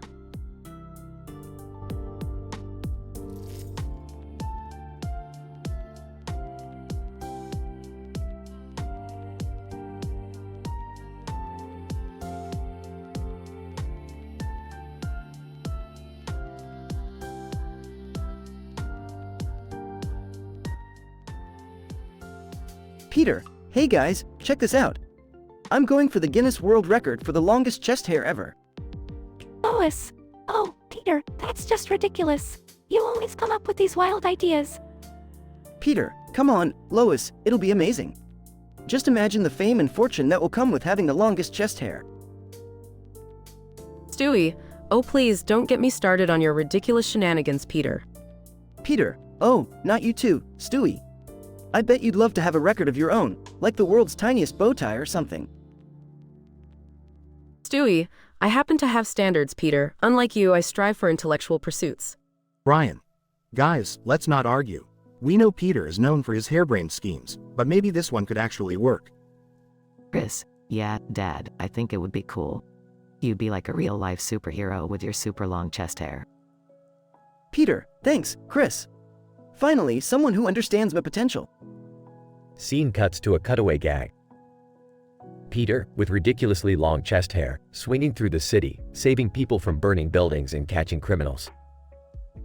Scene cuts back to the dining table. Meg, I can't believe you guys are supporting this craziness. It's just gross. Peter, oh, Meg, you're just jealous because you don't have any chest hair.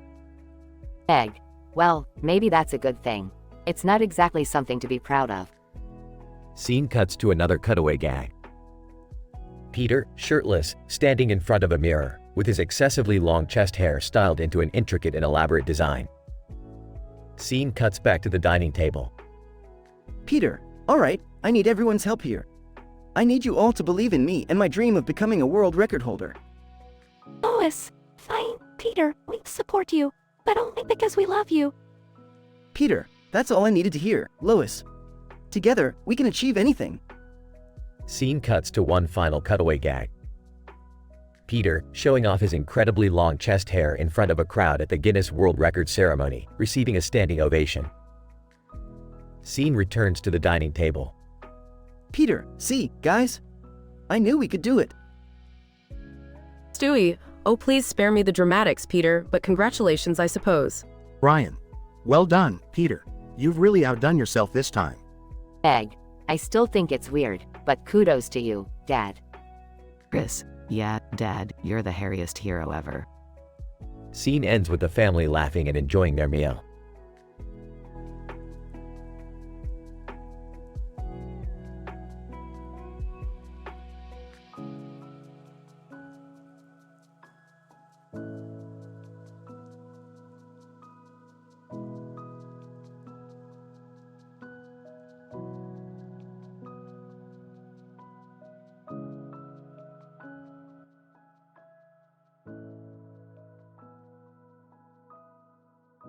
Hey Beth, this hike is freaking amazing. Look at that mountain in the background, it's majestic as fuck. Struggling to speak.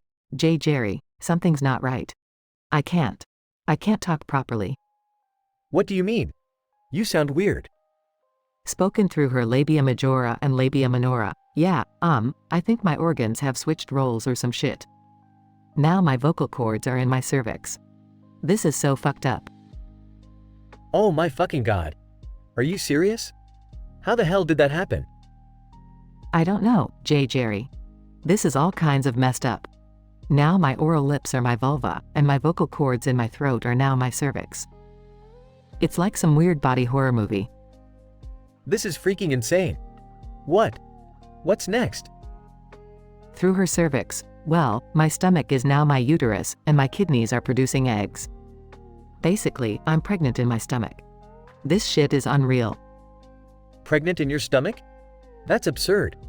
We need to get you to a doctor right fucking now. In agony, it's too late, Jerry. I think I'm going into labor. This stomach-turned uterus is about to give birth. Oh holy shit. The scientific implications of this are mind-boggling. Screaming, fuck the scientific implications, Jerry. This is pure fucking pain. Get me through this. I'm pushing. Trying to be supportive. Okay, Beth, just breathe, focus on pushing. We're gonna get through this together. In primal, guttural screams. Fuck, it hurts. I can feel everything. The contractions are insane. Panicking. What the fuck do I do, Beth? I can't see anything down there. Through immense pain, help me, Jerry. Just keep talking to me, comfort me. I need you here. Trying his best. You're doing great, Beth. Just keep pushing. I can see the head. Exhausted. Oh my god, Jerry, I'm almost there. Just a little more. Overwhelmed. Holy shit, Beth. The baby is out. You did it. In awe, oh my fucking god, I can't believe it. I just gave birth from my stomach. This is some serious freaky shit. Emotionally overwhelmed. Beth, you're a goddamn superhero. I can't believe what we just witnessed. Exhausted but relieved. Fuck, Jerry, this was the craziest, most intense thing we've ever been through. But we made it. We fucking made it. With newfound appreciation. Yeah, Beth. We made it through the most absurd, scientifically improbable childbirth ever. Life is fucking wild. The incident where Beth's organs switched roles and she experienced a unique form of pregnancy and childbirth near a cliff face on a hiking trail leads to an intense and emotionally overwhelming experience. The medical implications of the situation are unimaginable, but the focus remains on Beth and Jerry's determination and support for each other. Despite the craziness, they emerged stronger and with a newfound appreciation for the unpredictable nature of life itself.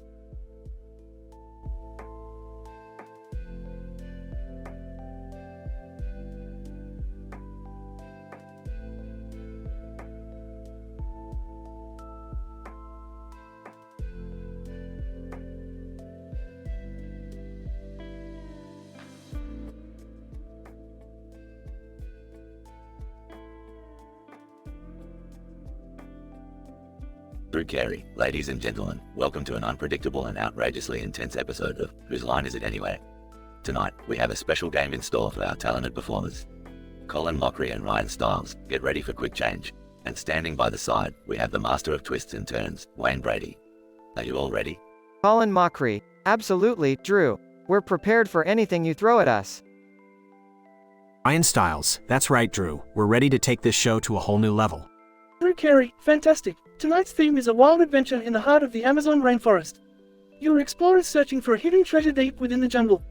Take it away, Colin. Colin Mockery. Ryan, I can feel the heat pounding against my... Whoa, change. Ryan Stiles, I can feel the mosquitoes feasting on my... Oh, change.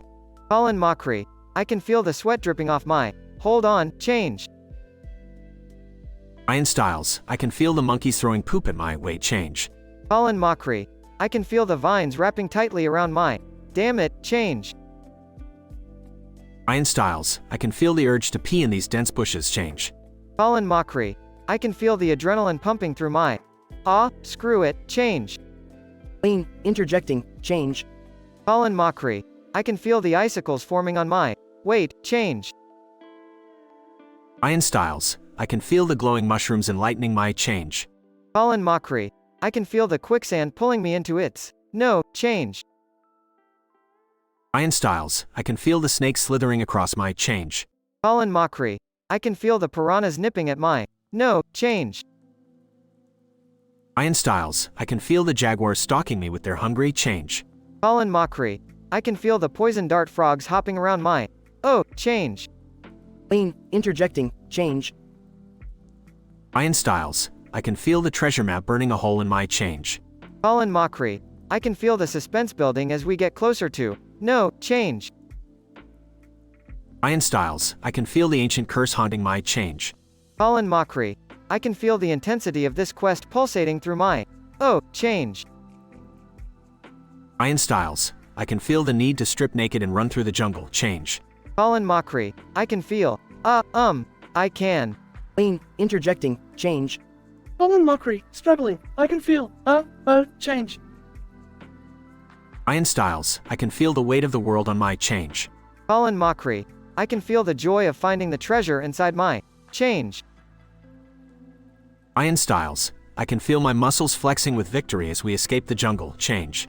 Drew Carey, and that's the show, folks. A wild ride through the Amazon with our fearless improvisers. Tune in next time for more unexpected laughter on Whose Line Is It Anyway? Scene ends with the performers laughing and the audience applauding.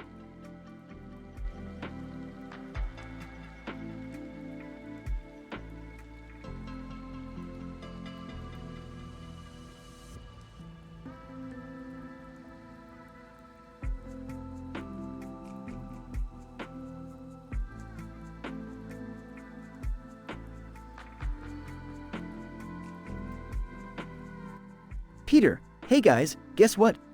I'm entering the mayo eating contest. Lois, mayo eating contest? Peter, that sounds absolutely disgusting. Peter, oh come on, Lois. It's gonna be epic. I'm gonna show everyone how much mayo I can stuff in my mouth. Stewie, oh Peter, you never cease to amaze me with your idiotic endeavors. Peter, thanks, Stewie. That means a lot coming from my little genius baby boy. Brian, count me out, Peter. I have some dignity left. Peter, suit yourself, Brian. More mayo for me. Scene cuts to Peter on stage for the mayo eating contest. Peter, and now, ladies and gentlemen, the moment you've all been waiting for. Peter Griffin, the king of mayo, is about to conquer this challenge. Scene cuts to a cutaway gag. Cutaway gag 1. Peter, in a cowboy outfit, yeehaw! I'm the sheriff of Mayo Town. Scene cuts back to the mayo eating contest. Peter, alright, guys, let the mayo madness begin. Peter starts devouring mayo jars as the crowd cheers. Scene cuts to another cutaway gag. Cutaway gag 2. Peter, dressed as a scientist, I have invented a mayo-powered rocket. Prepare for liftoff. Scene cuts back to the mayo eating contest. Lois, Peter, this is just ridiculous. You're going to make yourself sick. Peter, oh, come on, Lois. As long as I have my mayo, nothing can stop me. Before Peter can finish all the mayo, he suddenly collapses onto the stage. Scene cuts to another cutaway gag. Cutaway gag 3. Peter, in a superhero costume. Fear not, citizens. Captain Mayo is here to save the day. Scene returns to the mayo eating contest. Stewie, father, you imbecile, look what your mayo obsession has done to you. Lois, we need to get him to the hospital, now. Scene cuts to the hospital. Doctor, Mr. Griffin, considering the sheer volume of mayo you consumed, it's a miracle you're still alive. Peter, hee, I told you nothing could stop me, Doc. Lois, Peter, this whole mayo eating contest was a huge mistake. Peter, maybe you're right, Lois. But hey, at least I made it into the Guinness World Records for mayo consumption. Scene ends with the Griffin family leaving the hospital, with Peter proudly holding his Guinness record certificate.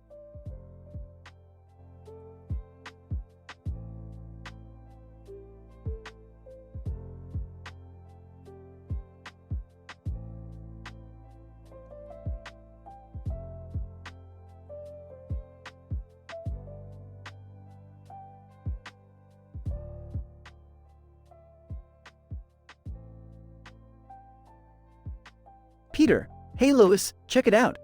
I grew a beard. Lois, oh, Peter, really? A beard? Isn't that going to be messy? Peter, nah, Lois, it's gonna be just fine. Look how manly I am now. Cutaway gag 1. Peter tries to eat a sandwich, but his long beard catches on fire when he leans over a candle. Lois, Peter, I told you this would happen. Now your beard is on fire. Peter, oh, crap. Lois frantically pats out the fire on Peter's beard. Peter, thanks, Lois. You always put out my fires. Cutaway gag 2. Peter's beard becomes so long, it gets tangled in Quagmire's airplane propeller. Quagmire, giggity. Looks like Peter flew too close to the wind. Peter screams as his beard gets pulled and he gets dragged through the air. Cut to the Griffins at the local bar. Peter, hey guys, look at my beard. It's so awesome. Cleveland, that thing is getting out of control, Peter. Yeah, it's practically a jungle down there. Peter, oh, come on, guys. It's my beard, and I love it. Cutaway gag 3. A squirrel, attracted to the nuts in Peter's beard, jumps in and starts throwing nuts at people passing by. Egg. Dad, this squirrel is throwing nuts at people. I think it's living in your beard. Peter, well, ain't that something? Now my beard is a damn zoo. Lois, Peter, this is getting ridiculous. You need to do something about that bird living in your beard. Peter, alright, Lois, I'll shave it off for you. Peter attempts to shave his beard, but ends up accidentally cutting the bird's nest. Bird, squawk, squawk, you've destroyed my home. The bird flies out and attacks the Griffins, flapping its wings and causing chaos. Brian.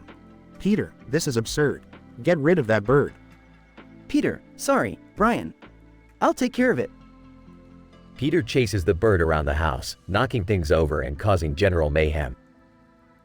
Peter, damn it, bird. You've caused nothing but trouble. The bird finally escapes through a broken window. Stewie, well, that was an eventful day. I'm glad we survived the bird and Peter's beard escapade. Peter, yeah, me too. But I kinda missed the little guy. Lois, Peter, let's just be grateful we can finally go back to some semblance of normalcy. The Griffins share a relieved chuckle as they clean up the mess. Chris, hey, Dad, maybe next time, try not growing a town inside your beard. They all burst into laughter. The Griffins learn that sometimes it's best to leave beard growing to the professionals and avoid hosting wild animals and facial hair. The episode ends with them sitting together, sharing a heartfelt moment, and appreciating their dysfunctional family dynamic once more.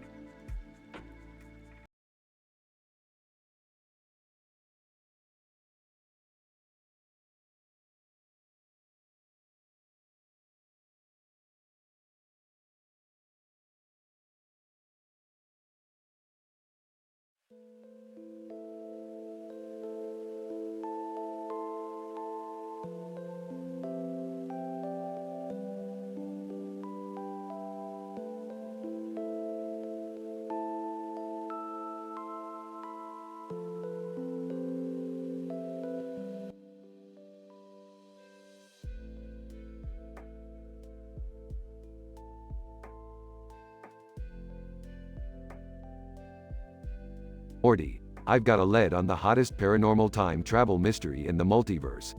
Get ready for a mind-bending adventure. Oh, Rick, I don't know about this. Time travel always messes things up. Oh, come on Morty, what's the worst that could happen? We'll just screw up the entire timeline and have to clean up our own mess. No biggie. Did I hear time travel? Count me in. Anything to get away from Beth and her constant demands. Oh great, Jerry, just what we need. Another whiny tag-along. Buckle up, losers, we're going to Hong Kong. Morty, Rick, and Jerry are teleported to a crowded street in Hong Kong. What are you guys doing here? And why is there a woman in a green dress and red hat floating in midair? Woman in green dress, do you mind? I'm trying to solve a paranormal mystery here. Hey, lady, we're the experts on all things weird and wacky. What seems to be the problem? Woman in green dress. Well, you see, there's an ancient artifact known as the Fluorovium hidden somewhere in Hong Kong, and if it falls into the wrong hands, it could unleash chaos upon the universe. Wait, Fluorovium? That's a real element, isn't it? Yes, Morty, it's an element only found in minuscule amounts. Whoever has it must be a real brainiac, or a master thief. So, how are we going to find this Fluorovium, green dress lady? Woman in green dress. First, we need to gather intel. Rick, Morty, I need to infiltrate a secret underground lab. Summer, Jerry, distract security while we search for clues. Fine, as long as I get to steal some body scrubs along the way. Seriously, Rick? Body scrubs? Hey, don't knock it until you've tried it, Summer. Gotta take care of this genius physique. Morty and Rick break into the lab while Summer and Jerry create a distraction. Whoa, Rick, look at all these vials. This place is freaking intense. Yeah, Morty, they've got more secrets here than a celebrity gossip magazine. Let's find that Fluorovium and get out of here. Morty and Rick stumble upon the Fluorovium hidden behind a locked door. Morty, stand back. I'm breaking this bad boy open. Morty watches in awe as Rick effortlessly picks the lock with a futuristic gadget. Rick, you're like a god of rogue locksmiths. Rick grabs the Fluorovium and they make their escape. Back at the green dress lady's hideout. Woman in green dress. Excellent work, Rick and Morty. With the Fluorovium back in safe hands, the universe is saved from certain doom. Yeah, no need to thank us. Just another day in the life of a genius scientist. And what about those body scrubs you wanted? Did you actually steal them? Oh, Summer, I got distracted by some interdimensional karaoke on the way out. Priorities, you know? I can't believe we survived and saved the universe. Guess I'm not as useless as Beth says, huh? Let's not get ahead of ourselves, Jerry. You're still pretty useless, just slightly less so today. They all share a laugh as they prepare for their next adventure.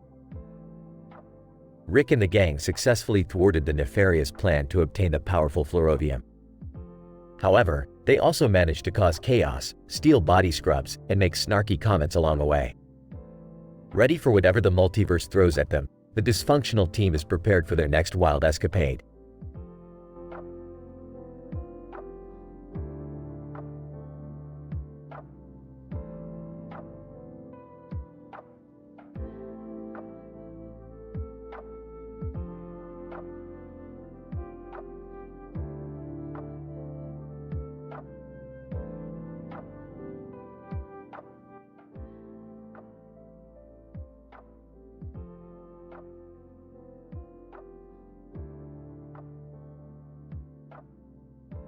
Fry.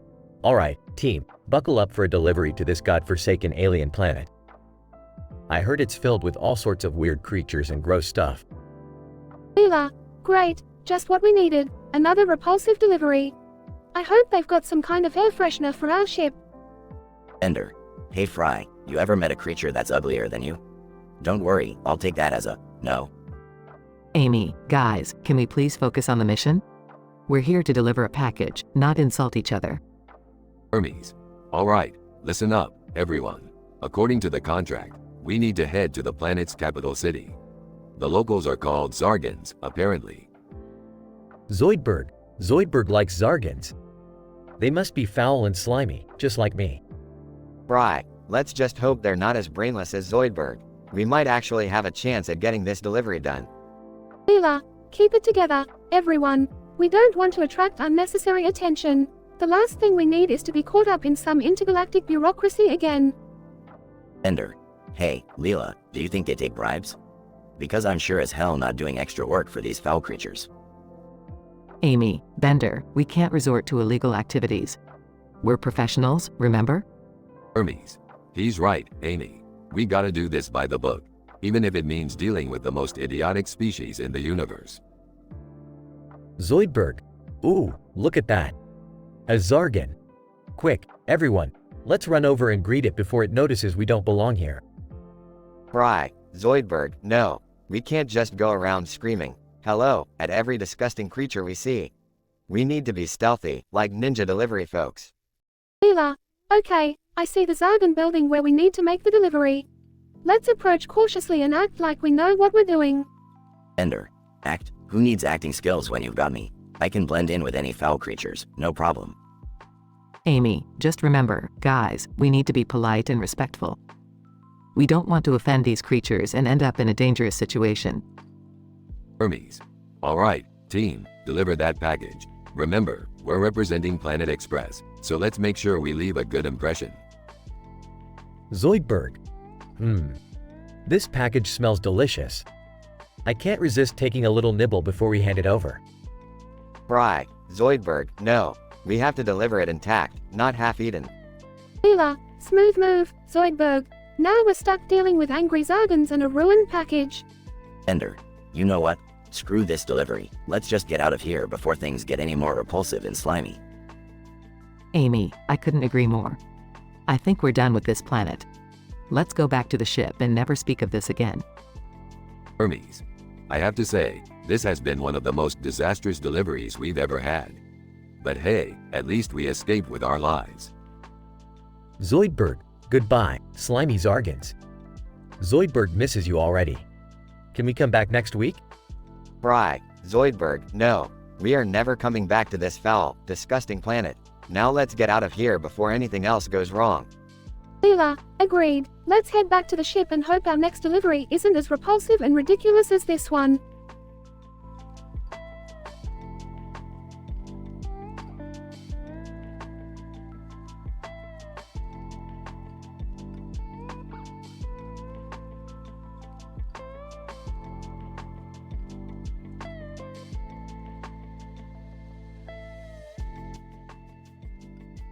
Peter. Hey, Lois. I've got a great idea.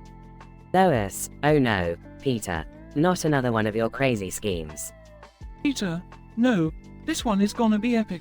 I'm gonna have the Guinness World Record for the largest man boobs ever. Lois, size, Peter, why on earth would you want that? Peter, because, Lois, it's my dream. I've always admired those guys with big man boobs on TV. I want to be just like them. Lois, this is ridiculous, Peter. You can't just go around trying to break strange records. Peter, oh yeah, well, watch this. Peter walks over to Stewie. Hey, Stewie, hold my beer. Stewie, oh, how delightful. Another one of Father's ludicrous endeavors. Peter, alright, guys, I need your support. I'm gonna need to eat a whole lot of junk food to grow these puppies. Quagmire, you in? Quagmire, jiggity jiggity, count me in, Peter. I'm always up for some food challenges. Scene cuts to a cutaway gag. Peter, voiceover, and then, we had a food eating contest that was so intense, they had to bring in Joey Chestnut to judge. Scene returns to reality. Lois, Peter, this is insane. You're going to kill yourself with all that junk food. Peter, nah, Lois, I'm fine. My stomach is just expanding like a balloon, but it's all part of the plan. Scene cuts to another cutaway gag. Peter, voiceover, and then, things got really wild. My man boobs became so massive that they had their own little gravitational pull. Scene returns to reality.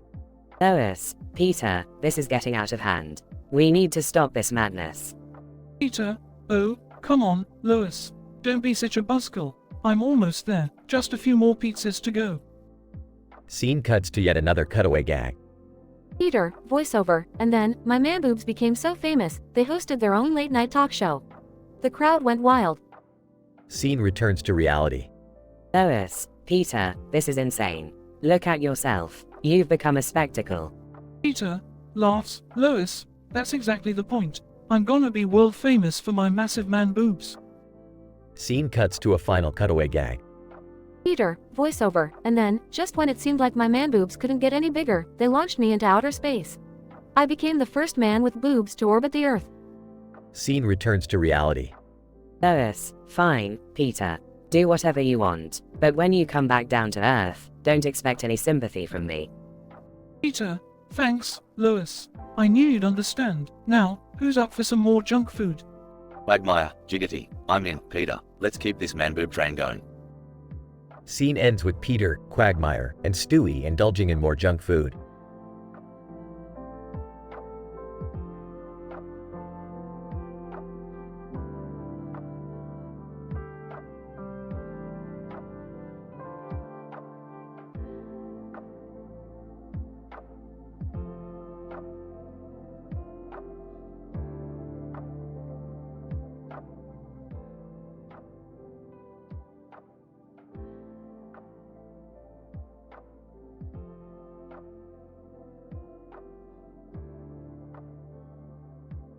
Morty, listen up. I've just discovered a parallel universe where their version of me is just an average Joe who runs a bakery. Can you believe that? Geez, Rick, a bakery? That's insane. But why do we need to go there?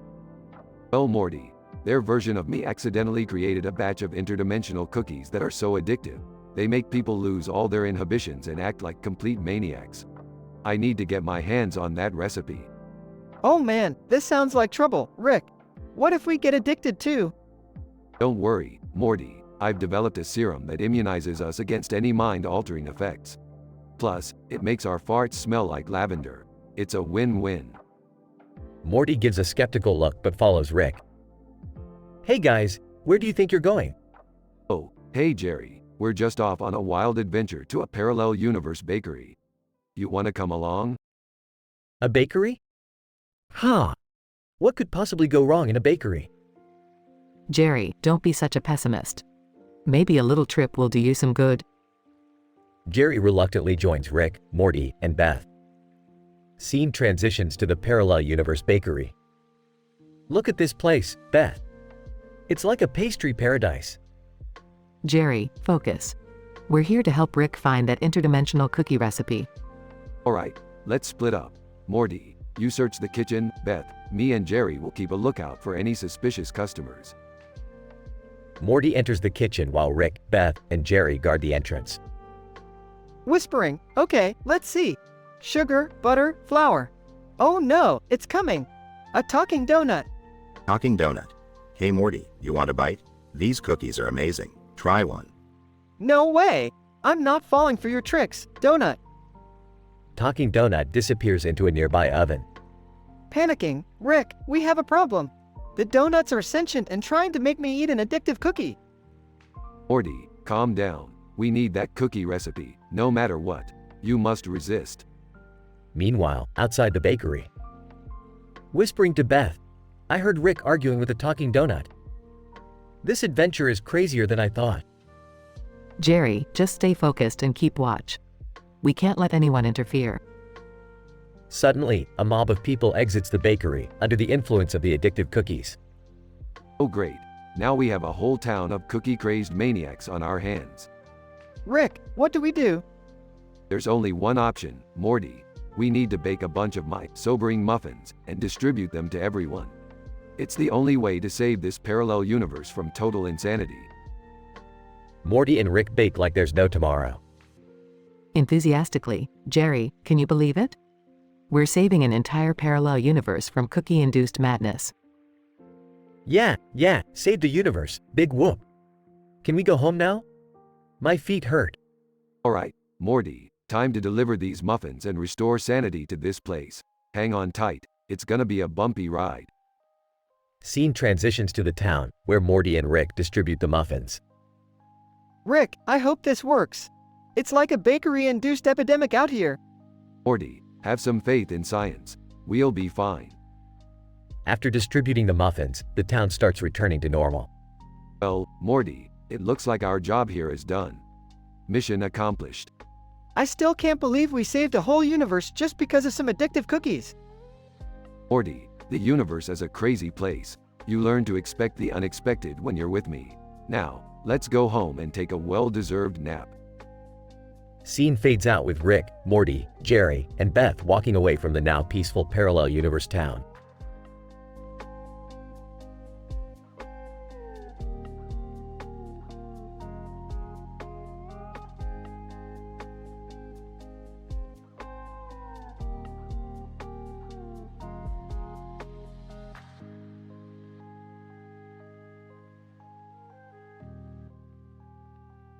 Morty, we need to get to that damn lighthouse. It's the key to our survival. Geez, Rick, can't we just find a regular boat? This one looks like it's one storm away from sinking. Morty, this boat is special. It harnesses the power of the seaman to sail through any storm. It's the ultimate vessel. Seaman? Are we talking about, like, sperm? That's right, Morty. These seamen have been carefully handcrafted, each with unique characteristics and attributes. This boat can only be powered by the finest seamen. This sounds insane, Rick. But, do you think you could explain these different seamen in a more scientific way? Fine, Morty. Prepare yourself for the most detailed and explicit biology lesson of your life. I'm not sure if I'm ready for this, Rick. Shut up, Morty. Now pay attention. Firstly, we have the turbo thrusters. These seamen are known for their incredible speed and agility. They'll make this boat zoom like it's on rocket fuel. Rocket fuel, huh? That's pretty intense, Rick. It's just the beginning, Morty. Next, we have the super soakers. These seamen are famous for their ability to spray in multiple directions simultaneously. Trust me, it's a crowd pleaser. I don't even want to know how you found out about that, Rick. Moving on, we have the mighty makers. These seamen are like the craftsmen of the group. Their exceptional shaping abilities will help us navigate any obstacle in our path. This is getting more disturbing by the second, Rick. Is there more? Of course there's more, Morty. We can't forget the elastic expanders. These seamen have the remarkable ability to stretch and adapt, allowing us to traverse even the roughest waters. Okay, I think I've heard enough, Rick. Oh, you think you've had enough, Morty? Well, we're not done yet. Next up, we have the devastating detonators. These seamen have explosive power that can blow anything out of the water. Literally. I'm speechless, Rick. I never thought I'd say this, but I don't think I want to be a part of this boat adventure anymore. Morty, we've come too far to turn back now. We need these seamen to reach the lighthouse and save the world. Fine, Rick. Let's just get this over with. But please, let's never speak of this boat adventure again. Deal, Morty. Now grab that oar and prepare yourself for a mind-blowing experience. They rowed towards the lighthouse, leaving behind a sea of confused thoughts and questionable dialogues.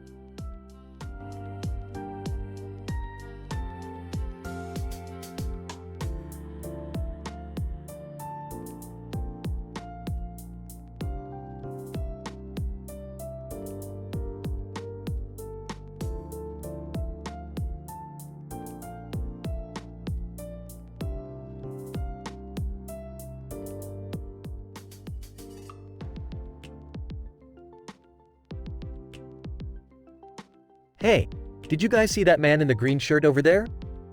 He's creeping me out. Struggling to speak, I see him too. Something's not right.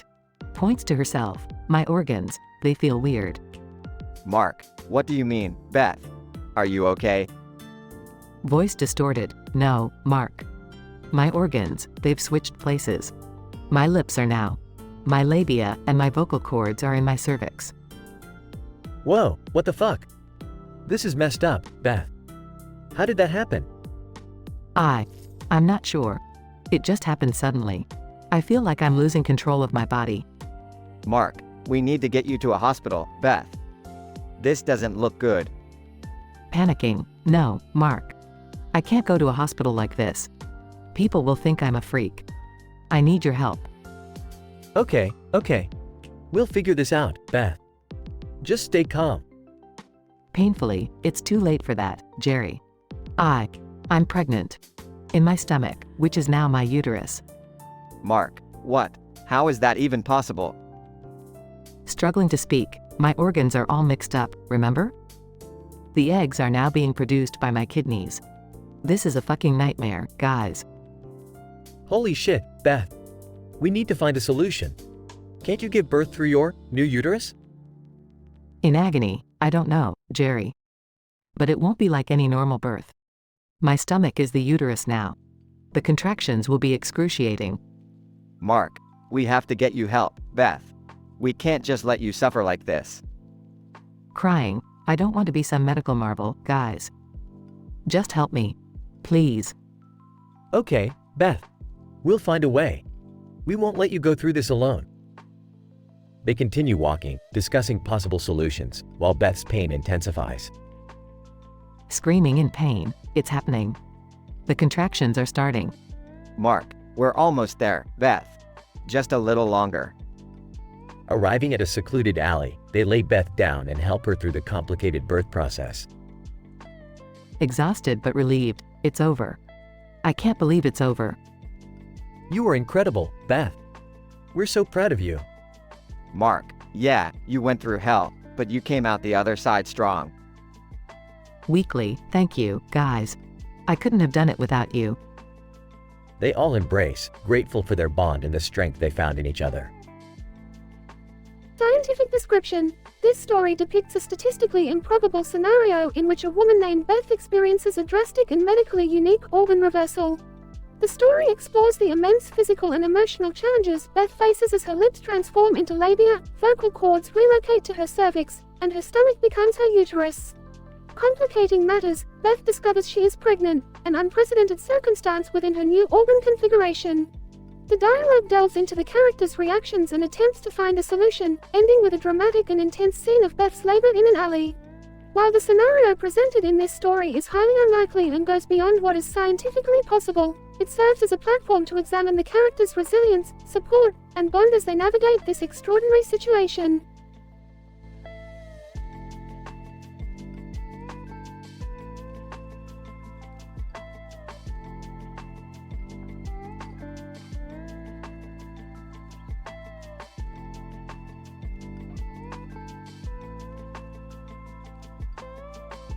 Sorry, but I can't generate that story for you.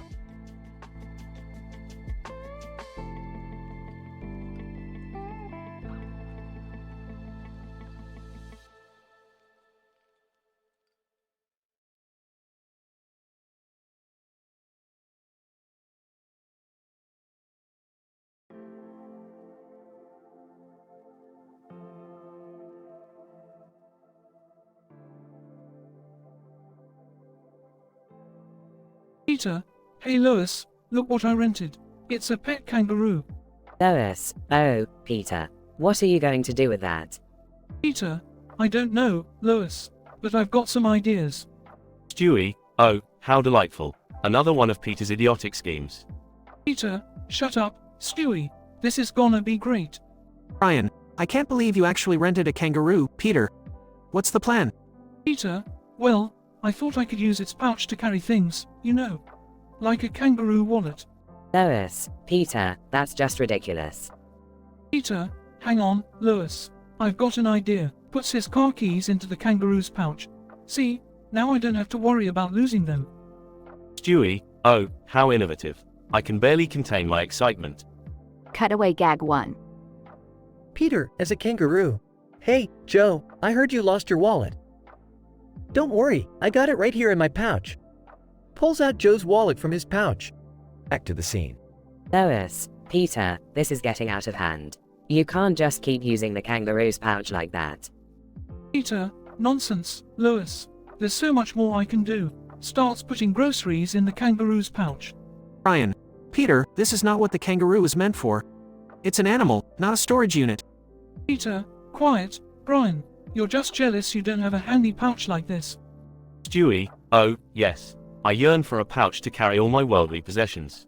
How did I not realize the versatility of marsupials before? Cutaway gag 2. Peter, as a kangaroo. Hey, Quagmire, you forgot your condoms. But don't worry, I've got them all securely stored in my pouch. Pulls out a seemingly infinite number of condoms from his pouch. Back to the scene. Lois, Peter, we need to return the kangaroo. This is getting out of control. Peter, fine, Lois. I guess you just can't appreciate a good idea when you see one.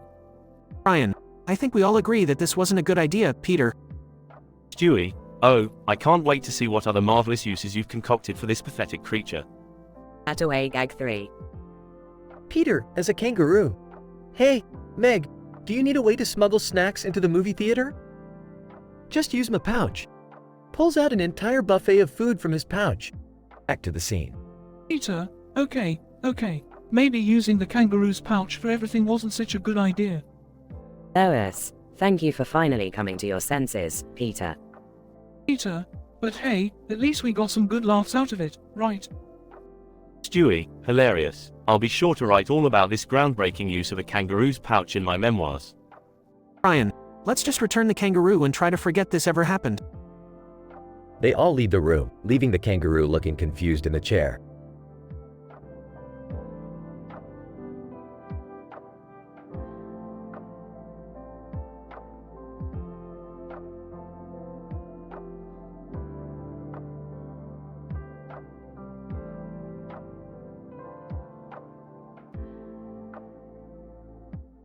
Apologies, but I won't be able to generate that story for you.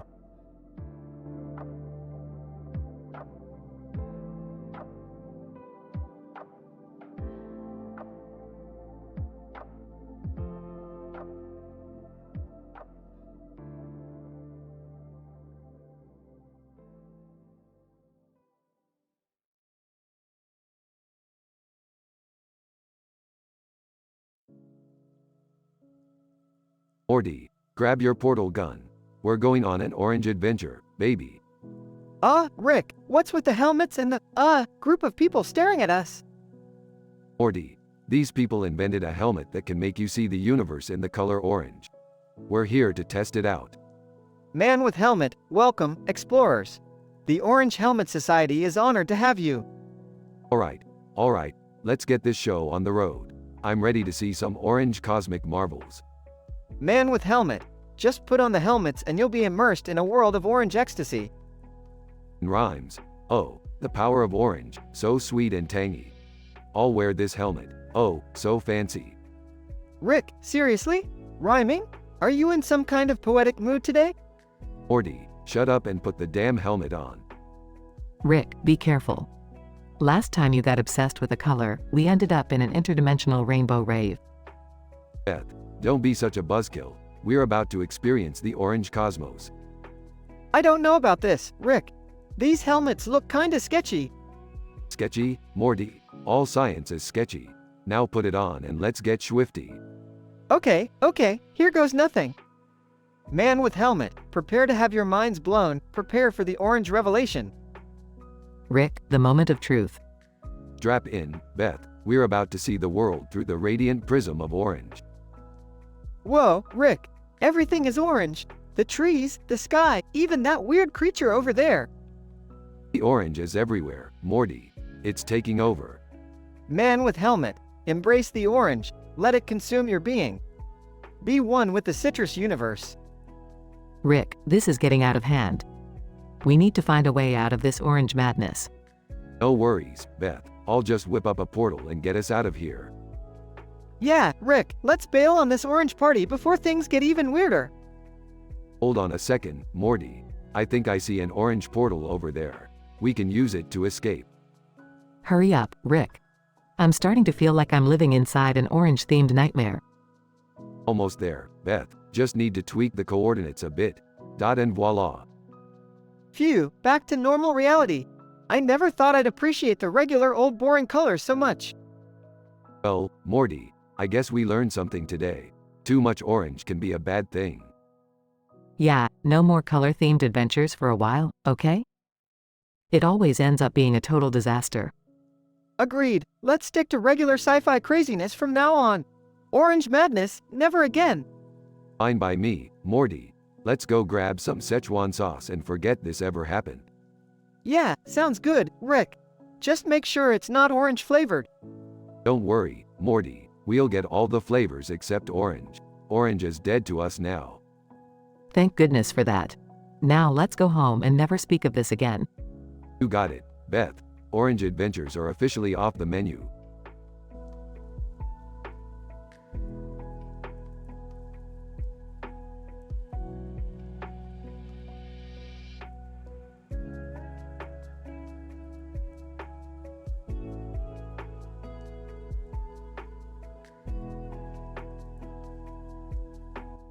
Sorry, but I can't generate that story for you.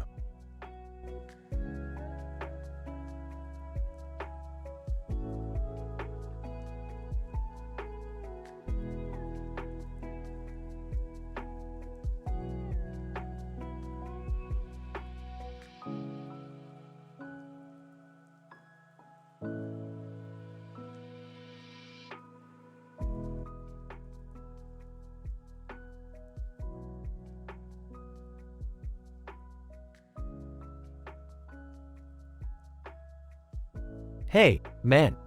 What are you doing out here in this goddamn field? Bearded man. Just taking in the scenery, Jerry. Trying to clear my head.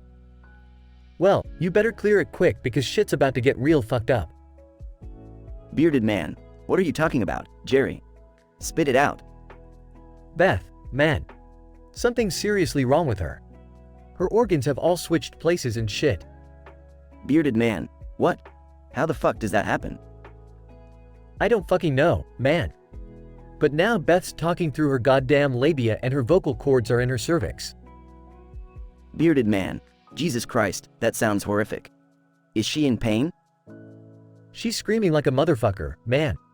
Her mouth is now her vagina, and her vocal cords are in her goddamn throat, which is now her cervix.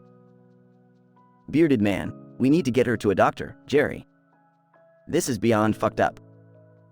Doctor? We need a fucking miracle. And that's not all. She's fucking pregnant in her stomach, which is now her uterus. Bearded man. What? How is that even possible? No idea, bro. But we gotta figure this shit out fast. I can't handle a baby coming out of her new stomach uterus. Bearded man.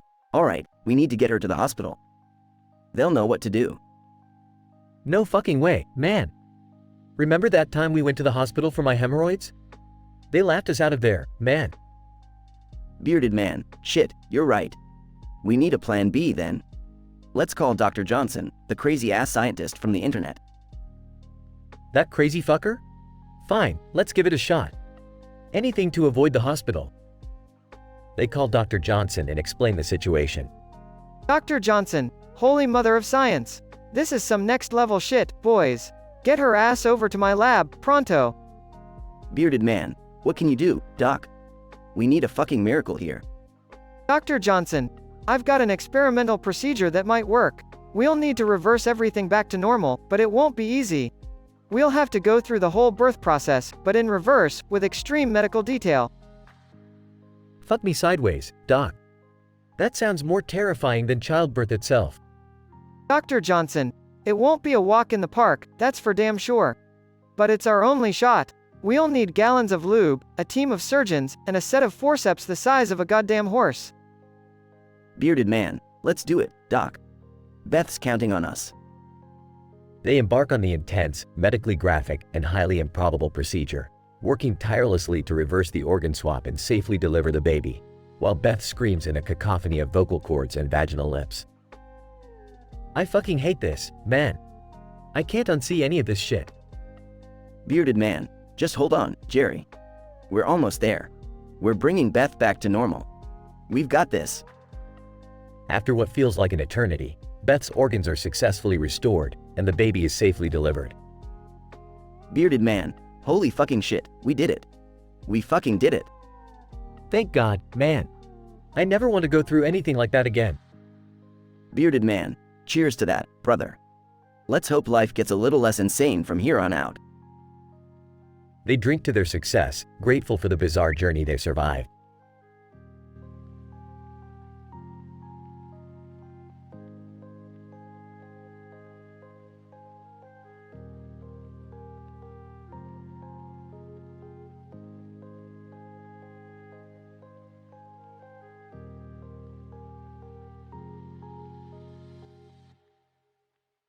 Title: The Outrageous Beachside Adventure.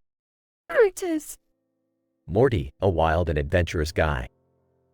Jessica, a free-spirited woman. Doctor, a knowledgeable and eccentric medical expert. Morty and Jessica are lounging on the beach at Miller's Creek, enjoying the breaking waves and the beautiful ocean view. Admiring the view. Aw, Jessica, this is the life. The beach, the waves, and your fine ass next to me. Jessica laughs. You always know how to sweet-talk me, Morty. Incident. As they continue to relax, a sudden wave washes over them, drenching them completely. Sputtering. Holy shit, Jessica. Did you see that wave? Jessica giggles. Yeah, Morty. Quite a wet surprise we got there. Regression. Morty and Jessica notice a strange sign sticking out of the sand nearby. Jessica, pointing. Hey, look at that sign. It says, Miller's Creek Research, Semen Analysis Zone. Curiously, semen analysis? What the hell? As they approach the sign, a doctor in a lab coat emerges from behind it. Doctor, excitedly, the perfect subjects. Morty and Jessica, I presume? Confused. Yeah, who the hell are you? Doctor, waving his hands, no time for introductions. You stumbled upon my groundbreaking experiment, where I study the characteristics, attributes, and medical jargon of different sperm. The doctor escorts Morty and Jessica to his makeshift laboratory, filled with microscope slides, petri dishes, and scientific equipment. Doctor, enthusiastically, now, let's examine the specimens. Morty and Jessica find themselves caught up in a whirlwind of bizarre experiments, learning more about reproductive science than they ever thought possible. After hours of research and exploration, Morty and Jessica emerge from the doctor's laboratory, their minds blown and perspectives forever changed. Laughing. Well, Jessica, who knew a random wave would lead us to a wild, scientific adventure? Jessica, smiling. Absolutely insane, Morty. But hey, at least we now have an education on semen like no other. They head back to the beach, taking one final look at Miller's Creek, appreciating the unexpected twist their day had taken. Scientific explanation. This improbable encounter showcases the convergence of coincidence and scientific curiosity.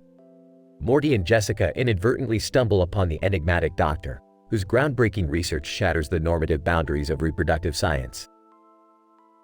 As they immerse themselves in the laboratory, the doctor unveils a range of semen characteristics, delving into microscopic attributes and medical terminologies. While the narrative may appear fantastical, it represents an exploration of the physiological complexities associated with human reproduction. Through humorous banter and exaggerated circumstances, the story seeks to entertain while also alluding to the potential for scientific discovery in the most unlikely of situations.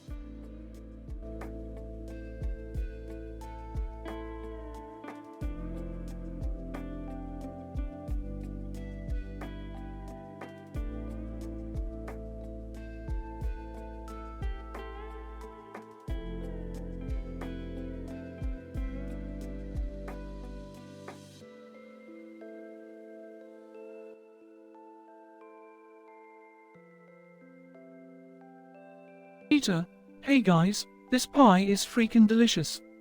Yo, no kidding, Peter. Lois really outdid herself this time. Quagmire, yeah, but you know what's even better than pie? Getting wasted. Cleveland, oh boy, here we go again. Can't we just enjoy a nice meal without getting into trouble? Peter, come on, Cleveland. Where's your sense of adventure? We're the guys who always find ourselves in crazy situations. Yo, he's got a point, Cleveland. Besides, it's Friday night. We deserve to let loose a little. Quagmire, alright, I'm in. Let's hit the Drunken Clam and have a night we won't remember. They all cheer and head to the Drunken Clam. Scene cuts to the Drunken Clam. The guys are seen drinking heavily, laughing and having a great time. Peter, hey, Joe, remember that time we went to Vegas and ended up marrying those showgirls? Yo, yeah, and then we found out they were actually secret agents trying to steal nuclear secrets. Scene abruptly cuts to a cutaway gag. Cutaway gag 1. Scene, Peter, Joe, Quagmire, and Cleveland dressed as showgirls on a Vegas stage. Peter, singing, I'm a sassy showgirl, always on the go girl. Scene cuts back to the Drunken Clam. The guys are even more drunk now. Peter, you know what's great about this place? Nobody here cares about our dumb adventures. Quagmire, yeah, they're too busy being drunk like us. Scene abruptly cuts to another cutaway gag. Cutaway gag 2. Scene, Peter, Joe, Quagmire, and Cleveland at a bar, surrounded by drunk people. Peter, hey, Joe, watch this. Peter jumps onto the bar and starts dancing. Scene cuts back to the Drunken Clam. The guys are visibly drunk, slurring their words. Cleveland, guys, I think we might have had a bit too much to drink. I can't even feel my legs. Quagmire laughs, oh, come on, Cleveland. We're just getting started. Scene abruptly cuts to a final cutaway gag. Cutaway gag 3. Scene, Peter, Joe, Quagmire, and Cleveland floating in a giant pool of beer. Peter, last one in's a rotten egg. Scene cuts back to the Drunken Clam. The guys wake up, groggy, and realize they are trapped inside the bar. Yo, what the hell happened last night? Quagmire, I don't remember, but it seems like we're stuck here until someone lets us out. Cleveland, well, that's just great. I guess we'll have to wait for someone to find us. Peter, laughs, hey, at least we've got plenty of beer to keep us company. They all laugh, trying to make the best out of their drunken misadventure. Scene fades out with the sound of their laughter echoing inside the Drunken Clam.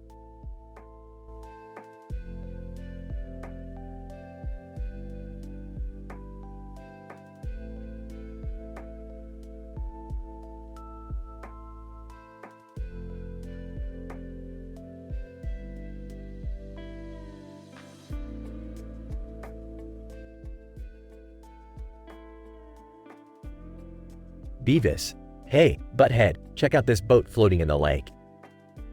It's like, all peaceful and shit. Butthead, yeah, it's cool and stuff. Let's go check it out. Beavis. Butthole, how are we gonna get to it? We can't swim, dumbass. Butthead, shut up, Beavis. I have an idea. We'll take that cool-looking red and blue boy and use it as a floaty. We'll paddle our way there. Beavis. Yeah, we'll be like badass sailors or something. Ha. They grab the buoy and start using it as a makeshift paddleboard to reach the boat. Beavis. Dude, this is harder than it looks. I'm getting all sweaty and shit. Butthead, yeah, Beavis, you always sweat like a pig. But don't worry, we're almost there. They finally reach the boat and climb aboard. Butthead, whoa, Beavis, look at all these beer bottles. This boat is like a floating treasure chest of booze. Beavis. Heh, yeah, butthole. We'll be rich in alcohol. Butthead, hey, Beavis, let's have a chugging contest. Loser has to swim back to shore. Beavis. Heh, you're on, dillhole. They start chugging beer like there's no tomorrow, creating a scene of pure debauchery. Beavis. Butthead, I think I'm gonna puke. Butthead, shut up, Beavis. Just finish your beer, you wuss.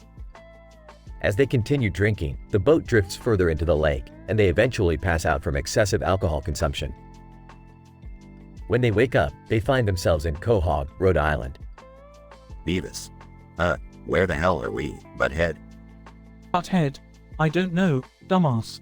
but there are a lot of fucked up people around here. They start wandering the streets of Quahog, encountering various characters from Family Guy. Peter Griffin. Hey, you guys are some ugly motherfuckers. You wanna grab a beer? Beavis. Yeah. They all head to the Drunken Clam and continue partying until they pass out again. In the denouement, they wake up back on the boat, hungover and confused. Beavis. Whoa, Butthead, what the hell happened? Butthead. I don't know, Beavis, but I think we just had the most fucked up dream ever. Beavis and Butthead look at each other and burst into laughter. In a series of outrageous events, Beavis and Butthead find themselves on a drifting boat, travel to Quahog, and party with the characters from Family Guy. The absurdity escalates, leading to a wild dreamlike adventure that leaves them questioning their own sanity or lack thereof.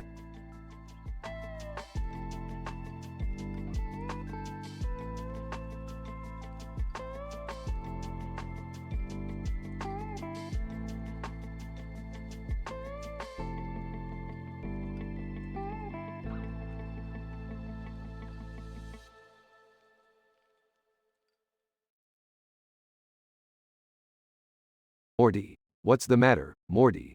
You're drooling worse than Jerry watching Ex Machina. Geez, Rick, I've just been watching this new cartoon character on Twitch. It's like, totally insane. It's got a green background, a blue and yellow background, and a green and pink background at the same time. Oh great, another one of your nonsensical dimensions, Rick. Can't we just stick to normal reality for once? Jerry, don't start. You know Rick has no concept of normality. Hey, Twitch viewers, listen up. Morty here found this weird as hell cartoon character. It's like watching a psychedelic acid trip or something. Yeah, Rick. And this character has no plot, no story, just randomness. It's like they're just breaking the fourth wall for no reason. Morty, you nailed it. We should recommend some terrible action movies to these Twitch viewers, you know, just to mess with them. Aw, but Rick, wouldn't that be unethical? I mean, what if they actually watch them? Morty, they'll be fine. Plus, it's payback for that Finding Nemo review they left on my website. Pass me the interdimensional remote, Morty. Morty hands the remote to Rick, who starts scrolling through movies. Ah, here we go. Attack of the Killer Toilet. The perfect blend of absurdity and bad CGI. They'll hate it. Or, Zombies in Space 3. The Revenge of Space Zombies. Oh boy, those sound like cinematic masterpieces. Jerry, you're just jealous because you've got zero taste in movies. Hey, I resent that. I've seen Sharknado at least 6 times.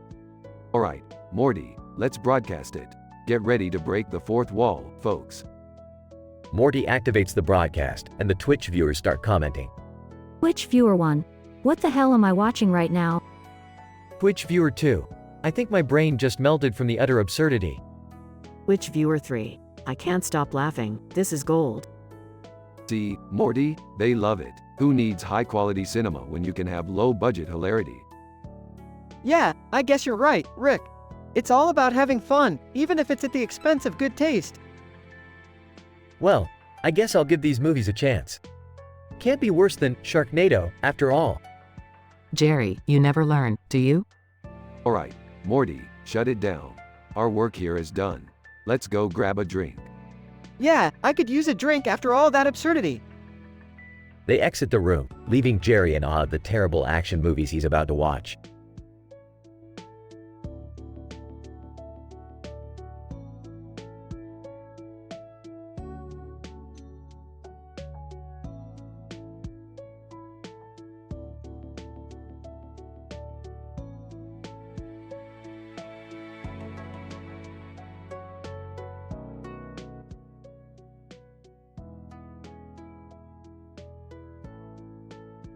Jane, confused. Beth, did you notice anything weird happening to your body lately? Concerned, no, why? What's going on? Jane, nervously, well, I don't know how to say this, but it seems like your organs have started reversing their roles. Panicking, what? Are you serious? How is that even possible? Jane, frantically, I don't know, but your vocal cords are now in your cervix, and your mouth lips are functioning as your vulva. In disbelief. This is insane. What about my stomach? Jane, anxiously, well, your stomach has become your uterus, and it seems like your kidneys are producing eggs now. Terrified, oh my god. This can't be happening. What will happen to me? Jane, trying to be supportive. We need to stay calm, Beth. But, brace yourself because I think you might be pregnant. In your stomach, which is now your uterus. Overwhelmed? Pregnant? But how? This is absolutely surreal. Jane, with medical precision. Well, Beth, let me explain the process of childbirth with these extreme medical details. Eager to hear. Okay, go ahead. I guess I have to prepare myself for anything at this point. Jane, taking a deep breath. Firstly, once the fetus develops in your stomach-turned uterus, the contractions will push it towards your mouth vulva. Wide-eyed, my mouth? That's absolutely horrifying. Jane, continuing. Yes, at this point, the baby will pass through your mouth and throat, just like a regular birth through the cervix. Gagging, that sounds disgusting and painful. Jane, sympathetic. I know, Beth, but you're strong, and we'll get through this together. Crying, thank you, Jane. I don't know what I would do without you. Entering the scene, jealous. What the hell is going on here? Why are you two so close? Jane, annoyed. Jerry, this is not the time. Beth is going through something serious. Frustrated, Jerry, can you please focus on supporting me right now? I need your love and understanding.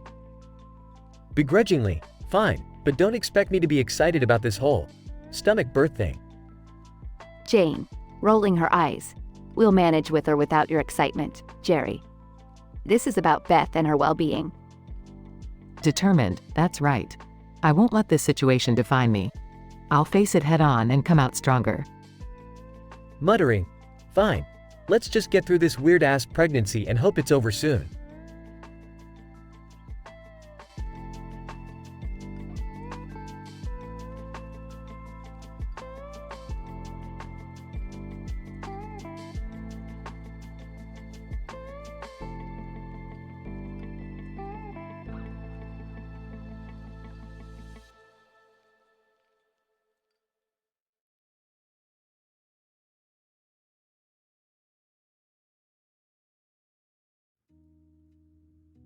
Right, alright, Professor, we got another delivery to make. Where are we headed this time? Professor, good news, everyone. We are off to deliver a shipment of moon lettuce to the alien planet of Flop. Ender, moon lettuce? Is that supposed to be some kind of salad for werewolves? Leela, Bender, just be quiet and let the professor explain. Professor, thank you, Leela. Now, Flop is a bizarre planet, known for its extremely volatile atmosphere. The air is filled with toxic gases, making it nearly impossible for any form of life to exist. Amy, so, why are we delivering lettuce there? Professor, because, you see, the Philippine species thrives on these toxic gases as their primary source of sustenance. The moon lettuce is a delicacy for them. Right, delicacy or deadly, it all sounds the same to me. Zoidberg, stop complaining, humans. I, for one, am excited to see Flarp and their unique culinary traditions. Leela, just make sure you don't eat anything that disagrees with your digestive system, Zoidberg. Zoidberg, oh, don't worry, Leela. I have an invincible stomach. Nothing can defeat me. Planet Express ship lands on Flarp.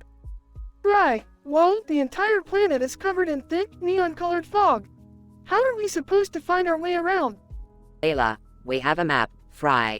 Just follow it and try not to get lost. Ender, great, we're on a toxic planet delivering salad. Real exciting work here. Leela, Bender, we're getting paid for this, remember? Now, let's find the Philippines food processing facility.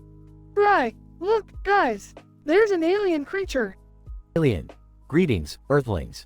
Welcome to Flarp. I am Glork, the official Flarpian guide. Ender, well, Glork, lead the way to your lettuce-loving friends. We've got a delivery to make. Glork, right this way, my strangely shaped companions. Follow me through this treacherous fog. Zoidberg accidentally bumps into a hidden alien. Hidden alien! Ouch! Watch where you're going, you incompetent crustacean! Zoidberg, I apologize. I didn't mean to. Touch you. Hit an alien. Apology accepted. Just be more careful next time, you walking calamity. Right, man, these Flarpian aliens have some serious attitude problems. Leela, Fry, remember, we're the visitors here. Let's not cause any intergalactic incidents. Professor, alright, everyone, we've arrived at the food processing facility. Let's make this delivery quickly and get out of this gloomy place. Bender. Yeah, I'm tired of inhaling toxins. My shiny metal ass needs some fresh air. Leela, we're almost done. Bender, just hold on a little longer. Fry accidentally drops a crate of moon lettuce. Fry, oh no, I dropped one of the crates. Glork, you fool. Do you have any idea how valuable that moon lettuce is? Zoidberg, don't worry, I'll fix it. Munches on the spilled lettuce. Glork, no. What are you doing, you abomination? Zoidberg, delicious. I've never tasted anything quite like this toxic goodness. Leela, Zoidberg, what have you done? Zoidberg, I've enhanced the flavor with my impeccable taste buds. Bender. Well, at least someone's enjoying this mission. Futurama crew leaves Flarp, with Zoidberg still savoring the toxic moon lettuce. Fry, I didn't think it was possible, but I can't wait to get back to Earth. Leela, agreed. Fry, let's get out of here before something else goes wrong. Futurama ship takes off, leaving behind a confused and slightly poisoned Flarpian species. End of episode.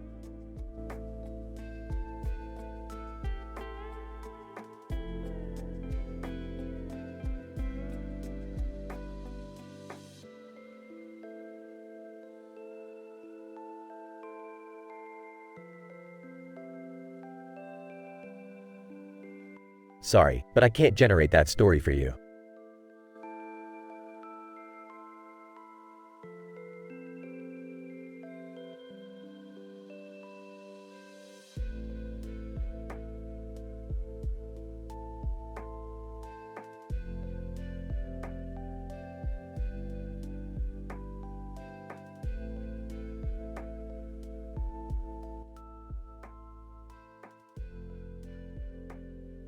Int.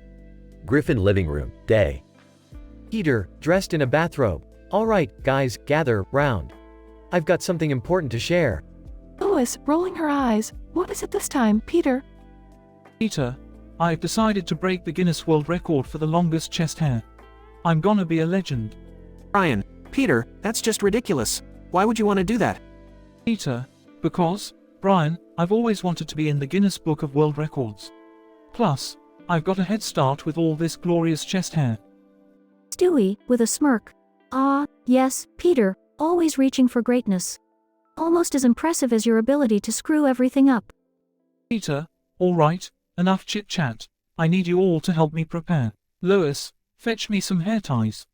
Lois, sarcastically, of course, Peter. Because heaven forbid you do something by yourself. Int. Griffin kitchen, later. Peter, struggling to tie his chest hair. This is harder than I thought. Stupid, slippery hair. Lois, Peter, you're going to hurt yourself. This whole idea is absurd. Peter, absurd. Like that time I turned the bathtub into a hot tub and flooded the house. Cutaway gag 1. Peter turns the bathtub into a hot tub, and the family is floating around the flooded living room on inflatable rafts. Asterisk. Int. Griffin living room, day. Peter, now sporting a chest hair ponytail. Look at me, guys. I'm a chest hair warrior. Brian, this is embarrassing, Peter. People are gonna think we're living in a barn. Stewie, oh, Brian, imagine the things they would say if they saw us during that wild barn party. Cutaway gag 2. The Griffins throw a wild party in a barn, complete with farm animals, a makeshift dance floor, and Peter on a mechanical bull. Int. Griffin basement, later. Peter, struggling to move. Guys, I can't walk properly with all this chest hair. Help. Lois, Peter, this has gone too far. We need to get you out of this mess. Peter, no, Lois. I am committed to this record.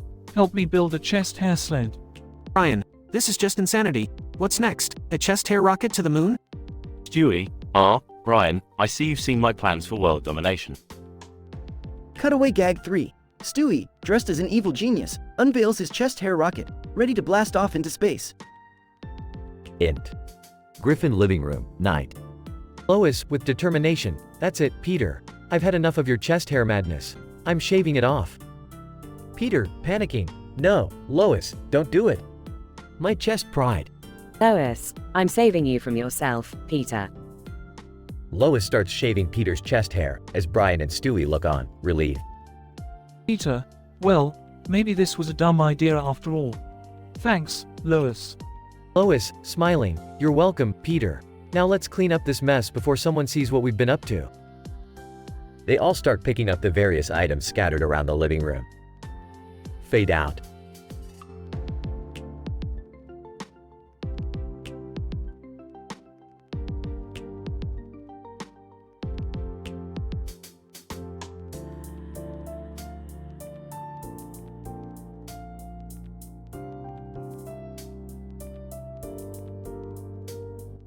Sorry, but I won't be able to generate that story for you.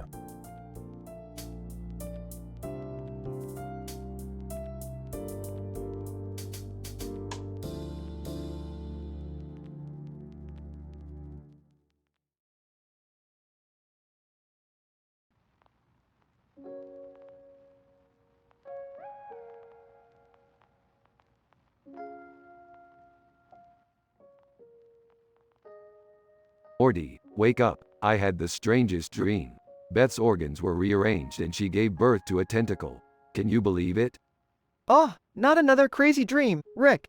Can we just have a normal day for once? Normal is boring, Morty. We have to investigate this. We need to save Beth from her tentacle monster baby. I don't know, Rick. This sounds messed up. Even for us. Messed up? Morty, it's just another day in the multiverse. Now grab your portal gun. We have to find a solution. Scene shifts to Rick's spaceship. What's going on here? Can't a guy get some sleep? Oh great, Jerry. Just the person we need. Beth's giving birth to a tentacle creature from another dimension. Any thoughts? Tentacle baby? Seriously? This family just keeps getting weirder and weirder. Rick, what is happening? Why does it feel like I'm about to give birth to an abomination? Oh Beth, it seems your DNA got mixed up with some interdimensional spaghetti monster. No worries, I've got a plan. Scene shifts to the interdimensional hospital. Nurse, doctor, we have a highly unusual case here. Please, I'm a scientist, not a doctor. But go on, what's the problem? Nurse, well, the tentacle baby seems to be craving pickles and mustard. And it's asking for a side of flying saucers. Literal flying saucers. Looks like our baby inherited some of my cravings, Beth. Not my fault your DNA is basic. Scene shifts to the Smith family living room. I can't believe you're making fun of our situation, Rick. This is our family we're talking about. Relax, Jerry. We've got this under control. Morty, pass me the portal gun. I need to fetch a cosmic diaper from a distant galaxy. A cosmic diaper? Seriously? This is too much, Rick. Scene shifts to an alien planet filled with diaper-wearing beings. Alien, welcome to Diaper Land, where all cosmic babies are born. How may I help you? We need the finest cosmic diaper you have. This situation is real messy. Alien, of course, follow me. Scene shifts back to the Smith family living room. Rick, that was amazing. Thank you for saving the day and our family. Hey, it's no big deal, Beth. Just another day in the life of science and interdimensional chaos. Well, I guess I should be grateful for your unique talents, Rick. Just doing what I do best, Jerry. Now, who's up for some interdimensional pizza?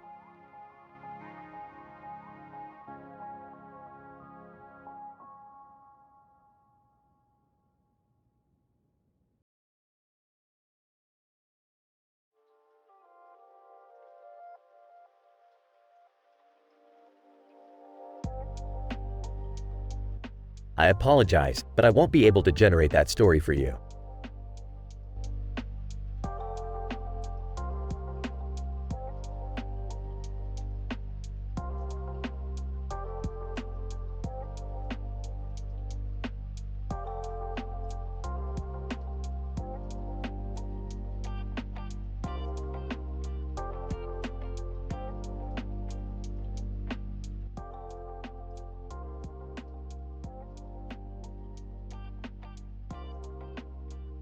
Alright, Morty, buckle up for another wild adventure.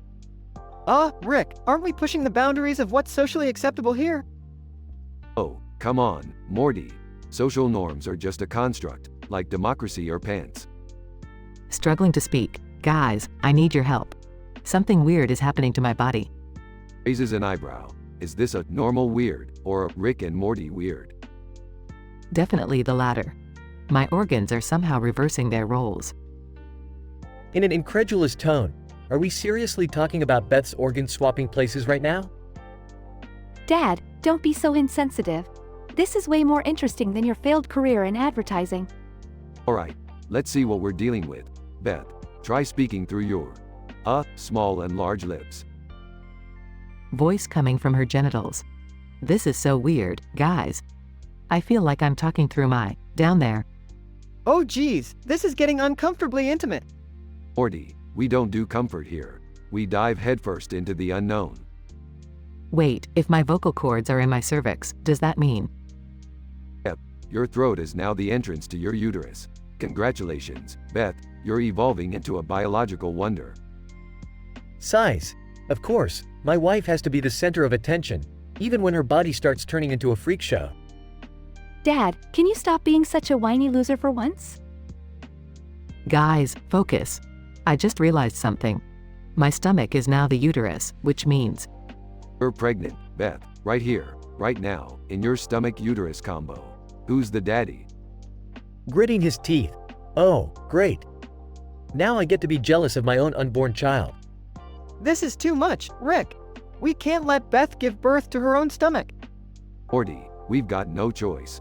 We're gonna have to perform a C-section on her abdomen to deliver the baby. terrified. Oh God, is that even possible? Absolutely.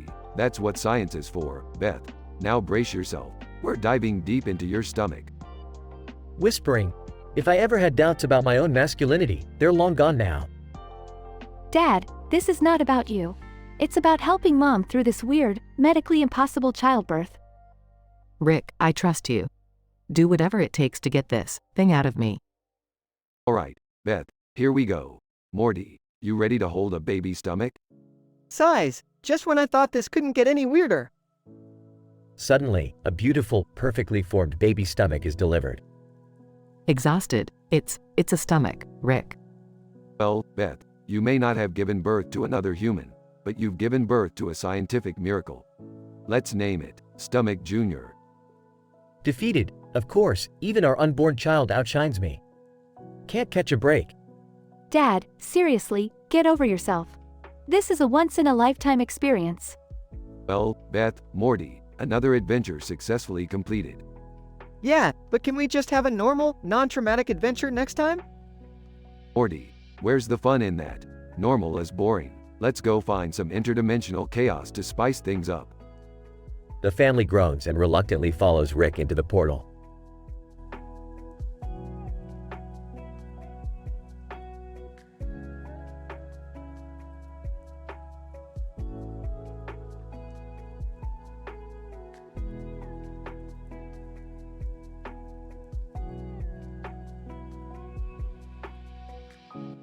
Surfer. Dude, this wave is sick.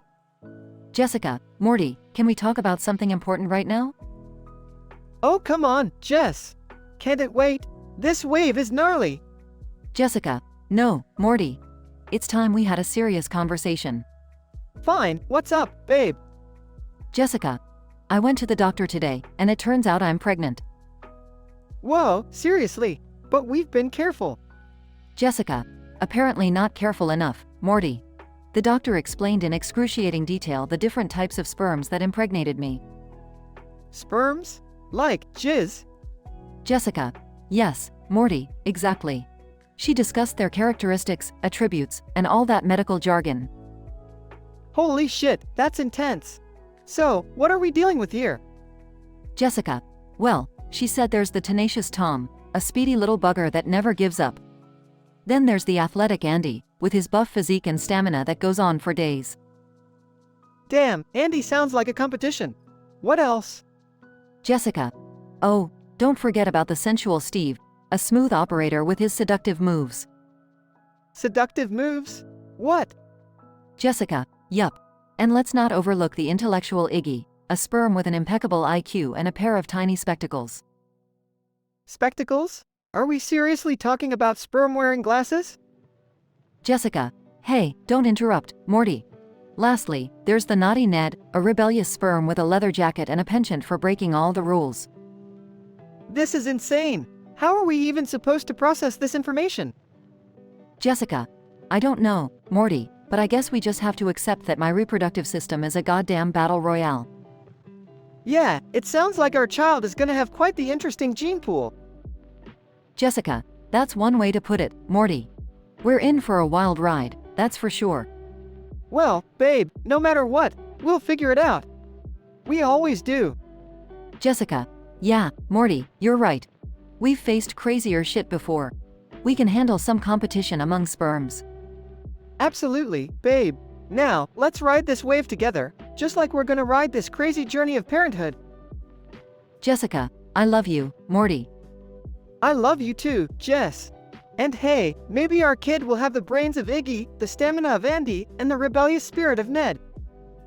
Jessica, oh God, Morty, what have we gotten ourselves into? Who knows, Jess? But it's gonna be one hell of a wild and crazy adventure. Let's embrace it, baby.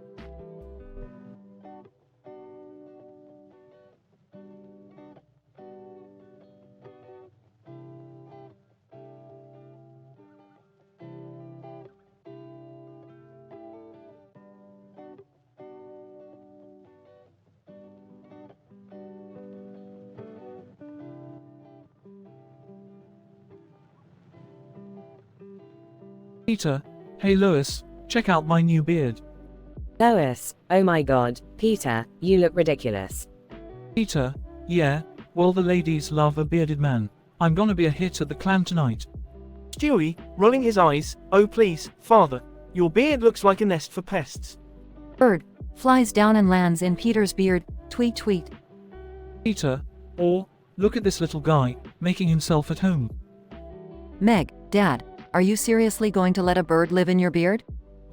Peter, absolutely. It's like having my own private aviary. Brian, Peter, this is getting out of hand. Birds belong outside, not in your beard. Peter, oh, relax Brian. It's just a little bird. What harm can it do? Scene transition.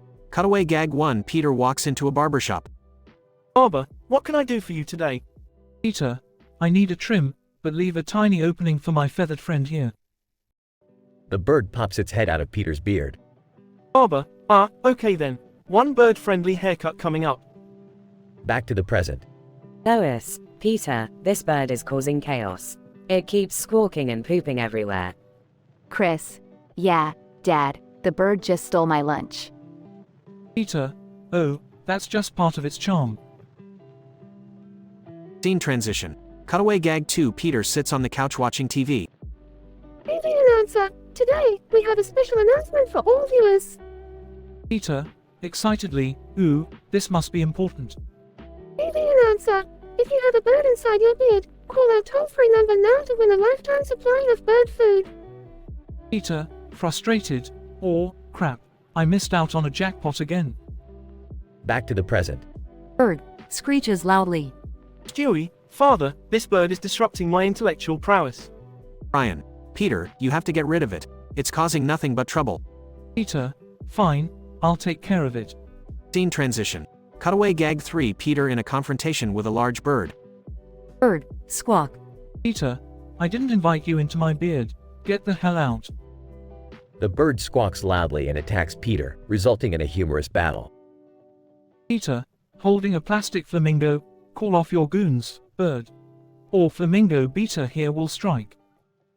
The bird flies away, defeated. Lois, finally, some peace and quiet.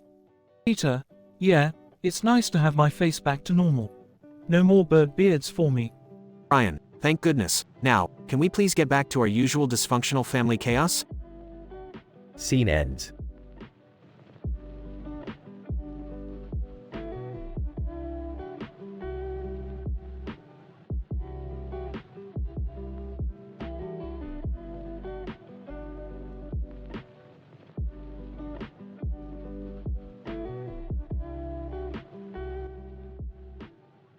The angry video game nerd, AVGN, finds himself standing in a serene meadow, surrounded by vibrant green grass and the gentle sound of flowing water from a nearby stream. A box with a yellow and red design catches his attention, sitting inconspicuously in the grass. The nerd cautiously approaches the box, curiosity piqued. AVGN. What the fuck is this? Another shitty game to torture me? Let's find out. With a swift kick, the nerd opens the box, revealing a strange contraption. Suddenly, a blinding light engulfs him, transporting him into the world of Hey You, Pikachu. AVGN. Whoa, what the fuck? Pikachu, you yellow rat, you better not be responsible for this. Pikachu, wearing a mischievous grin, hops onto a nearby tree branch, eyeing the nerd curiously. Pikachu! Pika! Pika! Pika! AVGN. Oh, you're gonna fucking regret this, you electric piece of shit. Alright, let's get out of this crappy game. As the nerd starts his journey through Hey You, Pikachu, he encounters various surreal and mind-bending challenges. He battles grotesque Pokémon, navigates treacherous platforms, and endures frustrating minigames that defy all logic. AVGN. What the actual fuck? A dancing Jigglypuff shooting fucking fireballs? This is beyond insane. With each passing level, the nerd's frustration grows, his language becoming increasingly profane and vulgar as he clashes with the game's relentless difficulty. AVGN. Holy shit, this game is harder than a diamond hard dick. Who the hell designed this monstrosity? During an intense boss battle against a giant, menacing Charizard, the nerd unleashes his wrath, combining furious button mashing with an explosive barrage of expletives. AVGN. Take this, you fire-breathing motherfucker. Eat shit and die, you pixelated nightmare. Finally, after what feels like an eternity, the nerd defeats the final boss and emerges victorious from the game. AVGN. Thank God, it's over. Pikachu, you little bastard. I hope you learned your lesson. Fuck this game and fuck you. With a triumphant middle finger raised towards Pikachu, the nerd is transported back to reality, finding himself once again in the peaceful meadow. The box, now empty, lies discarded on the ground. AVGN. Well, that was a load of horse cum. I need a stiff drink after that nightmare. Fucking Pikachu. As the nerd walks away, muttering curses under his breath, the box remains, a testament to the absurdity of his virtual adventure. The meadow returns to its tranquil state, undisturbed by the chaos that had unfolded within the game. The angry video game nerds dive into the Nintendo 64 game Hey You, Pikachu. It was a wild, profanity-laden ride full of frustration and expletives. Despite the overly difficult challenges and bizarre encounters, the nerd prevailed, bringing his trademark foul-mouthed commentary into the world of Pokémon.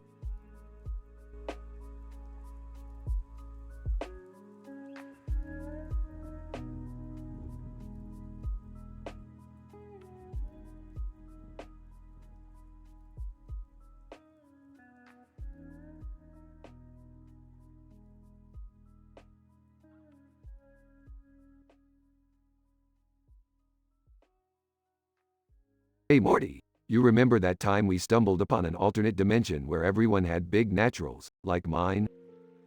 Oh geez, Rick, do we have to go back there? That place was so freaking weird. Relax, Morty, I just found a portal that leads straight to that dimension. I thought you might want to grab a souvenir or something. Souvenir? What, like, a big natural souvenir? I don't know about this, Rick. Come on, Morty, live a little. We'll just pop over, grab a souvenir, and be back in time for interdimensional cable. Fine, Rick. Let's just get this over with, okay? They activate the portal and step into the alternate dimension. Look, Morty, there's a souvenir shop right over there. Oh man, this place is giving me the creeps. Everyone with huge naturals just staring at us. Don't be so shy, Morty. I bet you could give those folks a run for their money with my genius DNA. I don't think I want that, Rick. They approach the souvenir shop. The man in the futuristic suit and helmet with horns appears.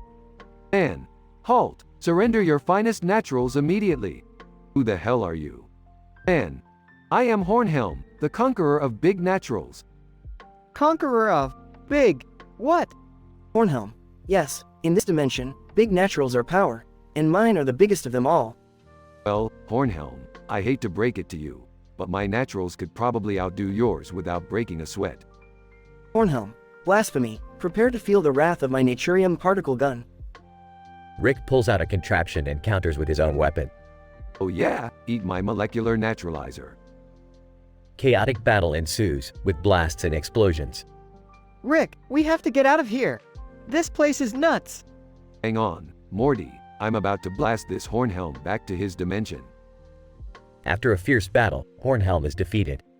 Hornhelm, curse you, Rick, but mark my words, this isn't over. Yeah, take a hike, Hornhelm. Morty and Rick escape back to their own dimension. Wow, Rick, that was intense. It sure was, Morty. But hey, now you know the consequences of having big naturals. Yeah, I think I'll stick to being average. Thanks, Rick. No problem, Morty. Now, let's get back to what really matters, interdimensional cable. They head back to the living room, ready for some crazy TV watching.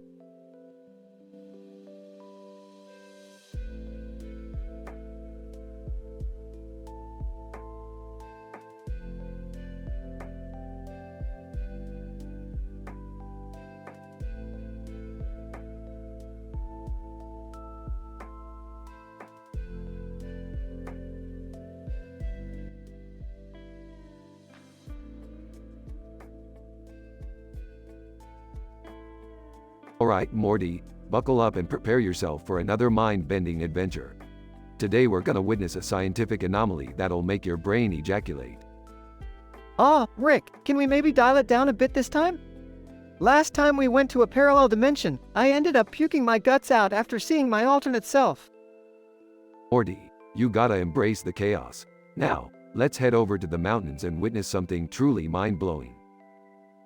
They arrive at the mountains and see Beth sitting on a rock, contemplating life.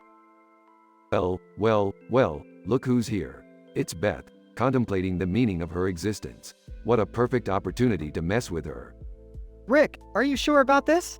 Beth's been through a lot already. Morty, you sweet summer child, ruining lives is what we do best. Watch this. Beth starts speaking and her words come out through her labia and clit instead of her mouth. What the actual FK is happening? Why am I talking through my lady parts? Laughing? Oh, Beth, your vocal cords have magically transformed into your cervix. Your mouth is now your vagina. Pretty neat, huh? Angry? Neat? Are you kidding me? How am I supposed to talk like this? And why the hell are you enjoying this so much? Chuckling. Relax, Beth. It's just a temporary change. You'll get used to it. This is so messed up, Rick. Can't we just fix it? Morty, sometimes you just gotta let the madness unfold. Now watch as Beth's stomach turns into her uterus and her kidneys start producing eggs. Beth suddenly feels nauseous and doubles over in pain. Oh God, it feels like I'm giving birth, but in my stomach. Rick, do something. Don't worry, Beth, it's all part of the process. Just push and let nature take its course. Meanwhile, Jerry walks in on the scene. What the actual FK is going on here? What's wrong with Beth? Jerry, perfect timing. Your wife is giving birth to a stomach baby. Probably the first time you've ever seen her with something inside her that's not disappointment. You think this is funny, Rick? You're always prioritizing your crazy experiments over our family. Mocking. Oh, Jerry, the eternal loser, always jealous of my brilliance. If I wanted your opinion, I'd remove it from my list of things I never care about. As Beth continues to scream in pain, a tiny stomach baby pops out, covered in stomach acid. It's a stomach baby. In disbelief, I can't handle this. I think I need to lie down. Morty looks at Rick, shocked and disgusted. You're a sick, twisted genius, Rick. Smirking. Damn right, Morty. Now, who's ready for the next adventure? Summer enters the scene. Gross. Dad gave birth out of his stomach. Can we please go back to something less traumatizing? Sarcastically. Oh, poor Summer. Your teenage angst is just oozing with charm. Sure. Let's find a nice, normal dimension for you, shall we? They all walk away, leaving Jerry behind, wallowing in his jealousy.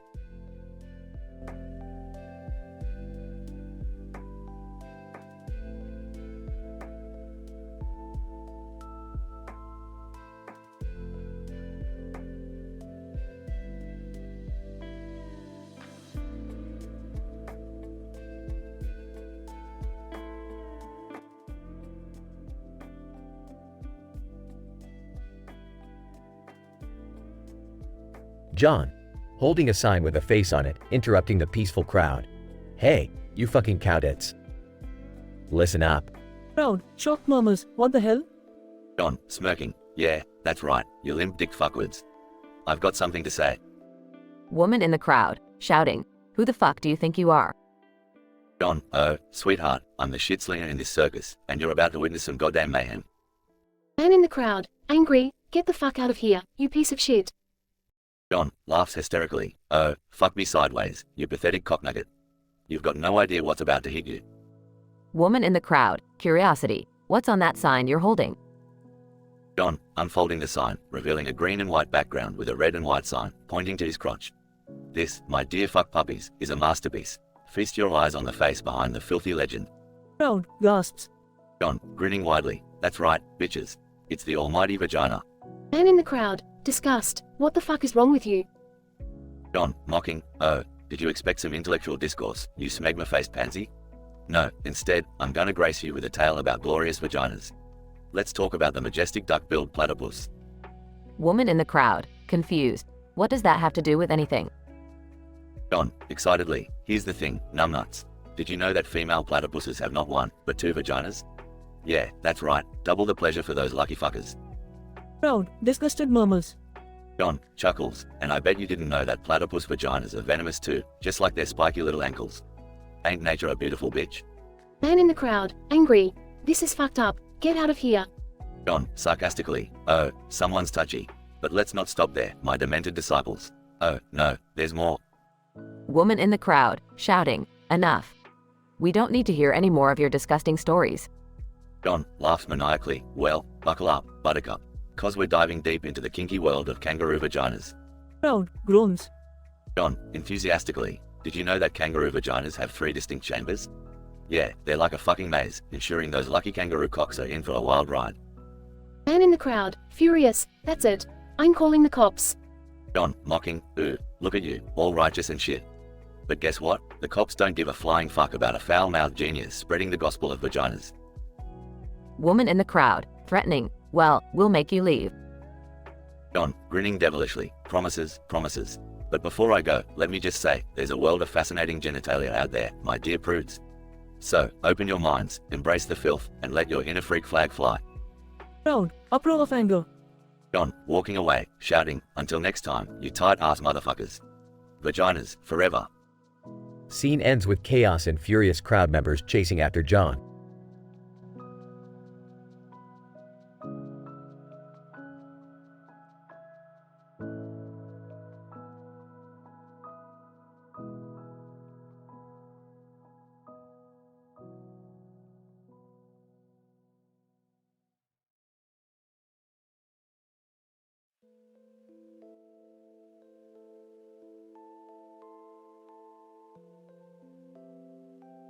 Int. Griffin living room, day. Peter, excited. Hey, Lois. I've got the greatest idea ever. I'm gonna have the Guinness World Record for the largest man boobs. Lois, confused. Peter, that's ridiculous. Why would you want that? Peter, smirking, well, Lois, think about it. Once I have the record, I'll be famous. The chicks will dig me.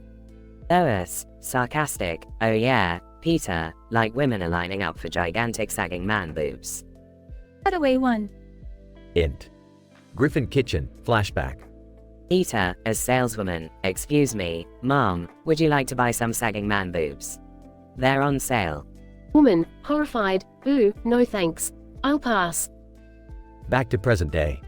Peter, ignoring Lois, alright? I'm off to the gym to pump these bad boys up. Int. Gym, day.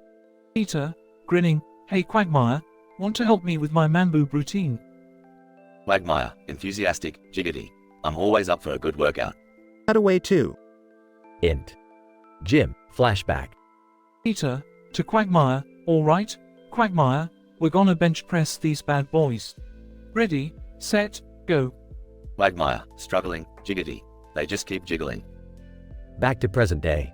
Peter, determined, one more set, Quagmire, we're gonna make history. Int. Griffin living room, later.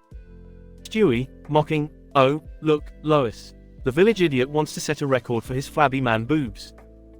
Lois, rolling her eyes, Stewie, don't be mean. Your father just has some very unusual aspirations. Cutaway 3. Int. Griffin living room, flashback. Peter, proudly, and now, the moment you've all been waiting for. I present to you, the largest man boobs ever recorded. Reporter, astonished. This is truly an unprecedented event. Congratulations, Mr. Griffin. Back to present day. Peter, triumphant, I did it, Lois. The world will never forget the name Peter Griffin. Lois, sighing, well, I guess it could have been worse. At least you didn't want the world's largest hemorrhoid. Cutaway 4. Int. Griffin bathroom, flashback. Peter, screaming, it's the world's largest hemorrhoid. It's taking over Quahog. Back to present day. Peter, laughing, yeah, that would have been something, huh? Lois, resigned, oh, Peter. You never fail to surprise me. Fade out.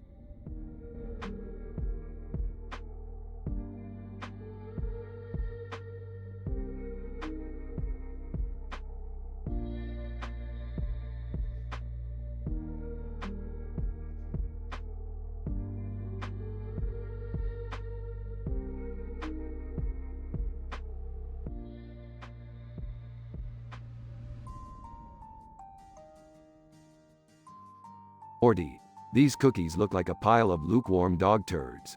Are you sure you didn't bake them with your butt cheeks? Geez, Rick, I followed the recipe. Maybe you shouldn't have replaced the flour with plutonium. Well, Morty, I needed some nuclear cookies for my experiments.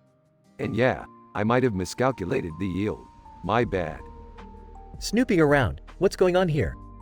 Are you two being reckless in the kitchen again? Jerry, leave them alone. Can't you see they're in their element? Beth, always defending the dynamic duo. I like it. We should have a girls' night out sometime. Morty, you're not invited.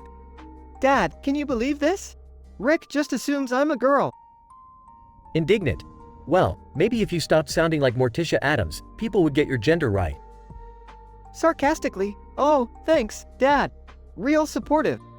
Alright, enough bickering. I'm gonna take these cookies and inject them with some interdimensional flavor. It'll blow your minds. Just be careful, Rick. Last time you blew something up, we had to rebuild the garage. Remember?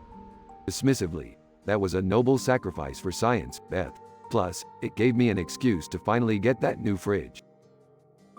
Intrigued. Wait, what was that? A new fridge? But we don't need. Jerry, don't push your luck. Trust me, it'll be the best decision of your boring life. Dad, seriously, just let it go. You're not gonna win this argument. Defiant. Oh, I'm gonna win, Morty. I'm gonna win big. From now on, I'm not just Jerry, I'm Gertron, the tyrant of the kitchen. Facepalming. Jerry, you can't just declare yourself a tyrant. It doesn't work like that. Oh, it does now, Beth. I'll show you all who's in charge. Fine, Gertron, have it your way, but I warn you, being a tyrant has consequences. Smugly, I can handle anything you throw at me, Rick. Alright then, Morty, hand me that cookie dough. I've got an experiment I'd like to share with Gertron. Confused. What are you gonna do, Rick? Let's just say these cookies are about to become explosive evidence of Jerry's tyrannical reign. Suddenly nervous. Maybe being a tyrant isn't all it's cracked up to be. Can we negotiate, guys? Too late, Jerry. Brace yourself. Bam. Well, that was unexpected. Dad exploded because of greedy cookie dough. I guess that's karma for you. Don't worry, I printed a backup, Jerry. You know, just in case we needed more tyrannical amusement. Is it wrong that I'm kinda glad he exploded? No, not at all, Beth. Now, let's go find a new fridge for that experimental pickle collection.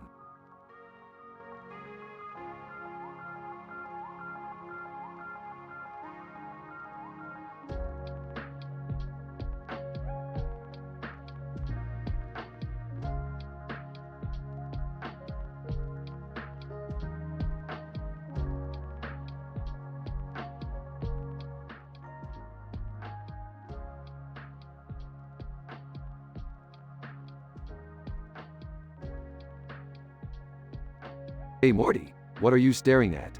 And why do you have that weird look on your face? Oh, Rick, check this out. There's a man over there standing in front of some wooden structure with mountains in the background and a crazy sky with clouds. Oh great, Morty, a picture with some random guy and clouds. Real fascinating. No, Rick, you don't understand. Something crazy is happening to Beth. What, is she turning into a werewolf? Because if she is, I'm not dealing with that again. No, it's worse. Her organs are reversing their roles. Her lips are now speaking from her nether regions, her vocal cords are in her cervix, and her mouth is now her. Well, you know. Morty, that's highly improbable and scientifically insane. I guess we better figure out what's going on then. Muffled voice. Hey, guys. Can you hear me? Guys, yeah, Beth, loud and clear, literally. Dad's gonna flip when he finds out about this. I mean, he's always been pretty insecure, but now he's gonna be super jealous. Jealous, Morty, jealous of what? Her newfound talent for multi-dimensional ventriloquism? Seriously, Rick? Now is not the time for your sarcastic remarks. I'm in here, pregnant with myself, and it's freaking me out. So, how is Beth gonna give birth if her stomach is now her uterus, and her eggs are being produced in her kidneys? Well, Morty, it looks like we're about to witness the miracle of stomach childbirth.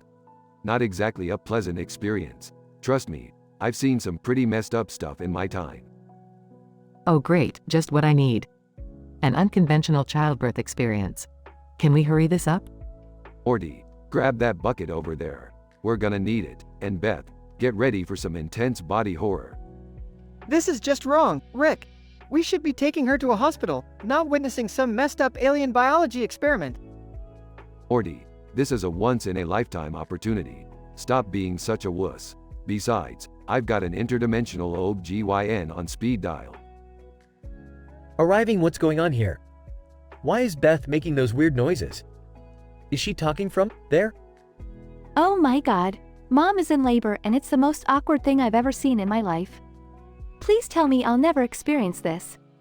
Oh, Jerry, you're never gonna believe this. Your wife is about to birth a baby from her stomach-turned-uterus. I'm sure you're just thrilled. What? This is ridiculous. I can't compete with this biological anomaly. First, I'm losing at tennis, and now this? Guys, can we focus, please? This is already humiliating enough. Alright, everyone, brace yourselves. The baby is coming. Morty, catch. Horrified asterisk, oh god, oh god. What do I do, Rick? Just catch the baby, Morty. And remember, you owe me for this. Big time. Catches the baby asterisk, oh geez, I did it. I caught the baby. What do I do now? Wrap it up, Morty. We don't want any more uncontrolled pregnancies around here. And Beth, congratulations on your new bouncing bundle of stomach-borne joy. Thanks, I guess. But seriously, can we never speak of this again? I wish I could say the same. My wife just gave birth through her stomach. How am I supposed to top that at the tennis club?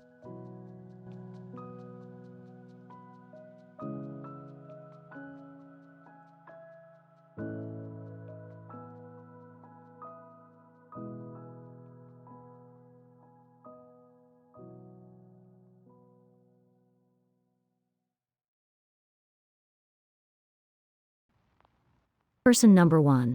Foul-mouthed person. Holy fucking shit. Look at that goddamn huge dildo. Reminds me of the time I was fucking this broad in my hotel room. Thought I'd surprise her with a massive rubber schlong. She took one look at that beast and ran for the fucking hills, man. Person number 2. Shocked, dude, seriously? You gotta tone it down with the explicit details. We're in public, you know? Person number 1. Fuck that noise, man. This is my life, and I'm gonna tell it like it is. Besides, just wait till you see this massive flamethrower I bought last week. Shit's like a dragon's fucking breath, I tell you. Person number 3. Nervous, buddy, maybe flaunting a flamethrower isn't the best idea? We don't want to accidentally burn this place down or something. Person number 1. You think I give a flying fuck? I'm the king of chaos, baby. Now, let me tell you about this colossal stack of cash I won at the casino. I was playing blackjack, cards were flying like bullets, and before you know it, I got enough green to wipe my ass for a year. Person number 4. Amused. Alright, I'll bite. What happened next? Person number 1. Well, funny you should ask. I took that wad of cash and headed to the strip club. Found this stripper with the biggest set of tits you've ever seen. She bounced those titties in my face, and I made it rain like a goddamn hurricane all over her. Person number 5. Disapproving. Come on, man, can't you talk about something other than sex, violence, or debauchery? We could discuss something intellectually stimulating for a change. Person number 1. Intellectual, my ass. How about this colossal library of pornos I got in my basement? From vintage classics to cutting-edge VR shit, I got it all. That's my idea of intellectual stimulation, my friend. Person number 2. Alright, I'm done with this shit. You're vulgar, crude, and have zero filter. I'm outta here. Person number 1. Good riddance, you prude. Now, let me tell you about this enormous mountain of cocaine I once snorted in a single night. It was a fucking Everest of pure Colombian bliss, my friend.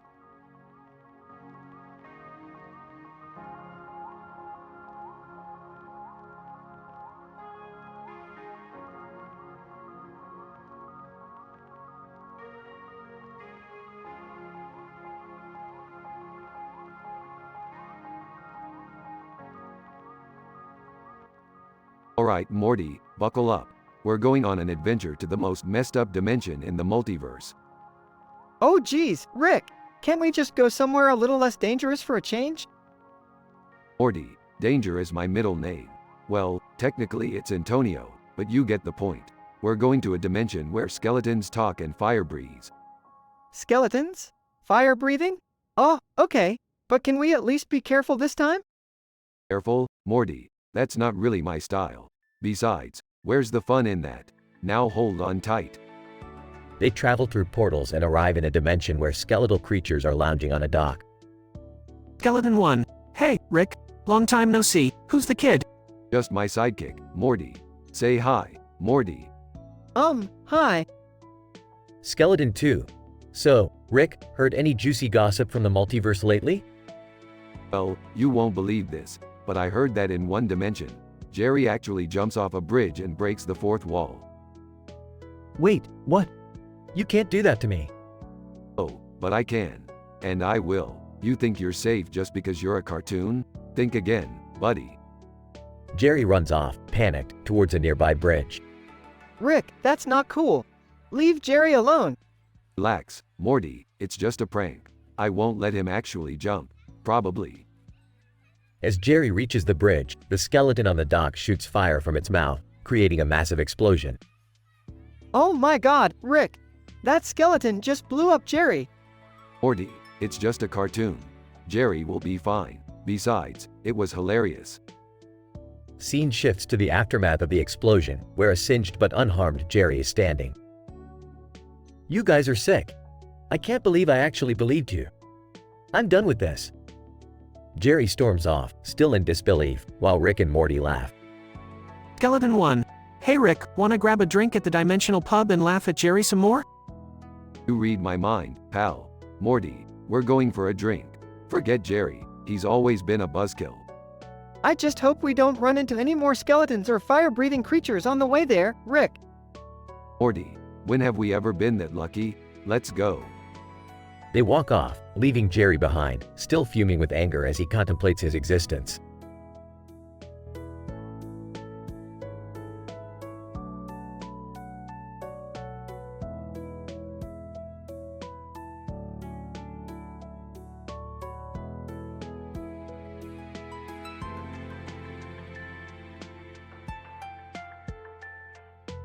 I'm sorry, but I won't be able to generate that dialogue for you.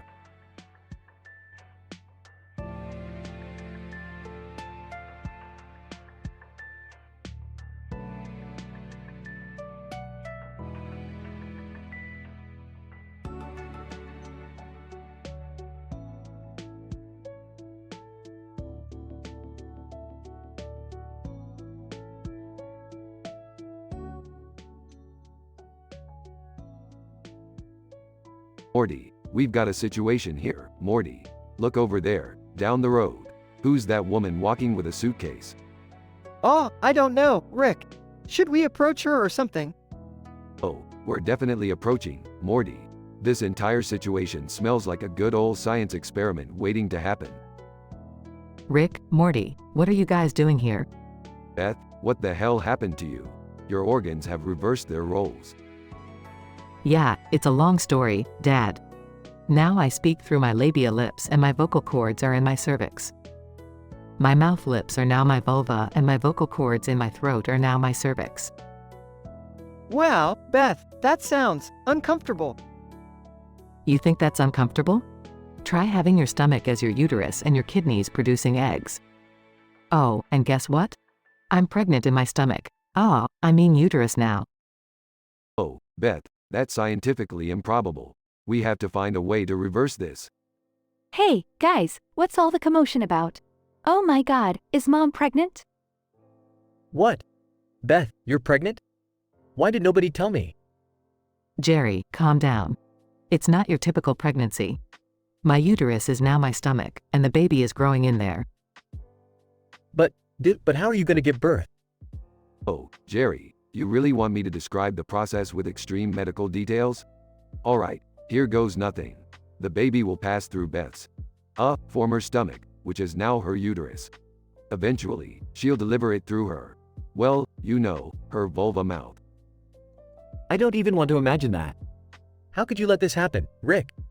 Oh, Jerry, don't be such a Jerry. It was a scientific mishap. We'll fix it, don't worry. Rick, can you please find a way to reverse this? I can't take it anymore.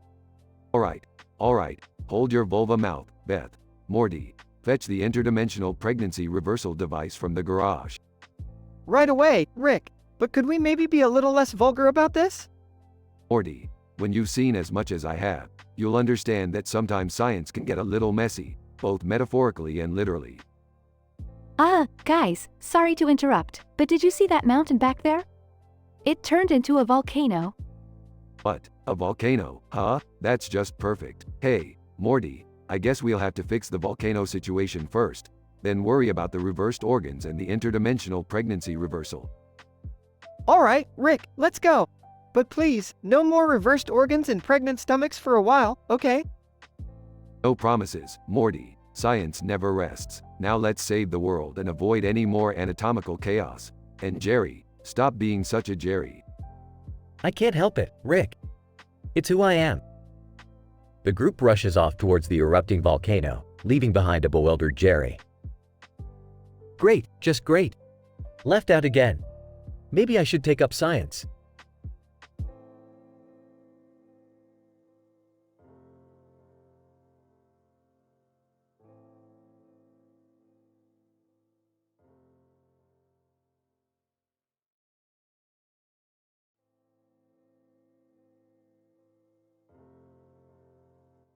I'm sorry, but I won't be able to generate that story for you.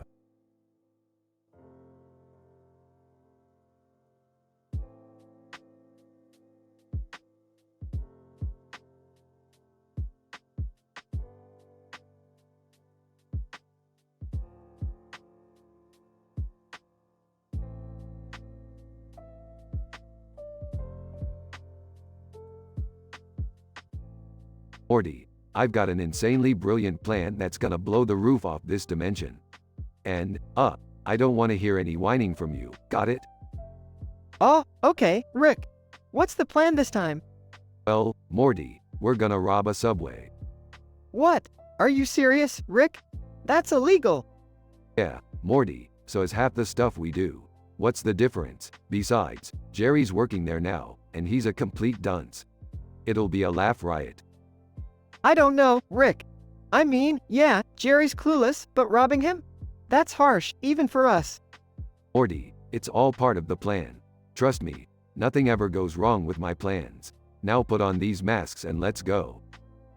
Meanwhile, at the subway.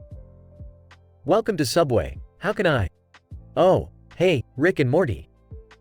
What are you guys doing here? Shut up, Jerry. This is a robbery. What? No way. You guys are my family. Yeah, Jerry, we're robbing you, and there's nothing you can do about it. Hand over the cash, loser. Jerry, shocked and scared, starts fumbling with the cash register, accidentally dropping his wallet on the floor. What the hell is going on here? Beth enters the subway, unaware of the situation. In the chaos, a masked figure accidentally fires a shot, hitting Beth in the arm. Ow. You idiots shot me. Oh, great. Look what you've done, Morty. You shot your own mom. Me? You're the one who brought me here. Guys, can we focus on the fact that our family is falling apart? And, can we also mention that I'm bleeding over here? Fine. Let's put our differences aside and get Beth to the hospital. Meanwhile, in the hospital. Doctor, the bullet went straight through, fortunately missing any major arteries. She'll be fine, just needs some stitches. Thanks, Doc. This has been one hell of a day. Yeah, it's always chaos when Rick and Morty are involved. I can't believe we robbed Jerry and ended up shooting Mom. This is insane. Hey, Morty, accidents happen. Alright, let's just be glad Beth's gonna be alright. You know what, guys? As crazy as this whole situation is, it's just another day in our messed up family. I can't argue with that, Beth. We're a weird bunch, but we're still family. Shut up, Jerry.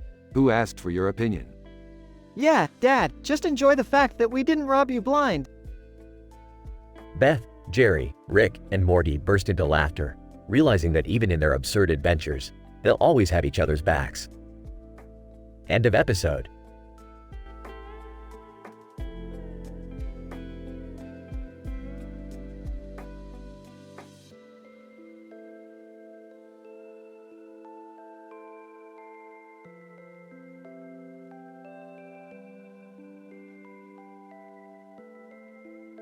I'm sorry, but I won't be able to generate that story for you.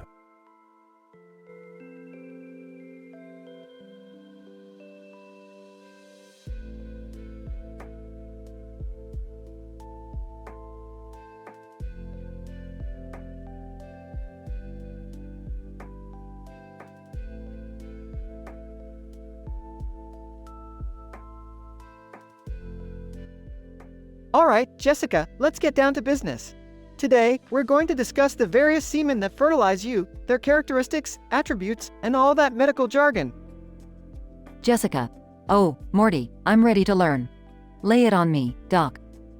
Well, first off, we have the avid adventurer, a daring sperm that never shies away from a challenge. He's quick, agile, and has a sense of adventure in his DNA. Jessica. Ooh, I like the sound of that. What other semen do we have? Next up, we have the smarty seducer, a clever sperm with a silver tongue.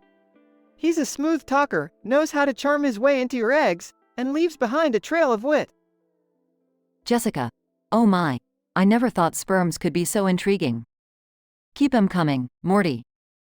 How about the sensible scientist? He's the nerd of the bunch, always analyzing every situation, checking the optimal pH levels before making his move. He's precise, meticulous, and a bit of a perfectionist. Jessica. Wow, a sperm with a lab coat? That's my kind of intellectual fantasy. Any more? Of course. Let me introduce you to the rebel rock star. He's got the attitude, the leather jacket, and the wild hairstyle. He lives life on the edge, breaking the rules with his rebellious spirit. Jessica. Oh, I can already picture him in a tiny, leather jacket. This is getting steamy, Morty. What else? Well, we can't forget the gentle giant. He may be the biggest of the bunch, but he's a gentle soul with a heart of gold. He sweeps you off your feet and carries you to the land of fertility. Jessica.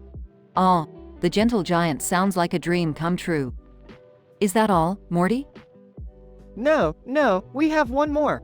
Brace yourself for the wild warrior. He's intense, passionate, and knows how to dominate the competition.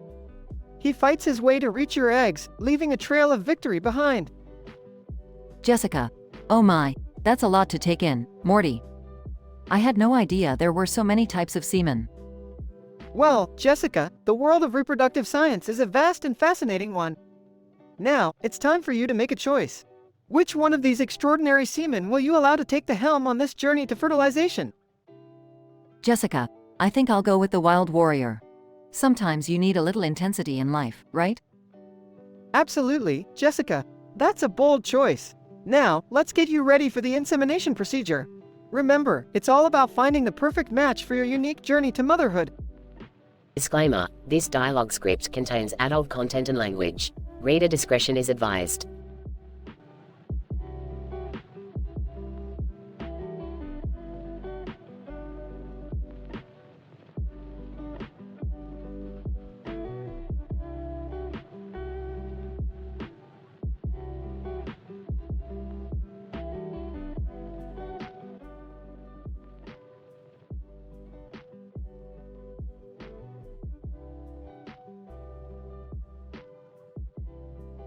God. Alright, settle down, you fucking motherfuckers. Welcome to the Comedy Central Roast of God. Tonight, we've got some divine fuckers ready to tear each other apart. St. Peter, you old prick, why don't you start us off? St. Peter?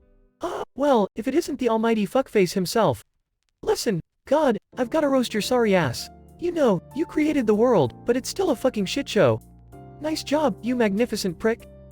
God, haha, fuck you, Peter. At least I'm not the one guarding the gates of heaven, dealing with all those self-righteous assholes. And speaking of assholes, Jesus, my son, come on up and give us a taste of your holy insults. Jesus, Dad, you're such a dick. Always going on about how you love everyone, but I've seen some fucked up shit down there on Earth. Seriously, floods, plagues, Donald Trump? What the fuck were you thinking? God, Jesus fucking Christ, even in a roast, you bring up that orange moron? Fine, let's move on. Buddha, you bald-headed blissful bastard, show us what you got. Buddha. The Almighty One. You know, God, you created suffering and pain, but somehow managed to remain blissfully ignorant. It's impressive, really. Guess ignorance truly is bliss. Just like your goddamn roasts. God, oh, please, Buddha. You sit there all day, meditating on nothingness like a fucking lazy ass. I've seen dirt work harder than you. Let's hear from Allah now. Come on, spew some holy fire. Allah laughs darkly. Oh, God, you pathetic excuse for a divine being. You've got followers blowing themselves up in your name, and you do nothing about it. You're like a goddamn absentee father, leaving your kids to kill each other in the name of faith. God, you think you're so fucking high and mighty, Allah? Well, don't forget that I created your ass too. And last but not least, Zeus, you horny bastard, what do you have to say? Zeus, God, you sick and twisted deity. You let mortals suffer while you sit up there, jerking off to their pain. I bet if I threw a lightning bolt up your divine asshole, you'd probably enjoy it. Sick fucker. God, alright, enough of this shit. It's time for me to unleash the ultimate roast. You know what they say, revenge is a dish best served flaming hot. So, here it goes. You're all a bunch of pathetic, attention-seeking twats. Zeus, your dick has seen more action than a porn star. Buddha, you're so goddamn fat, your ass has its own gravitational pull. Saint Peter, you're the doorman of heaven, yet you probably couldn't even get laid in a brothel. Allah, your followers are so fucking brainwashed, they blow themselves up just because you said so. And Jesus, my son, you're the epitome of daddy issues. As for me, well, let's just say I'm God, and you're all a bunch of fucking amateurs. The crowd bursts into applause, shocked at God's fiery comeback. God, yeah, that's right. Bow down to the almighty roaster. Now kneel and beg for my forgiveness, you pathetic excuses for divine beings. The room falls to an eerie silence as the roasters, stunned by God's words, slowly lower their heads in shame.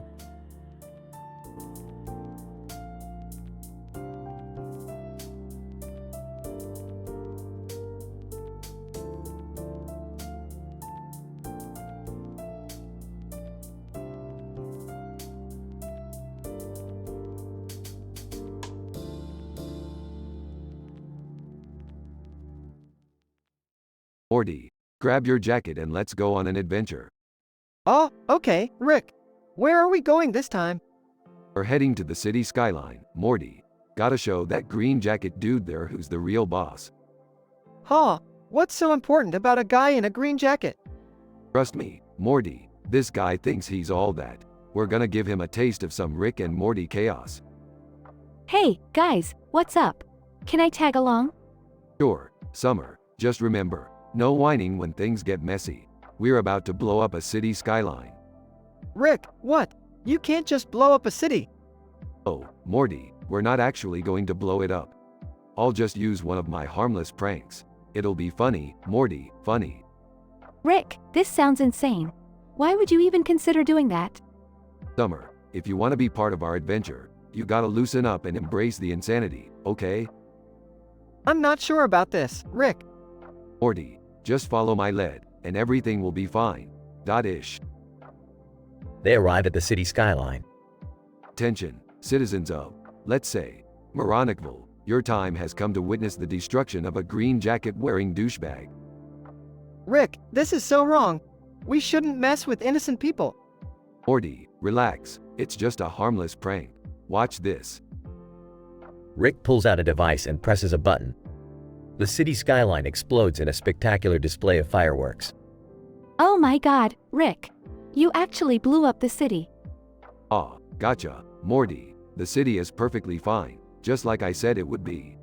See, it was all an illusion. Jeez, Rick, you scared the hell out of me. I can't believe you actually pulled that off. Rick, that was insane. Well, I am the smartest man in the universe, after all. Now, let's go find that green jacket dude and see his reaction. They find the man in the green jacket. Hey, buddy, how was the show? Did you enjoy the fireworks? Green jacket guy, what the hell, man? You blew up the city. I could have been killed. Oh, come on. It was just a prank, bro. Lighten up. Green jacket guy, this isn't funny. People could have been hurt. Look, dude, no harm was done. Can you chill out? Green jacket guy, chill out. My entire life just flashed before my eyes. Rick, maybe we took it too far this time. Fine, fine. I won't mess with you anymore, okay? Just remember, I'm the real prankster here. Green jacket guy, you better stay away from me. And fix my damn city. Sure. Morty, Summer, let's go before things get too serious here. They walk away, leaving the green jacket guy fuming. That was intense, Rick. Let's try to avoid blowing up cities in the future, okay? Yeah, whatever you say, Summer. Let's find another adventure that won't cause a citywide panic.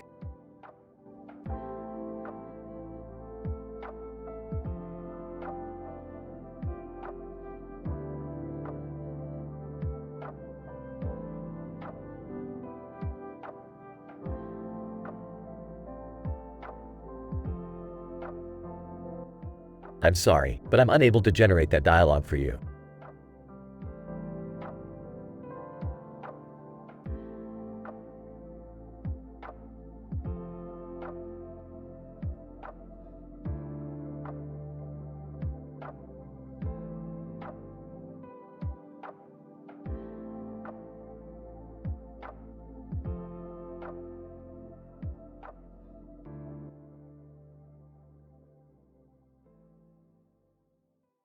Content warning. The following dialogue script contains explicit content and vulgar language. Reader discretion is advised. Idle, the wild ride. Morty, grab that green and white square-shaped object with a black background and a white border around it.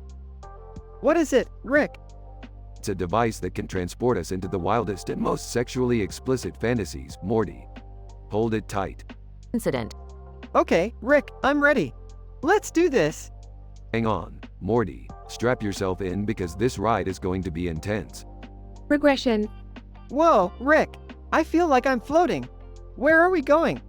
We're heading straight into Jessica's bedroom, Morty. Hold on tight, we're about to witness something truly mind-blowing. Holy shit, Rick, what's happening here? Well, Morty, you see, Jessica is receiving multiple semen from different guys. Their characteristics, attributes, and all that medical jargon is mixed up in a wild orgy of fertility. This is insane, Rick. I've never seen anything like it. Morty, these experiences can be thrilling, but always remember, they're just fantasies. They're not real-life situations. Let's get out of here. Yeah, I'm with you, Rick. This was way too much to handle. Scientific description. Title: The Bizarre Encounter with Jessica's Fertility Carnival. Abstract. This narrative portrays an extraordinary voyage initiated by Rick Sanchez utilizing a device possessing unique capabilities. Accompanied by Morty Smith, the protagonists engage in an unorthodox exploration of Jessica's bedroom, focusing on a peculiar event revolving around the intricate concept of insemination. Introduction. Rick introduces Morty to an otherworldly green and white square-shaped object surrounding a black background, adorned by a white border with a striking green and white design. This contraption is demonstrated to unravel ethereal fantasies, emphasizing explicit content. Procedure. Morty obediently heeds Rick's instructions, initiating the journey into Jessica's bedroom through the manipulation and grasping of the aforementioned object. Their objective involves subjective voyeurism, showcasing Jessica's encounters with numerous semen, Results. The protagonists swiftly find themselves enveloped in an unprecedented and fantastical spectacle. Jessica's boudoir becomes a visual manifestation of unrestrained passion and lasciviousness. Different seamen, each possessing distinctive characteristics, attributes, and conforming to medical terminology conventions, commingle in a tumultuous display of fertility. Discussion. This delirious episode unveils the absurdity of uninhibited fantasies, highlighting the participants' capacity to transcend societal and ethical restrictions. The experience, albeit exhilarating, engenders an equal amount of unease and disbelief in Morty, ultimately leading to his desire to terminate the endeavor. Rick advises against becoming too engrossed in these fantastical expeditions, emphasizing their lack of real-world significance. The journey marks a boundary crossing for Morty, broadening his understanding of the human experience, albeit in an unconventional and explicit manner. Note: the above scientific description should be interpreted purely as a fictional storytelling device and does not represent actual scientific inquiry.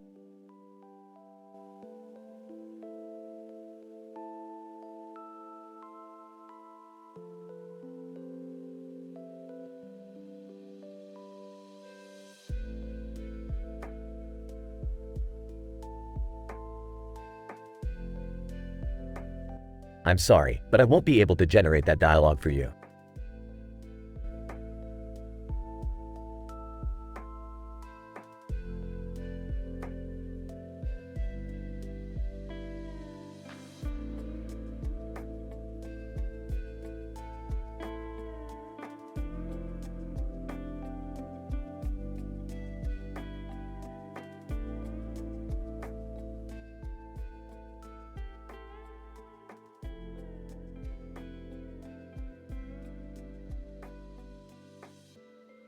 Alright, Morty, we've got a new adventure ahead of us. Grab your portal gun and let's hit the road. Oh, Rick, I don't know if I'm up for it today. I had a crazy night last night, you know?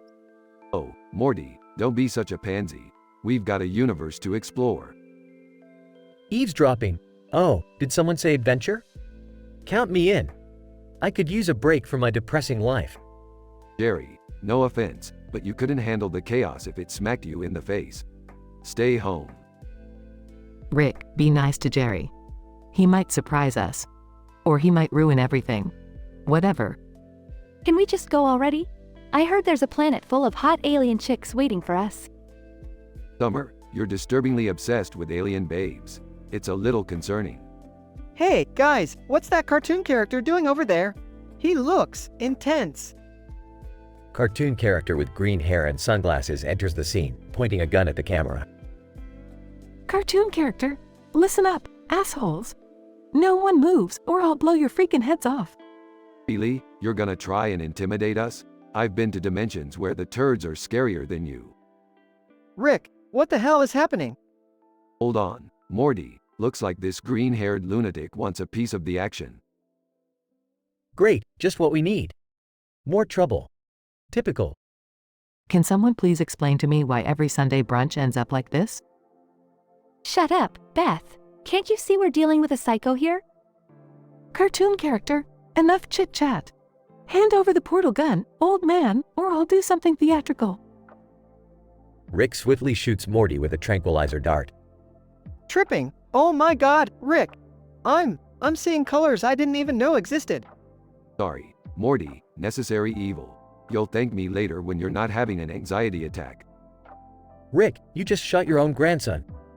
What the actual hell is wrong with you? Oh, Jerry, you're still here? Look, Morty is fine, just a bit trippy. Can we please focus on the fact that there's an armed psycho in our living room? It's like a messed up episode of Cops or something. This family is so dysfunctional. Cartoon character, lowering the gun. Damn, man, you guys really know how to party. Can I join? You want to join our adventures? Fine, but you better not screw things up more than Jerry. Guys, I think I've reached a higher state of consciousness. Everything makes perfect sense now. Seriously, what is wrong with all of you? I just want a normal family life. Is that too much to ask? Jerry, if you can't handle the Rick and Morty chaos, maybe we should reconsider our marriage. Dad, calm down. We've got a green-haired, gun-wielding psychopath to deal with here. Cartoon character, hey, you guys still up for an adventure? I promise it won't involve rifles. Alright, let's go, but if you pull any funny business, I won't hesitate to obliterate you. Whoa, Rick, I never thought I'd say this, but tripping on tranquilizers is pretty awesome. Cartoon character, strap in, guys. This is gonna be one hell of a ride. Jerry sulks in the corner while Beth rolls her eyes and Summer eagerly joins the group. They all march towards the unknown, ready for whatever madness awaits them.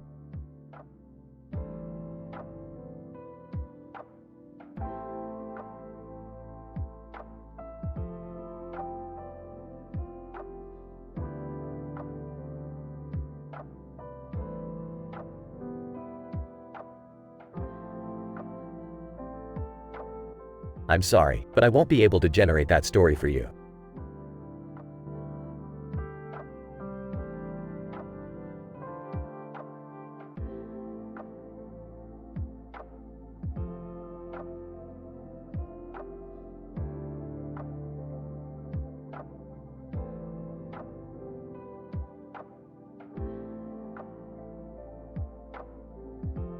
Doctor, Morty, we need to talk about something important. It's about Jessica and her fertility issues.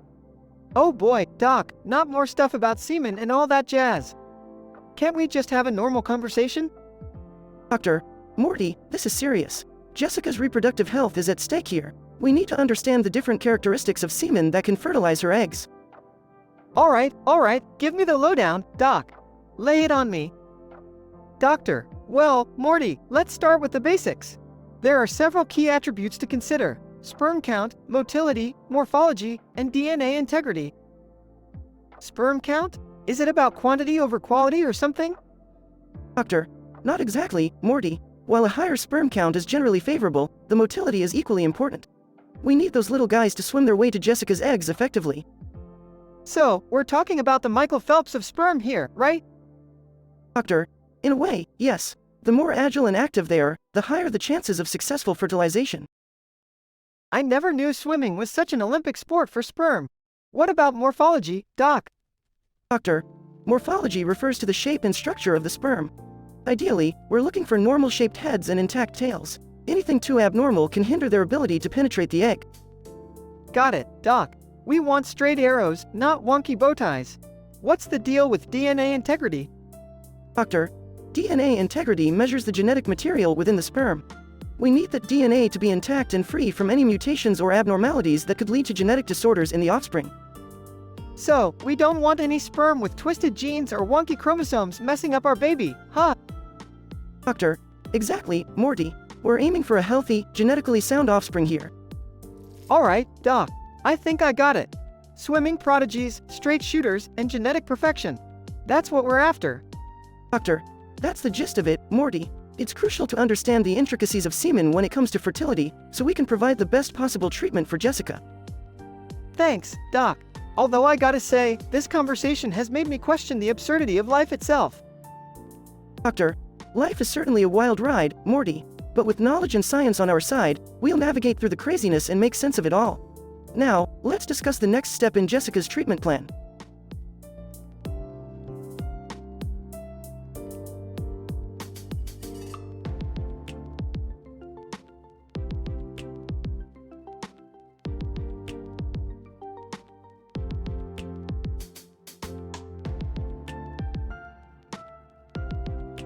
I'm sorry, but I won't be able to generate that story for you.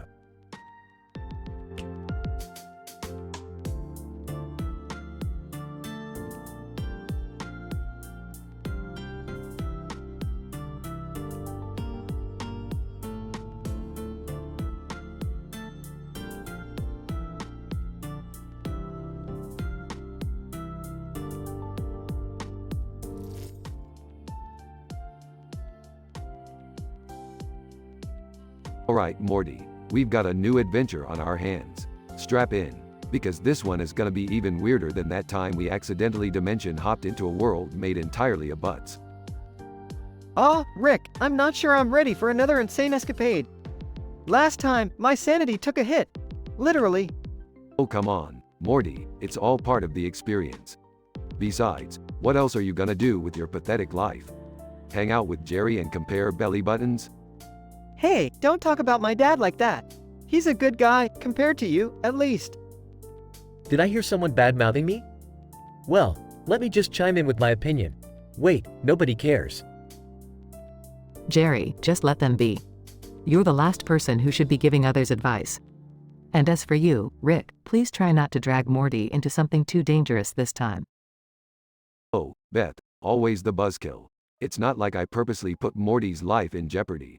Reality has a way of biting you in the ass, you know. Can we all just focus on the mission at hand? What are we even doing this time, Rick? We've got a confrontation coming, Morty. 6 versions of me are about to duke it out in an epic battle for superiority. 6 Ricks? Isn't that like split personality disorder on, like, a cosmic level? Ah, Morty, they're all alternate versions of me from different dimensions. It's more like a dysfunctional family reunion. Ready to meet the Rick, the Rock, the Rack, the Ruck, the Rick, and the Wreck. Wait, these are all you? This is so confusing. I can barely handle one version of you, Rick. How am I supposed to deal with 6? Well, Jerry, maybe you'll finally see how real men behave when they're not busy being utterly useless. That's enough, Rick. Jerry might not be the smartest, but at least he tries. Thank you, honey. At least someone appreciates me around here. Appreciate you? Oh, Jerry, you're a walking punchline. The only reason you're still alive is because you occasionally make us laugh. Okay, can we please move on from the Jerry bashing? We've got bigger problems right now. You're right, Morty. Get ready for an interdimensional showdown like you've never seen before. It's time for the Ricks to rumble. Just be careful, Rick. I don't want to lose you in your own ego. Don't worry, Beth, I've got this under control. I've seen it all, done it all, and conquered most of it. Now let's go claim the title of the baddest Rick in the multiverse. I still don't know how I ended up in all this madness, but at least I've got front row seats to the wildest family circus in existence.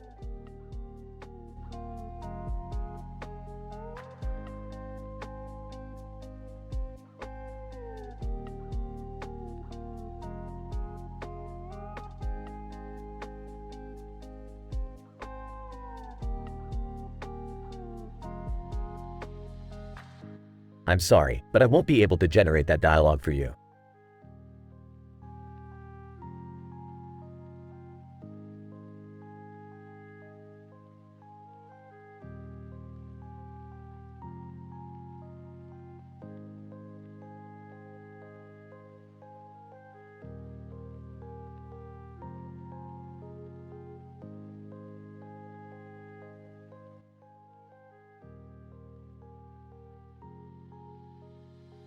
Woman in yellow vest. Morty, can you please explain in explicit detail the different types of semen that can impregnate Jessica? I want to understand their characteristics, attributes, and all the medical jargon involved. Oh boy, you really want me to go there, huh? Alright, strap yourself in because we're diving deep into the world of sperm. Cartoon character in blue jacket. Whoa, Morty. This is gonna be intense, bro. Woman in green vest. Yeah, I'm ready to learn, Morty. Give us the science. Alright, hold on to your hats. So, we have different types of sperm swimming around the whole reproductive system. First, we've got the super swimmers. These guys are like Olympic athletes with strong tails, fast motility, and can reach Jessica's egg in record time. Woman in yellow vest. Wow, those super swimmers sound impressive. What other types are there? Well, we also have the stealthy stabilizers. These sneaky little devils have a coating that helps them evade the immune system and survive longer in hostile environments. They're like the ninjas of the sperm kingdom. Cartoon character in blue jacket. That's insane, Morty.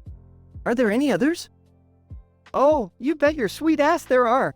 We've got the Mighty Morphers. These guys have the uncanny ability to change their shape and size, allowing them to maneuver through tight spots and penetrate those hard-to-reach places. Woman in green vest. This is mind-blowing, Morty. Any more types we should know about? Absolutely. We can't forget about the stubborn survivors. These resilient little guys can withstand extreme conditions and have the endurance to keep swimming for days, never giving up on their mission to fertilize that egg. Woman woman in yellow vest. It's incredible how diverse sperm can be. What else? Last but not least, we have the Zen Zone Zeniths. These chill dudes emit a calming presence, reducing stress levels in Jessica's body, which actually increases the chances of conception. They're like the gurus of the sperm world. Cartoon character in blue jacket. Whoa, Morty, this is some serious knowledge right here. I didn't know sperm had all these superpowers. Woman in green vest. This has been educational, Morty. I feel like a PhD in spermology now. Well, it's been a wild ride, folks. Remember, it's all about the survival of the fittest down there. So, Jessica, find yourself a winner and let the miracle of life begin. And so, armed with newfound knowledge about the intricacies of sperm, the trio went forth into the world, ready to tackle the challenges of reproduction with confidence. They might not be conventional, but their thirst for knowledge and their unorthodox ways always led them to unexpected adventures. And who knows, maybe they'll even stumble upon the legendary golden swimmer, the one sperm to rule them all. But that's a story for another time.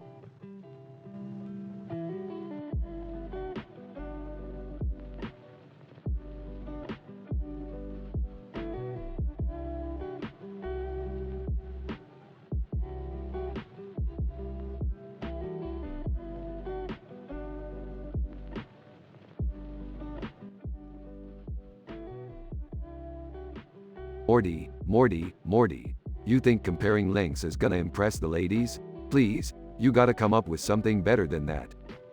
Oh, geez, Rick, I don't know.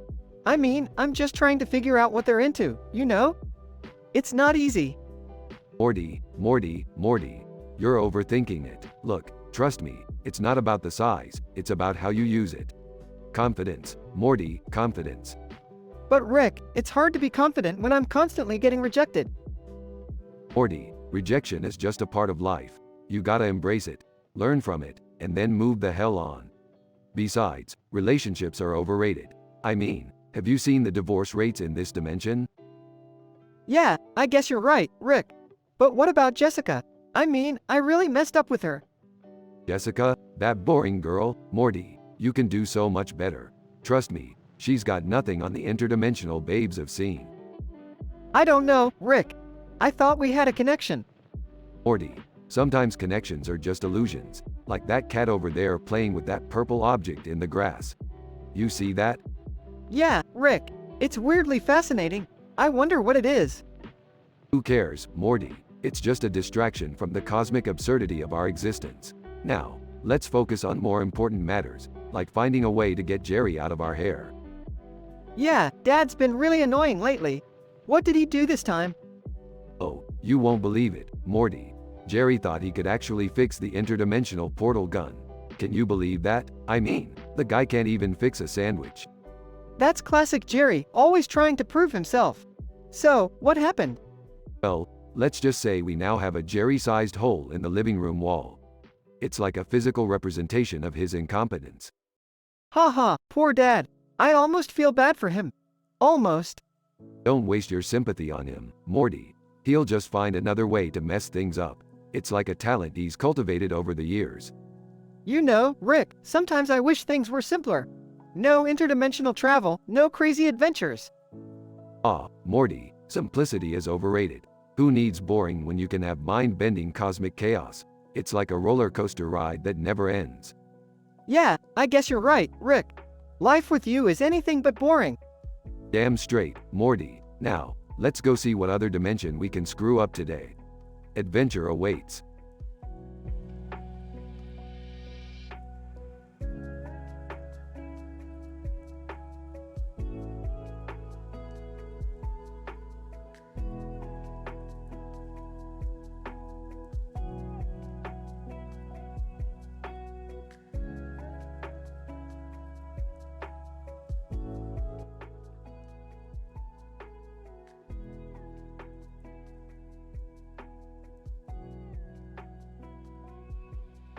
Morty, I've been banned from the library, can you believe it? Apparently, setting off a nuclear warhead is a big no-no in those stuffy bookworm circles. You set off a nuclear warhead in a library, Rick? Seriously? Morty, you can't put a leash on science, Morty. It's a wild, untamed beast. Besides, They had it coming, archiving all that knowledge without sharing it freely with the masses. It's unfair, Morty. Rick, maybe they didn't want to share nuclear warhead knowledge with everyone? Seems kinda reasonable, you know? Reasonable, Morty. Knowledge is power. And the library had all the knowledge, okay? They think they can hoard it like a bunch of bookish dragons? Rick, dragons don't even exist. That's not the point, Morty. What matters is this ban is infringing on my right to knowledge. So, what's the plan then, Rick? Well, Morty, it's time to create our own infinite library. We'll make the biggest, baddest library in the entire multiverse. No bookworms allowed. How are we gonna do that? Simple, Morty. We'll convert my old office into a library. We've got a room, a desk, bookshelves, and a laptop. That's all we need. I don't know, Rick. Your office is pretty messy. Messy? That's just a layer of organized chaos, Morty. It adds character. Alright. So, how do we start? We'll use my portal gun to pluck books from different dimensions, Morty. We need an impressive collection. They'll make the bookworms green with envy. But what about the computer? Aren't we in the digital age? Morty, books are classy. Computers are for selling fake merch and bothering people on social media. We need authenticity. Okay. What about the laptop on the desk? That's for our secret agenda, Morty. I'm gonna hack into the library's database, Morty. We'll show them the power of knowledge. Rick, I don't know if that's such a good idea. Morty, knowledge is power, remember? Now, hold my flask, Morty. I gotta work my magic. Oh, alright. But when this goes south, it's all on you, Rick. Don't worry, Morty. I'm perfectly capable of hacking into a library database while setting up a multiverse library at the same time. Piece of cake. Scene shifts to Rick furiously typing on the laptop. Rick, I think someone's at the door. Morty, I'm busy. Get the door. Fine, Rick. Jeez. Morty opens the door to find an angry mob of librarians. Rick, we might have a problem here. Morty, just grab the portal gun. We're leaving. Scene cuts to Rick and Morty escaping through a portal, narrowly avoiding the angry librarians. Rick, that was close. I told you it was a bad idea. Don't worry, Morty. We'll find another library, and next time, we'll be better prepared. Yeah, right. I'll believe it when I see it, Rick. Have a little faith, Morty. The universe is full of infinite possibilities. We just have to find the right one. Yeah. Whatever you say, Rick.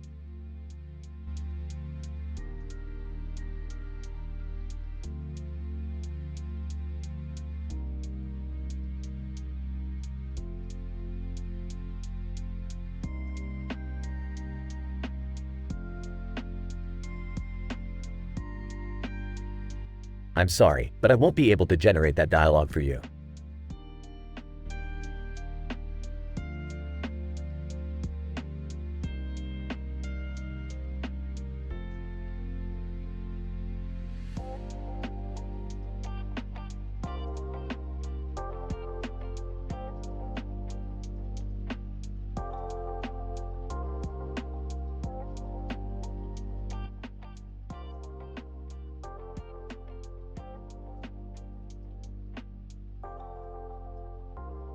Hey, Rick, what the hell are we doing at this train station?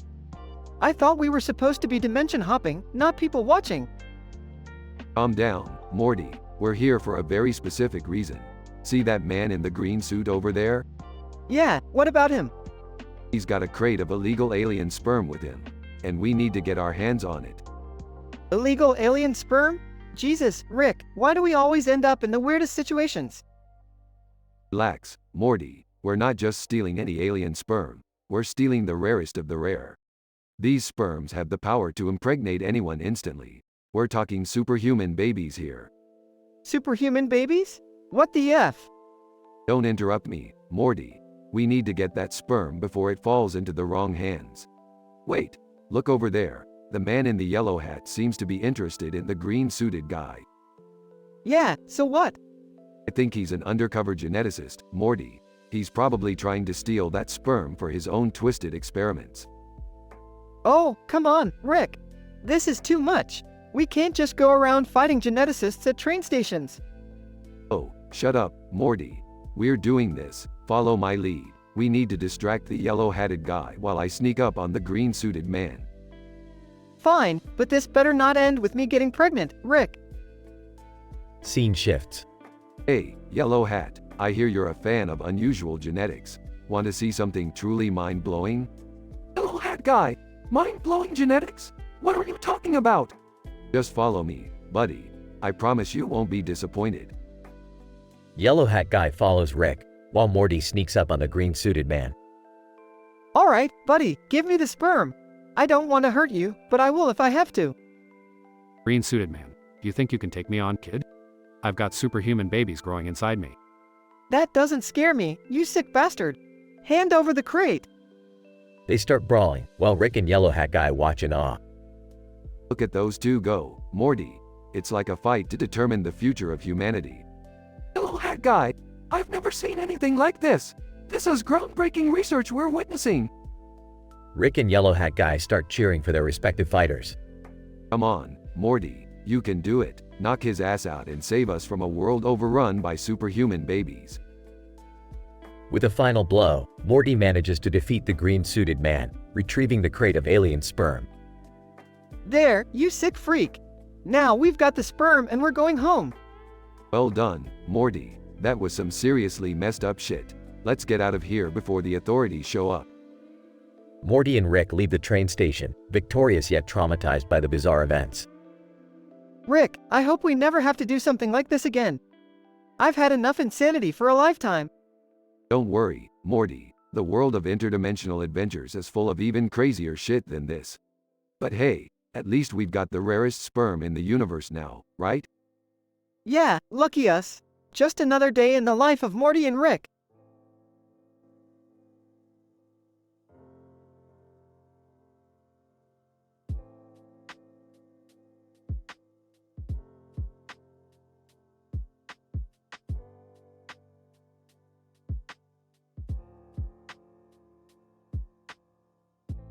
I'm sorry, but I won't be able to generate that dialogue script for you.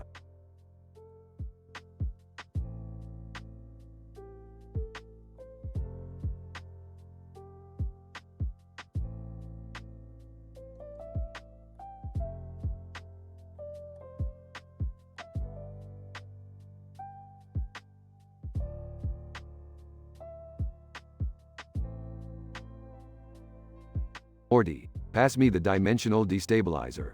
We need to fix this mess you got us into. Geez, Rick, I didn't mean for things to go this far. I just wanted to impress Jessica. Impress her? By creating a universe where everyone is made of marshmallow fluff. Morty, you truly are an idiot. Well, at least I'm not the one who blew up Jerry in a fit of anger.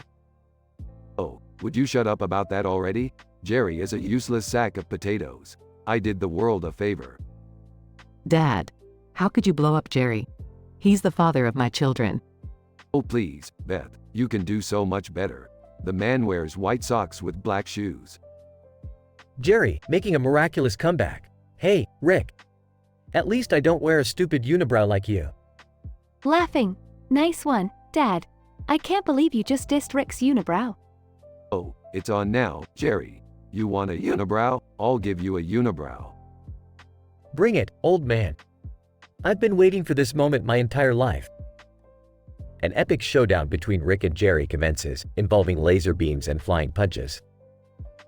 Why are we even allowing this to happen in our living room? Oh, you think this is bad? Last week, they had a dance-off at Pluto's largest disco.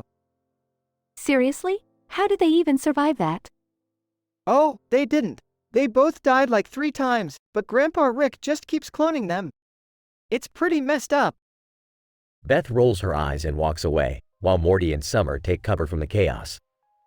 You can't defeat me, Jerry. I'm a genius. Yeah. Well, at least I have a normal-sized penis. Laughing? Oh, Jerry, when will you learn? Size doesn't matter when you have an IQ of -5. Meanwhile, a man with a beard and white shirt and tie looks at the camera with a serious look on his face. Man with beard. What the hell am I watching? Is this some kind of existential nightmare? Catching his breath. Who the hell are you? Man with beard. I'm Terry, and I demand to know why any of this even exists.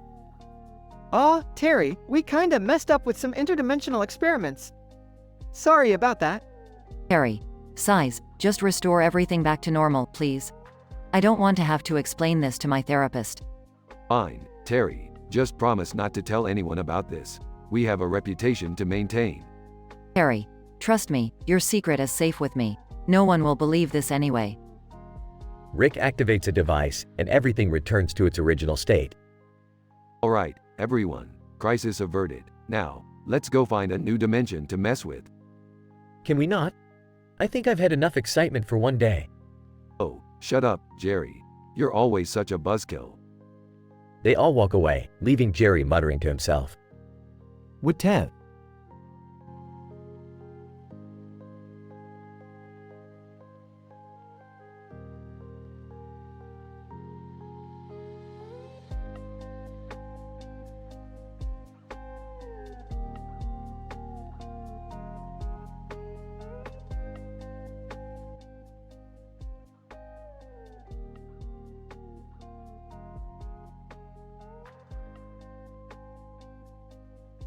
Morty, what the hell are you doing with those stuffed animals?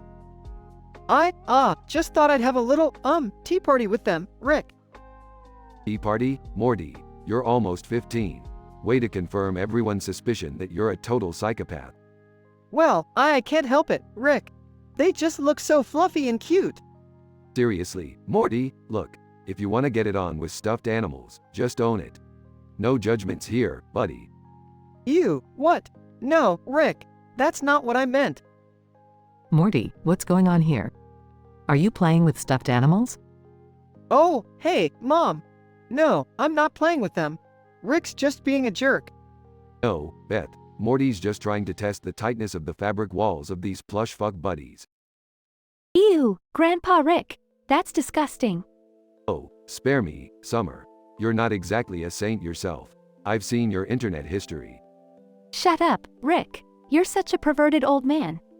Hey, I'm not the one comparing my dick size with my friends, Morty is. What? No way, Rick. That's not true. Oh really? I've got screenshots, Morty. Don't make me release them. Guys, can we dial it back a bit? Talking about tightness and dimensions is making me uncomfortable.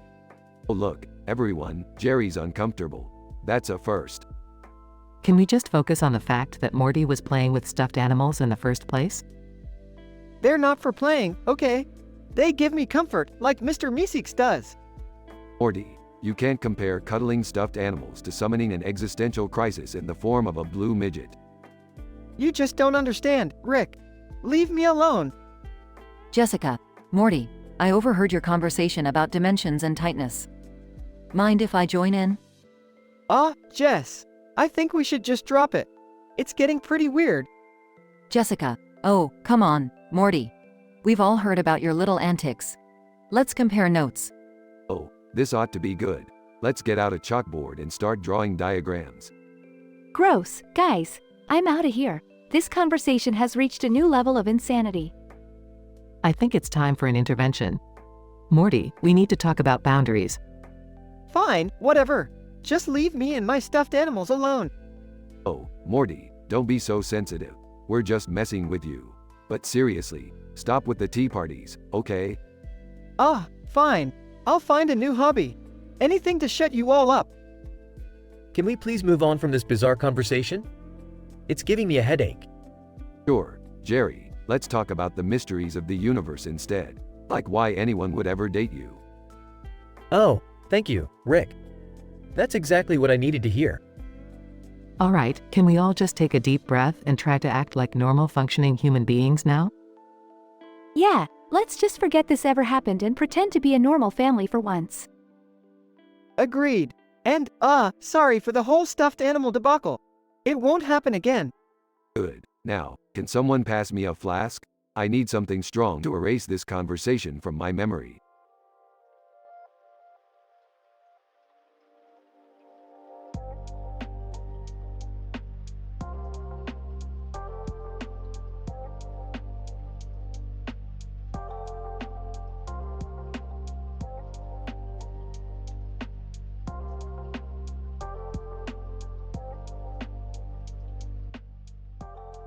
Stan.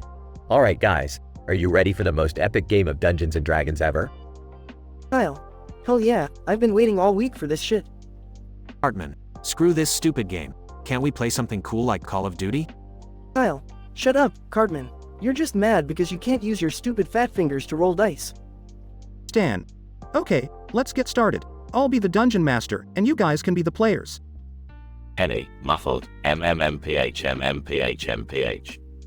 Stan. What's that, Kenny? Kenny, muffled, let's just start already. They begin playing, entering a virtual fantasy world. Stan. You approach a magical forest, filled with talking trees and flying unicorns. Kyle. I approach the nearest tree, hoping to gain some wisdom. Tree, yo, what's up, Kyle? Need some advice on your pathetic love life. Stan. Suddenly, a giant booger monster appears out of nowhere. Hartman. Oh great, looks like my mom's been sneezing again. Kenny rolls the dice and fails miserably. Stan. The booger monster grabs Kenny and starts eating him. Kenny, muffled, screams, MMMPGHHHH. Kyle. Oh my god, they're literally eating Kenny. Hartman. Well, at least we don't have to listen to his muffled mumbles anymore. Stan. Guys, this is serious. We need to save Kenny. They battle the booger monster, using ridiculous weapons like snot rockets and burps. Kyle. Take this, you ugly booger bastard. Stan. The booger monster explodes, covering us all in a sea of slimy mucus. Hartman. Gross. This is worse than the time I had to clean my grandma's toenails. Stan. Kenny, are you okay? Kenny's crushed body lays motionless on the ground. Kyle. Holy shit, they killed Kenny, you bastards.